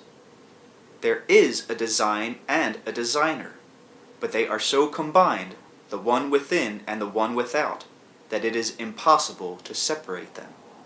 The Creator is also within its creations, and the creations themselves are gifted with creativity. Now, when you ask about the beginning of a universe, you are speaking of a visible universe. There is consciousness within each conceivable hypothetical point within the universe. There is, therefore, quote-unquote, an invisible universe out of which the physical or objective universe springs. I do not mean to overemphasize the point that this particular material is most difficult to explain, yet I can hardly stress the issue too strongly. Your universe did not emerge at any one point, therefore, or with any one initial cell, but everywhere it began to exist at once, as the inner pulsations of the invisible universe reached certain intensities that, quote-unquote, impregnated the entire physical system simultaneously. In this case, first of all, light appeared. At the same time, electromagnetic energy units became manifest, impinging from the invisible universe into definition. Again, because of the psychological strength of preconceived notions, I have to work my way around many of your concepts. Yet in much of my material, I have definitely implied what I am saying now, but the implications must have passed you by. I have said, for example, that the universe expands as an idea does, and so the visible universe sprang into being in the same manner. The whole affair is quite complicated, since, again as I have intimated, the world freshly springs into new creativity at each moment. No matter what your version of creativity or the creation of the world, you are struck with questions of where such energy came from, for it seems that unimaginable energy was released more or less at one time, and that this energy must then run out. The same energy, however, still gives birth anew to the universe. In those terms, it is still being created. The electromagnetic energy units, impressing a probable physical field, contain within them the latent knowledge of all of the various species that can emerge under those conditions. The groupings, quote-unquote, begin in the invisible universe. You can say that it took untold centuries for the electromagnetic energy units, quote-unquote, initially to combine, form classifications of matter and various species. Or you can say that this process happened at once. It is according to your relative position, but the physical universe was everywhere seeded, impregnated simultaneously. On the other hand, this still happens, and there is no real quote-unquote coming in point. You distinguish between consciousness and your own version, which you consider consciousness of self. When I speak of atoms and molecules having consciousness, I mean that they possess a consciousness of themselves as identities. I do not mean that they love or hate in your terms, but that they are aware of their own separateness, and aware of the ways in which that separateness cooperates to form other organizations. They are innately aware, in fact, of all such probable cooperative ventures, and imbued with the quote-unquote drive for value fulfillment. Every known species was inherently quote-unquote present with the overall impregnation of the visible universe then. If the universe were a painting, for example, the painter would not have first painted darkness, then an explosion, then a cell, then the joining together of groups of cells into a simple organism, then that organism's multiplication into others like it, or traced a pattern from an amoeba or a paramecium on upward, but he or she would have instead begun with a panel of light, an underpainting, in which all of the world's organisms were included, though not in detail. Then, in a creativity that came from the painting itself, the colors would grow rich, the species attain their delineations, the winds blow and the seas move with the tides. The motion and energy of the universe still come from within. I certainly realize that this is hardly a scientific statement, yet the moment that all that is conceived of a physical universe, it was invisibly created, endowed with creativity, and bound to emerge. Because each hypothetical conceivable portion of the universe is conscious, the planner is within the plan itself in the greatest of terms, perhaps basically inconceivable to you. There is, of course, no quote-unquote outside into which the invisible universe materialized, since all does indeed exist in a mental, psychic, or spiritual realm quite impossible to describe. To you, your universe seems now objective and real, and it seems to you that at one time at least this was not the case, so you ask about its creation and the evolution of the species. My answer has been couched in the terms in which the question is generally asked. While you believe in and experience the passage of time, then such questions will naturally occur to you, and in that fashion. Within that framework, they make sense. When you begin to question the nature of time itself, then the quote-unquote when of the universe is beside the point.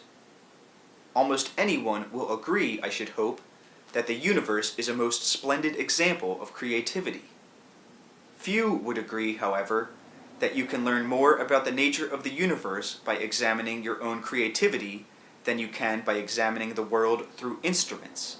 And here is exquisite irony, for you create the instruments of creativity, even while at the same time you often spout theories that deny to man all but the most mechanical of reactions.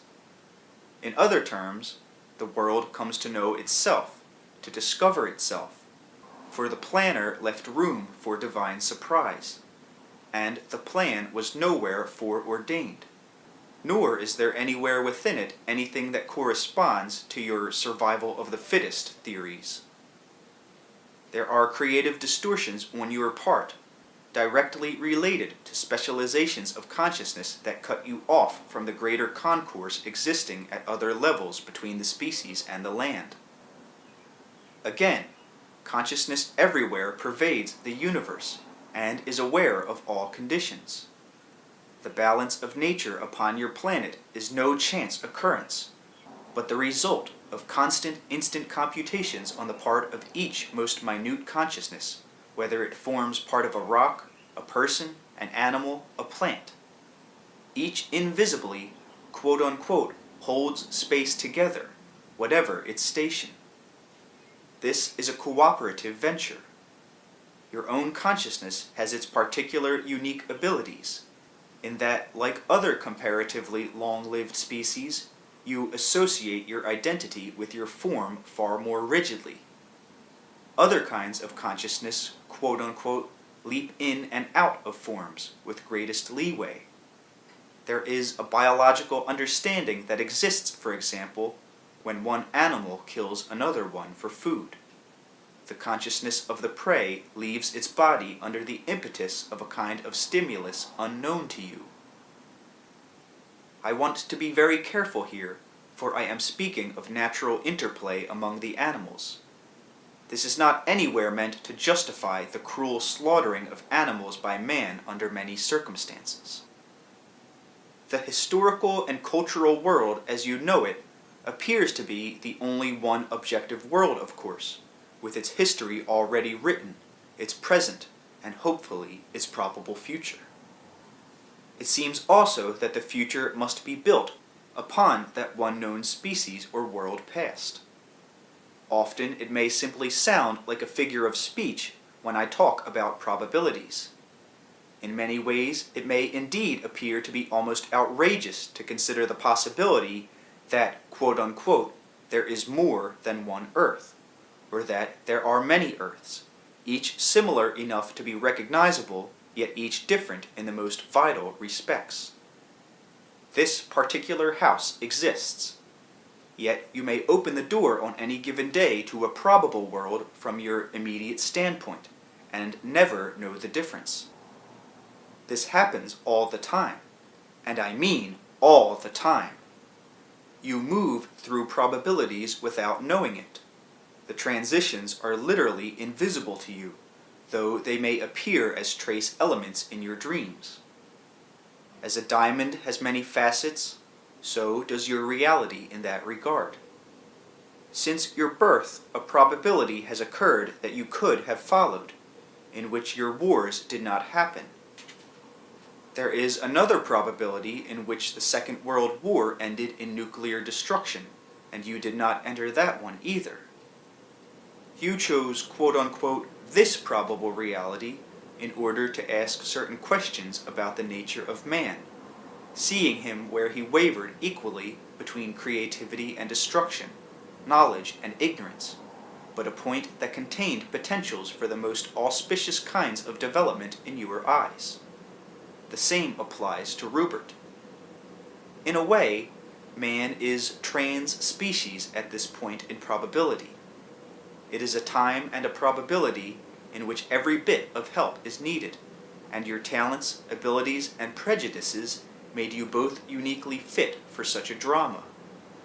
At the same time, do not dwell too much upon that world's situation, for a concentration upon your own nature and upon the physical nature of your world, the seasons and so forth, allows you to refresh your own energy, and frees you to take advantage of that clear vision that is so necessary.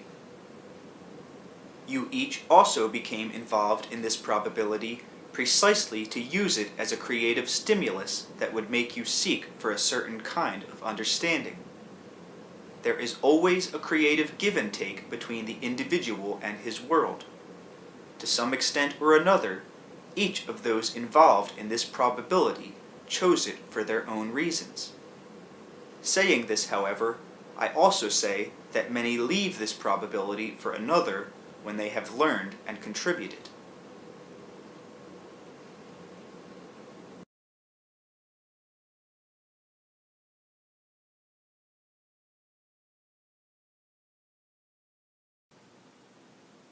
Now, your next question is easy to anticipate, of course, for you will want to know the origin of that quote-unquote interior universe from which I have said the exterior one ever emerges. And here we must part company with treasured objectivity, and enter instead a mental domain, in which it is seen that contradictions are not errors, an inner domain large enough to contain contradictions at one level, for at another level they are seen to be no contradictions at all. In science as it stands, it is necessary that self-contradictions do not arise. If a hypothesis is quote-unquote proven true, then it cannot be proven false, or of course it was never true to begin with. In those terms, therefore, the universe either had quote-unquote a creator, or it had none, or it came into being as stated in the Big Bang theory, and is either constantly expanding, or it is not. Evolution exists, or it does not.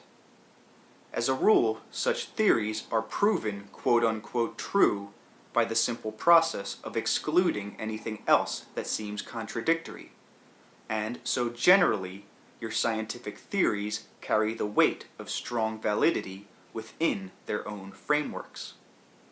In those frameworks, you have made certain classifications that now appear quite obvious. Common sense upholds them, and it seems impossible to consider reality otherwise. Yet by their nature, such categories structure your experience of reality itself to such an extent that any alternate ways of perceiving life seem not only trustworthy, but completely impossible. Thusly, your classifications of various species appear to you as the only logical kinds of divisions that could be made upon living things. Quite the contrary is the case, however. That particular overall method of separation leads to such questions as, which species came first, and which came later, and how did the various species emerge, one from the other? Those questions are further brought about by your time classifications, without which they would be meaningless. Your classifications in such respects set up exterior divisions. Now, these serve as quite handy reference points, but basically speaking, they in no way affect the natural experience of those various living creatures that you refer to as quote-unquote other species. Your specializations work as long as you stay within the framework, though then you must wrestle with the questions that such divisions automatically entail. It is perhaps difficult for you to realize that these are written and verbalized categories that in no real manner tell you anything about the actual experience of other creatures, but only note habits, tendencies, and separations of the most exterior nature. If your purpose is to comprehend what other living creatures perceive, then the methods you are using are at the best short-sighted, and at the worst they completely defeat your purpose.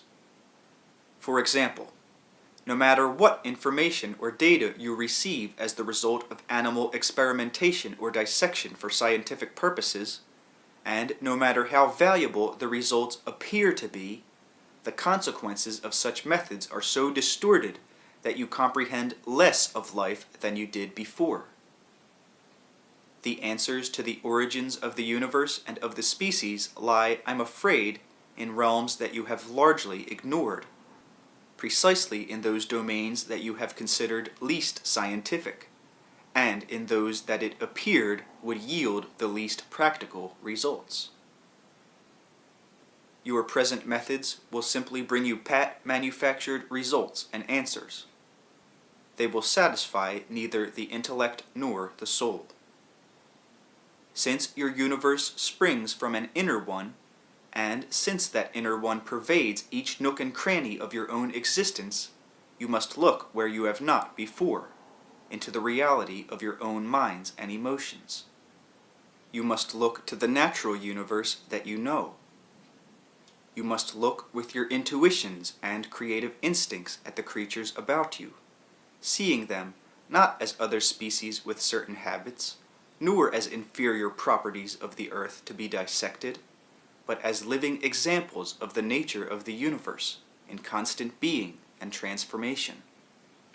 You must study the quality of life, dare to follow the patterns of your own thoughts and emotions, and to ride that mobility, for in that mobility there are hints of the origin of the universe and of the psyche. The poet's view of the universe and of nature is more scientific than the scientist's, for more of nature is comprehended. The child, laughing with joy and awe at the sight of the first violet, understands far more in the deepest terms than a botanist who has long since forgotten the experience of perceiving one violet, though he has at his mental fingertips the names and classifications of all the world's flowers. Information is not necessarily knowledge or comprehension. Thoughts spring into your mind as the objective universe swims into reality, that is, in the same fashion. Diagramming sentences tells you little about the spoken language, and nothing about those miraculous physical and mental performances that allow you to speak. And so, diagramming the species of the world is, in the same way, quite divorced from any true understanding. The subjective feeling of your being, your intimate experience from moment to moment. These possess the same mysterious quality that it seems to you the universe possesses. You are mortal, and everywhere encounter evidence of that mortality, and yet within its framework your feelings and thoughts have a reality to you personally that transcends all such classifications. You know that physically you will die, yet each person at one time or another is secretly sure that he or she will not meet such a fate, and that life is somehow eternal. Through such feelings, the psyche breaks through all misconceptions, hinting at the nature of the self and of the universe at once. In a larger level of actuality, then, there is no beginning or end to the universe, and at that level, there are no contradictions. There is no beginning or end to the psyche either. You may say, granted, yet persist, saying, in our terms, however, when did the world begin, and in what manner? Yet the very attempt to place such an origin in time makes almost any answer distorted. The truth is that the answers lie in your own experience. They are implied in your own spontaneous behavior, that is, in the wondrous activity of your bodies and minds. You walk quite well without having at your fingertips any conscious knowledge of the inner mechanism's activity. You may have been told, or you may have read about the body's anatomy and the interaction of its parts. Yet whether or not you have such information, you walk quite as well. Such data, therefore, do not help your walking performance any. For that matter, an athlete may have a great zest for motion and an impatience for reading, caring not what within the body makes it move as long as its performance is superb, while an invalid with great book knowledge about all of the body's parts is quite unable to physically perform in a normal manner. Your body knows how to walk. The knowledge is built in and acted upon. The body knows how to heal itself, how to use its nourishment, how to replace its tissues. Yet in your terms, the body itself has no access to the kind of information the mind possesses. Being so ignorant, how does it perform so well? If it were scientifically inclined, the body would know that such spontaneous performance was impossible, for science cannot explain the reality of life itself in its present form, much less its origins. Consciousness within the body knows that its existence is within the body's context, and apart from it at the same time. In ordinary life, during the day, consciousness often takes a recess, so to speak. It daydreams, or otherwise experiences itself as somewhat apart from the body's reality. At night, in sleep, the self's consciousness takes longer, freer recesses from physical reality, and does this spontaneously as the body itself walks. These experiences are not hypothetical. They happen to each person.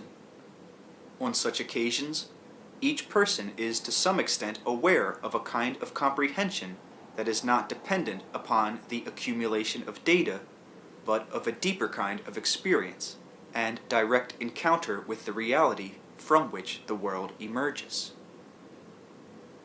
This is the kind of wordless knowledge the body possesses, that brings forth your physical motion and results in the spectacular preciseness of bodily response. It is then highly practical. In your terms, the same force that formed the world forms your subjective reality now, and is a source of the natural universe.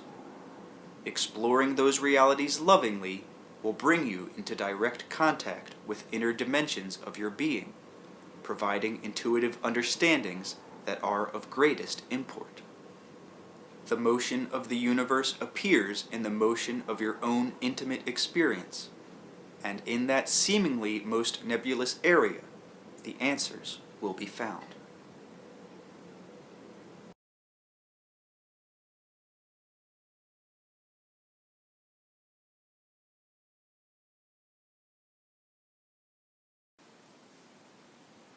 You realize that a tiger, following its nature, is not evil.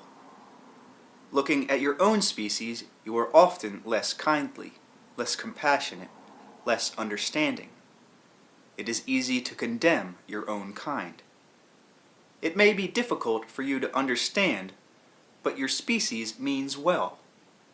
You understand that the tiger exists in a certain environment and reacts according to his nature.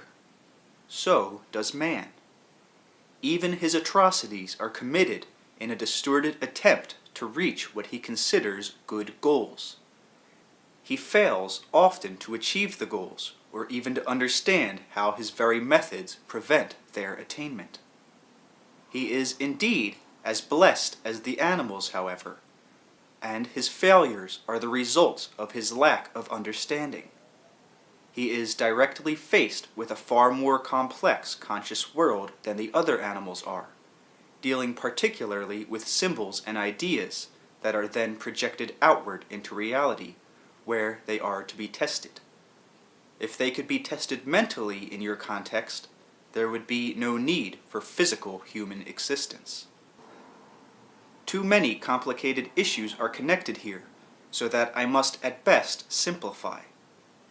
It is as if man said, "Now, what about this idea? What can we do with it? What will happen if we toss it out into reality physically? How far can we go with any of the great social, scientific, religious ideas that are so peculiarly the offshoots of man's mind?" If such issues could all be mentally worked out on some non-physical drawing board, again, the great challenge of physical existence would be neither necessary nor meaningful. How far, say, can nationalism be carried? To what extent can the world be treated as if it were external to man, as an object? What can man learn by treating the body as if it were a machine, as if it were a mirage, as if it were driven by blind instinct, as if it were possessed by a soul? To some extent, these are all unique and creative ponderings that on the part of the animals alone would be considered the most curious and enlightening intellectual achievements. The animals must relate to the earth and so must man. As the animal must play, mate, hunt his prey, or eat his berries within the physical context of sun, ground, trees, snow, hail, and wind, so in a different way, man must pursue his ideas by clothing them in the elemental realities of earth, by perceiving them as events. When he is destructive, man does not seek to be destructive per se, but in a desire to achieve that which he thinks of as a particular goal that to him is good, he forgets to examine the goodness of his methods. One animal chasing and killing its prey serves the greater purposes of preserving the balance of nature, whether or not the animal is aware of this. And again, the animal's intent is not evil. Man consumes ideas. In so doing, he contributes to a different kind of balance, of which he is usually unaware. But no man truly acts out of the pure intent to do wrong, or to be vicious. Storms rend the summer sky, sending forth thunder and lightning. Earthquakes may ravage the countryside. You may deeply regret the havoc worked, knowing that neither the storms nor the earthquake is evil. Not only did they have no wrong intent, but the overall condition corrected the Earth's balance. This requires some unique understanding, I am aware of that, and yet the destructive storms worked by mankind ultimately cannot be said to be any more evil than the earthquake. While man's works may often certainly appear destructive, you must not blame man's intent, nor must you ever make the error of confusing man with his works. For many well-intentioned artists with the best of intentions produce at times shoddy works of art, all the more disappointing and deplorable to them because of the initial goodness of their intent. Their lack of knowledge and techniques and methods then becomes quite plain. By concentrating too deeply upon the world of newspapers and the negative reports of man's actions, it is truly easy to lose sight of what I tell you is each man's and each woman's basic good intent.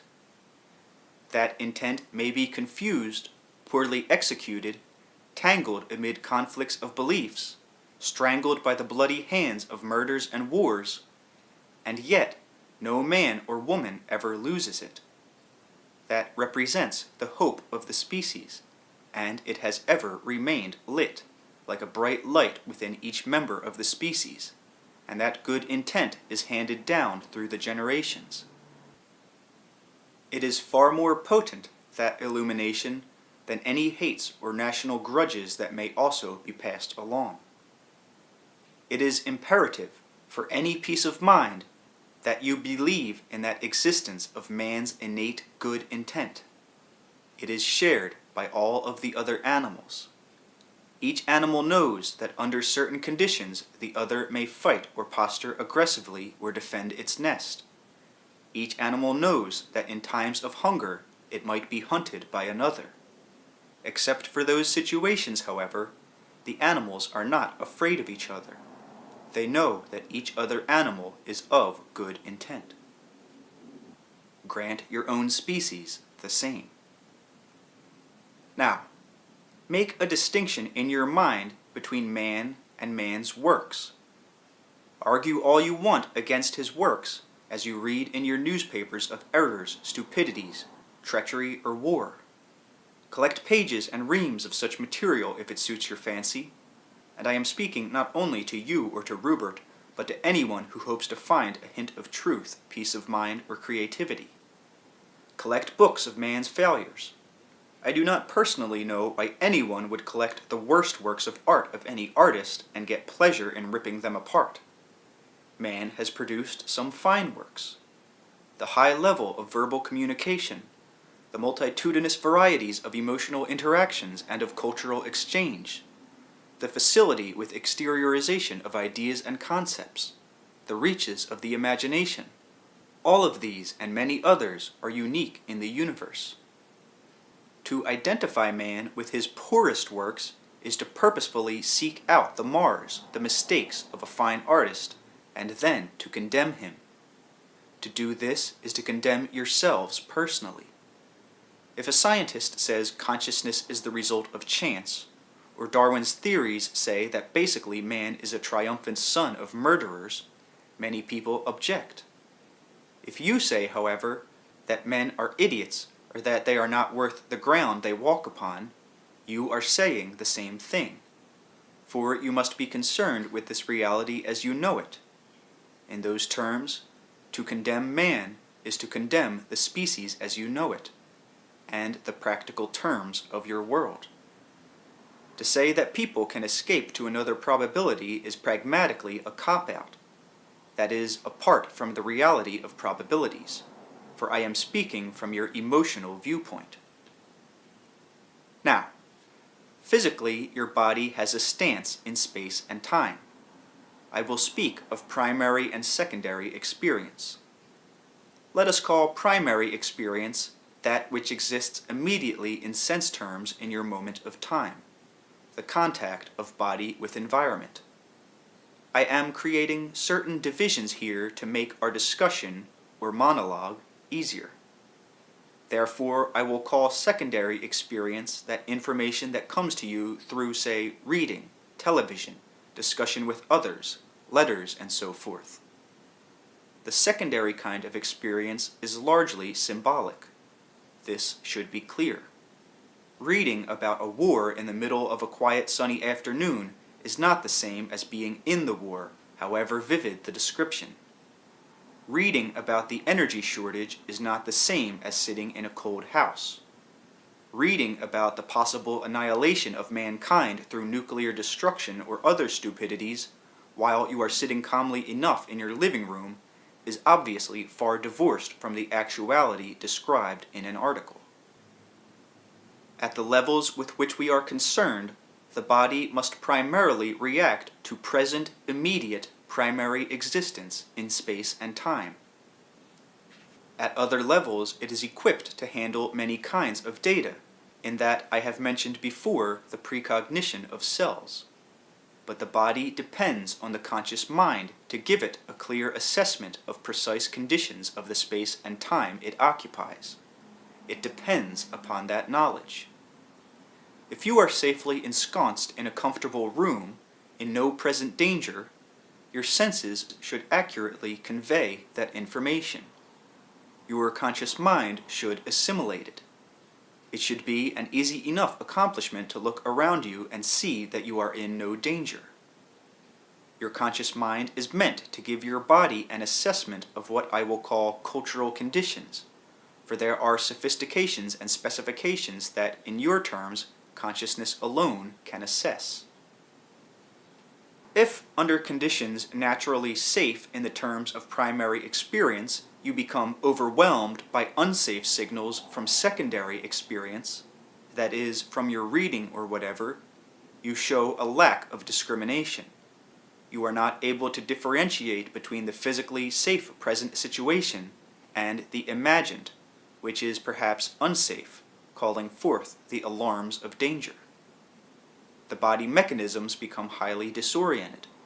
The signals to the body are very contradictory, so that after a while, if such conditions continue, you can no longer tell whether you are in actual danger or imagined danger. Your mind then forces your body to be in a state of constant alert, but more unfortunately, you train yourself to ignore your direct sensual feedback in the present moment. Your body then might say you are safe and your senses show you that no danger is present, yet you have begun to rely so upon secondary experience that you do not trust your creature reactions. Because of man's great gift of imagination, however, the alarm signals not only invade a safe present moment, but go jangling into the next one and the one following, and are endlessly projected into the future. To whatever extent and in whatever fashion, each individual is therefore robbed of his or her belief in the personal ability to act meaningfully or with purpose in the present. The body cannot act tomorrow, today. Its sense data must be clear. This resulting feeling of powerlessness to act leads to a state of hopelessness of varying degrees, and that mood does not tie itself to specific details, but pervades emotional life if it is allowed to. To whatever degree, the condemning critical material too often becomes self-prophesying, for those who put merit on it allow it to cloud their reactions. In your terms, while you live, and in the most pertinent terms of intimate sensation, your reality must be what you perceive in the framework of your time, and what you create within that framework as it is experienced. Therefore, I entreat you not to behave as if man will destroy himself in some future, not to behave as if man is an imbecile, doomed to extinction, a dim-witted, half-crazy animal with a brain gone amok. None of the prophesied destruction man so fears is a reality in your time, nor for all of the critical prophets through the ages, and the forerunners of doom, has the creativity of man destroyed itself in those terms. There are those who make careers of condemning the faults and failings of others, or of the species itself, and because of that attitude, man's great energy and good intent remain invisible.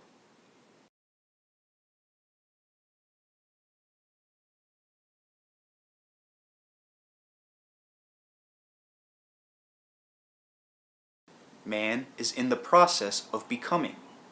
His works are flawed, but they are the flawed apprentice works of a genius artist in the making, whose failures are indeed momentous and grotesque only in the light of his sensed genius, which ever leads him and directs him onward. When you are considering the future in your terms, constructive achievements are as realistic as destructive ones. In those terms, each year of man's existence, in fact, justifies a more optimistic rather than pessimistic view.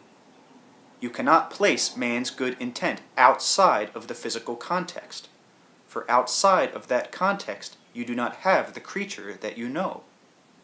You cannot say that nature is good, but spawned man, which is a cancer upon it, for nature would have better sense. You cannot say either that nature with a capital N will destroy man if he offends her, or that nature with a capital N has little use for its own species, but only wants to promote life with a capital L, for nature is within each member of each species, and without each member of each species, nature with a capital or a small n would be non-existent. Because you are natural creatures, within you there is a natural state of being. That state can be an ever-present reservoir of peace, vitality, and understanding. Whatever your scientists think, your body and your consciousness and your universe spring constantly into actualization.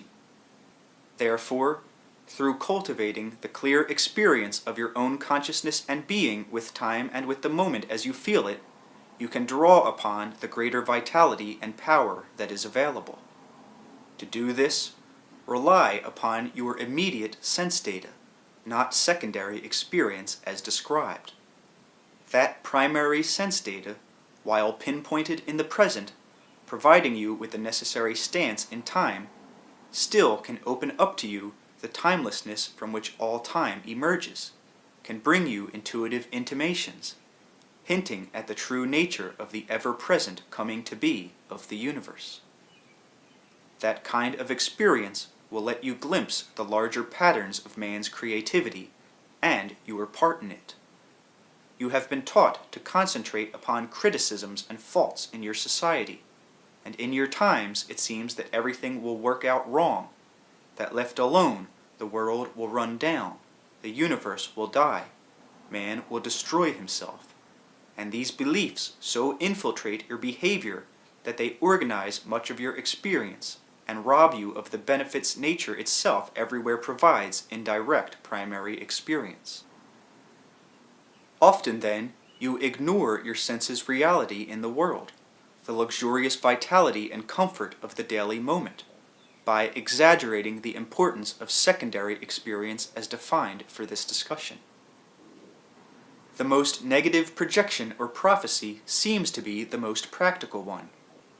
When you are reading of the world's ills, you say in all honesty and with no humor, "How can I ignore the reality, the destructive reality of the present?" In the most practical, immediate, mundane terms, however, you and your world are in that moment naturally and physically safe, as your bodily senses immediately perceive. In the most basic of bodily terms, you are not reacting to present conditions. This would be only too clear if you were physically experiencing the conditions about which you might be reading. If the world were falling down about your shoulders, you would only too clearly understand that quote-unquote earlier you were reacting to an imagined and not a real situation. I am afraid that I think some of this will still escape you, meaning Rupert, yourself, and others. But while disasters, imagined or encountered second-handedly, may in fact later occur, they are far different from physically encountered ones. You only add to their unfortunate nature by negatively brooding upon what might happen in the future, and you destroy your own stance. Your stance in time is highly important, for it is your practical base of operations. You must trust your sense data in that regard. Otherwise, you confuse your psychological and corporal stance, for the body cannot be in a situation of safety and danger at the same time. It wastes its resources fighting imaginary battles. To some people, wars, poverty, murder, treachery, corruption are primary experience and must be dealt with as requiring immediate action. The body must react.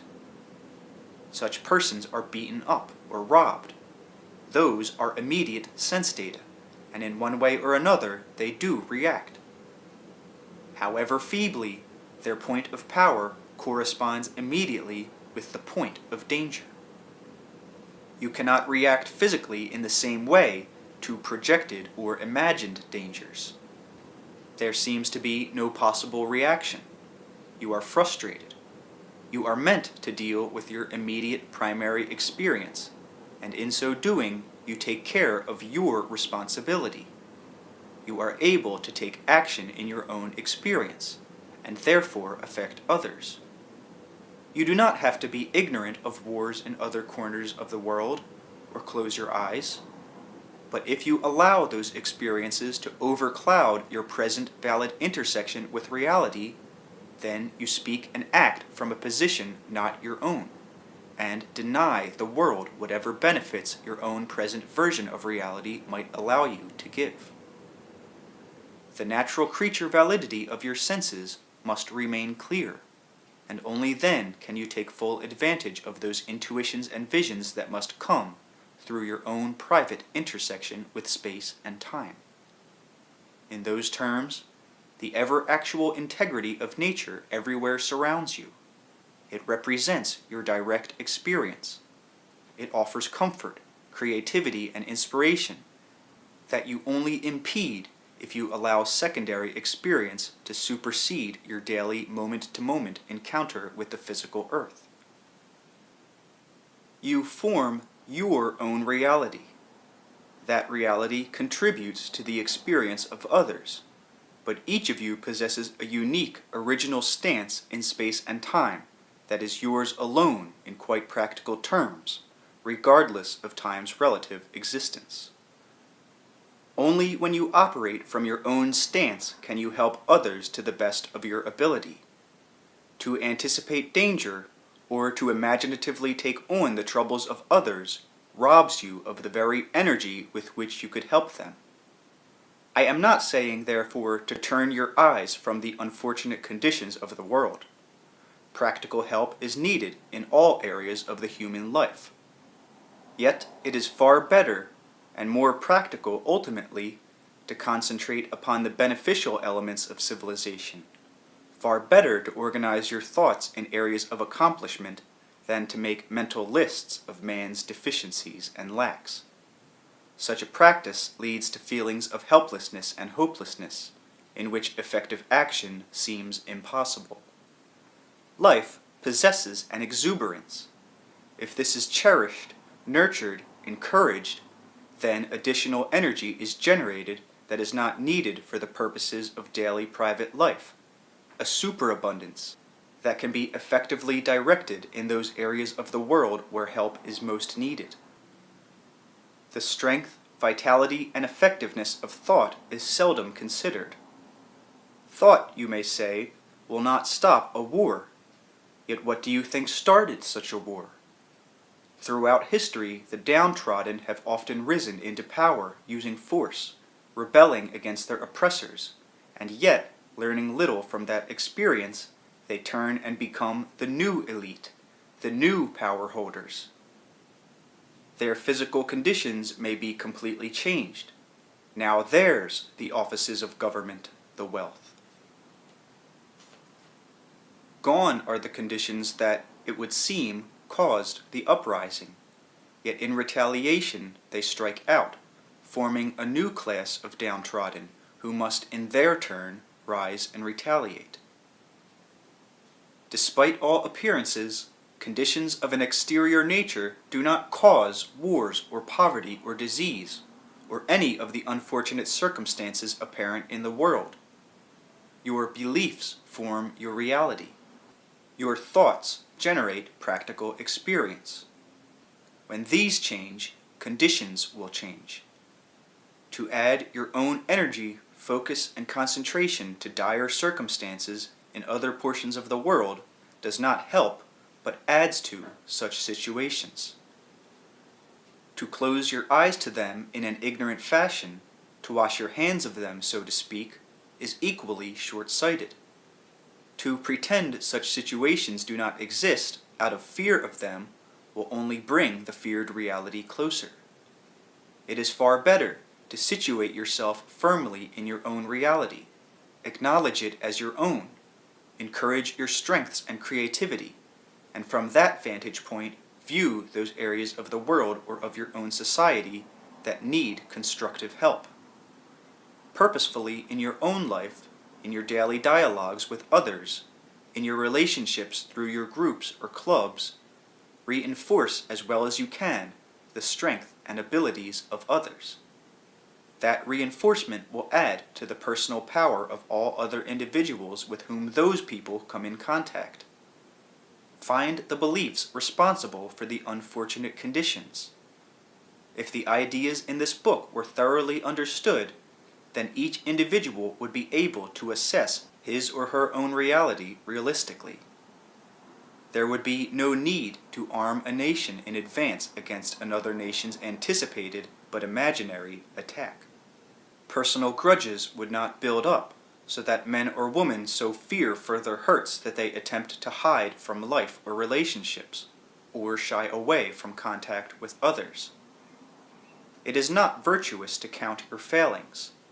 Self-conscious righteousness can be a very narrow road.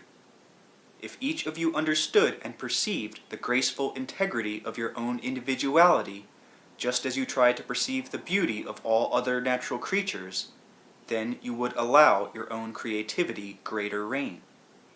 There is order in all elements of nature, and you are a part of it. The greater sweep of the seasons represents the reaches of your soul. You will not attain spirituality by turning your eyes away from nature, or by trying to disentangle yourself from it.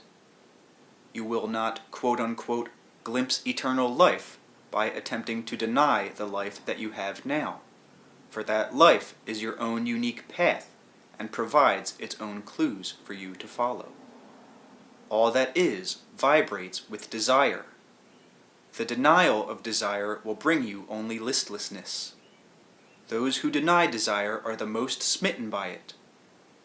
Each of your lives are miniature and yet gigantic episodes, mortal and immortal at once, providing experiences that you form meaningfully, opening up dimensions of reality available to no one else, for no one can view existence from your standpoint.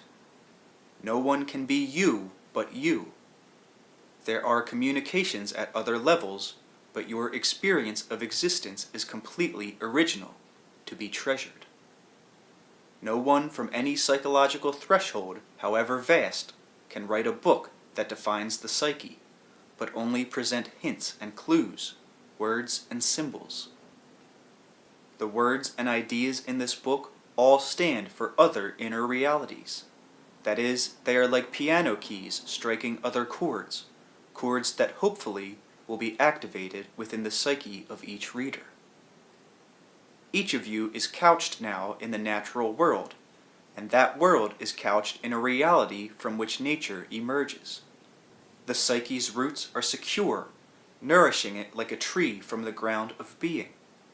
The source of the psyche's strength is within each individual, the invisible fabric of the person's existence. Nature is luxurious and abundant in its expressions.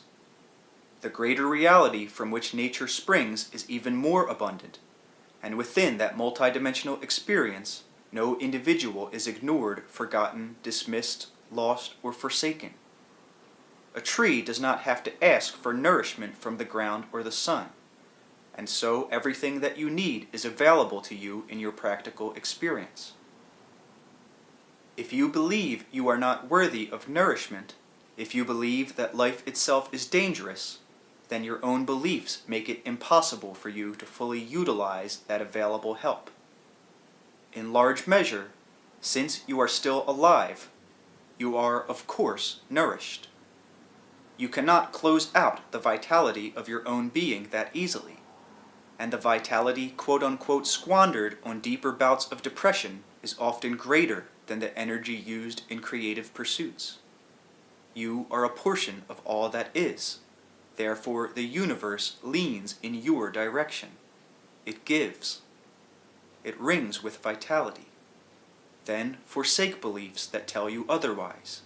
Seek within yourself, each of you, those feelings of exuberance that you have, even if they are only occasional, and encourage those events or thoughts that bring them about. You cannot find your psyche by thinking of it as a separate thing, like a fine jewel in an eternal closet.